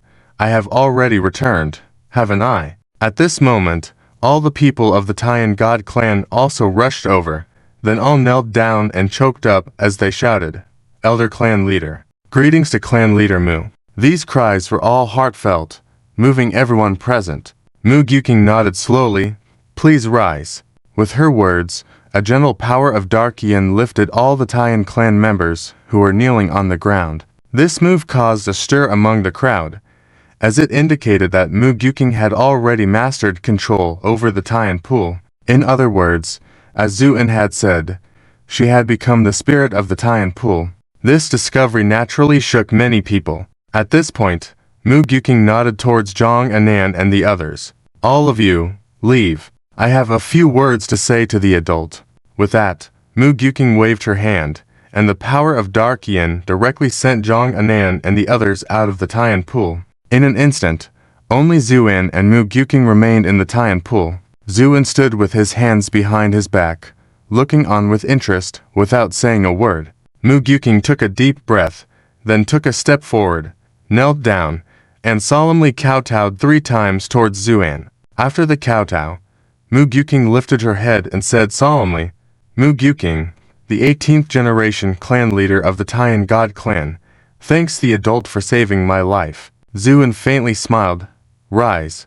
Your survival was also the result of various chances aligning, otherwise, I would have been powerless." Mugiking then stood up. "Tell me, what are your doubts, Zu?" And knew that Mugiking, who had been so serious, even dismissing Zhang Anan, must have her own thoughts. Indeed, Mugiking pondered for a moment, then smiled bitterly. "Adult.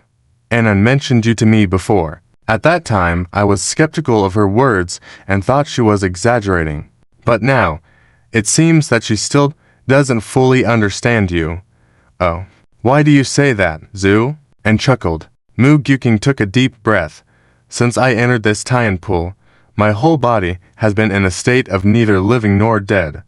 My body has been forcibly frozen, but my consciousness is clear. I can sense the original will of this Tyan Pool. At this point, fear appeared on Mu Gyuking's face. What kind of divine thought is that, like a deep abyss, completely unfathomable? If its consciousness wasn't still naive, it might have swallowed me up at that time. Nevertheless, I can still feel that the reason the original will of this Tyan Pool spared me was to devour my divine soul and then completely give rise to wisdom. Hearing this, Zuan raised an eyebrow. At this moment, Mu Gyuking smiled bitterly. To be honest, I was truly desperate at that time. The endless cold and loneliness were gradually eroding my heart. If I hadn't been worried about Anan and the others, I might have given up resisting and thrown myself into the darkness long ago. But I didn't know how long I could hold on, until I met you. With that, a light shone in Mu Gyuking's eyes, using divine symbols to sever the entanglement between me and the original will of the Tyan Pool, forcibly condensing my divine soul, blending us together, and finally sealing me as the spirit here. I can only describe such means as going against the heavens. These words sounded exaggerated, but Mu Gyuking was very serious, as this was truly what she believed. Zuan, however, showed no hint of arrogance, just a faint smile. I saved you because your actions can be deemed that of a true strong individual. However, the fact that you truly woke up was a matter of fate. I merely facilitated it. So, is that all you wanted to say? Mu Gyuking took a deep breath, then said solemnly, Adult, if I am not mistaken, you must be a powerful member of the Hua clan, right? Hearing this, Zuan, who had been calm, suddenly brightened his eyes, and a powerful aura swept through the surroundings, causing the entire Tyan Pool to tremble. Mu Gyuking was forced back dozens of steps, staring at Zuan with a look of shock. Just with his aura, how powerful was this young man? At the same time, Zuan said in a low voice, You actually know about the Hua clan. Besides that, what else do you know? At this moment, Zuan was also somewhat shaken, as he had never mentioned his Hua clan background to anyone in the divine realm. Yet Mu Gyuking could mention those two words, indicating she likely knew something. However, Zuan might have been momentarily carried away and forgotten how potent his current strength was. His questioning aura locked onto Mu Gyuking, causing her to float and cry out in pain. Master! Hearing this cry, Zuan regained his composure, took a step back, and the aura instantly receded, before saying calmly, Apologies for my oversight. But tell me what you know now. Calming her trembling heart, Mu Gyuking respectfully said, Adult, I had some speculations about your identity before, but now that it's confirmed you are a member of the Hua clan, and you have great kindness towards our Tyan God clan, I will naturally not hide anything. Mu Gyuking looked up, staring straight at Zuan. Adult, did you come for the chaos that occurred thousands of years ago? Zuan's eyes lit up and he nodded. Yes. Mu Gyuking sighed and muttered softly, Indeed, the bad seeds you all planted back then have finally come to fruition. Then, she took a deep breath and solemnly said, Adult, during the turmoil thousands of years ago, although I did not witness it personally, the past clan leaders would pass down what they saw and heard, all in anticipation of this day. Countless gods fought each other, strong ones falling like rain, their divine blood staining the sky. The situation was so brutal that, in the words of my ancestor at the time, it was as if blood flowed for 3,000 miles, and the corpses piled up like mountains. Hearing this, Mu Gyuking, though he had not witnessed it firsthand, still showed a hint of horror in his eyes. After all, such a brutal scene, even just described in words, could make one shudder. The duration of this great battle was not long. The reason, I believe the adult should also know, was largely due to the sudden change in allegiance by the Tianzhou Divine Court, which led to the fragmentation of the Hua clan camp of gods, ultimately resulting in their disastrous defeat. But even so, the Hua clan gods at the time did not give up.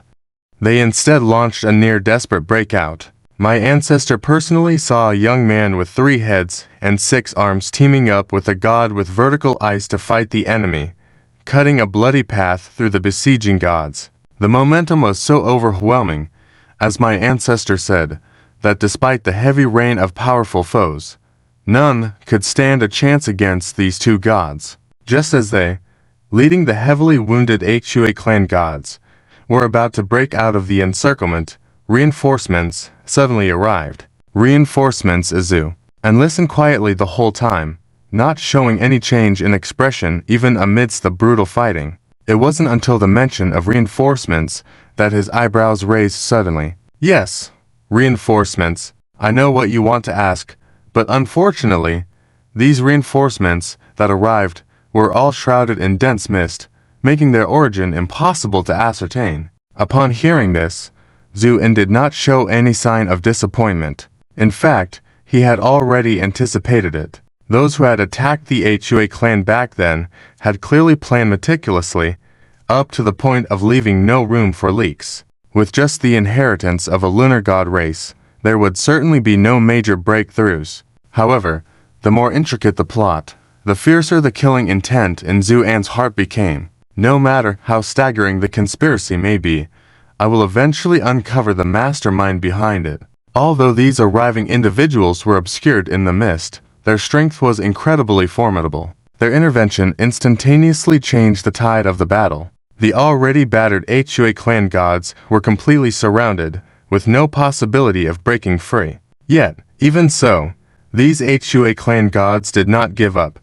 Instead, they engaged in a nearly brutal fight. My ancestor witnessed a god holding a pipa charging forward, self-destructing their soul to perish alongside one of the incoming powerful foes. The scene was so brutal and tragic that it made everyone shudder and dare not look any longer. Zuan listened quietly, his expression indifferent, only a hint of chill appearing in his eyes. Unfortunately, despite the Hua clan gods having killed many enemies, in the end, they were outnumbered and completely lost their fighting power. It was only at that moment when Lord Lehen Tianjun finally arrived. Lehen Tianjun, Zuan repeated softly. Yes, it's Lehen Tianjun. You. Mugiking was about to continue, but Zuan raised his hand. I know him. No need for introductions. Mugiking paused, then nodded understandingly. I see. And then Azu, and inquired. And then, Mugiking chuckled bitterly. This has been a puzzle that has perplexed my ancestor and even the past patriarchs, and it's also the first major question I want to share with you. Oh, a question. Mugiking nodded? Yes. When Lehen Tianjun led the gods of Lehen Heaven to the scene, he looked very pleased, preparing to eliminate all the Hua clan gods in one fell swoop. But then, something strange happened. Muging's eyes revealed a trace of fear as he trembled. My ancestor only felt a moment of dizziness, and when she came to, she was horrified to find that, despite being heavily surrounded, most of the Hua clan gods had disappeared, leaving many corpses floating around. Zuan furrowed his brow upon hearing this. Disappeared. Mugiking nodded vigorously. Yes, disappeared. My ancestor initially thought it was due to her shallow cultivation being under some kind of secret technique, but soon she discovered that not only her, but all the gods present at the time, including the top-notch ones like Lehen Tianjun, had lost the memories of that period. This account caused a glint of cold light to surge in Zuan's eyes, because if it was just a simple memory alteration, it wouldn't be difficult. But according to Muging's words, it was evident that someone had forcibly severed a segment of cause and effect at that time, saving the Hua clan gods. In other words, someone had directly siphoned off a small portion of time from everyone present at that time. Such power was not trivial. Not even the level of a divine king or emperor could achieve it. Who was the figure behind the scenes who saved the Hua clan gods? And where are these Hua clan gods now? This news left Zu, and shaken. Wisely, Mugiking remained silent, not wanting to disturb Zuan's contemplation, because she was well aware that at this level of affairs, it was far beyond what a mere lunar god like her could handle. Indeed, Even the gods of the entire divine realm were not qualified. After pondering for a while, Zuan regained his composure and calmly said, and then, it was only then that Mugiking continued, after this incident, all those formidable auras that had arrived dispersed, and Lin Tianjun gathered all the corpses left by the Hua clan gods and took them away. Took them away, even the corpses Azu, and raised an eyebrow slightly. Mugiking nodded? Yes. Now, here is the second question I want to share with the adult. At that moment, although those arriving auras were very secretive in their retreat, perhaps due to fear, they overlooked something, which my ancestor detected a hint of. What hint? Zuan's heart stirred, asking quickly. When they broke through the space to leave, despite the tight ceiling, they left a small flaw. My ancestor discovered that from that loophole leaked a chilling aura. A chilling aura. Zuan's expression changed, murmuring softly, as you know, my lunar god race cultivates the aura of the moon, so we are very familiar with this type of aura. Although the chilling aura leaked was different from the lunar aura, it belonged to the realm of profound yin. Although this information was quite general, at least it provided a general direction and prevented the blind groping in the dark as before. Zuan nodded in understanding. I see. What else? A hint of hesitation flashed across Muging's face. Sir, the previous two questions were passed down by my ancestor, but this one is my own deduction and analysis. Oh, what is it? Muging took a deep breath. Lin Tianjun, as the ruler of a high-ranking realm, has always had immeasurable strength. However, over the past 1,000 years, the gods under his command from Lihin heaven suddenly became active, and all their strengths have soared, bearing shadows of the Hua clan god's power. A glint of cold light passed through Zuan's eyes. You mean? Mugiking nodded. I suspect that there may well be surviving Hua clan gods hidden within Lin Tianjun's forces. This is a silence that is suffocating. Zuan lowered his eyes, silent. But Mugiking was trembling slightly. She, who had already transformed into a deity of the Tyan Pool, felt an icy chill at this moment. Mugiking understood that this was not just coldness, but the killing intent emanating from Zuan. Just based on the killing intent, the power was so overwhelming that even Mugiking couldn't help but pale. After a while, Mugiking barely suppressed her inner fear, mustered up the courage, and softly said, Elder, you. Before she could finish her words, Zuan slowly raised his gaze and calmly said, No need to say more. I appreciate that you could provide me with so much information this time. Let's go. Don't keep your clan waiting too long. With that, Zuan's figure flickered and he rushed out of the Tyan Pool. Mugiking stared blankly at Zuan's back for a moment before letting out an almost imperceptible sigh, then followed suit and flew out of the Tyan Pool.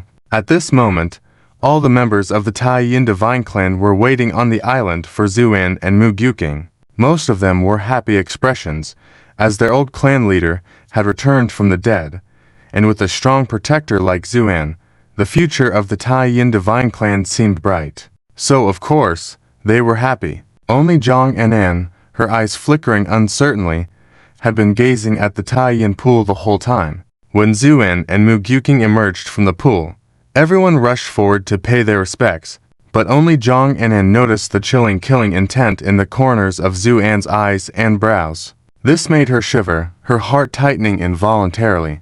What did the master and Zu and talk about inside? Why was there such overwhelming killing intent emanating from Zuan? Zhang Anan was pondering this in her heart. At this moment, Zuan surveyed everyone present, finally fixing his gaze on her. Miss Zhang, I have fulfilled what I promised you. Now that your master has awakened, and the four corners of the universe have been cleared, the rest is up to you to handle. But remember one thing. Zuan's eyes turned cold, and he sternly said, No matter when, do not let power cloud your true intentions. Do you understand? At Zuan's words, Zhang Anan's expression turned serious, and she bowed her head, saying, Elder, please rest assured, Anan understands. Zuan nodded slightly. Very well. In that case, I shall take my leave. With that, Zuan turned around to leave. Zhang Anan was taken aback. She hadn't expected Zuan to leave so abruptly. After their interaction during this period, Zhang Anan had developed an almost fanatical admiration for Zuan, especially after he had saved her master. Of course, Zhang Anan knew that this was purely her own wishful thinking, but she was a stubborn woman. Regardless of what Zuan thought of her, she simply liked him. Moreover, liking someone was not a crime, and Zhang Anan harbored a faint hope in her heart, because among the people she had seen, there was not just one strong individual like Zuan. Yet she never expected Zuan to leave so decisively, causing her heart to race. Just as she was about to speak up to persuade him to stay, Mu Gyuking stepped forward and said, "Elder, please wait." Zu, and halted his steps and turned back, somewhat puzzled. "Chief Mu, is there something else?" Mu Gyuking took a deep breath, her expression solemn as she said, "Elder ... where are you going?" With a pointed finger, she gestured towards the sky. Zuan was momentarily surprised, then smiled faintly and said, "Of course, after all, there are still many accounts awaiting me there." Though she had already anticipated this, Mu Gyuking couldn't help but tremble at Zuan's exact response. The high divine realm, the highest level of the entire divine realm, even beings like her, known as deities, could only look up to it? Yet this young man was about to go there alone, setting aside everything else. Just his courage alone was enough to move people. "Is there anything else, Zu?" and asked. "If not, I will take my leave." With that, Zuan turned to leave. However, just then, Mu Gyuking suddenly shouted, and a complex seal appeared between her eyebrows. With the emergence of this seal, countless rays of light shot out. Mu Gyuking then pointed her finger, and the seal flashed past, imprinting directly behind Zuan before disappearing. Zuan was slightly taken aback. A strange expression appeared in his eyes as he sighed softly. "Chief Mu, why go through all this trouble?" Mu Gyuking smiled. "Elder, thousands of years ago, the Hua divine spirit arrived in this realm, awe-inspiring. Despite its decline due to various reasons later on, I believe that the Hua clan will return to its peak, and if my Tyan divine clan wants to seize this opportunity, we naturally have to sacrifice something." With a solemn expression, Mu Gyuking said, "Elder, as you embark on this journey, may you vanquish all enemies and reign over heaven and earth." Zu, and gazed deeply at Mu Gyuking before nodding gently. "Very well. Since you feel this way, I will accept it and depart." With that, Zuan flicked his robe sleeve, transforming into a stream of light, and in an instant, disappeared in the sky. Zhang Anan softly called out, took a few steps forward, and watched Zuan's departing figure with a bitter expression. Mu Gyuking came to her side at this moment, gazing up at the empty sky and sighing softly. "Anan, I understand your feelings. If it were before, I might have advised you to hold on. But now all I can say is that his background is beyond imagination. The nobility he carries is simply indescribable, but the burden he bears may be even greater than what he possesses." Zhang Anan gazed absently, then whispered after a moment, "Then why did you give him the life cycle seal?" The seal Mu Gyuking had given Zuan was the lifestyle seal she received after becoming a deity. The uniqueness of this seal lay in the fact that once obtained, the deity would share life and death with you, becoming an almost guardian-like presence. This was the reason behind Zuan's earlier sigh. Mu Gyuking brushed her hair by her ear at the question, smiling faintly. "Leave aside the fact that I was already dead. If Elder hadn't intervened, I wouldn't have been able to come back to life. As you said before, to gain benefits, one must always sacrifice something. Right now, I want to take a risk." "A risk? What kind of risk?" Zhang Anan turned to her master. Mu Gyuking whispered, "I'm betting that this young man will become a truly prominent figure in this realm, even across the myriad worlds." Zhang Anan trembled, finally understanding Mu Gyuking's intentions. Only now did she realize that, while she might have some cleverness in trivial matters, when it came to major decisions, she was far behind her master. Just based on this decisiveness, she was no match at all. But, is he really going to face all of this alone? Zhang Anan muttered softly. You don't understand. This isn't his fate, but his choice. Now, Mu Gyuking turned to her disciple. Are you willing to wait for him? Zhang Anan fell silent for a moment, then nodded heavily. I am willing. Just as Zuan left the Tyan God clan and returned to the Tianzhou God realm, the cursed city also underwent a dramatic change. On that day, Zuan went alone to explore the four realms, causing the entire Tianzhou God realm to tremble. Many onlookers decided to stay and see how this event would unfold. At first, people chattered and the atmosphere was light-hearted. But soon, when news from the four realms returned, everyone was shocked, especially upon hearing that Zuan single-handedly wiped out the heavenly fire, the ancient sword, and the 5 tongues and 3 major god clans. Everyone was dumbfounded. Those who had initially planned to watch the excitement now fell silent, with some even feeling scared and wishing to leave the cursed city as far as possible. But then came another piece of news that eased their worries. Because Zuan had entered the heavenly fire abyss alone, and there was no news of him since. Many secretly rejoiced, thinking that Zuan had been too arrogant and had received a lesson. Meanwhile, the people in the cursed city also heard this news. The cursed goddess Chu Xiaoyun's expression changed dramatically. What? The elder actually entered the heavenly fire abyss alone. This. Chu Xiaoyun was at a loss for words for a while. As a local deity, she knew well the dangers of the heavenly fire abyss. Even the Fire God clan had to prepare thoroughly before entering, otherwise they would definitely die. The elder's reckless entry was indeed a dangerous move. Chu Xiaoyun hurriedly informed Yan and Hu Ying and the others about this news. To her surprise, only Yan showed concern upon hearing the news. The others were unfazed, not taking it seriously. Hu Ying even nonchalantly said to Yan, Sister Yan, you don't need to worry. I guarantee with my tale that Brother Zhu will be fine. But, Yan still had some lingering worries. Although she knew Zuan's extraordinary cultivation, the dangers of the heavenly fire abyss described by Chu Xiaoyun made her feel uneasy. Hu Ying smirked. Don't worry, Sister Yan. Don't listen to this naive deity. The so-called heavenly fire abyss is nothing before Brother Zhu. Hu Ying's words were blunt, even implying that Chu Xiaoyun lacked experience. But Chu Xiaoyun couldn't retort. She had realized that in the presence of Hu Ying, this pure and beautiful girl, even though her cultivation was low, she could not circulate her blood properly. This indicated the girl's bloodline power was incredibly strong, beyond her imagination. So after listening to Hu Ying's words, she could only smile bitterly and lower her head. And Yan's expression darkened slightly as she called out, Yinger. Clearly, she was displeased with her attitude. Hu Ying stuck out her tongue. Sorry, Sister Yan. Maybe I was too straightforward, but it's true. You don't need to worry about Brother Zhu. He will be fine. If he doesn't return by then, I'll go find him. And Yan nodded in agreement. All right.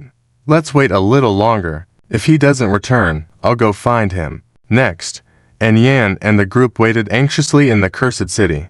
With the passage of time, more and more attention focused on the city. Many were eagerly anticipating the developments in the cursed city. Even in secret, many factions were greedily eyeing the city, ready to take it over. This situation made the entire cursed city seem precarious, like a boat in a storm. Chu Xiaoyun, in particular, was deeply worried, almost being driven mad by the intense pressure. But she never expected the situation to change so quickly. Just 2 days later, she climbed the city tower to check the surroundings as usual. At that moment, to her horror, she saw dozens of streamers flying towards them from afar. These figures arrived quickly and soon stood before them. It was then that Chu Xiaoyun realized these were powerful individuals from the border of the Tianzhou God realm and the Four Realms. This discovery made her hair stand on end. What were these people here for? Were they planning something sinister, aiming to join forces against the cursed city? Thinking so, Chu Xiaoyun prepared for a fight to the end.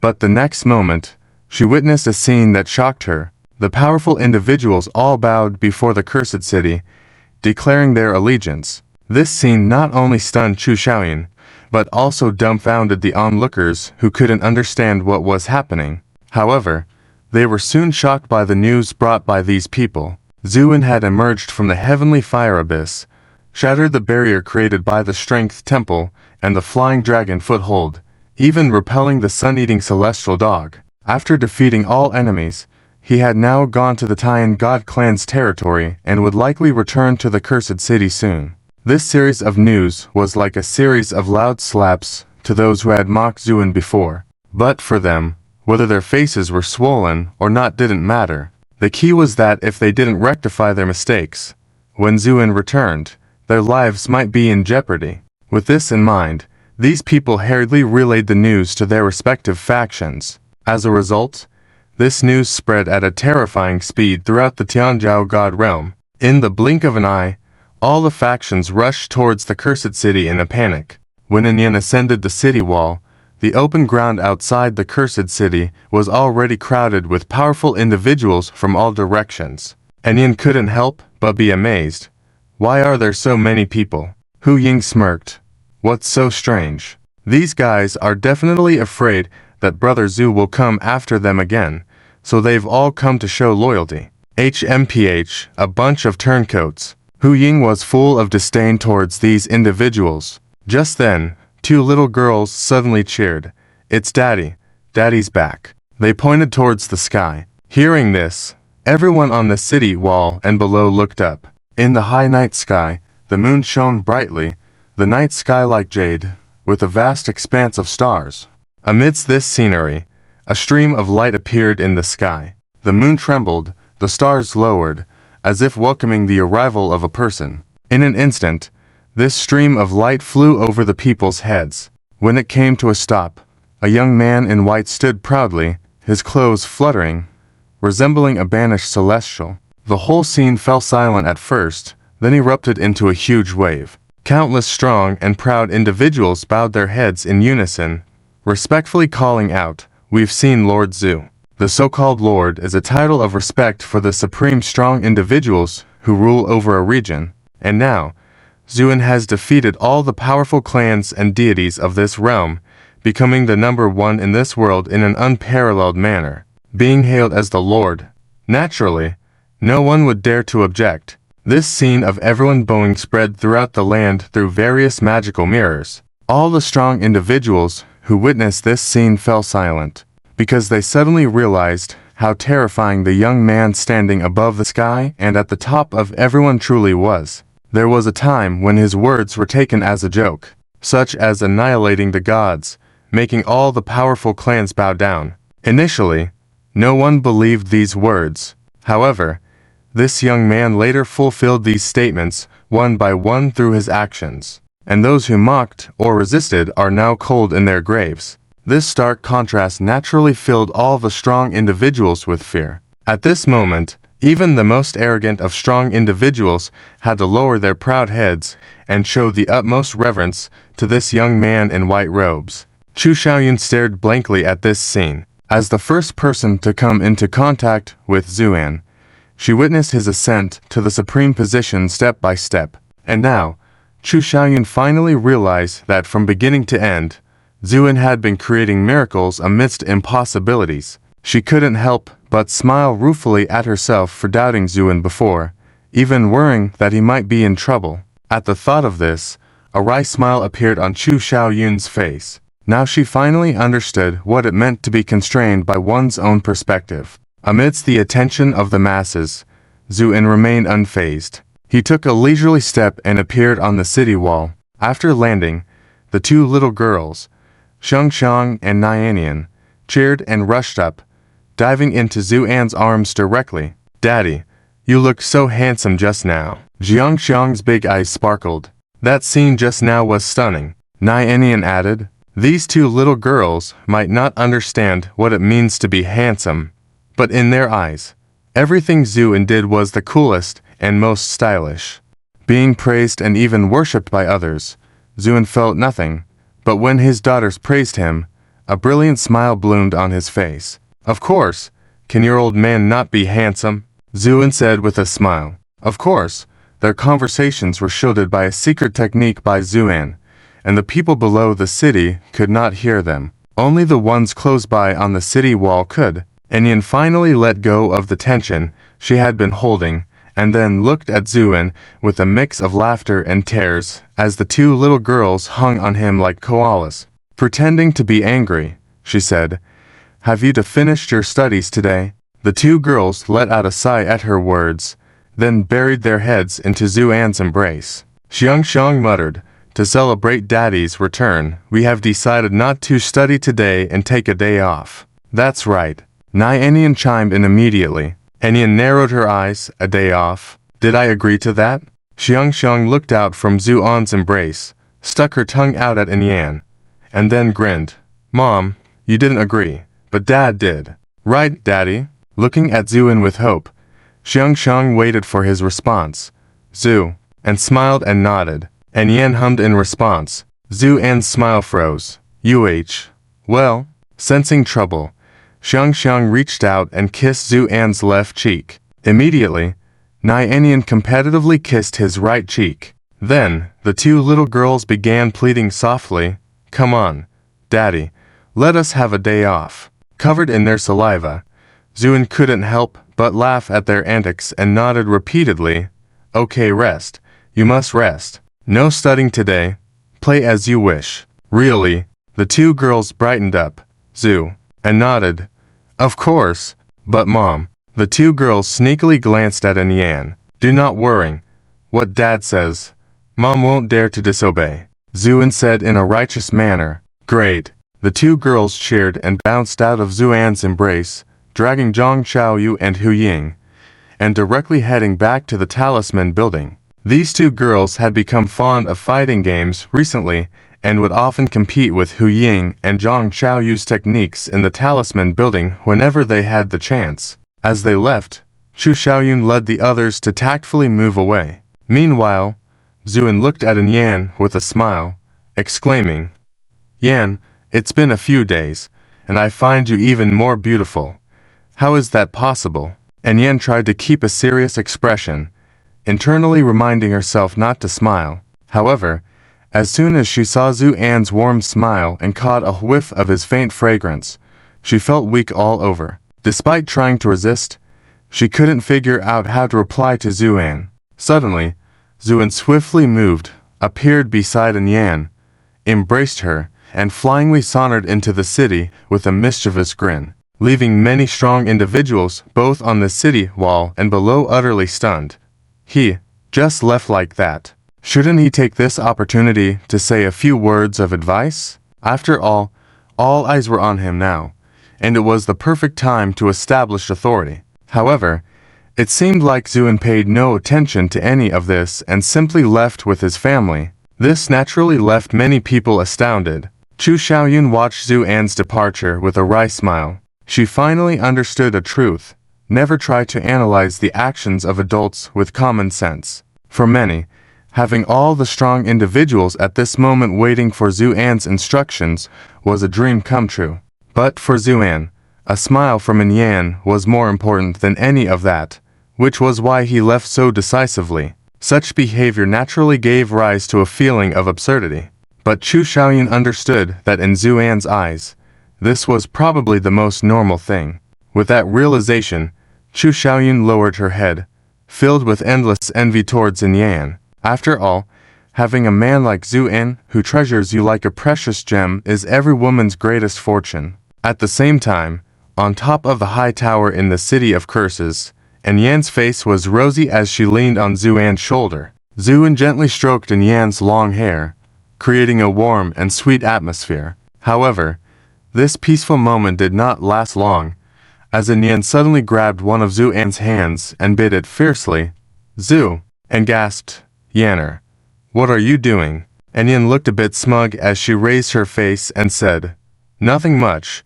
I just suddenly wanted to bite you." Zuan looked at the clear bite mark on his wrist, feeling amused and helpless. "So, are you going to bite out a watch for me now?" Yan pursed her lips and replied, "Who told you to boast in front of me just now? If you dare to boast again, be careful, I'll bite out a watch band for you." Zuan was taken aback, Boast? What did I boast about? And Yan glared. Didn't you say that I dare not go against what you say? Isn't that boasting? Zuan then realized, but soon he was amused, just because of that. And Yan pouted. Is that not enough? Zuan chuckled and pinched in Yan's swollen cheek, feeling the smoothness, while saying, Okay, I won't say such things anymore. From now on, your words, my dear, are always right, even if wrong. It's the whole world that's wrong. Is that acceptable to you? And Yan thought for a moment, about to nod, then suddenly understood and said somewhat annoyed. Are you indirectly accusing me of being unreasonable? Zu, and laughed. I didn't say that, but Yanner. Why have you become smarter recently? Big bad guy, it's you who has become smarter recently. I have always been this smart. It's not like I was dumb before. And Yin intended to reprimand Zu, and firmly but found herself laughing first. Seeing this, Zuan couldn't help but also burst into laughter. And upset, and Yin stomped her foot in frustration.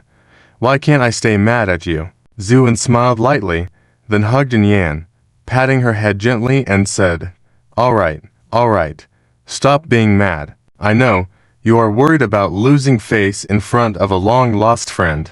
I'll be more careful from now on. And Yan's anger turned into joy, and she happily nestled in Zuan's arms, softly answering, followed by a long moment of silence. Zuan and Yan enjoyed this rare moment of peace. And Yan then softly said, Husband, when are we going to set off again? Zu, and lowered his head to look at Yan, then chuckled softly. How did you know it's time to leave? And Yan replied matter-of-factly, the task here is done, so of course, we have to go. Didn't we always do that before? Zu, and gazed quietly, suddenly leaned down and kissed Yan's forehead gently, then said with a touch of heartache, Yanner, you've been wandering with me for so long. You've worked hard. And Yan stiffened, then hugged Zuan's waist and shook her head gently. Not hard, as long as I can be with you.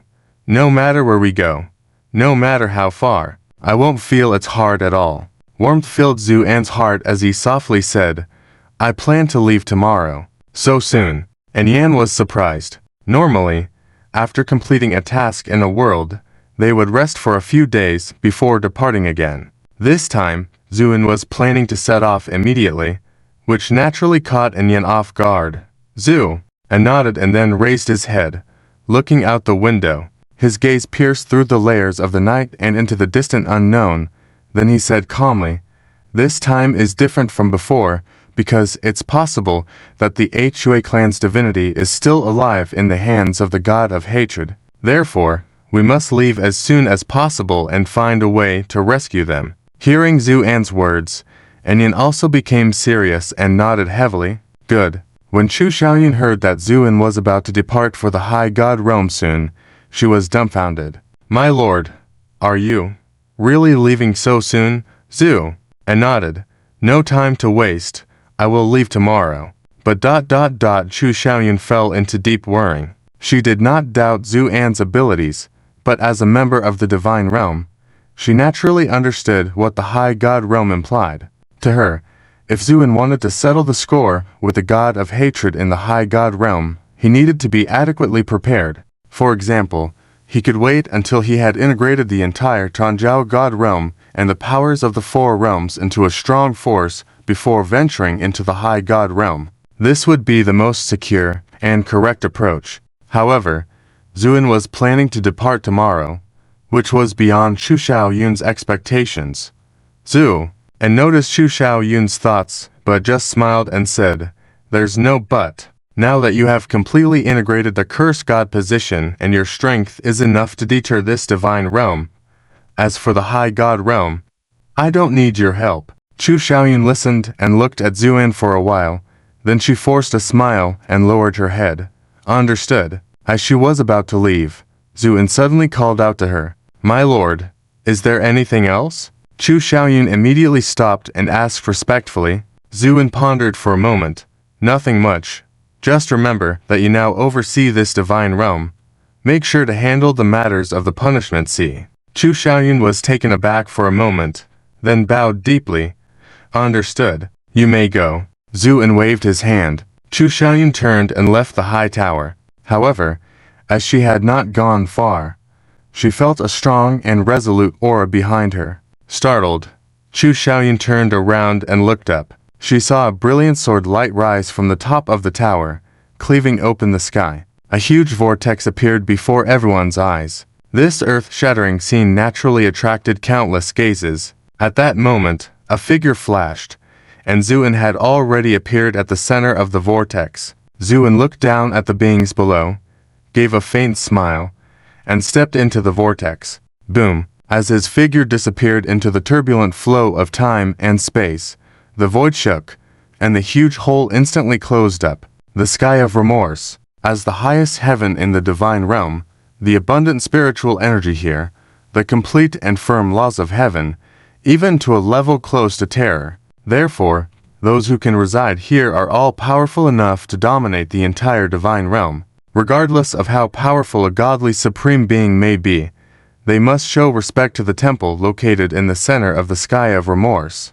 Because residing within is the most powerful king of the sky of remorse, the Lord of Remorse. At this moment, in this extremely majestic and grand temple, the Lord of Remorse, who was originally sitting cross-legged on the main seat cushion meditating, suddenly opened his eyes. As his eyes opened, two cold lights pierced through the void, sweeping out to long passages like crushing dry weeds and rotten wood. Standing in front were two palace maids. Although they were palace maids, both possessed outstanding cultivation.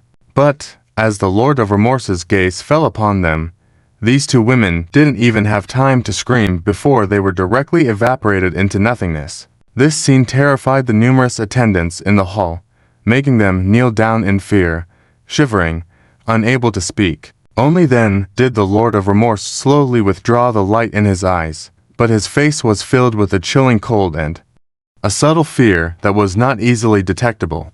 Yes, fear. If any other gods were present, they would surely be startled by this scene, because the Lord of Remorse is known as the first god of the divine realm, having ruled over the top position of the sky of remorse for thousands of years. His strength is unfathomable, and his authority is like an abyss, making people unable to look directly at him. Yet at this moment, such a presence actually showed a hint of fear. What could possibly cause him to react like this? Of course, all the attendants in the hall did not witness this scene. At this moment, the Lord of Remorse took a deep breath, then spoke in a deep voice, "You all may leave for now." His voice was not loud, but in the vast hall of the temple, it sounded so majestic. All the attendants trembled, fell to their knees deeply, and then slowly withdrew. When the great hall was left with only the Lord of Remorse, his expression changed constantly, his heart lightly trembling, pondering over the feelings he had during meditation just now. As a top-ranked deity, the Lord of Remorse's strength is unquestionably powerful. During meditation, his divine sense can spread throughout this realm, even peering into various past and future events. However, just now, he felt a strong sense of dread. This feeling was so abrupt and powerful, like a tide rushing in, directly shattering the Lord of Remorse's undisturbed state of meditation.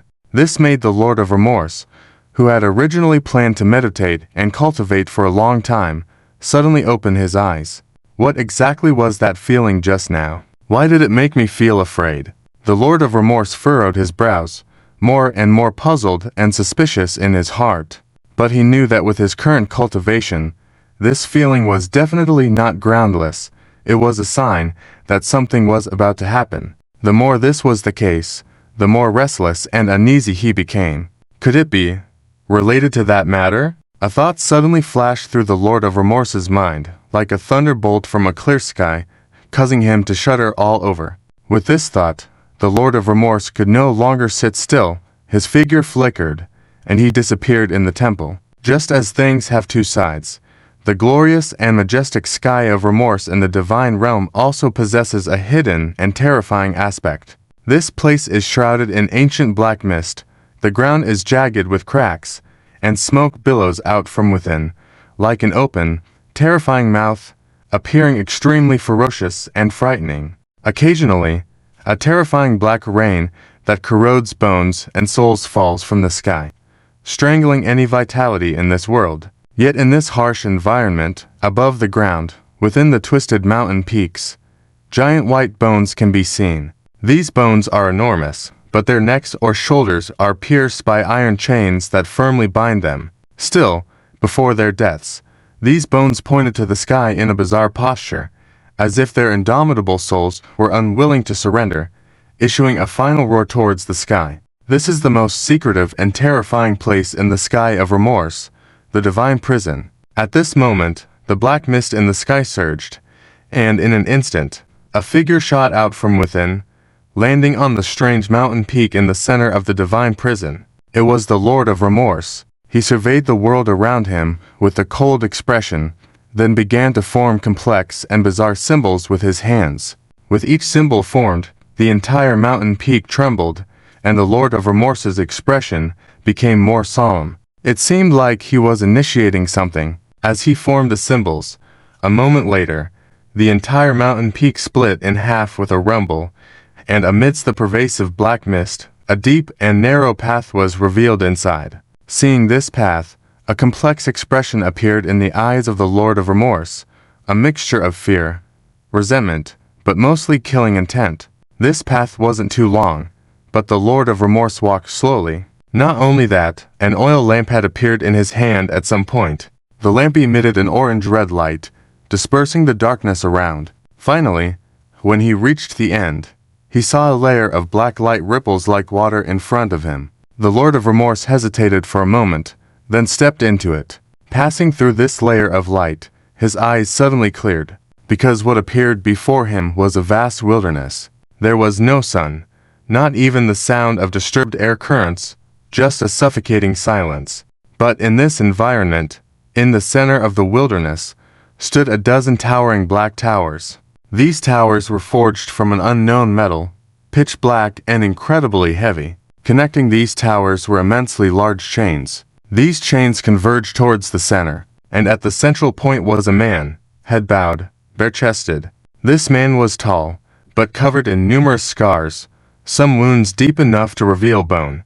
However, at this moment, all the wounds no longer bled, but opened like dry lips, making it look terrifying, and one couldn't look directly at them.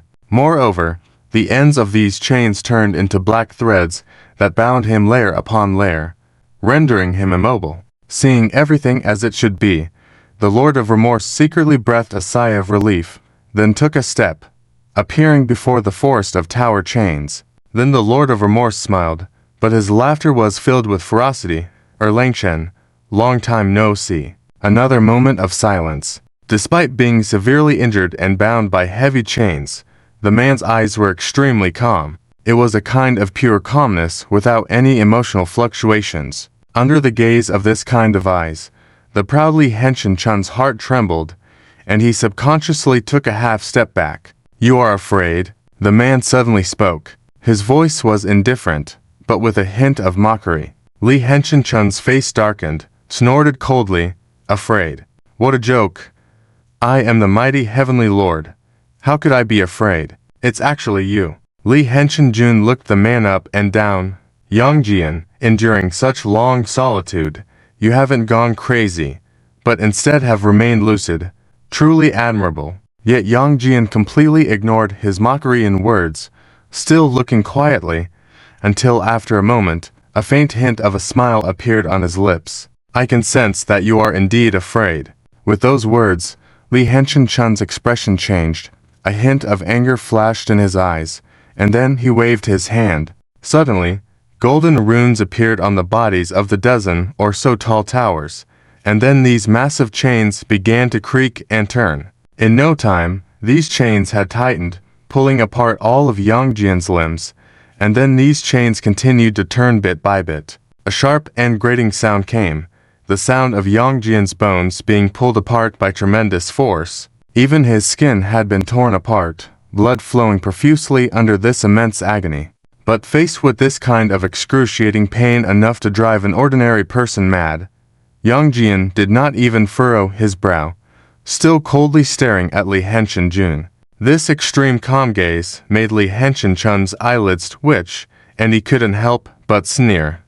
Yongjian, I know you are not afraid of death, but do you really think I would let you die so easily? Your undying body has allowed you to endure countless eons of time here, and what awaits you next is even longer periods of suffering. Enjoy it slowly. Heh. Li Henshinjun smirked, but just as he had barely laughed twice, Yongjian also laughed, and in his smile, there was no fear or panic, only mockery. I understand now, you must have sensed something, and this feeling is very likely related to my Hua clan. So, you are so panicked, even coming here to see if I had escaped. Am I right? Li Henshinjun. Yongjian's words made Li Henshinchun's face turn pale, showing signs of an unpleasant memory being stirred by Yongjian's words. Yongjian continued coldly, Li Henshinjun, the reason I've endured until now is to see what kind of end someone like you will face. And you got that last statement wrong. The fate of the Hua clan cannot be determined by anyone. You, Li Henshinjun was furious, raising his hand, the golden runes on the dozen or so black towers glowing even brighter. Then these chains abruptly turned into black pythons, completely entwining Yongjian's body. As the giant pythons moved, they emitted a grating sound of scales rubbing against each other, and then these black pythons started to shrink little by little. Crisp crackling sounds could be heard, the sound of Yongjian's body breaking due to unbearable pressure. Yet even so, Yongjian remained silent, continuing to stare at Li Henshinjun with a mocking expression. Crush him. Li Henshinjun spat out these words from between his teeth. Soon, Yongjian's body turned into a mass of flesh and blood. But in the blink of an eye, this flesh and blood began to squirm, and then reformed into a human form. Soon, Yongjian reappeared before them, but this time, he looked much paler than before. Even the vertical eye on his forehead had lost its luster. Guan Cowerlang, I know you Hua clan deities are tough. In that great battle back then, only deaths and no surrenders were seen from your Hua clan, and you are a tough nut to crack. But do you really think I will simply torture you and leave it at that? Li Henshinjun smirked. Yongjian's expression finally changed. Seeing this, Li Henshinjun couldn't help but feel more pleased. Heh. I'm sure you've guessed it. Yes, your loyal Zhuantia dog is now in my hands. Zhuantia. Yongjian trembled all over, softly murmuring these words, then abruptly raised his head, asking sternly, Ziyi, what do you intend to do? Li Henshinjun laughed in a self-congratulatory manner. What do I intend to do? Heh, don't worry, I won't kill him. But in order to save you back then, he voluntarily followed. I found his battle prowess decent, so instead of wasting him, I thoroughly cleansed his divine consciousness. Now he has become a loyal dog under my command. Ha. Li Henshinjun burst into hearty laughter. In his laughter, Yongjian's face grew paler, shaking all over. Zhuantia. Yongjian's lips moved, softly uttering these two words. Then, in this eternal moment, despite enduring all kinds of torture, shedding no tears, at this moment he shed two lines of tears. At that moment, Li Henshinjun suppressed his laughter, with a cruel look on his face, saying, I do indeed have a premonition. Someone from your Hua clan will come, but do you really think it's still the time when your Hua clan reigned supreme 10,000 years ago? I have made all the necessary preparations. By then, your Zhuantia dog will be the vanguard. Tisk tsk. I wonder how those Wazes who went through though much trouble to cross over will feel when they realize that the deity they face is the Hua clan god. Just thinking about it excites me. No. Yongjian let out a thunderous roar, the vertical eye on his forehead turning blood red, then soared into the sky. His muscles twisted and strained, struggling with all his might to break free from the chains binding him. A series of clangs resounded through the air as the chains tightened to the utmost, nearly touching Li Henshinjun. But Li Henshinjun didn't even flinch, just watched with a smug expression. At that moment, the runes on the dozen or so high towers suddenly increased more than tenfold, radiating brilliant light like flowing gold. and the form power instantly pulled Yang Jian back from the air. Then the chains turned into a sea of black snakes, ready to completely engulf Yang Jian. Despite this, Yang Jian let out an unwilling roar. Li Henshinjun, one day, I will completely crush your soul. Li Henshinjun burst into laughter. Too bad, you won't have the chance. Despite the fact that the major concern he had been worrying about did not happen, the Lin Tianjun who had returned to the temple was still unable to rest easy. The sense of fear he experienced during his meditation made him feel extremely uneasy. Therefore, after hesitating for a moment while sitting on the cushion, he sternly exclaimed, "Announce." Following his words, a decree suddenly appeared in front of him, with a large character announced prominently displayed on it. Then, in an instant, the decree disappeared in its original place. Half an incense stick later, ripples appeared in the space in front of the temple, and a tall and powerful deity walked out with his head held high. This person appeared young, perhaps in his 20s, with perfect facial features, but for some reason, when combined together, it gave off a sense of sinister cruelty. However, the most striking feature was the vertical eye on his forehead, which was exactly the same in both form and aura as the one on Yang Jian. After appearing in the temple, he bowed to Lin Tianjun, who was sitting on the main seat above. "I am Qi Yu, paying respects to Tianjun. If there were any other deities present in this realm, they would surely shudder upon hearing the name Qi Yu, because in Lihanjia, the name Qi Yu was known far and wide. As the chief deity under Lin Tianjun, he was the top younger deity, with various honors to his name. If only that were it.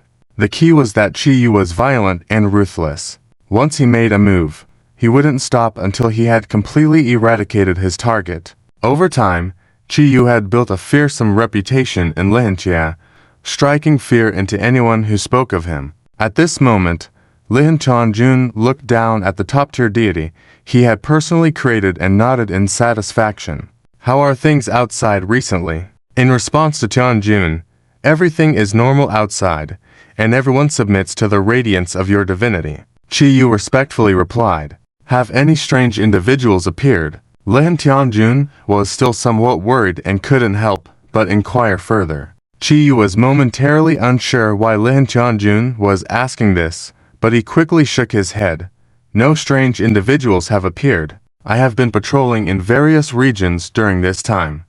So, if there were any abnormalities, I would have been the first to notice." Hearing Qi Yu's response, Lin Tianjun breathed a sigh of relief. "That's good. Tianjun, is there something you summoned me for?" Qi Yu asked. Lin Tianjun nodded, his expression becoming solemn. "Yes, there is indeed something. Please go ahead, Tianjun. Recently, I have been feeling uneasy and even sensed a strong ominous premonition during my meditation. This is clearly not a good sign, and something may be about to happen. So I have decided that during this time, you must set aside everything else and lead your capable subordinates to the border sea of Lisantia for defense." Upon hearing this, Qi Yu was also taken aback, and then he spoke with some doubt.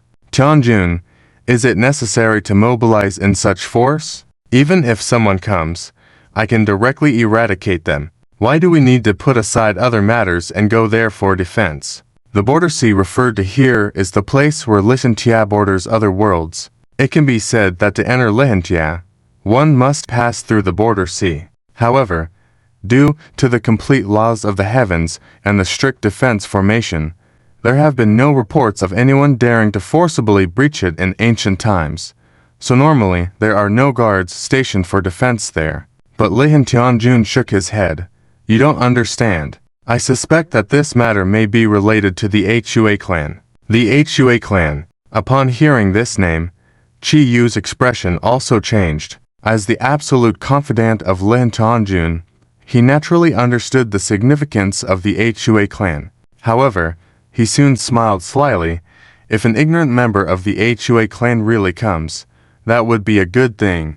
After all, I have gained quite a few benefits from the Hua clan. Saying so, Qi Yu proudly touched the vertical eye on his forehead. This was something Lin Tianjun had extracted from Yang Jian and condensed onto Qi Yu using various secret methods.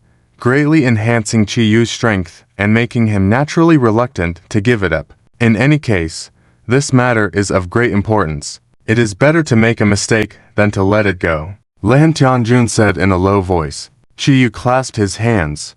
Rest assured, Tianjun, I understand. With that, he turned to leave. Wait, Lin Tianjun suddenly called out. Tianjun, is there anything else you command? When you go to defend the border sea, remember to bring the Roar Heaven dog with you, and if someone does come, remember to let it take the lead. Lin Tianjun said lightly. Chiyu was startled at the words, then he smirked and nodded. Tianjun's considerations are wise, I admire them. Go now. Lin Tianjun waved his hand. Yes. Chiyu turned around, the vertical eye on his forehead suddenly opening. A divine light flashed, cutting through the space, and he stepped into it, disappearing from sight. Watching Chiyu leave, Lin Tianjun remained silent for a moment, then waved his hand. In an instant, he appeared in a secluded chamber within the temple. The layout of this chamber was extremely simple, but the spiritual energy was denser than outside, even forming a thin layer of spiritual frost on the ground. In the center of the chamber stood a crystal-clear flawless jade stone. The jade stone was as tall as a person and emitted a powerful spiritual pressure, indicating that it contained an extremely powerful spiritual essence. Just based on this flawless jade stone, it was not an item that ordinary deities could bring out. Even in the place where the great teachings gathered deep in the void, such flawless spiritual jade was considered a priceless treasure. And upon seeing this jade stone, Lin Tianjun's face showed a complex expression. Then he walked slowly towards it. When he approached, he could see a faint figure within the spiritual jade. This figure was gradually solidifying with the breath of spiritual energy. Although the process was slow, the person's appearance could now be vaguely distinguished. It was none other than a man whose features closely resembled Lin Tianjun, the former leader of the gods who descended upon Earth, perpetrated widespread slaughter, and was eventually directly killed by Zuan, Knight Luyan. He was Lin Tianjun's son. At that time, Zuan had used the power of karma to completely obliterate Knight Lion's soul. Under normal circumstances, he would have turned to ashes and disappeared. However, since Lin Tianjun had only this one direct bloodline, in order to save Knight Luyan, he had used a flawless spiritual jade and placed a fragment of Knight Lion's soul in it for recuperation. After waiting for such a long time, he had gradually recovered his original form. Lin Tianjun looked at the closed eyes of Knight Luyan within the flawless spiritual jade with a complex expression on his face and gently touched the spiritual jade. Yanner, you have suffered during this time? Yes. The figure that appeared in the flawless spiritual jade was none other than Knight Luyan, who had led the gods to Earth, committed extensive slaughter, and was ultimately killed by Zuan. He was also his son. Back then, Zuan had used his power to completely obliterate Knight Lion's soul. If nothing unexpected happened, he would have turned to ashes and disappeared. However, since Lin Tianjun only had this one legitimate bloodline, in order to save Knight Luyan, he had used a flawless spiritual jade and placed a fragment of Knight Lion's soul in it to recuperate. After waiting for so long, he had gradually regained his original form. Lin Tianjun looked at the figure in the flawless spiritual jade, the closed eyes of Knight Luyan, with a complex expression on his face. And at that moment, in the Qiu temple, which was thousands of miles away from the central temple, Qiu also appeared. Greetings, Lord. Greetings, Lord God. There were already many subordinates in the temple waiting there, because they had all heard that Qiu had been summoned by an imperial decree. In the realm of Lentia, only the Lord God could summon Qiu. These subordinates didn't know what had happened, so they all hurried over. Seeing the kneeling crowd at his feet, Qiu nodded with satisfaction. Stand up, everyone. Only then did the crowd rise one after another. Lord God, the Lord God is calling you. Are there any orders? A loyal subordinate of Qiu asked respectfully. Qiu chuckled. It's nothing much. The Lord God occasionally feels that there may be intruders in our realm of Lentia, so he sent us to the Edge Sea to guard. Hearing this, the crowd became restless. What? Someone dares to invade our realm of Lentia. Are they tired of living? Exactly. Considering the power of Lentia, it is the highest heavenly realm. Who dares not to admire? How can someone dare to invade? The crowd began to clamor, but some people were more level-headed and asked respectfully, Lord God, since the Lord God has ordered so, how should we proceed? Of course, we should go. It's boring to stay in this Chiu city anyway. Let's go out and relax. If there really are intruders, we can take this opportunity to gain some credit. Relieve boredom. What do you think? Chiu's words elicited laughter from the crowd. Exactly. I've been idle for 100 years. My whole body is stiff. It's a good idea to go out for a stroll. I think the intruder is either stupid or ignorant. But as the Lord God said, if they don't come, it's fine. But if they do, we can use it for credit. Being appreciated by Chiu, these subordinates were all bloodthirsty and ruthless desperados. So upon hearing that there was credit to be gained, they all couldn't help but clamor, eager to go to the edge sea. And just then, Chiu suddenly raised his hand, quiet. Swish. The sound of the entire crowd seemed to be paused, instantly becoming eerily silent. Chiu then glanced around the crowd, furrowing his brows slightly.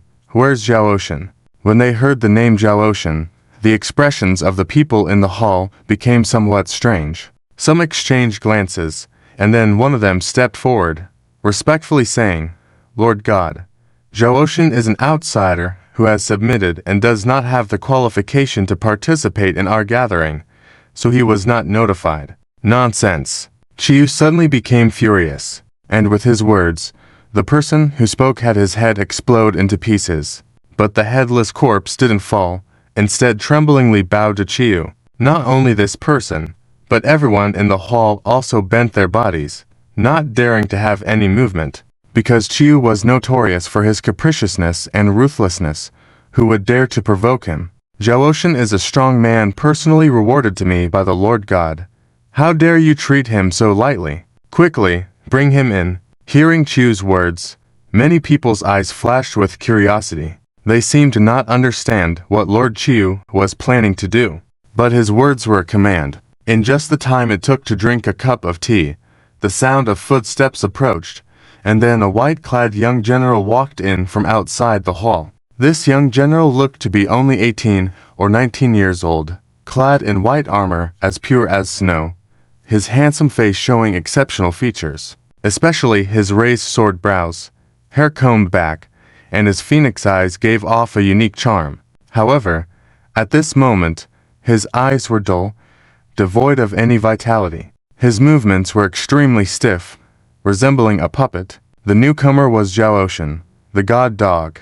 Seeing him, many people in the hall had complex gazes, including fear, hatred, but mostly unease. Since Zhaoshan joined the Chiu city, he had become the top figure under Lord Chiu due to his unquestionable strength. This naturally made others resentful, leading to Zhaoshan being marginalized and reduced to a mere outsider amidst the collective exclusion. Unexpectedly, today he was suddenly mentioned by Chiu, causing discomfort among many. At this moment, Chiu's face was full of smiles. General Zhaoshan, you have worked hard during this period. Zhaoshan remained silent for a moment, then slowly bowed, speaking in a stiff voice, Lord God, your words are too kind. Chiu chuckled. General Zhaoshan, I just received an order from the Lord God. We are going to the edge sea to guard, and you will be the vanguard. Do you have any objections? This statement caused a stir in the crowd. Zhaoshan shook his head. I will comply with your orders, Lord. Very good. Your leadership in this matter is crucial. This time, someone has violated our realm of Lentia, so General Zhaoshan, you must not show any mercy when the time comes. Zhaoshan remained silent for a moment, then nodded, understood. Chiu laughed even more joyfully. Excellent. General Zhaoshan is truly remarkable. Someone, bring a seat and wine to reward him. Soon, someone brought over a chair and wine for Zhaoshan. Zhaoshan did not refuse and sat on the throne, drinking the wine. Chiu watched from above, completely ignoring the murmurs of the crowd. Just as everyone was puzzled by Chiu's actions, A commotion suddenly erupted from outside the hall, followed by a voice crying out, "Lord God, please help me." With those words, a man with a swollen face and a pale complexion hurriedly ran in, but somehow, although he was a human, when he ran, he resembled a dog. Upon seeing him, there was another low commotion in the hall. Chiyu was also taken aback, and at that moment, the man knelt down on the ground, tears and snot streaming down, saying, "Lord God, please help me." Chiyu was somewhat perplexed but maintained a stern expression. "General Dog of Heaven, what is going on?" "Woo woo, Lord God, the other day, as usual, I went to the mortal realm to swallow the scorching sun, accumulating divine power for the Lord God and the Lord. But unexpectedly, this time at a certain place in the mortal realm, I was transformed into this appearance by a secret technique." Yes, the man who showed up was the heavenly dog who had previously been sealed by Filong Prefecture, Lishan Temple, and others, with the intention of trapping Zuan, but ended up injuring himself when Zuan broke free from the seal and retaliated with a punch. This made the heavenly dog appear beaten up. It was definitely a stroke of bad luck for this heavenly dog.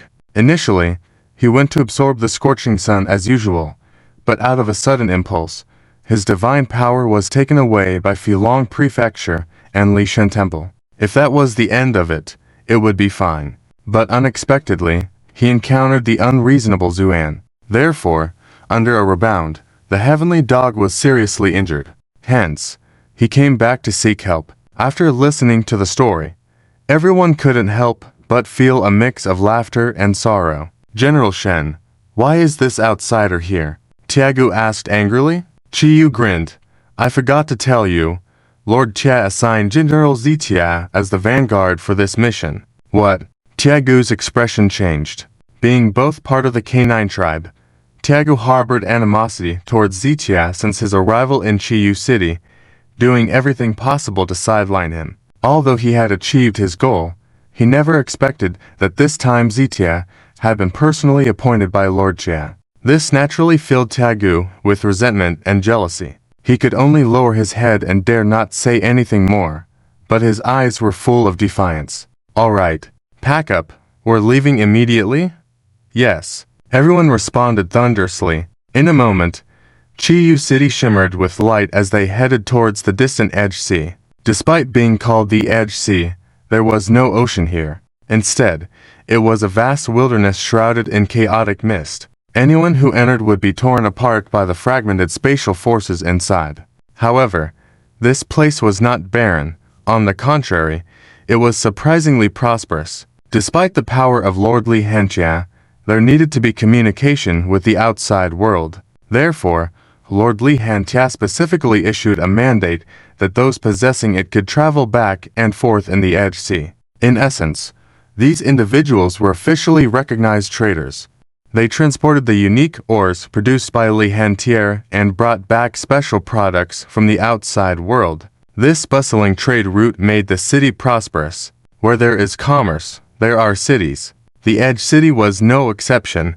Standing prominently at a crucial point along this trade route was a massive city. This was the renowned Edge City of Li Hentia. Each day, countless goods passed through here, and wealth continuously flowed into Lord Li Hention's coffers. This indicated the city's importance. Therefore, the one who ruled this Edge City directly was the concubine of Lord Li Hentia, known as the Drunk Dream Fairy. At this moment, the Drunk Dream Fairy had received the news. So, when Chiyu led the group to the Edge City, she personally greeted them. Despite Chiyu's arrogance, in the presence of this woman who surpassed him in both skill and status, he had to respectfully bow his head. "Greetings, Second Lady." The Drunk Dream Fairy was a stunning woman. Upon hearing Chiyu's words, she smiled before speaking.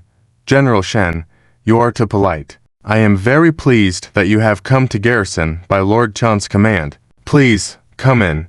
With that, someone ushered everyone into the Edge City. It must be admitted that the Edge City was far more prosperous than Chiyu City. As soon as they entered, many of Chiyu's men were amazed. When they arrived at the city lord's mansion, everyone was even more stunned. The city mansion was grand and magnificent, with sounds of laughter and revelry occasionally emanating from within. It was a brothel. The drunk dream welcomed them, saying, "Travelers from afar, rest here for now." Countless courtesans approached, giggling as they led Chi Yu and his men inside. Facing such a seductive charm, Chi Yu and his band of outlaws were more than willing to follow without any hesitation. The drunk dream watched with a smile, a touch of concealed scorn flitting through her eyes. However, she quickly composed herself and was about to step into the building. At that moment, she noticed a solitary figure standing in the distance, a young man in white armor with a handsome face. Upon seeing this, the drunk dream couldn't help but be surprised. She walked up to him and said with a smile, "General, were you not interested in any of the women earlier? Why are you standing here instead of entering the building?" Zitia raised his head to silently look at the drunk dream, then shook his head. "I have no need for that." When Zitian's gaze met hers, the drunk dream inexplicably felt a tightening in her heart, as if every hair on her body stood on end. However, she deeply concealed these feelings, responding with a charming smile, "My apologies for not realizing that General is not of the human race. But rest assured, we have all kinds of women here." She signaled to her subordinates, and shortly after, a woman was brought forward. The woman kept her head down, trembling as if in extreme fear. The drunk dream giggled, "General, this woman I bought just 2 days ago happens to be of the same race as you, and she's still a young one. If you like her, feel free to take her." Her words were filled with extreme charm. Zitia remained expressionless, turning to look at the woman who had been brought forward. At that moment, the woman, upon hearing the drunk dream's words, was momentarily stunned. Same race. Was there really someone of the same race? Thinking of this, she hesitantly raised her head to look at Zitia. Their eyes met, and the woman's heart trembled. Yes, she could feel the strong presence of the same race from Zitia, devoid of the violent bloodthirstiness. This discovery ignited a glimmer of hope in her previously despairing heart, and she looked at Zitia with almost pleading eyes. However, Zitia lowered his gaze and coldly said, "I said I don't need her. Find me a quiet room." No one expected Zitia to refuse, particularly the woman who was now shaken to her core, gazing at him with despair. The drunk dream was also taken aback but soon displayed a smile, nodding, "Very well. If General says so, I won't force it." With that, she signaled to her subordinates, and a robust woman took hold of the trembling woman and dragged her away. The woman never spoke a word throughout, only gazing at Zitia with a mix of sorrow and desperation, hoping for a change of heart. Yet, Zitia never even glanced at her. The drunk dream then personally arranged for Zitia to rest. As his figure disappeared around the corner, the smile on the drunk dream's face gradually faded away. "So, this is the General's detier who defected from the Hua tribe." At dusk, the peripheral city's lights began to shine, and the Lord's mansion was even more lively with singing and dancing, presenting a bustling scene. Because the arrival of the Crimson Hell God and others, the mansion seemed even busier. Occasionally, one could hear playful banter and laughter coming from different rooms, as if a group of demons were dancing wildly. Lady Zui Ming sat in the study, checking today's accounts. This was her unwavering daily habit. Just then, the study door was gently pushed open, and an ordinary-looking middle-aged man with an average appearance and unremarkable demeanor entered from outside. This man was so ordinary that if he were thrown into a crowd, he would immediately disappear. However, when Lady Zui Ming saw the man enter, she put down the account book in her hand and nodded seriously. "How is it going?" The man bowed, reporting to the lady, "Everything has been relatively calm so far, but 3 girls have already died in the room of the Crimson Hell God." Upon hearing this, Lady Zui Ming furrowed her brows slightly and snorted coldly. This Crimson Hell God is indeed a mad dog raised by hatred, acting extremely cruel. Do not mind him. Just replace the girls who died? Yes. The man nodded. Lady Zui Ming then remembered something and asked in a deep voice, "How is General Howling Sky doing?" The man shook his head. "Nothing unusual. In fact, Since the General Howling Sky entered the room, he hasn't come out at all. Oh, not even once? Lady Zui Ming closed the account book and furrowed her brows slightly. The man nodded. That's right. He hasn't come out even once. In fact, even the person who brought his dinner said that the General Howling Sky didn't even look at what was served. He just ate it. Lady Zui Ming leaned back in her chair and smiled coldly. They say that this General Howling Sky, originally a divine being of the Hua clan, turned into a robot after joining us. It seems like it's not just hearsay. Lady, should we continue monitoring him? Keep an eye on him. But what I suspect is why that old guy from Hatred suddenly changed his mind this time and actually dispatched General Howling Sky. Lady Zui Ming said doubtfully. The man was also puzzled. Are you saying? Heh. Despite being nominally married to Hatred, managing such a huge estate for him, that old fox never trusts anyone. I even suspect that sometimes he doesn't even trust himself. This time, he unexpectedly sent his first general, Crimson Hell, with a large force to come here, ostensibly for garrison duty. But I always feel that it's not that simple. Especially sending out this General Howling Sky, that's what puzzles me the most. The man suddenly said, could it be that the Heavenly Lord is guarding against something? To go to such lengths. Lady Zui Ming was taken aback. Guarding against something. What kind of origin could make the Lord of Hatred so fearful? I have no idea. But I feel that this matter is obviously extraordinary. We must be cautious. Lady Zui Ming nodded. That's right. In this period, it will be more troublesome for the steward. This man was Lady Zui Ming's chief aide and also the major steward of this lord's mansion.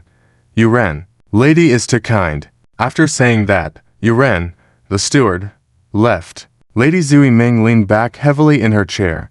The room was very dark, and her face was illuminated by the occasional light shining in through the window, making her expression appear somewhat confused.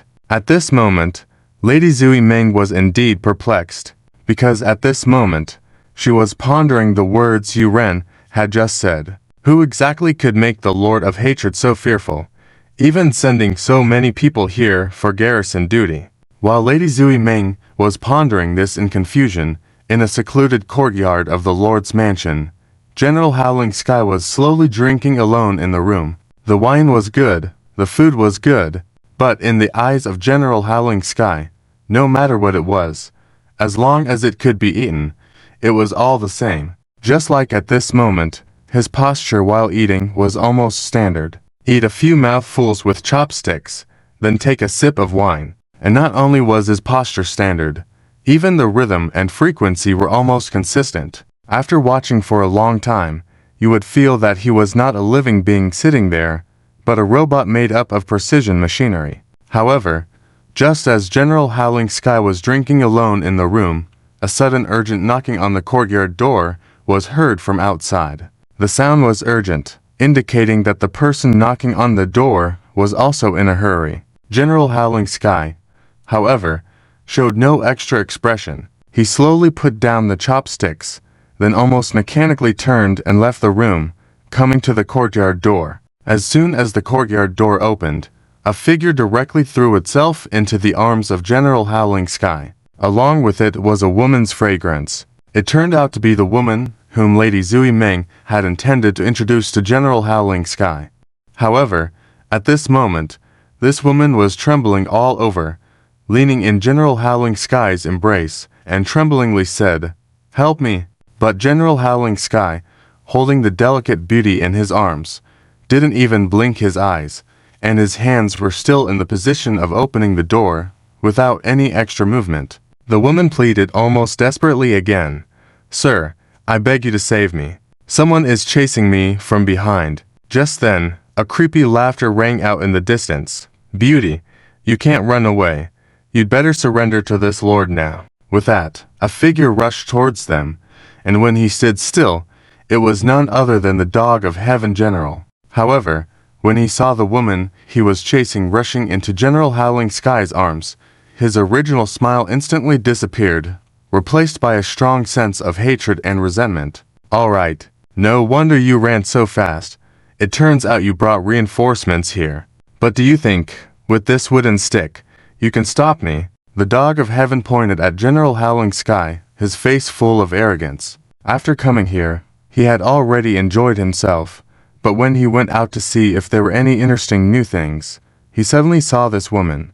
Being of the same canine tribe, he was deeply drawn to her and couldn't wait to pull her into his room. The woman was originally full of fear, but when she saw the dog of heaven, she was even more frightened. As a princess of the canine tribe, she had a unique talent, which was being able to smell the good and evil in people's hearts. The celestial dog was initially stunned, then sneered and chased after her from behind. He didn't think the woman could escape at all, so he pursued her with a mocking attitude the entire time. The woman also understood that it was impossible to escape this city on the edge by her own strength. Even the city master's mansion couldn't be left. In her desperation, she unexpectedly caught a whiff of a scent coming from Zitya. Her sense of smell was extremely keen. Once she had smelled a scent, she would not forget it. The contact during the day had already made her realize that this young man in white was not a bad person. And now, if she wanted to survive, the last glimmer of hope likely lay with this young man in white. With the mentality of trying everything possible, the woman followed the faint scent and actually found her way there, knocking on the courtyard gate. But the celestial dog was not to be underestimated and was closely following behind. At this moment, the situation was at a stalemate. The celestial dog was already extremely displeased with Zitya, and now seeing the woman he had set his eyes on being embraced by him, he was even more jealous and almost gone mad with jealousy, speaking in a naturally caustic manner. When the woman heard the celestial dog's questioning, she couldn't help but sneak a glance at Zitya, hoping to see his reaction. But soon, she was disappointed, because at that moment, Zitya seemed completely unaffected by the celestial dog's threats, not showing any sign of emotion, not even a flicker in his eyes. The woman felt her heart sink. Seeing this, the celestial dog couldn't help but burst into laughter. In reality, he had a firm grasp of Zityan's character, which was why he dared to be so arrogant. Little girl, how is it? Disappointed? Ha ha ha. Don't let his good looks and imposing manner fool you. In reality, he's just a blockhead. If you're counting on him to save you, you're simply daydreaming. At this point, the celestial dog stifled his laughter and said sinisterly, "Now come over here obediently. I can still let you off easy, otherwise, you'll die now." The woman trembled, looking towards Zitya with a last glimmer of hope, hoping he would react to the situation. But ultimately, she was disappointed. At this moment, the celestial dog sneered. "Didn't you see it? He doesn't even dare to hold you. Why are you still dreaming of a hero saving you? He's no hero, just a complete coward." Indeed, although the woman had been leaning on Zityan's embrace the whole time, Zityan's hands had been suspended in the air, never touching her, as if she was air and not a person. The woman was completely despondent. Biting her lip, she gazed deeply at Zitya, then shakily stood up, turning to leave. The celestial dog was elated at this moment, not only because of the woman, but also because he had made Zitya lose face, which made him very happy. He sneered, "That's right, come here obediently. When we get back, I'll punish you properly." The celestial dog deliberately emphasized the word punish. The woman trembled all over, her eyes showing a glint of determination. But just then, Zitya suddenly spoke. "Do you want me to save you?" These words shook the woman to her core, and she turned her head abruptly, staring blankly at Zitya. Zitya repeated, "Do you want me to save you?" The woman's eyes slowly began to burn with hope, and then she nodded vigorously, her voice trembling. Yes. It seemed like an illusion yet also felt real. After uttering these two words, the woman felt that Zityan's lips curled up slightly, as if showing a faint hint of a smile. "Good, I'll come to save you." At the same time, the celestial dog was also stunned, not expecting Zitya to speak in such a manner. Ideally, he should be calmly watching as he took the woman away, right? But soon, he regained his composure and sneered. "Save her. You dare. Zitya, let me tell you, you're just a stray dog who came over. How dare you? Before he could finish his words, Tia suddenly accelerated, and in an instant, he rushed to the celestial dog, emitting a sharp whistle. The sound waves targeted the celestial dog, instantly locking his soul. At the same time, Tia grabbed the celestial dog's hair, pulled him forward, then opened his mouth, revealing long fangs, and bit down. The celestial dog let out a miserable scream, struggling in extreme pain, but no matter how he moved, he couldn't shake Tia at all. Instead, it made Tian's teeth bite deeper. Fresh blood gushed out, and the celestial dog felt his cultivation and divine power rapidly depleting. The fear of death made him shiver all over, and he tried to break free with all his might. Just as he did so, Tia suddenly tilted his head back, with a sharp sound, tearing off a large piece of flesh from the celestial dog's neck. The wound was so deep that even the white bones inside could be seen. The celestial dog was in agony, his body convulsing, but Tia evidently had no intention of letting him off, and bit down once again. This time, he bit down on the celestial dog's shoulder, tearing off nearly half of the shoulder blade. The tearing sounds continued, accompanied by the celestial dog's screams. Each sound meant a piece of flesh bidding farewell to the celestial dog's body. Initially, the celestial dog's screams were somewhat intense, but as it progressed, they became weaker. By the time Seki and the others arrived on the scene, the celestial dog's screams had become barely audible. Seki was renowned for his cruelty and bloodthirstiness, and his men were all desperate characters. However, when they arrived at the scene, they were also shocked to the core. The once arrogant celestial dog had been gnawed to the point where his head and facial features were incomplete, most of his neck missing, and his spinal bones and trachea exposed. His body had mostly turned into bones, with even the blood nearly dried up. Yet Tia still held onto his hair tightly, tearing and biting down, each bite followed by a chew, with blood trickling down his chin, making his originally handsome face look extremely fierce and eerie. The gruesome scene made Seki shudder, and he spoke in a slightly trembling voice.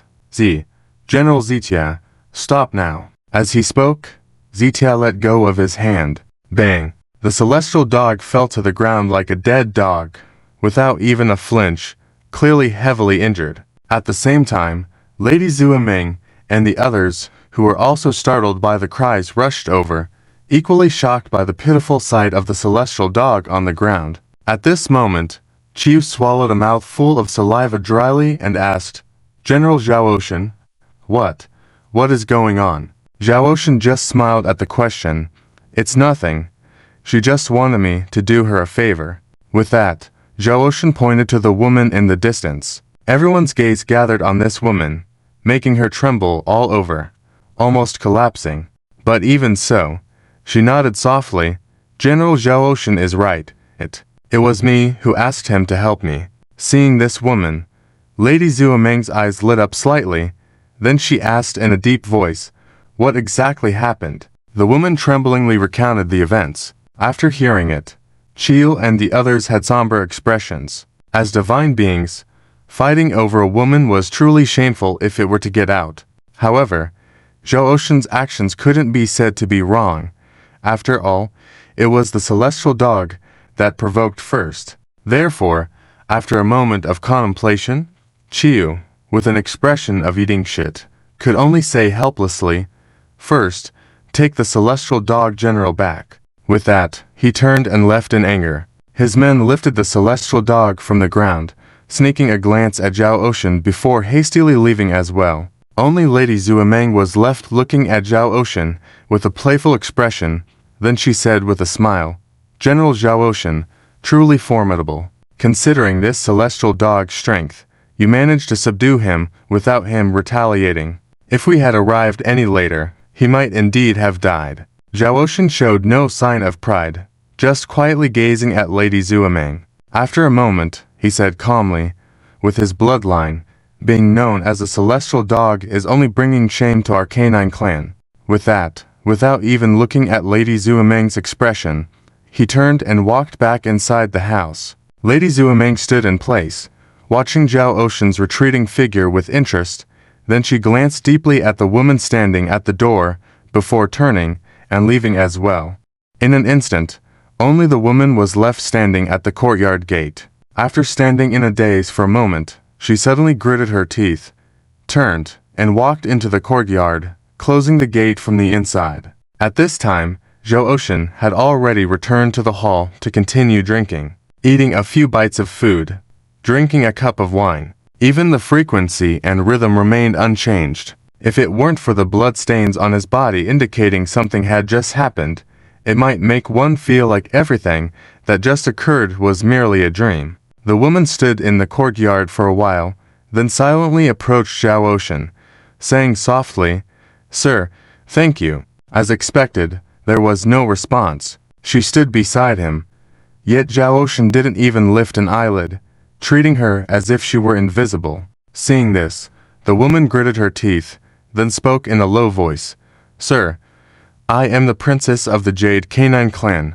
My name is Zhang Chenan. This time, I was out for a leisure trip and was unfortunately captured by the men of Lady Erdai and brought into this lord's manor. If it wasn't for you, not only would I have lost my innocence, but I might have lost my life as well." Another moment of silence followed. Then Zhao slowly set down his wine cup, looked at Zhang Chenan, and said lightly, "How do you know that your life is guaranteed now? Are you not afraid that I might kill you?" Upon hearing Zhao words, Zhang Chenan smiled.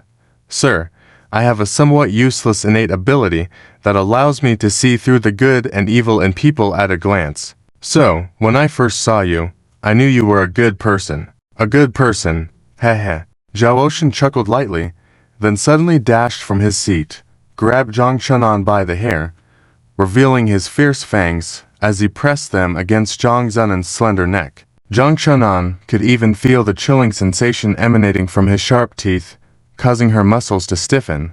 With just a bite, Zhang Chenan would have died then and there. "I am not a good person, and I hope never to be one in the future, because in this world, being a good person brings no good fortune. So I want to be a bad person, the worst kind of bad person. Do you not understand?"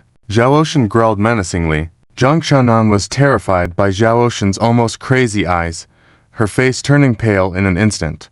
But she still whispered, "I understand, but isn't being a good person for the sake of inner peace?" Upon hearing these words, Zhao suddenly froze, then stared blankly at the woman. Although Zhang Zunan's face was as pale as paper, she continued, "I don't know if there is retribution, but good and bad are in one's heart. I don't believe those evil people can be at peace with their own hearts." As soon as she finished speaking, Zhao let go of his grip, his face contorting in extreme pain. In an instant, he was overwhelmed by the immense pain rushing from his spirit sea, falling to the ground and rolling around with his hands clutching his head. Zhang Chenan was shocked by the scene, but quickly regained her composure and rushed to his side. "Sir Zhao, what's wrong?" "Sir Zhao, pain. Those memories are coming back. It hurts so much." Zhao face was twisted in agony, his eyes cracking at the corners from being stretched too wide, leaving traces of fresh blood. Zhang Chenan was at a loss, not knowing how to help.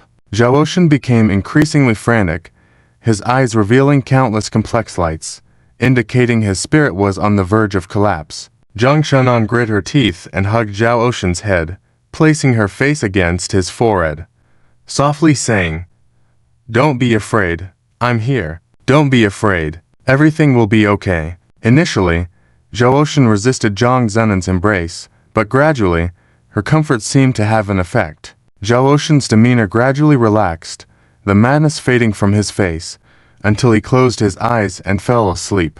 Hearing Zhao faint snoring, Zhang Chenan couldn't help but lower her head, silently watching him. The sleeping Zhao seemed like a wronged child. Even in his slumber, his brows remained furrowed. As she looked at this young man she had met only a few hours ago, a warm feeling welled up in Zhang Zunan's heart, and she couldn't help but reach out to caress Zhao brow. Zhang Zunan felt like her wrist was about to be crushed by Zitia, the pain causing tears to well up in her eyes. But she still had some doubts in her heart. Who is a Lang Shen? He must be important to her. Otherwise, why would she be unable to forget him at this moment? Just then, Zitian's grip gradually loosened, and he fell back into a deep sleep. Zhang Zhennan dared not move, so she sat quietly holding Zitian's head. Due to days of running around and being frightened, Zhang Zhennan was extremely exhausted. Despite kneeling on the ground, she couldn't resist the overwhelming drowsiness and soon fell into a hazy sleep. After an unknown amount of time, Zhang Zhennan suddenly felt a strange sensation on her cheek, as if someone was touching her, which startled her awake from her half-sleep. And as she opened her eyes, she caught Zitia retracting his hand hastily. Zitia, who had already stood up at some point, turned awkwardly when he noticed Zhang Zhennan's gaze. He casually said, "The ground is cold. If you're tired, go sleep inside." With that, he got up and returned to the table to continue drinking and eating. Watching his back, Zhang Zhennan's mouth gradually curved up, her eyes filled with a smile. Feeling happy all of a sudden, Zhang Zhennan stood up, shaking her numbed feet due to prolonged kneeling, and walked lightly to the table. "Is the food cold? Should I heat it up for you?" "No need." Zitia continued eating. It was the same rhythm, the same frequency. "Do you always eat like this?" Zhang Zhennan watched for a while before finally couldn't help but ask. "Like what?" Zitia looked up with a puzzled expression. "Like ... with this almost mechanical rhythm and frequency. It looks like a puppet." Zhang Zhennan took a while to come up with this metaphor, but as soon as the words were out, she realized her slip of the tongue, looking flustered and trying to explain. But Zitia didn't pay attention to any of that, simply saying, "Maybe I'm just used to it. I find eating this way comfortable." Zhang Zhennan tittied her loose hair, smiling, and then picked up the wine jug to pour Zitia a full cup. "It's dull to drink alone. Let me accompany you." Zitia looked up at the warm smile on Zhang Zhennan's face and fell into a long silence. A silence that made Zhang Zhennan's smile gradually turn awkward. Finally, Zitia nodded slightly.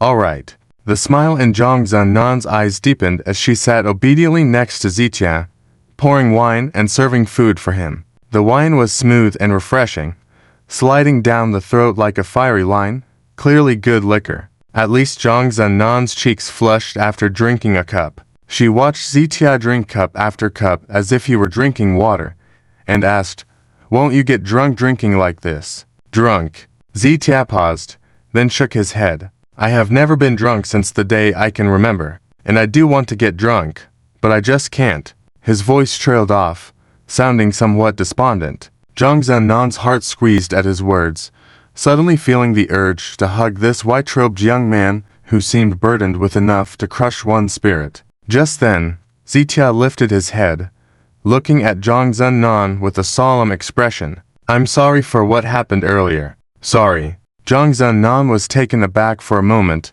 then understood, shaking her head with a light laugh. "Why apologize when you haven't done anything wrong?" She hesitated for a moment before cautiously asking, "Do you often do this?" Zitia hesitated, then nodded somewhat dazedly. "It didn't happen before, but it's been more frequent lately." "Is it painful?" "Not exactly painful, but I feel like there are many things I should remember for a lifetime that I've forgotten. So, try to recall them, only to find emptiness, nothing at all." Zitian's eyes flickered with a touch of pain as he spoke.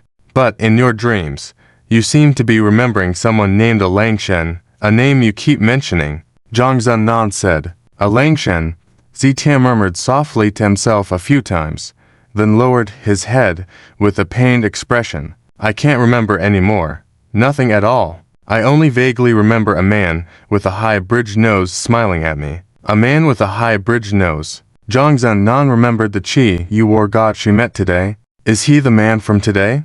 Zitia buried his head in his hands, pulling his hair tightly with a low voice. "I'm not sure. My memories tell me he is, but I don't feel like he is." With that, he started pulling at his hair in distress. Startled, Zhang Zhennan hurriedly changed the subject. "Since you can't remember, let's not dwell on it. That's what I do. If I can't remember, I put it aside. Maybe one day, I'll suddenly remember." Zitia lifted his head, a hopeful glint in his eyes. Really? Zhang Zhennan nodded firmly. Really? The pained expression faded from Zitian's eyes, replaced by calmness. He raised his cup, saying, "Thank you." Zhang Zhennan clinked her cup against his. "The one who should say thank you should be me to you. Thank you for saving me. Then let's thank each other." "Sure." After clinking their cups and downing their drinks, they shared a glance and chuckled simultaneously. "Why were you captured and brought here? Did you sneak out?" Zitia asked softly. Zhang Zhennan shuddered, took a deep breath, and shook her head. "No, my previous words were a lie." Zitia kept silent, listening attentively. "I am indeed the princess of the Golden Canine Clan, but now, the Golden Canine Clan no longer exists." Zhang Zhennan's voice was eerily calm when recounting these events. "My parents, older brother, sisters, and all the members of the Golden Canine Clan have been slaughtered by the vengeful spirits of Lion Tia. I was captured here because of being at the wrong place at the wrong time, sold as a commodity into the border city." Zitia remained silent.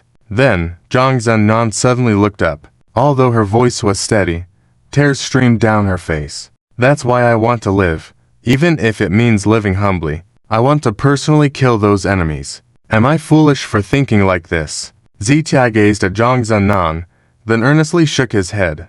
"No." Tears streaming down her face, Zhang Zhennan smiled through her tears. "Thank you. Here, cheers." At this moment, the Tengu covered in spiritual medicine was pacing back and forth in the room, his face contorted with anger as he muttered incessantly, "I will kill him. I must kill him. I will tear him to pieces." The resentment in his tone was enough to make one's hair stand on end.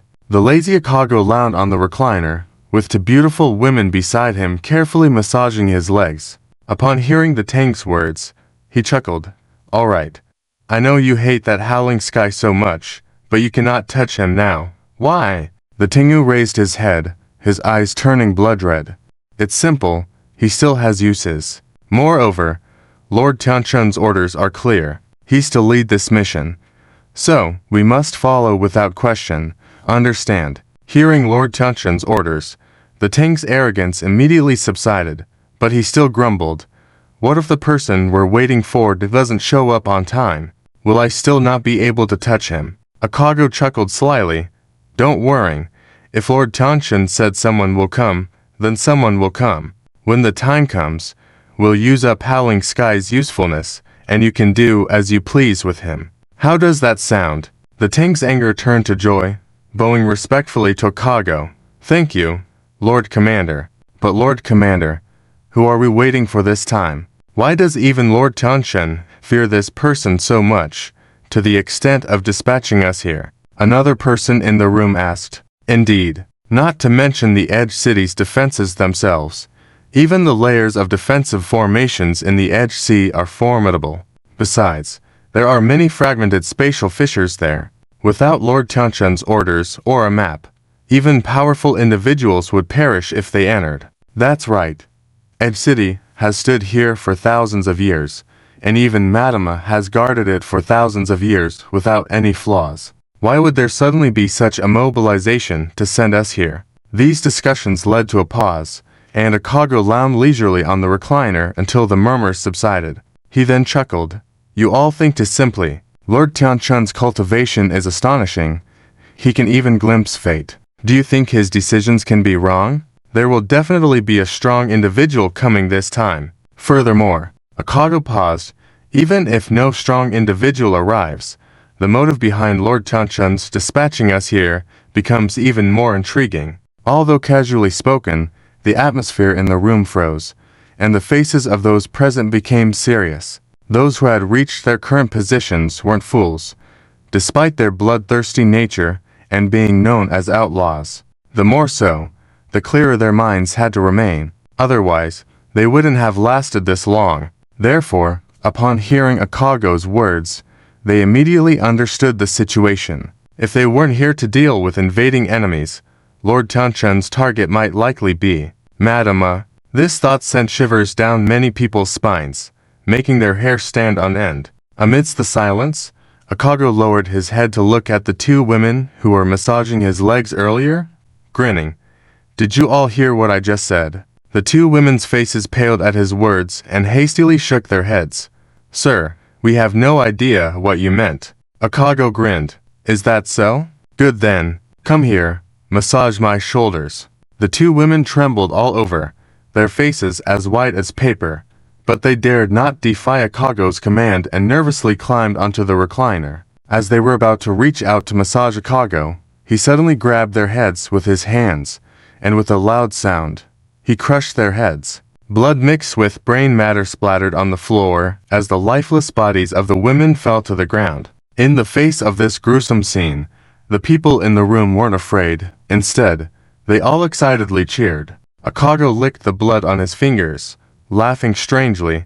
Sorry, I don't know if you could understand, but now that you've heard, you must die. His expression was as if the two dead women weren't humans, but insignificant ants in his hands. Perhaps for these people, these dead women weren't considered human but mere tools. As Akago and his companions prepared themselves, Lady Zuameng, pretending not to know the truth, the entire Edge City fell into a peculiar atmosphere. 7 days passed in this strange calm. During these 7 days, Edge City remained normal, with daily merchant caravans arriving and departing, all with proper documentation and without any anomalies. Not only were there no invading enemies due to the presence of Akago and his group, but there were also no internal conflicts. It was as if peace reigned in the world. In this eerie balance, Akago and his companions indulged in pleasures daily at the city lord's manor, their minds relaxed, almost forgetting about their mission.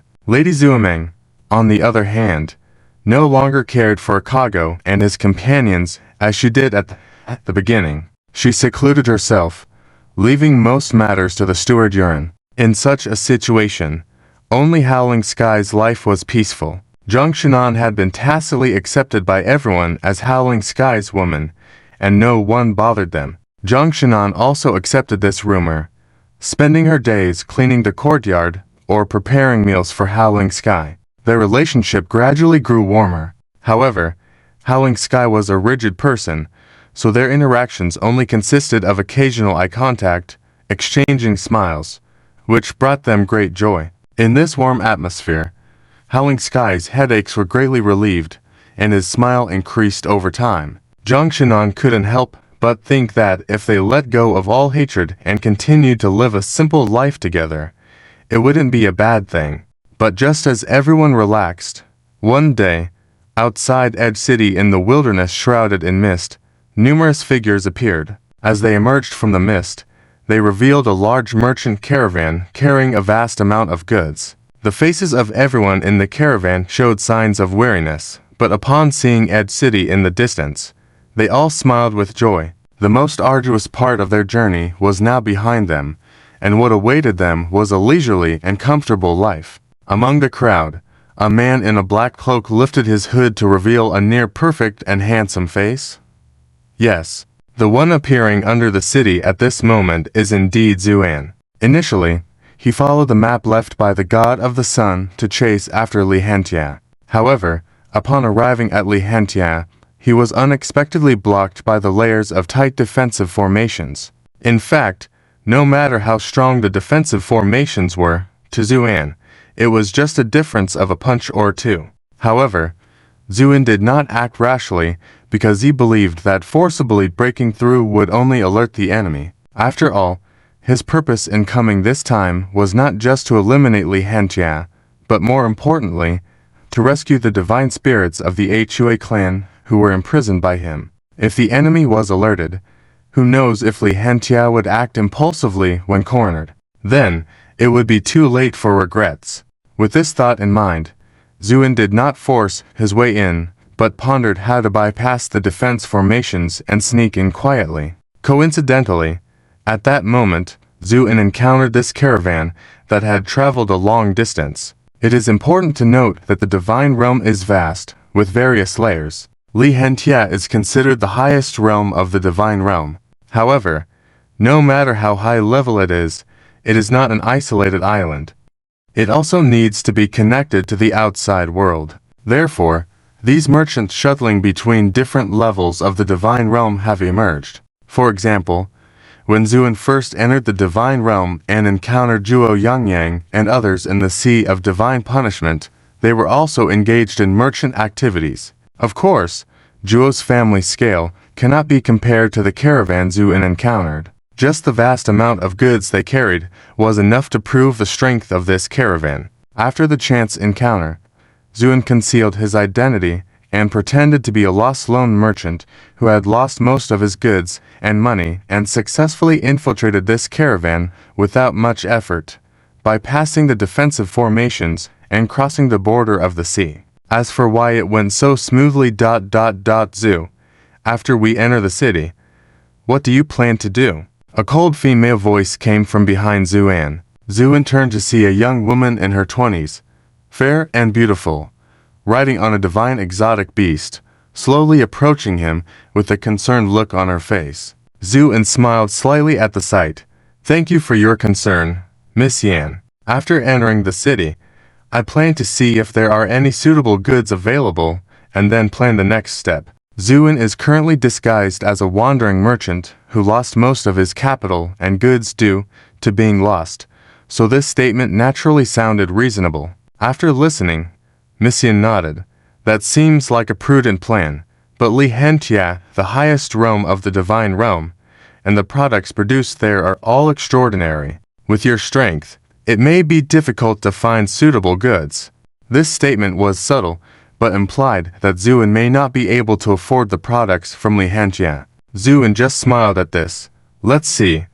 Perhaps I might come across something suitable. Miss Yan looked deeply at Zuan's calm smile, her heart beating a little faster. As the young mistress of the Yan family, who was in charge of the family's caravan for the first time coming to Li Hentia, Yanemi Aishu's experience was not extensive, but she had been through many things and had seen many people. However, she had never encountered someone like Zuan. She remembered their first encounter, just outside Li Hentian's defensive formations. Initially, Yanemi Aishu almost mistook him for a spy from some bandits, but upon closer contact, Yanemi Aishu gradually let go of her guard.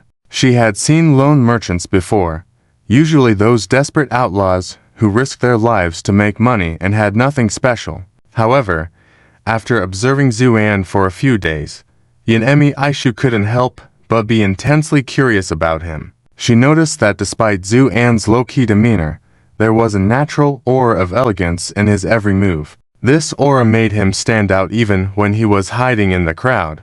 Yanemi Aishu had met many noble young strong individuals, but none could compare to Zuan's demeanor. Fueled by this curiosity, Yanemi Aishu took every opportunity during their journey to engage in conversations with Zuan.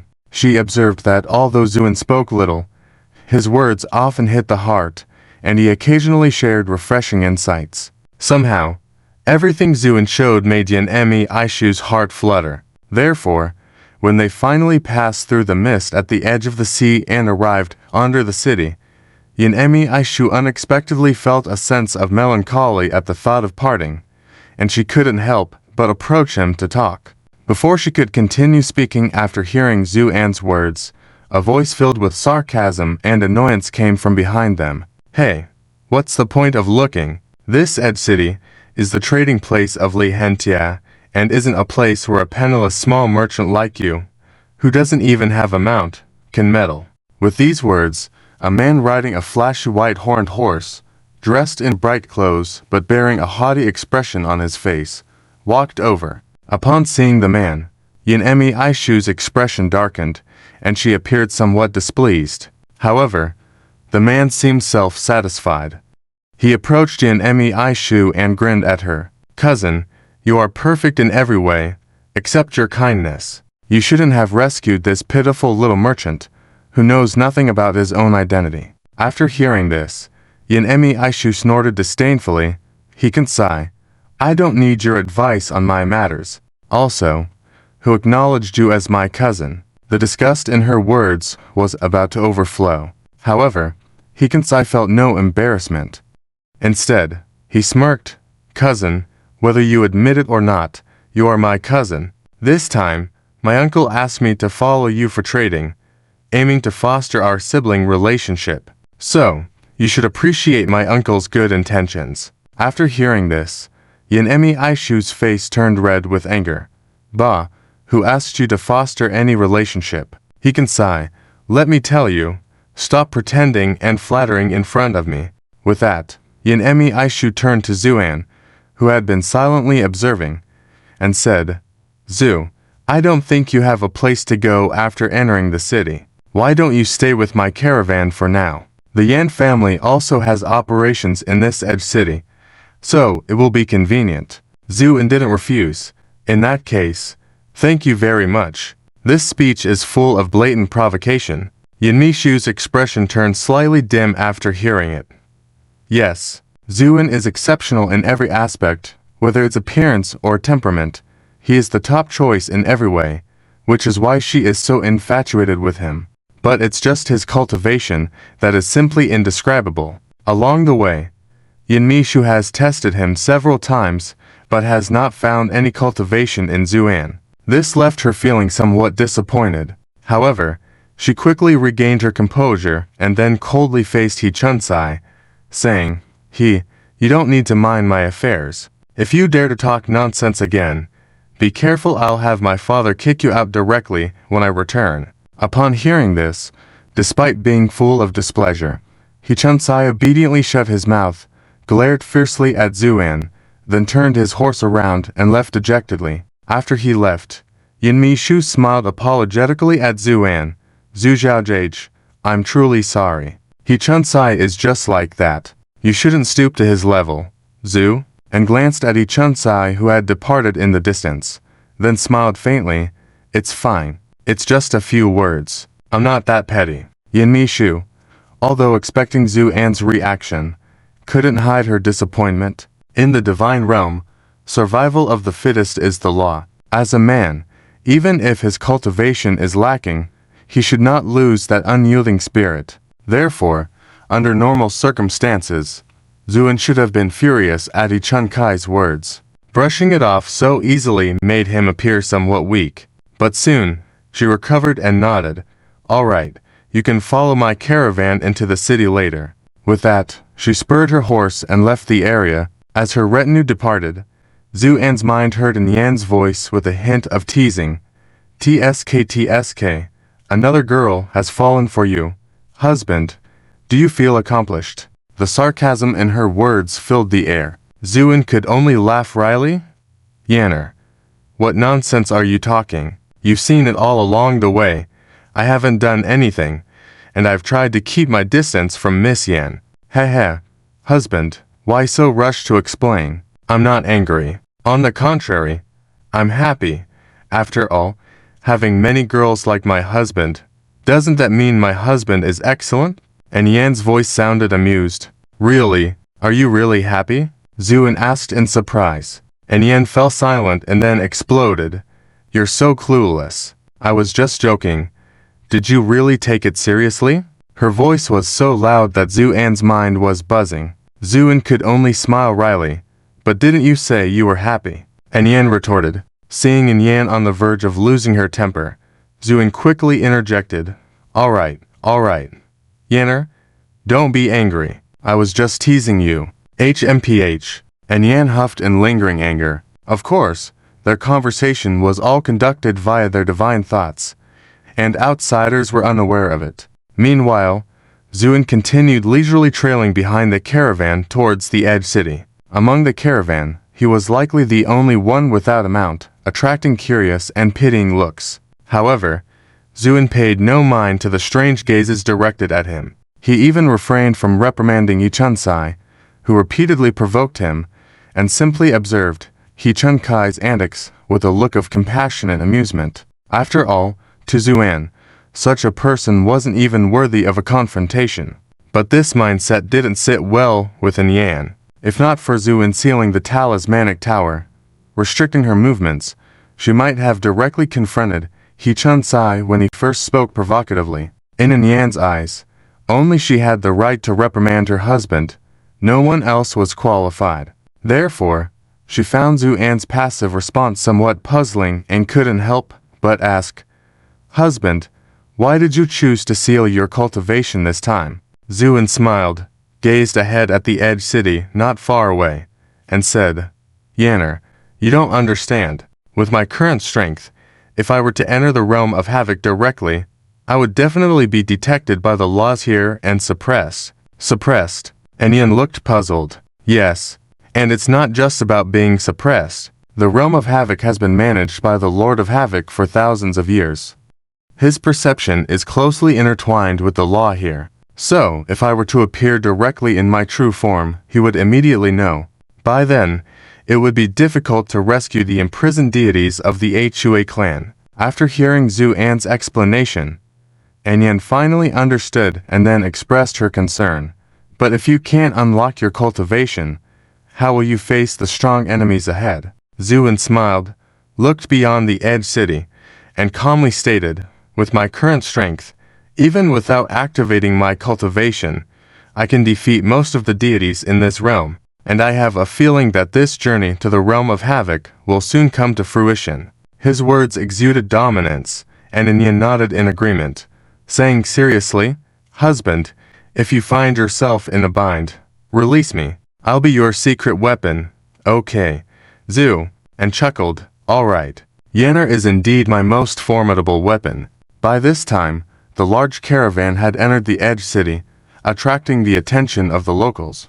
It's the Yan family. The Yan family's caravan has arrived. Amazing. Truly deserving of being one of the top families in the divine realm. The size of their caravan is truly breathtaking. Spectators marveled, and even Red Prison, the lord of the city, who was enjoying himself in his manner, noticed the arrival of the newcomers and swiftly scanned every individual in the caravan with his divine thoughts, but found nothing amiss. As Yin Mishu said, the Yan family in this border city has a huge industry, enough to accommodate the entire caravan. Zuan naturally stayed with the caravan. However, at this moment, he seemed to be deliberately or inadvertently ignored by everyone. As for Yan Mishu, she was busy dealing with the caravan's affairs and paid no attention to Zuan. However, Zuan didn't have any particular feelings about this.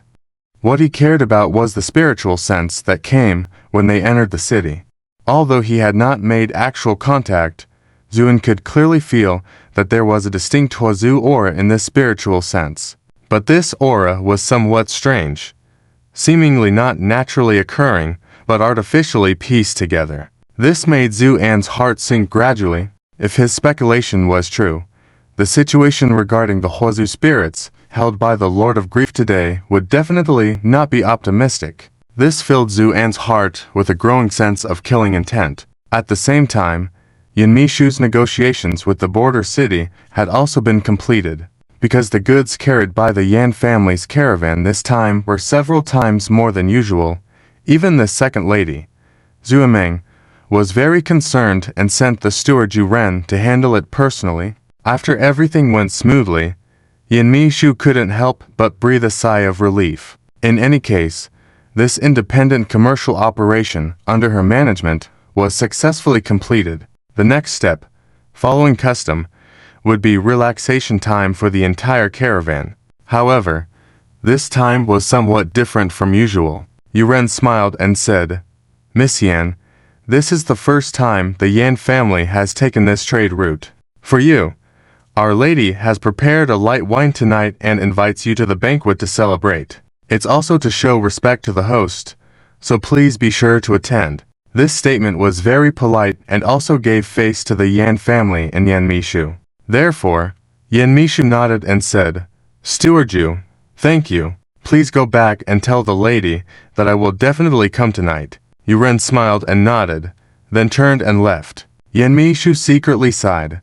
She was very wary of this seemingly ordinary Yuren. Therefore, before leaving, Yan Mishu's father, the head of the Yan family, had advised her in person. In this border city, you can offend the second lady, but never offend the steward Ju. However, her commercial operation this time finally had a perfect ending, and after the banquet tonight, she would be able to return home tomorrow. The more Yin Mishu thought about it, the more excited she became, and she couldn't help but feel a bit of anticipation for the evening banquet.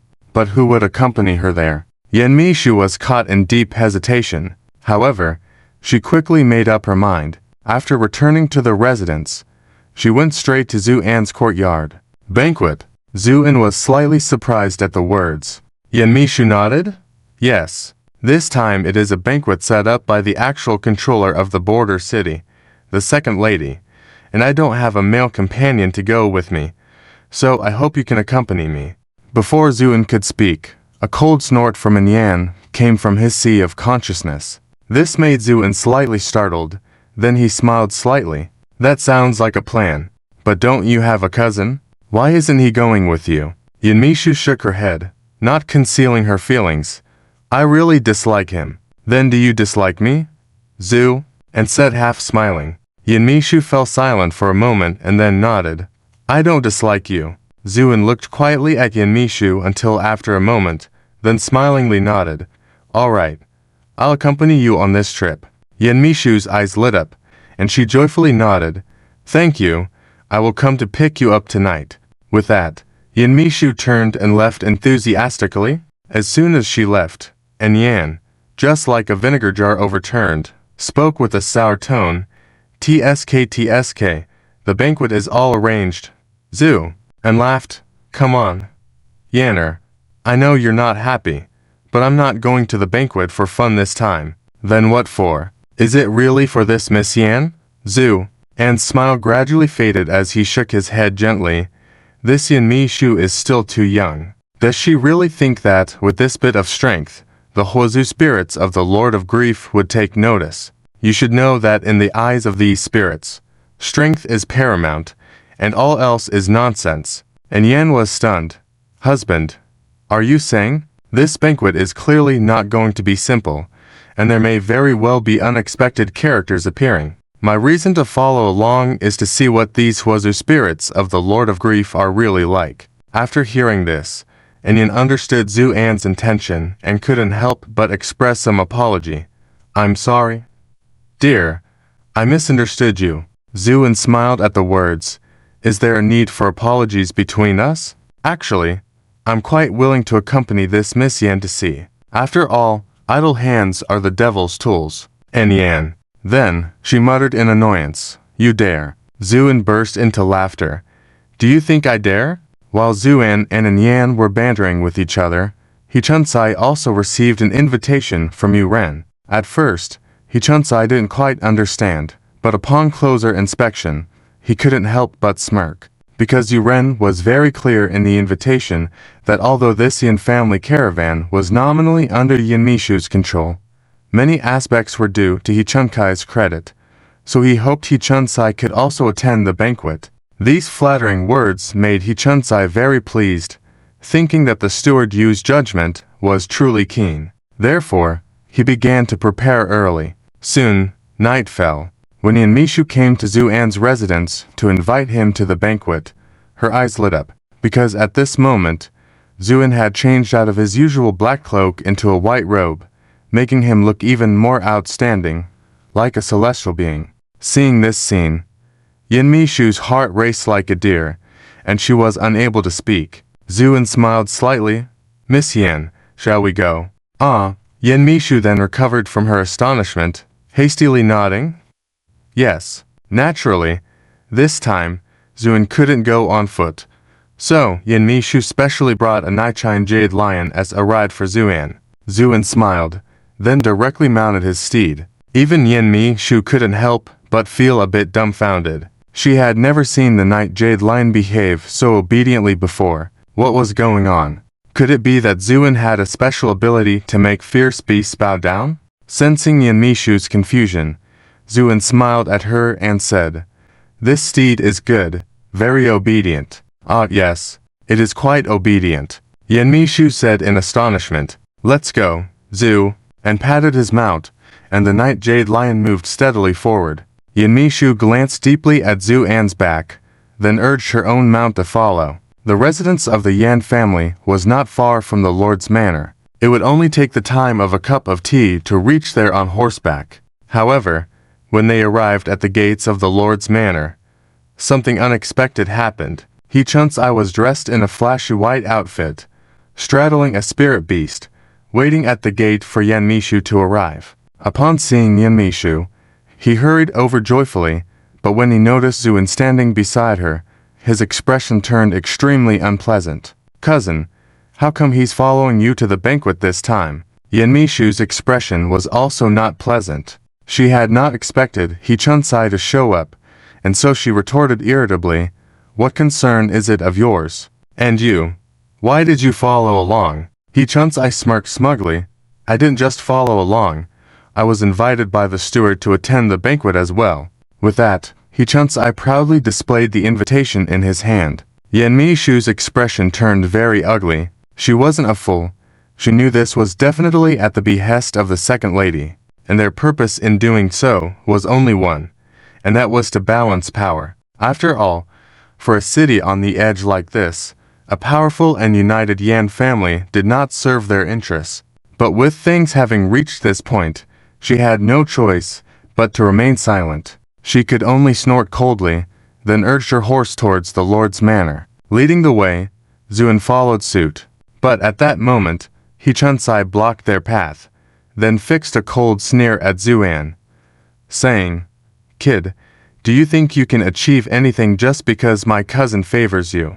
Let me tell you, it's useless. Mishu can only belong to strong ones like myself. Dreams of someone like you are just wishful thinking." Zuan stopped his night jade lion, and with a wry smile, retorted, "Strong ones like yourself." Hichunsai nodded arrogantly, "Exactly. So let me advise you, if you have any sense, you better leave this place as far as you can go. If you persist, don't blame me when you end up soaked in blood crying in regret."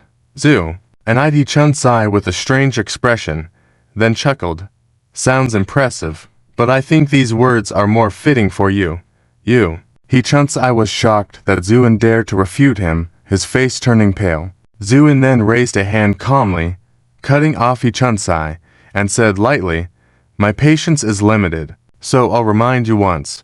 From now on, you better roll away as far as you can, or don't blame me when you end up crying in fear." Hichunsai was rendered speechless by Zuan's words. By then, Zuan had urged his mount forward and gracefully entered the Lord's manor. As soon as his figure disappeared, Hichunsai regained his senses, filled with fury, and said, without any cultivation, daring to be so arrogant, "I want to see how you make me cry." With that, he also indignantly followed into the Lord's manor. The scale of this banquet wasn't large, intended to welcome Yanmishu. Yet the banquet hall was still brightly lit and lively with representatives from various major factions in the city. So when Zuan, Yanmishu, and the others entered the banquet hall, it was already bustling with music and dance. The lady of the house, Madame Zuimeng, had yet to arrive, leaving the steward Juren in charge. When they saw the elegantly dressed Yanmishu, the eyes of the guests lit up. They knew this must be Yanmishu, the rising star of the Yan family's trading caravan. Though the Yan family might not be the strongest, they were undoubtedly the wealthiest, drawing the attention of the entire banquet hall. Yuren approached with a smile. "Miss Yan is truly gorgeous. Please take your seat at the head." With that, he gestured for Yanmishu to proceed. Yanmishu hesitated, then subconsciously turned to glance at Zuan. Zuan merely smiled, gesturing for her to go ahead. Yanmishu nodded to Yuren. "If that's the case, then thank you." The whole process seemed ordinary, except for some keen observers who witnessed Yanmishu looking at Zuan, causing them to be filled with curiosity and doubt. Who was this young man in white? Why was he so highly regarded by the Yan family's young lady? Even Yuren looked at Zuan with surprise, but when he saw no trace of cultivation in him, he immediately lost interest and led Yanmishu to the high platform of the banquet hall, completely ignoring Zu, and as if he were invisible. This scene pleased Hichunsai, who smirked coldly at Zuan before proudly making his way to the high platform of the banquet hall. Zuan, however, just smiled and proceeded to the food and beverage area of the hall, selecting a few things he liked and began to enjoy them. This indifferent attitude made many, who were initially curious about Zuan, shake their heads. Such banquets were meant for socializing, not for eating. Though this young man had good looks, he seemed to be a naive bumpkin. This left the excited young ladies feeling disinterested, unaware of their reactions. Zuan continued to eat, disappointing Yanmishu, who started to wonder if her previous impressions were wrong and that Zuan was actually worthless. As she pondered, a locomotion at the hall's entrance caught everyone's attention, and they all bowed their heads. Greetings to the second lady. A captivatingly dressed woman came in gracefully, exuding an air of elegance like a blooming rose, almost blinding to look at directly. However, behind her, there was a sinister-looking man with vertical pupils, exuding an aura of malevolence, ready to strike, sending shivers down everyone's spines. There was a sense of unease throughout the hall, and upon seeing the man, Zuan slowly set down his plate, his gaze turning increasingly cold. Vertical pupils. Hey, it seemed his speculation was indeed correct. Since that was the case, then let them all die. Although a killing intent was gradually rising in Zuan's heart, there was no trace of it on the surface. He didn't even show the slightest fluctuation in his spiritual consciousness, just quietly watching the red prison god before him, even eating something in his mouth. In this situation, the red prison god naturally had no awareness of it. In fact, his attention at this moment was completely attracted by the exquisite Yanmishu in a gorgeous outfit, different from the dusty women in the Lord's mansion. Yanmishu, as a lady from a respected family, exuded a unique elegance that made the red prison god simply jewel. His greedy eyes stared at Yanmishu, unwilling to give up even for a moment. This blatant, unmasked greedy gaze made Yanmishu's hair stand on end, feeling extremely uncomfortable. But with Madame Zuameng in attendance, she could only muster the courage to step forward and greet her. Greetings, second madam. Yanmishu greeted Zuameng respectfully. Just with this demeanor alone, she could impress most ordinary women. Even Zuameng's eyes showed a hint of appreciation. Nodding, Miss Yan, there's no need for such formality. Your Yan family has been doing business in our border city for many years, and your relationship with your father is harmonious. We can be considered old friends, so there's no need to be so polite. Although she knew this was just a polite remark, Yanmishu still secretly breathed a sigh of relief. She had met Zuameng a few times before with her father, but at that time, Yanmishu was just a wealthy young lady exploring the world with her family. She didn't have the qualifications to speak to someone like Madame Zuameng. This time, taking charge of the caravan for the first time, the fact that Madame Zuameng was giving her face made Yanmishu very grateful. At this moment, Hichunkin also approached with a smile. Yan family nephew Hichunkin, greetings, second madam. This introduction was quite clever, at least making Zuameng slightly surprised before nodding and saying, So, it's young Master He. I've heard of your reputation. Truly disrespectful. The words were polite, but there was a hint of sarcasm in them. Unfortunately, after hearing Zuameng's praise, Hichunkin did not notice anything unusual at all. In his eyes, Zuameng was a significant figure in the Lionian, not to mention being the second lady of the Heavenly Lord. Being praised by such a person of high status made Hichunkin elated. Heh, second madam is too kind. Hichunkin was about to continue boasting about himself. At this moment, the red prison god strode over from behind Zuameng, completely ignoring Hichunkin's nodding and bowing, and squeezed him to the side. Then he gave a sly smile to Yanmishu. I suppose this lady is the Yan family's daughter. Oh, what a beautiful lady you are. As he spoke, the red prison god's eyes roamed back and forth, shamelessly scanning Yanmishu's figure. Yanmishu's face turned pale, feeling somewhat annoyed, but although she had never met this red prison god before, judging from his aura and appearing with Zuameng, he was obviously a significant figure. So after weighing the pros and cons, she forcibly suppressed her discomfort and nodded slightly at the red prison god. Thank you for the compliment, sir. With that, she tried to retreat. However, the red prison god did not give her that chance at all. Instead, he approached, came close to Yanmishu, and smirked. Thanks. How do you plan to thank me? The red prison god's impolite behavior infuriated Yanmishu, because he was getting too close. She could feel the air flow when he spoke. How could Yanmishu, who had been educated in strict etiquette since childhood, accept this. So, Yanmeishu took a big step back, her expression turning cold, and said sharply, "Sir, what do you mean by this?" With that, she looked towards Zuomeng, hoping that this elegant and dignified lady would intervene to stop this man's rudeness. But at that moment, Zuomeng was engrossed in a conversation with others nearby, seemingly unaware of what was happening. Yanmeishu was slightly stunned. Meanwhile, the red prison god grinned. "What do I mean? Ha ha, I don't like beating around the bush. Let me be straightforward. I think you look good and you're still young. How about following me? I will treat you well." "You, shameless."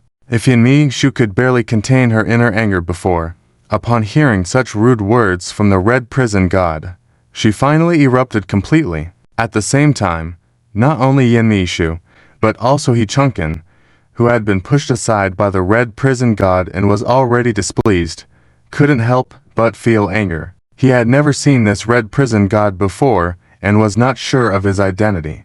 However, seeing how this red prison god had entered with Zuomeng, he might be some kind of bodyguard. Yet, even as a mere bodyguard, daring to act so arrogantly naturally made Hichunken furious. Additionally, he wanted to show off in front of Yanmeishu at this opportunity, so he coldly walked forward. "Kid, do you even know how to inquire about the price before speaking? You dare to flirt with my sister?"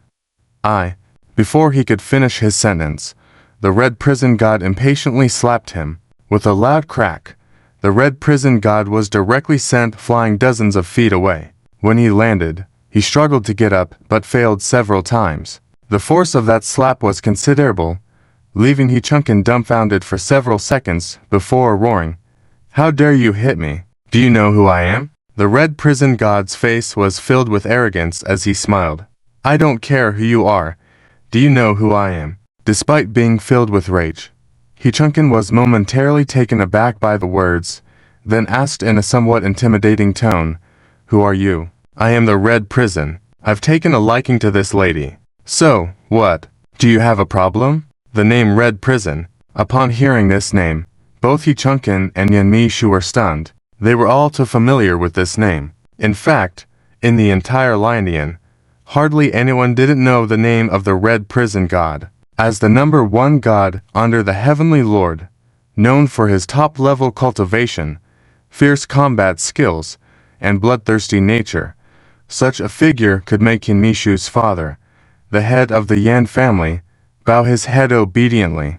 It can be said that while the Red Prison might not have the same noble status as Zuomeng, his power and prestige far surpassed hers. The more they thought about it, the heavier Yanmeishu's heart sank. But at this moment, Hichunken no longer had the bold demeanor he had before. His face turned as pale as paper, trembling all over, and he even dared not meet the gaze of Chi-Yu directly, only bowing his head pretending to be silent. This attitude was essentially admitting defeat. Chi-Yu had seen this kind of situation many times before. Normally, Hichunken wouldn't survive. But now, driven by lust, Chi-Yu couldn't be bothered with Hichunken. He smirked at Yanmeishu, who also had a pale face, and said, "Miss Yan, what do you think of my previous proposal? If you have no objections, let's go to the back and have some fun, then come back for the banquet, shall we?" This was not just teasing, but rather insulting Yanmeishu's dignity with words. Despite the situation, no one in the room dared to speak up. Many even watched with a sense of schadenfreude. Yanmeishu clenched her silver teeth, fearing that she might lose her temper uncontrollably. She didn't want to escalate the situation, especially since Chi-Yu's status was too high. She could only hope that Madame Zuomeng could speak up for her. But faced with Yanmeishu's fiery gaze, Madame Zuomeng remained unmoved, even smiling before casually saying, "Miss Yan, since the God General said so, he must truly like you. It's a good thing. Why not just agree to it? What do you think?" Yanmeishu felt as if thunder had struck her ears upon hearing Madame Zuomeng's words. In an instant, she understood many things. Why Madame Zuomeng had invited her to the banquet and why she had personally appeared. She had thought it was because of her own prestige, but at this moment, Yanmishu finally understood. She was just a pawn for trading purposes. Madame Zuomeng likely did this intentionally, possibly to warn the Yan family, even to take action against the Yan family. As for why she did so, Yanmishu suddenly remembered what her father had said. Even if an innocent man carries a gem, he must bear the consequences. At present, the wealth accumulated by the Yan family was truly astonishing. And this ... was the Yan family's sin. In an instant, Yanmishu understood everything. But this realization did not help the current situation at all. Instead, it only made Yanmishu despair even more, because she knew very well that strong figures like Madame Zuomeng wouldn't act unless they were confident. Thinking this way, did she really have to die today? Yanmishu felt sorrowful and instinctively looked towards Hichunsai by her side. Regardless, Hichunsai was the leader of the guards for this trade caravan. Moreover, Yanmishu's father, who was Hichunkai's uncle, had made it clear before they set off. Hichunsai must protect Yanmishu at all costs on this journey. However, when Yanmishu's gaze fell on Hichunsai, she realized that the one who usually boasted about his ferocity and courage, the one who puffed out his chest and bragged about his abilities, was now bowing deeply. He seemed afraid to attract attention and even bent his waist, looking like a cooked shrimp, ridiculous and laughable. This unsightly display shattered Yanmishu's last speck of hope. She took a deep breath and stared coldly at Madame Zuomeng, saying, "Madame Zuomeng, by acting like this, aren't you afraid of alienating many merchants?" "Alienating the merchants," Madame Zuomeng sneered. "Do you merchants have hearts? As long as there is profit, countless traders will flock. As for your Yan family, haha, I have raised you till now, that's already giving you face. The pig has grown fat, so it's only right to be slaughtered. Isn't that normal? You?" Yanmishu was left speechless, as she couldn't find a way to refute Madame Zuomeng's words. At this moment, Chiyu excitedly rubbed his hands and asked, "Madam, can I have this little girl now?" Madame Zuomeng nodded. "Yes, do as you please as long as you don't kill her. She might still be useful later. Rest assured, I always have a lot of patience when dealing with this kind of little girl. I'll take my time with her," Chiyu said with a wicked smile. At that moment, Yanmishu knew that the situation was beyond saving. With a resolve in her heart, she unleashed all her cultivation, ready to escape. But as soon as she tried to flee, a series of bright lights exploded around her, originating from the talismans and formations on her body. Just the spectacle itself was enough to shock even most powerful beings. But for Chiyu, it was nothing more than child's play. With a wave of his hand, the space around Yanmishu turned as solid as a rock, cutting off all her escape routes. Bang! The lights dissipated, revealing the disheveled figure of Yanmishu. Chiyu burst into triumphant laughter, saying, "Little girl, run. The more you run, the more excited I get." Yanmishu let out a desperate cry, feeling utmost despair. Just as she was about to resign to her fate, she heard a sigh from behind. "Can't you wait until I finish eating?" Upon hearing the familiar voice, Yanmishu was struck by lightning, realizing who the speaker was. Simultaneously, everyone turned their heads to see Zuan standing in front of the dining table, eating leisurely and saying, "Don't rush me. Let me finish this cake." The whole room fell into a deathly silence. Everyone stared at Zuan, who was enjoying his meal, especially Yanmishu, who never expected Zuan to speak up at this moment. Her heart was filled with a hint of warmth, knowing that his courage to speak at this moment was already significant. But then, her heart sank once more because she knew that Zuan had no cultivation. An ordinary person, without cultivation facing a powerful godlike being, the vast difference in strength made all courage meaningless. This sentiment was shared not only by Yanmishu, but by everyone in the room. Hence, after a moment of silence, the room erupted in chaos. "What? Daring to provoke the God General Chiyu? Does this young man have a problem with his mind? If his mind is fine, then he's spiritually sick." Amidst the noisy murmurs, after sizing up Zuan, Chiyu's mouth curled into a sneer. "Quite interesting. without even a shred of cultivation, you dare to challenge me. Should I praise your commendable courage or say that you are seeking death? Boom. The entire venue first fell silent, then erupted into an uproar. Hiss. Is this guy crazy? Someone gasped. Even if he's not crazy, he's certainly close to it. How dare he speak like that? Doesn't he know the temperament of Lord Chu? Someone sneered. Amidst these discussions, many shook their heads silently, believing Zuan was definitely doomed this time. As for Yanmishu, she was shocked on the spot, never expecting Zuan to be so bold. But quickly, she felt her nose tingle, tears welling up in her eyes. She opened her mouth as if to say something, but found her entire body under the firm control of Chu, unable to make a sound. Meanwhile, Hichunkin, who had been pretending not to hear, couldn't help but raise his head in shock, looking at Zuan with a mixture of satisfaction and gloating in his eyes. This fool dared to provoke Lord Chu in such a manner. You'll see how powerful he is soon. In Hichunkin's view, Lord Chu was an entity even he wouldn't dare to cross paths with. Zuan, who had no cultivation at all, dared to be so arrogant. Apart from seeking his own death, there was no more reasonable explanation. Indeed, after a slight pause, Chu's face twisted into a sinister smile. Kid, no one has ever talked to me like this. You are the first. As a reward, I will slowly torture you for 100 years, then let you die in endless agony. Before he could finish his words, Chu suddenly felt a coolness in his chest and looked down. He was shocked to see, right in front of him, a palm like one sculpted from green jade.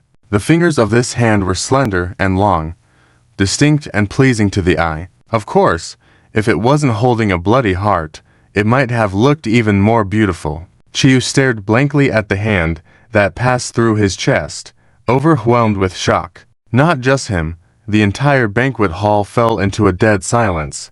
Everyone's mouths agape in disbelief. For standing behind Chu, plunging his hand from his back through his chest and out the front, was none other than Zuan, who had just moments ago been deemed foolish for his words and immediately doomed to die. This scene was so surreal, almost ironic. Just moments ago believed to be doomed, yet the next second successful in a counterattack. Naturally, everyone was left disbelieving their own eyes. Meanwhile, Zuan pulled his hand out of Chu's chest, blood splattering, causing Chu to howl in pain. Lurching forward a few steps uncontrollably, despite stumbling, he managed not to collapse. He then covered the large wound on his chest, slowly turned around, glaring at Zuan with a mixture of shock and resentment in his eyes. If looks could kill, Chu might have killed Zu, and several times already. However, faced with this terrifying gaze, ready to devour him, Zuan didn't even lift an eyelid, just gave a faint smile and casually weighed the still beating heart in his hand. Is this your heart? It looks bright red, but sadly, it's rotten inside. Zuan's voice was calm and detached, as though he was commenting on an organ bought from the market for $5, not one from a powerful deity. This only fueled Chu's rage even more. Grimly, he said, Kid, who are you really? Give me back my heart now, and there's a chance to turn the tables. Otherwise, I will make you beg for your life and death. The murderous intent in his words was glaring, but Zuan just smiled coldly. With your current status, you're not even qualified to know who I am, and you still think you can threaten me at this point. How foolish can you be?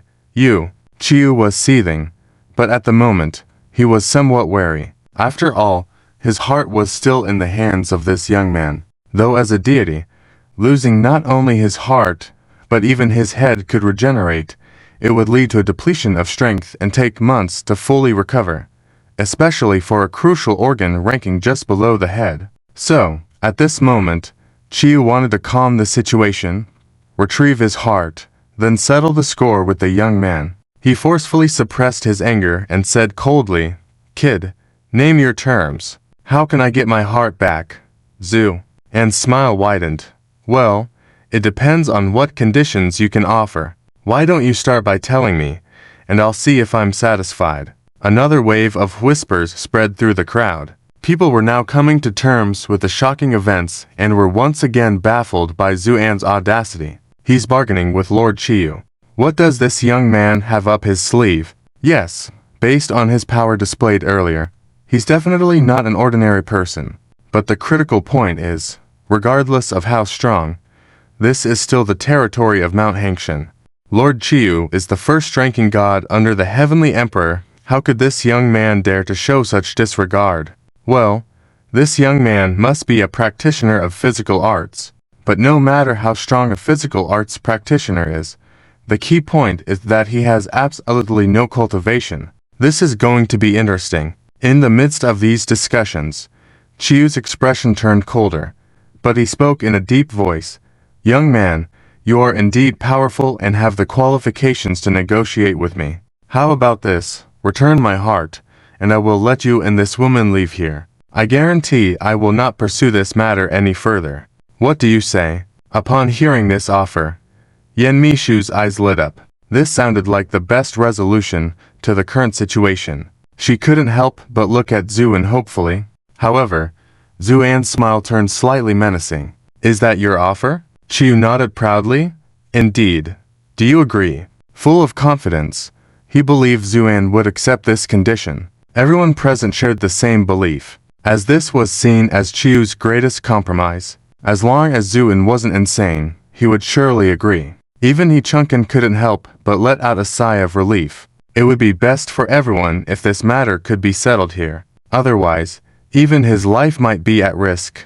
The whole venue fell silent. People were shocked by Zuan's declaration. Rejected. Rejected. He must be crazy. Yenmishu was also taken aback, and in her urgency, she managed to break free from the control of Chiyu and anxiously called out, Zu, little brother. Zuan turned to her and gave her a slight smile. It was this smile that made Yenmishu swallow back her words, because Yenmishu felt that even though Zuan didn't say anything, this smile represented so much. Yenmishu felt that after seeing this smile, her trembling heart calmed down. It even gave Yenmishu an indescribable sense of confidence, as if nothing in the world could trouble this Zu, little brother standing in front of her. But before she could voice her opinion, he couldn't contain himself any longer. He was the first to burst out, his face twisted in anger as he shouted, Zu, surname boy, the God Lords are giving you a chance, and you still refuse.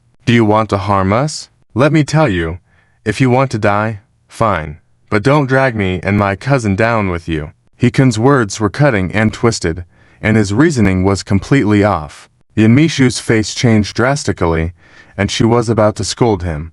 But Zuan waved his hand, motioning for her to be quiet. Then he looked Hikun up and down and said coldly, What did you just say? I didn't catch that clearly.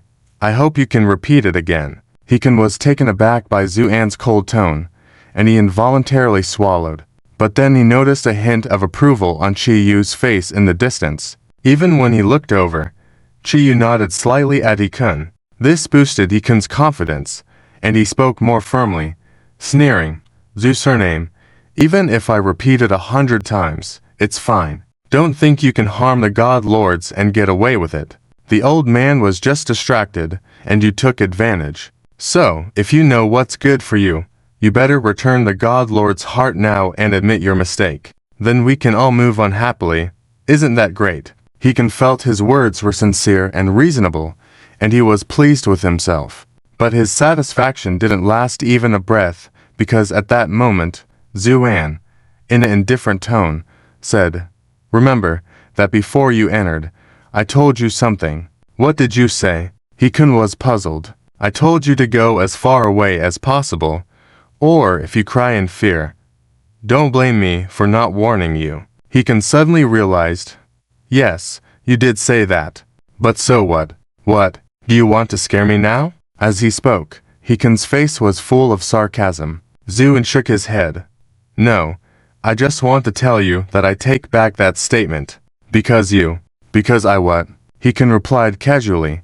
Because you deserve to die. When the word die came from Zuan, it was like a decree from a supreme emperor. Light burst directly onto Hikun. Hikun didn't even have time to scream before his head silently exploded. Yes, Just like in a slow-motion clip of a watermelon bursting, Hikun's head turned into a mist of blood. But that was just the beginning. Hikun's body began to disintegrate into pieces. In an instant, Hikun, who was standing there just a moment ago, turned into a mist of blood. But it didn't end there.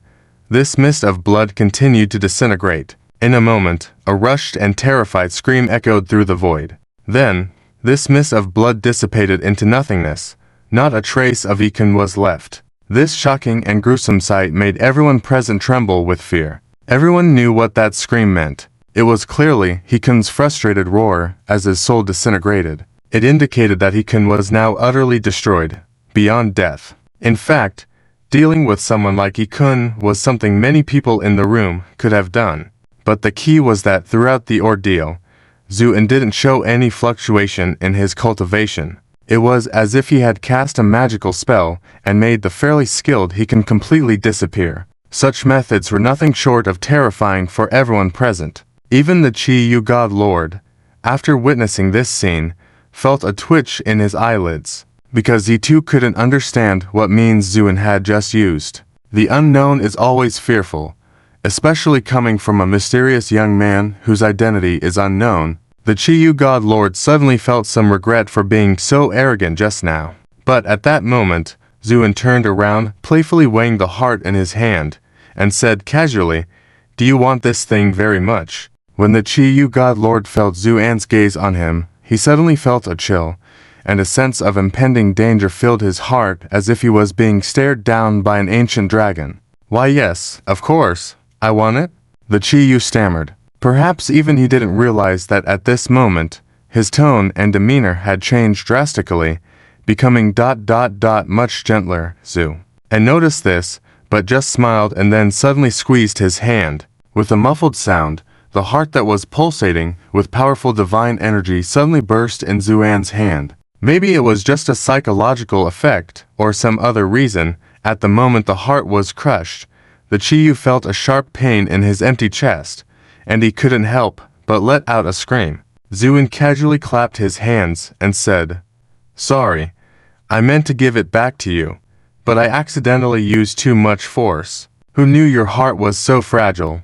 So it burst. I guess you won't blame me, right?" Seeing Zuan smile, the Chi-Yu felt as if a fierce and raging dragon was awakening within this young man. Shocked and angry, he couldn't help but roar, "Do you think I'm afraid of you? Soldiers, kill him!" Following the Chi-Yu's command, the grand banquet hall suddenly shook, then collapsed in all directions. In the rising dust from the falling ceiling, beams of light flew out and directly towards Zuan. The momentum stirred ripples even in the surrounding space. Facing such a formidable attack, Zuan burst into laughter. "Good. Today, let me show you what a real battle looks like." Finishing speaking, Zuan advanced a step forward, facing alone the attacks coming from all directions. This formation caused a shock to everyone in the audience, who then shook their heads, one after another, believing that Zuan would have a hard time escaping this time. Chi-Yu then laughed triumphantly. "Kid, I admit you are indeed strong, but you forgot. This is my territory. An overpowering dragon can't suppress the local snake. You." His taunting was cut short because at that moment, a sudden scene completely shocked him. Zu and faced the incoming radiance from all sides with indifference, showing no expression, just calmly watching. Even when the airflow stirred up by the radiance fluttered the hairs on his forehead, he remained motionless. It wasn't until the radiance was about to reach him that Zuan suddenly raised his gaze, his eyes shining brightly. Then, in the blink of an eye, he raised his hand and pressed it down swiftly. Bang! A loud noise was heard. The radiance at the forefront was pressed down by Zuan's palm, causing the ground to shake, creating numerous radial cracks. In the center of one of the cracks lay a powerful member of the divine race, bleeding from 7 orifices, unconscious. But this was just the beginning. Zu and continued to strike down the radiance like a game of whack-a-mole. Each strike would smash the radiant glow directly into the ground, causing a tremendous shake. Finally, when all the attacking radiance disappeared, countless spiderweb-like cracks covered the ground. In these cracks were evenly distributed over a dozen large craters. In each crater lay a member of the divine race, severely injured and completely defenseless from Zuan's strikes. This result left everyone in the audience dumbfounded.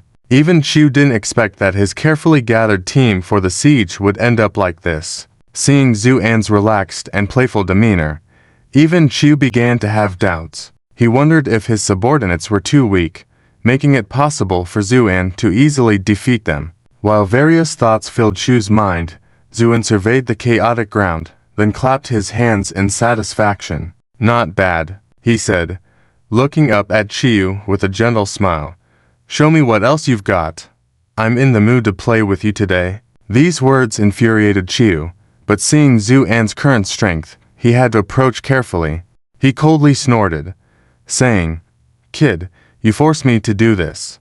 With that, he waved his hand, and the powerful members of the divine race in the dozen craters trembled at once, and then their bodies burst open instantly. The blood contained within turned into a flow of light, merging directly into Chiu's body. As each stream of light entered him, Chiu's aura grew stronger, and through the wound on his chest, visible rainbow lights appeared. These lights gradually converged and eventually formed a small heart. Initially, the heart was as small as a peanut, but when it pulsated, the nearby void trembled. After a few beats, the heart visibly increased in size, eventually returning to normal. Following this rapid regeneration, even the wounds on Chiu's chest and back disappeared. In just a few breaths, Chiu, who was previously severely injured, had completely healed, and his aura even surpassed his former self. However, the act of devouring his subordinates to restore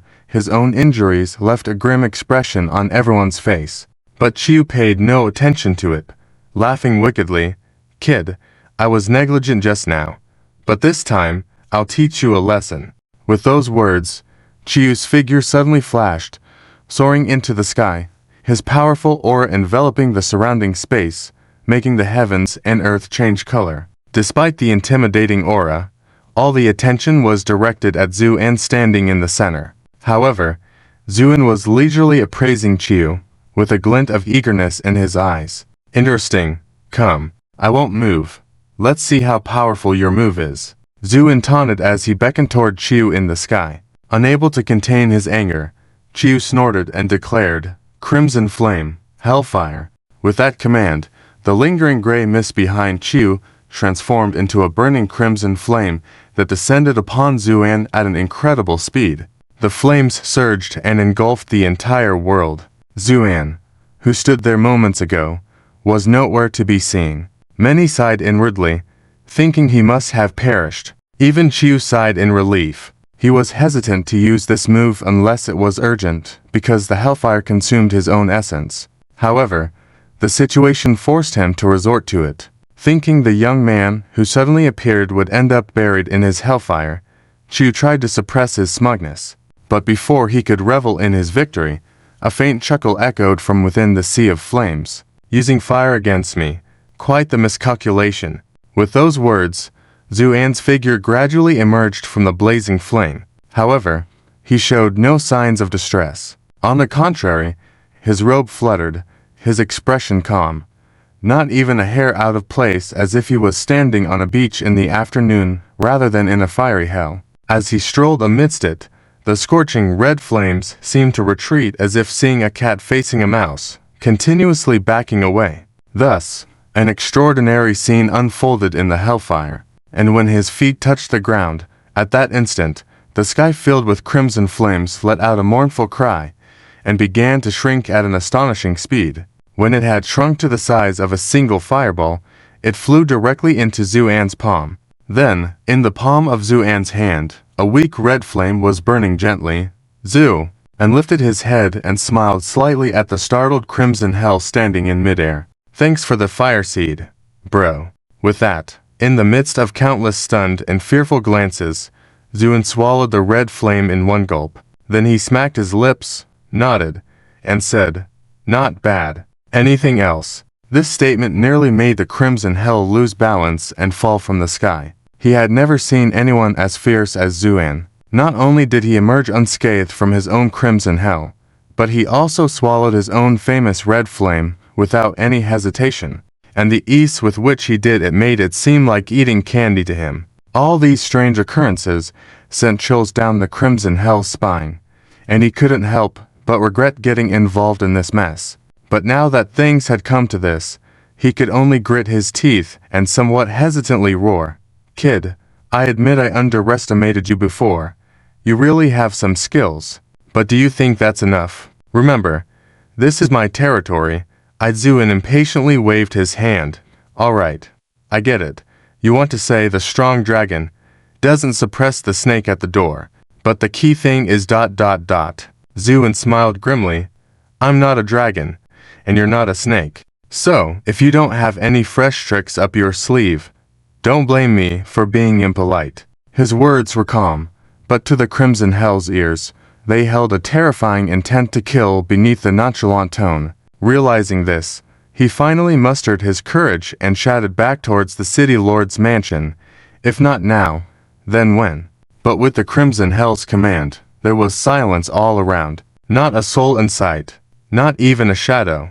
This left everyone puzzled, unsure of what the Crimson Hell intended to do. Just then, a ripple appeared behind Zuan's head, followed by a pitch-black dagger stabbing downwards at lightning speed. The combination of speed and proximity made it impossible for people to react in time. Many couldn't even comprehend what was happening. But in a split second, the dagger missed its target, passing through empty space and fading into nothingness. This turn of events startled the man holding the dagger, realizing he had been exposed. Despite this, he remained composed and immediately launched another attack, aiming the dagger towards Zuan's back. Yet this seemingly assured strike also missed as Zuan, seemingly effortlessly, blocked it with his fingers. The man was now desperate, as the youth had exceeded his wildest imaginations. Feeling hopeless, he closed his eyes, ready to face his demise. Unexpectedly, instead of dealing a fatal blow, Zuan gently flicked the man's forehead. This action left the man trembling, unable to move a muscle. Opening his eyes, he looked at Zuan with confusion. In response to the man's questioning gaze, Zuan simply smiled. "Don't worry. Watch carefully as I eradicate this group of scoundrels." The tone of his words was peculiar. Unable to contain his curiosity any longer, the man asked, "Why didn't you kill me?" "Kill you? Why would I kill you?" Zuan replied calmly. Then suddenly, as if remembering something, he asked with interest, "I forgot to ask, what's your name?" After a moment of silence, the man replied slowly, "Zhaoshan." "Zita." Zuan was slightly stunned, then shook his head with a light smile.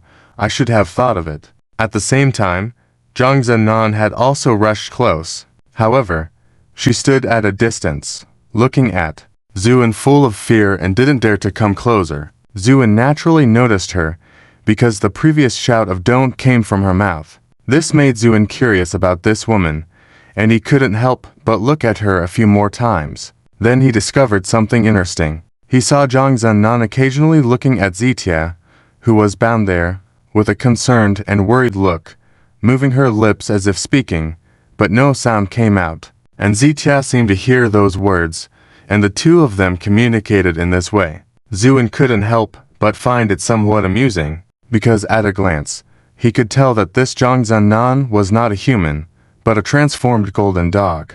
Their communication with Zitia should be a secret technique among the dog clan. However, looking at the two of them, it seemed like they had a deep emotional connection. Zuan sighed silently in his heart, then smiled at Zhang Zenan. "Miss, you can come forward to talk to General Zitia. It's not a problem." Zhang Zenan was stunned at the words, as she was unsure whether Zuan was a friend or foe, so she was filled with caution. But regardless, Zuan had not made a move directly, as she had witnessed what had just happened. If Zuan wanted to kill Zitia, Zitia would have died several times over. Could it be ... that he really harbored no ill intentions? Zhang Zenan pondered this, then nodded carefully. "Thank you, sir." With that, she walked to stand in front of Zitia, looking at him with concern. Zuan just smiled casually, then looked up at the sky at Chiyu, lazily saying, "Use all your tricks now. I'm running out of patience." So, for the time to come, you better cherish it. Chi-Yu was infuriated by Zuan's words, but also genuinely fearful, because up to now, he had not seen through Zuan's background, especially since Zuan had not revealed any cultivation throughout, yet managed to dominate over everyone. It sounded like something out of a legend, but it was happening right in front of them. This made Chi-Yu shiver with cold. After weighing the pros and cons, he gritted his teeth and said in a deep voice, "Friend, I believe there's some misunderstanding between us. After all, we had no enmity before. It was just for a woman. It shouldn't have come to this." The tone in his voice was completely different from before, and many people's faces changed at his words, looking at each other shockingly. Chi-Yu, the God General, backing down. This was simply too unbelievable. But Zuan was unfazed by Chi-Yu's words. Instead, he crossed his arms and looked on calmly. "Oh, not necessary?" Chi-Yu nodded, and then took a deep breath. "That's right. This whole thing from start to finish was just a misunderstanding, and since you value this Yanemi Aishu so much, I'll step back. Why resort to such drastic measures?" In fact, before he finished his sentence, Zuan impatiently waved his hand. "Get to the point." A hint of anger flashed in Chi-Yu's eyes, but he quickly regained his composure. "Friend, you crushed my heart and injured over a dozen of my men, but I don't intend to pursue this. We can let bygones be bygones. You can now take Yanemi Aishu and leave. I won't stop you. What do you think?" As soon as this condition was mentioned, the whole scene burst into an uproar. In everyone's eyes, Chi-Yu, the God General, was obviously making a huge concession, regardless of right or wrong. Since Zuan had just crushed Chi-Yu's heart and injured so many people, the situation seemed irreparable. Yet, Chi-Yu now declared he wouldn't pursue it further, which was seen as giving Zuan a face. Now, everyone was sure that Zuan would surely accept this condition, because, as Chi-Yu mentioned, the root cause of this was just a woman. There was no real enmity between Zuan and Chi-Yu. So anyone with a clear mind would choose to resolve the matter peacefully. Even Yanemi Aishu let out a sigh of relief. Despite everything, she had managed to save her life. If it wasn't for young Master Zu's intervention, she might have become Chi-Yu's plaything by now. Thinking about this, Yanemi Aishu couldn't help but blush and look at Zuan, her heart beating more violently. Initially, she had a favorable impression of Zuan, but the fact that he had no cultivation made Yanemi Aishu regretful. However, now she understood, Zuan wasn't lacking in strength, but rather, it was her own lack of understanding. As for cultivation, what difference did it make not having cultivation? He had subjugated the renowned God General Chi-Yu without it. The more she thought about it, the hotter Yanemi Aishu felt all over, and she couldn't help but look at Zuan with enchanting eyes. However, at that moment, something unexpected happened. Just when everyone thought the matter was settled, Zuan smiled. However, his smile lacked any warmth. Instead, it was filled with a chilling intent to kill. That sounds quite reasonable, but I still do not accept it. Boom. The whole place exploded into chaos. What? He still refuses such conditions. What does he want to do? Does he really want to have a life and death struggle with the God General Chi-Yu? Someone exclaimed in shock. This young man is indeed formidable, but he is too young. Even though the God General has made great concessions, he still refuses to relent. If he pushes the God General to the brink, the outcome is hard to predict. Someone scoffed. Chi-Yu also didn't expect that Zuan would genuinely reject the conditions he offered. He couldn't help but become angry and shouted, "Young man, don't think I'm really afraid of you. I just feel that creating such a commotion over a woman is not worth it. After all, there is no enmity between us." "No enmity, Azu?" Anne's smile turned cold. "Who told you that there was no enmity between us, huh?" Chi-Yu was briefly taken aback. Then he looked deeply at Zuan. "What do you mean? You know, we have never met before today. How could there be enmity?" Zu and smiled, but didn't directly answer Chi-Yu's question, just casually saying, "What enmity? You'll know soon enough. I'll give you 3 breaths time, and if you don't make a move after the third breath, then don't blame me for not being polite. Hearing Zuan's words, Chiyu was enraged. Kid, you're too arrogant. Fine, today I'll show you the might of the God General Chiyu. Afterwards, a fierce and malicious voice was heard coming from the sky. God will wait a moment. Tengu is here. With that, a black light descended from the sky and landed directly beside Chiyu, stopping when the flow of light ceased. It was indeed the Tengu from before. It is important to know that the Tengu, the type of ancient species that has been left behind since ancient times, usually residing in the sky, feeding on the essence of the sun and moon. Especially this Tengu had been injured by Zhaoshan before, and in order to recover, it needed to absorb even more essence. Since that day, it had been sleeping in the sky and had not descended until it heard Chiyu's call this time, waking from its slumber and descending. At this moment, the arrival of the Tengu caused a stir in the whole field. Only Zuan's eyes flashed slightly, then a faint cold smile appeared on his lips as he muttered to himself softly, "Interesting. Unexpectedly an ancient species like the Tengu. It's a pity that its bloodline is too complicated. Otherwise, its strength would not be limited to this. But why does the aura on him feel somewhat familiar?" Zuan's eyes revealed a hint of doubt. At the same time, the Tengu bowed deeply to Chiyu and said, "Lord God, what are your orders?" Chiyu looked at the Tengu and realized that his subordinate was now in full strength, obviously fully recovered. This quickly calmed his initial apprehension.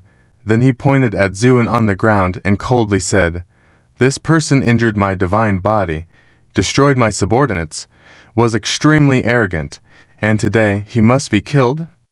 "Yes," the Tengu responded directly, then chuckled and looked menacingly at Zuan on the ground. Just as the Tengu was about to shout, it suddenly froze, its face instantly turning pale as a sheet, trembling all over. Chiyu, however, did not notice this scene. At this moment, he was filled with pride and sneered at Zuan.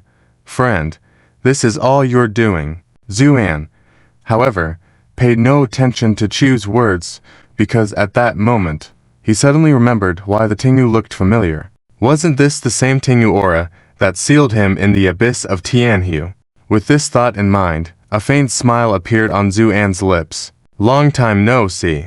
His voice was plain, but to the Tengu's ears, it was as startling as thunder on a clear day, instantly waking him up from his confusion. He then screamed in horror, "It's you! How can it be you? How did you appear here?" His voice was filled with fear and panic about to overflow. Chiyu was also taken aback. "Who is he?" The Tengu gradually tried to calm down and looked at Zuan with infinite fear, trembling as he spoke. Lord God, this guy is the one I mentioned to you before, the one who shattered my seal with just one punch." Chiyu's mouth gradually dropped open. He never expected this turn of events. But then, he remembered something and exclaimed in shock, "Amatarasu realm? Are you from the Amatarasu realm, Zu?" and chuckled, then said coldly, "You're right. Here's a punch as a reward." With that, Zuan stepped forward, instantly appearing in front of Chiyu and the Tengu, and with a raised hand, delivered a punch. The power of this punch made everyone feel as if the heavens and earth had been overturned by Zuan, stunning them all. The Tengu screamed miserably, fearing Zu into the extreme, not daring to fight and just fled. Chiyu also wanted to run, but he was in the front position and couldn't escape, so he gritted his teeth, roared in anger, "You will die." With that, the vertical eye on his forehead suddenly opened wide, its gaze as sharp as a knife, cutting a long slit in the space before him. Just then, Zuan's punch struck, and his entire arm was devoured by this rift in space. Overwhelmed with joy at his successful ambush, Chiyu laughed triumphantly. "Ha ha ha, kid, you've fallen into my trap. Let's see how arrogant you can be now." In his eyes, no matter how strong a person was, once they entered this rift in space, their demise was inevitable. So he was naturally ecstatic and raised his hand to strike Zuan. However, in his excitement, he failed to notice the cold smile that appeared on Zuan's face. Chiyu's elation and smugness did not last long because he suddenly felt a chill in his chest, a sensation that seemed eerily familiar. This made him look down, and he saw a slender hand had pierced through his chest, holding a bloody heart. This familiar scene shocked Chiyu to the core, and he let out a deafening scream. Without hesitation, Zuan crushed the heart in his hand, causing Chiyu to tremble in pain. He mustered the last of his strength, rushing out more than 100 feet before turning to look at Zuan in terror. Having had his heart crushed twice in succession, Chiyu's strength was greatly reduced, and he had lost all power to resist. At this moment, Zuan calmly said, "You asked why we have any grudges between us. I can now tell you. It's because of this." With that, Zuan pointed a finger at the vertical eye on Chiyu's forehead. "Do I need to explain how you got that vertical eye?" Chiyu's face turned wild. You are, Zu," and nodded. "That's right. I am." Chiyu was horrified because he suddenly understood many things. Why the Lord of Heaven sent him to guard the edge of the sea with a heavy heart. The root of all this was this young man. His background was about to be revealed. Most likely, he came from the Hua clan. With this thought, Chiyu felt his scalp go numb and stammered. You. He couldn't finish his sentence. Zuan stood in the void, saying calmly, "Now tell me, where is the true master of this vertical eye, and I'll let you go." Chiyu trembled all over, finally coming to his senses. However, instead of responding to Zuan's words, he turned and ran. Being able to survive in the hateful heaven for so long and becoming the most powerful god under the hateful heaven lord was not solely due to his strength, but mostly because he was good at assessing the situation. Clearly, this young man was not friendly, so if he wanted to live, it was best to run as far as possible. He planned to report this news to the Lord of Heaven when he returned. As Chiyu was planning his escape, a sigh came from in front of him. "Why can't you guys just obey and behave yourself? Do I have to intervene to make you behave?" Chiyu was scared out of his wits, but quickly raised his hand and slapped towards Zuan. Under excruciating pain, Chiyu's whole body trembled, his eyes filled with fear and dread. He couldn't understand why this seemingly unremarkable youth possessed such immense power. At that moment, Zuan suddenly smiled at Chiyu and said, "Wait a moment." Then, he vanished in an instant. Chiyu was puzzled. Where did this young man go? Not only him, but everyone in the room was also confused. But Chiyu quickly realized this was a rare opportunity to escape. Just as he was about to turn and flee, a streak of light flashed by, and Zuan reappeared in the center, holding someone in his hand. This person was trembling, blood trickling down his forehead, with a look of despair in his eyes.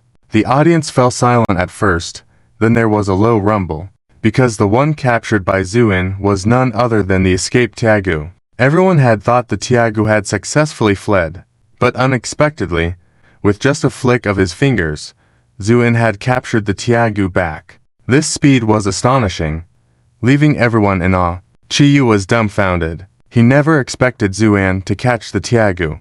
But what was his intention? A hint of doubt arose in Chiyu's mind. Meanwhile, Zuan lowered his head and smiled faintly at the Tiagu. "Back in the sun god realm, I spared your life, but you have not repented. Instead, you continue to worsen. Then, don't blame me." With that, Zuan raised his hand and held the Tiagu in front of him. The Tiagu shuddered and begged, "Master, spare me. I truly didn't know it was you. I won't do it again, please." Before he could finish, Zuan punched the Tiagu's head, splattering blood. A cloud of blood mist spread as the body shuddered. But it didn't end there. Zuan conjured a ball of crimson flames in his hand and ignited the Tiagu's body. The sound of burning flesh mixed with the crunch of bone shattered, sending chills through the onlookers. The red flames emitted a pitiful howl, followed by silence. Only the burning flames remained, along with a strange meaty fragrance that resembled dog meat sold in a butcher's shop. Many instinctively swallowed, feeling nauseated and uncomfortable. The swift and decisive killing left everyone in awe. The Tiagu, once a powerful being, met his end at the hands of this youth as easily as a lamb to the slaughter, especially Chiyu, who was left speechless. The crimson flames Zu and employed were clearly his innate power, unique to him in the Lehentiai realm. He absorbed a small flame effortlessly and displayed it with greater power than Chi-Yu could fathom. This shook Chi-Yu to his core, Zu, and casually clapped his hands and said, "Now, tell me, where is the true owner of the divine eye? Otherwise, your fate will be the same as his." Chi-Yu shivered, then shook his head in fear. "I don't know either. The divine eye was installed by Lord Chajun himself. As for the real owner, I have no idea," Zu, and stared at Chi-Yu silently, not saying a word. Under this oppressive silence, Chi-Yu broke into cold sweat, but managed to say, "Friend, I really don't know, but I can assure you, whoever you're looking for, that person must be in Lord Lehentian's hands, and if you trust me, I can take you to see Lord Chajun." This offer concealed malicious intent. Chi-Yu knew the white-clad youth's power was overwhelming, beyond his grasp. To survive, his best move was to temporarily comply. Once they met Lord Chajun, even if he were formidable, he would have to yield. Chi-Yu's plan seemed flawless. But at that moment, Zuan shook his head. "No need. It's easy for me to see Lord Lehentian. I don't need you to lead the way." Chi-Yu hesitated, but before he could finish, Zuan waved his hand. "Compared to those matters, killing you is what interests me most now." Chi-Yu paled. Despite his strength, he gathered all his divine power in an attempt to strike back. Unfortunately, Zuan wouldn't give him the chance. Before Chi-Yu could release his built-up energy, Zuan swiftly moved around him and unleashed 4 consecutive punches. With his speed, it appeared as if Zuan split into 4 and struck simultaneously. Even the sound of the punches was synchronized. Chi-Yu wanted to dodge, but he realized, to his horror, that Zuan had sealed the environment around him, preventing any escape. Helpless, he could only scream in agony. "Kid, don't be arrogant. Lord Chajun will avenge me," Zuan calmly replied. "Rest assured, he's the one who can't escape." There was a deafening boom. Under the combined force of the 4 punches, Chi-Yu, who was in the middle, couldn't even resist. His body exploded like minced meat, but without a trace of blood mist. Zuan's overwhelming power had created ripples in space, obliterating any remnants instantly. Chi-Yu's fate was even more gruesome than the Tiagu's death earlier. The Tiagu had at least let out a scream. Chi-Yu vanished without even a cry, obliterated into nothingness. Thus, Chi-Yu and the other divine warriors stationed there by Lord Chajun met their demise. The room fell into a deathly silence. No one expected the situation to escalate to what it had become. Upon hearing the sound of the voice, everyone in the audience turned their heads simultaneously, their gaze converging on one person. They watched as she walked out gracefully, her face displaying clear admiration as she nodded slightly towards Zuan, who stood proudly in the sky. "Border City, Lady Zuimeng, I have met the Lord." Yes, the visitor was indeed the second lady, Zuimeng. Her appearance caused a stir in the whole venue. "Lady Zuimeng is here. How will she handle this matter?" In theory, Chi-Yu is a god under the command of Lord Chonjun and belongs to the same faction as Lady Zuimeng. Now that Chi-Yu has fallen, Lady Zuimeng should seek revenge for him. Exactly, especially since this incident occurred in the border city. Lady Zuimeng will definitely not let it go. But what's with her current attitude? Who knows? Let's watch. As the crowd discussed, the steward Juren suddenly looked around coldly. Wherever his gaze fell, everyone felt a shiver down their spine, hurriedly lowered their heads, and dared not speak again. At this moment, Zuan lowered his head to gaze at the charming woman on the ground, saying nothing. The silence was so oppressive that it could unsettle even the strongest individuals. However, Lady Zuimeng remained unfazed. Not even a hint of a smile on her lips changed. Seeing this scene, a hint of an inexplicable light flashed in Zuan's eyes. Then he calmly said, "So, do you want to avenge Chu?" Zuimeng chuckled at his words, perfectly embodying the phrase "a smile" that conceals a myriad of intentions. She then glanced flirtatiously at Zuan and said with a smile, "My lord, are you joking? Even Chu, the god, is no match for you. How could I, a weak woman, dare to oppose you?" Many people were dumbfounded by this statement, exchanging looks of shock. seeing the disbelief in each other's eyes. Could it be that Lady Zuameng really had no intention of seeking revenge?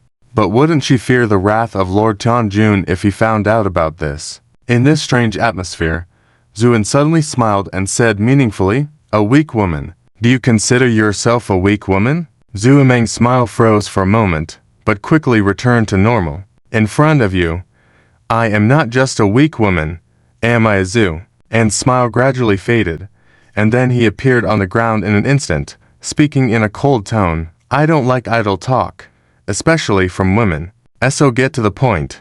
This attitude caused a hint of anger to flash in Lady Zuameng's eyes, but her composure was far superior to Chiu's, and at least the smile on her face didn't change. She then raised a finger. A thin light screen enveloped the surroundings, isolating everyone except Zuan. Zuan made no move and simply observed Zuameng's actions coldly. After the light screen took shape, Zuameng smiled and said, "My lord, now no one outside can hear our conversation, so we can speak freely." Zuan remained noncommittal. Zuameng continued, "My lord, if I'm not mistaken, you should be from the Hua clan, and your purpose in coming to the Lihantia is to eliminate the Lihantiajun, right?" If others had heard such words, they would probably be dumbfounded, because when Zuameng mentioned Lihantiajun, her face was filled with undisguised disgust. Zuan's expression changed slightly, then he nodded.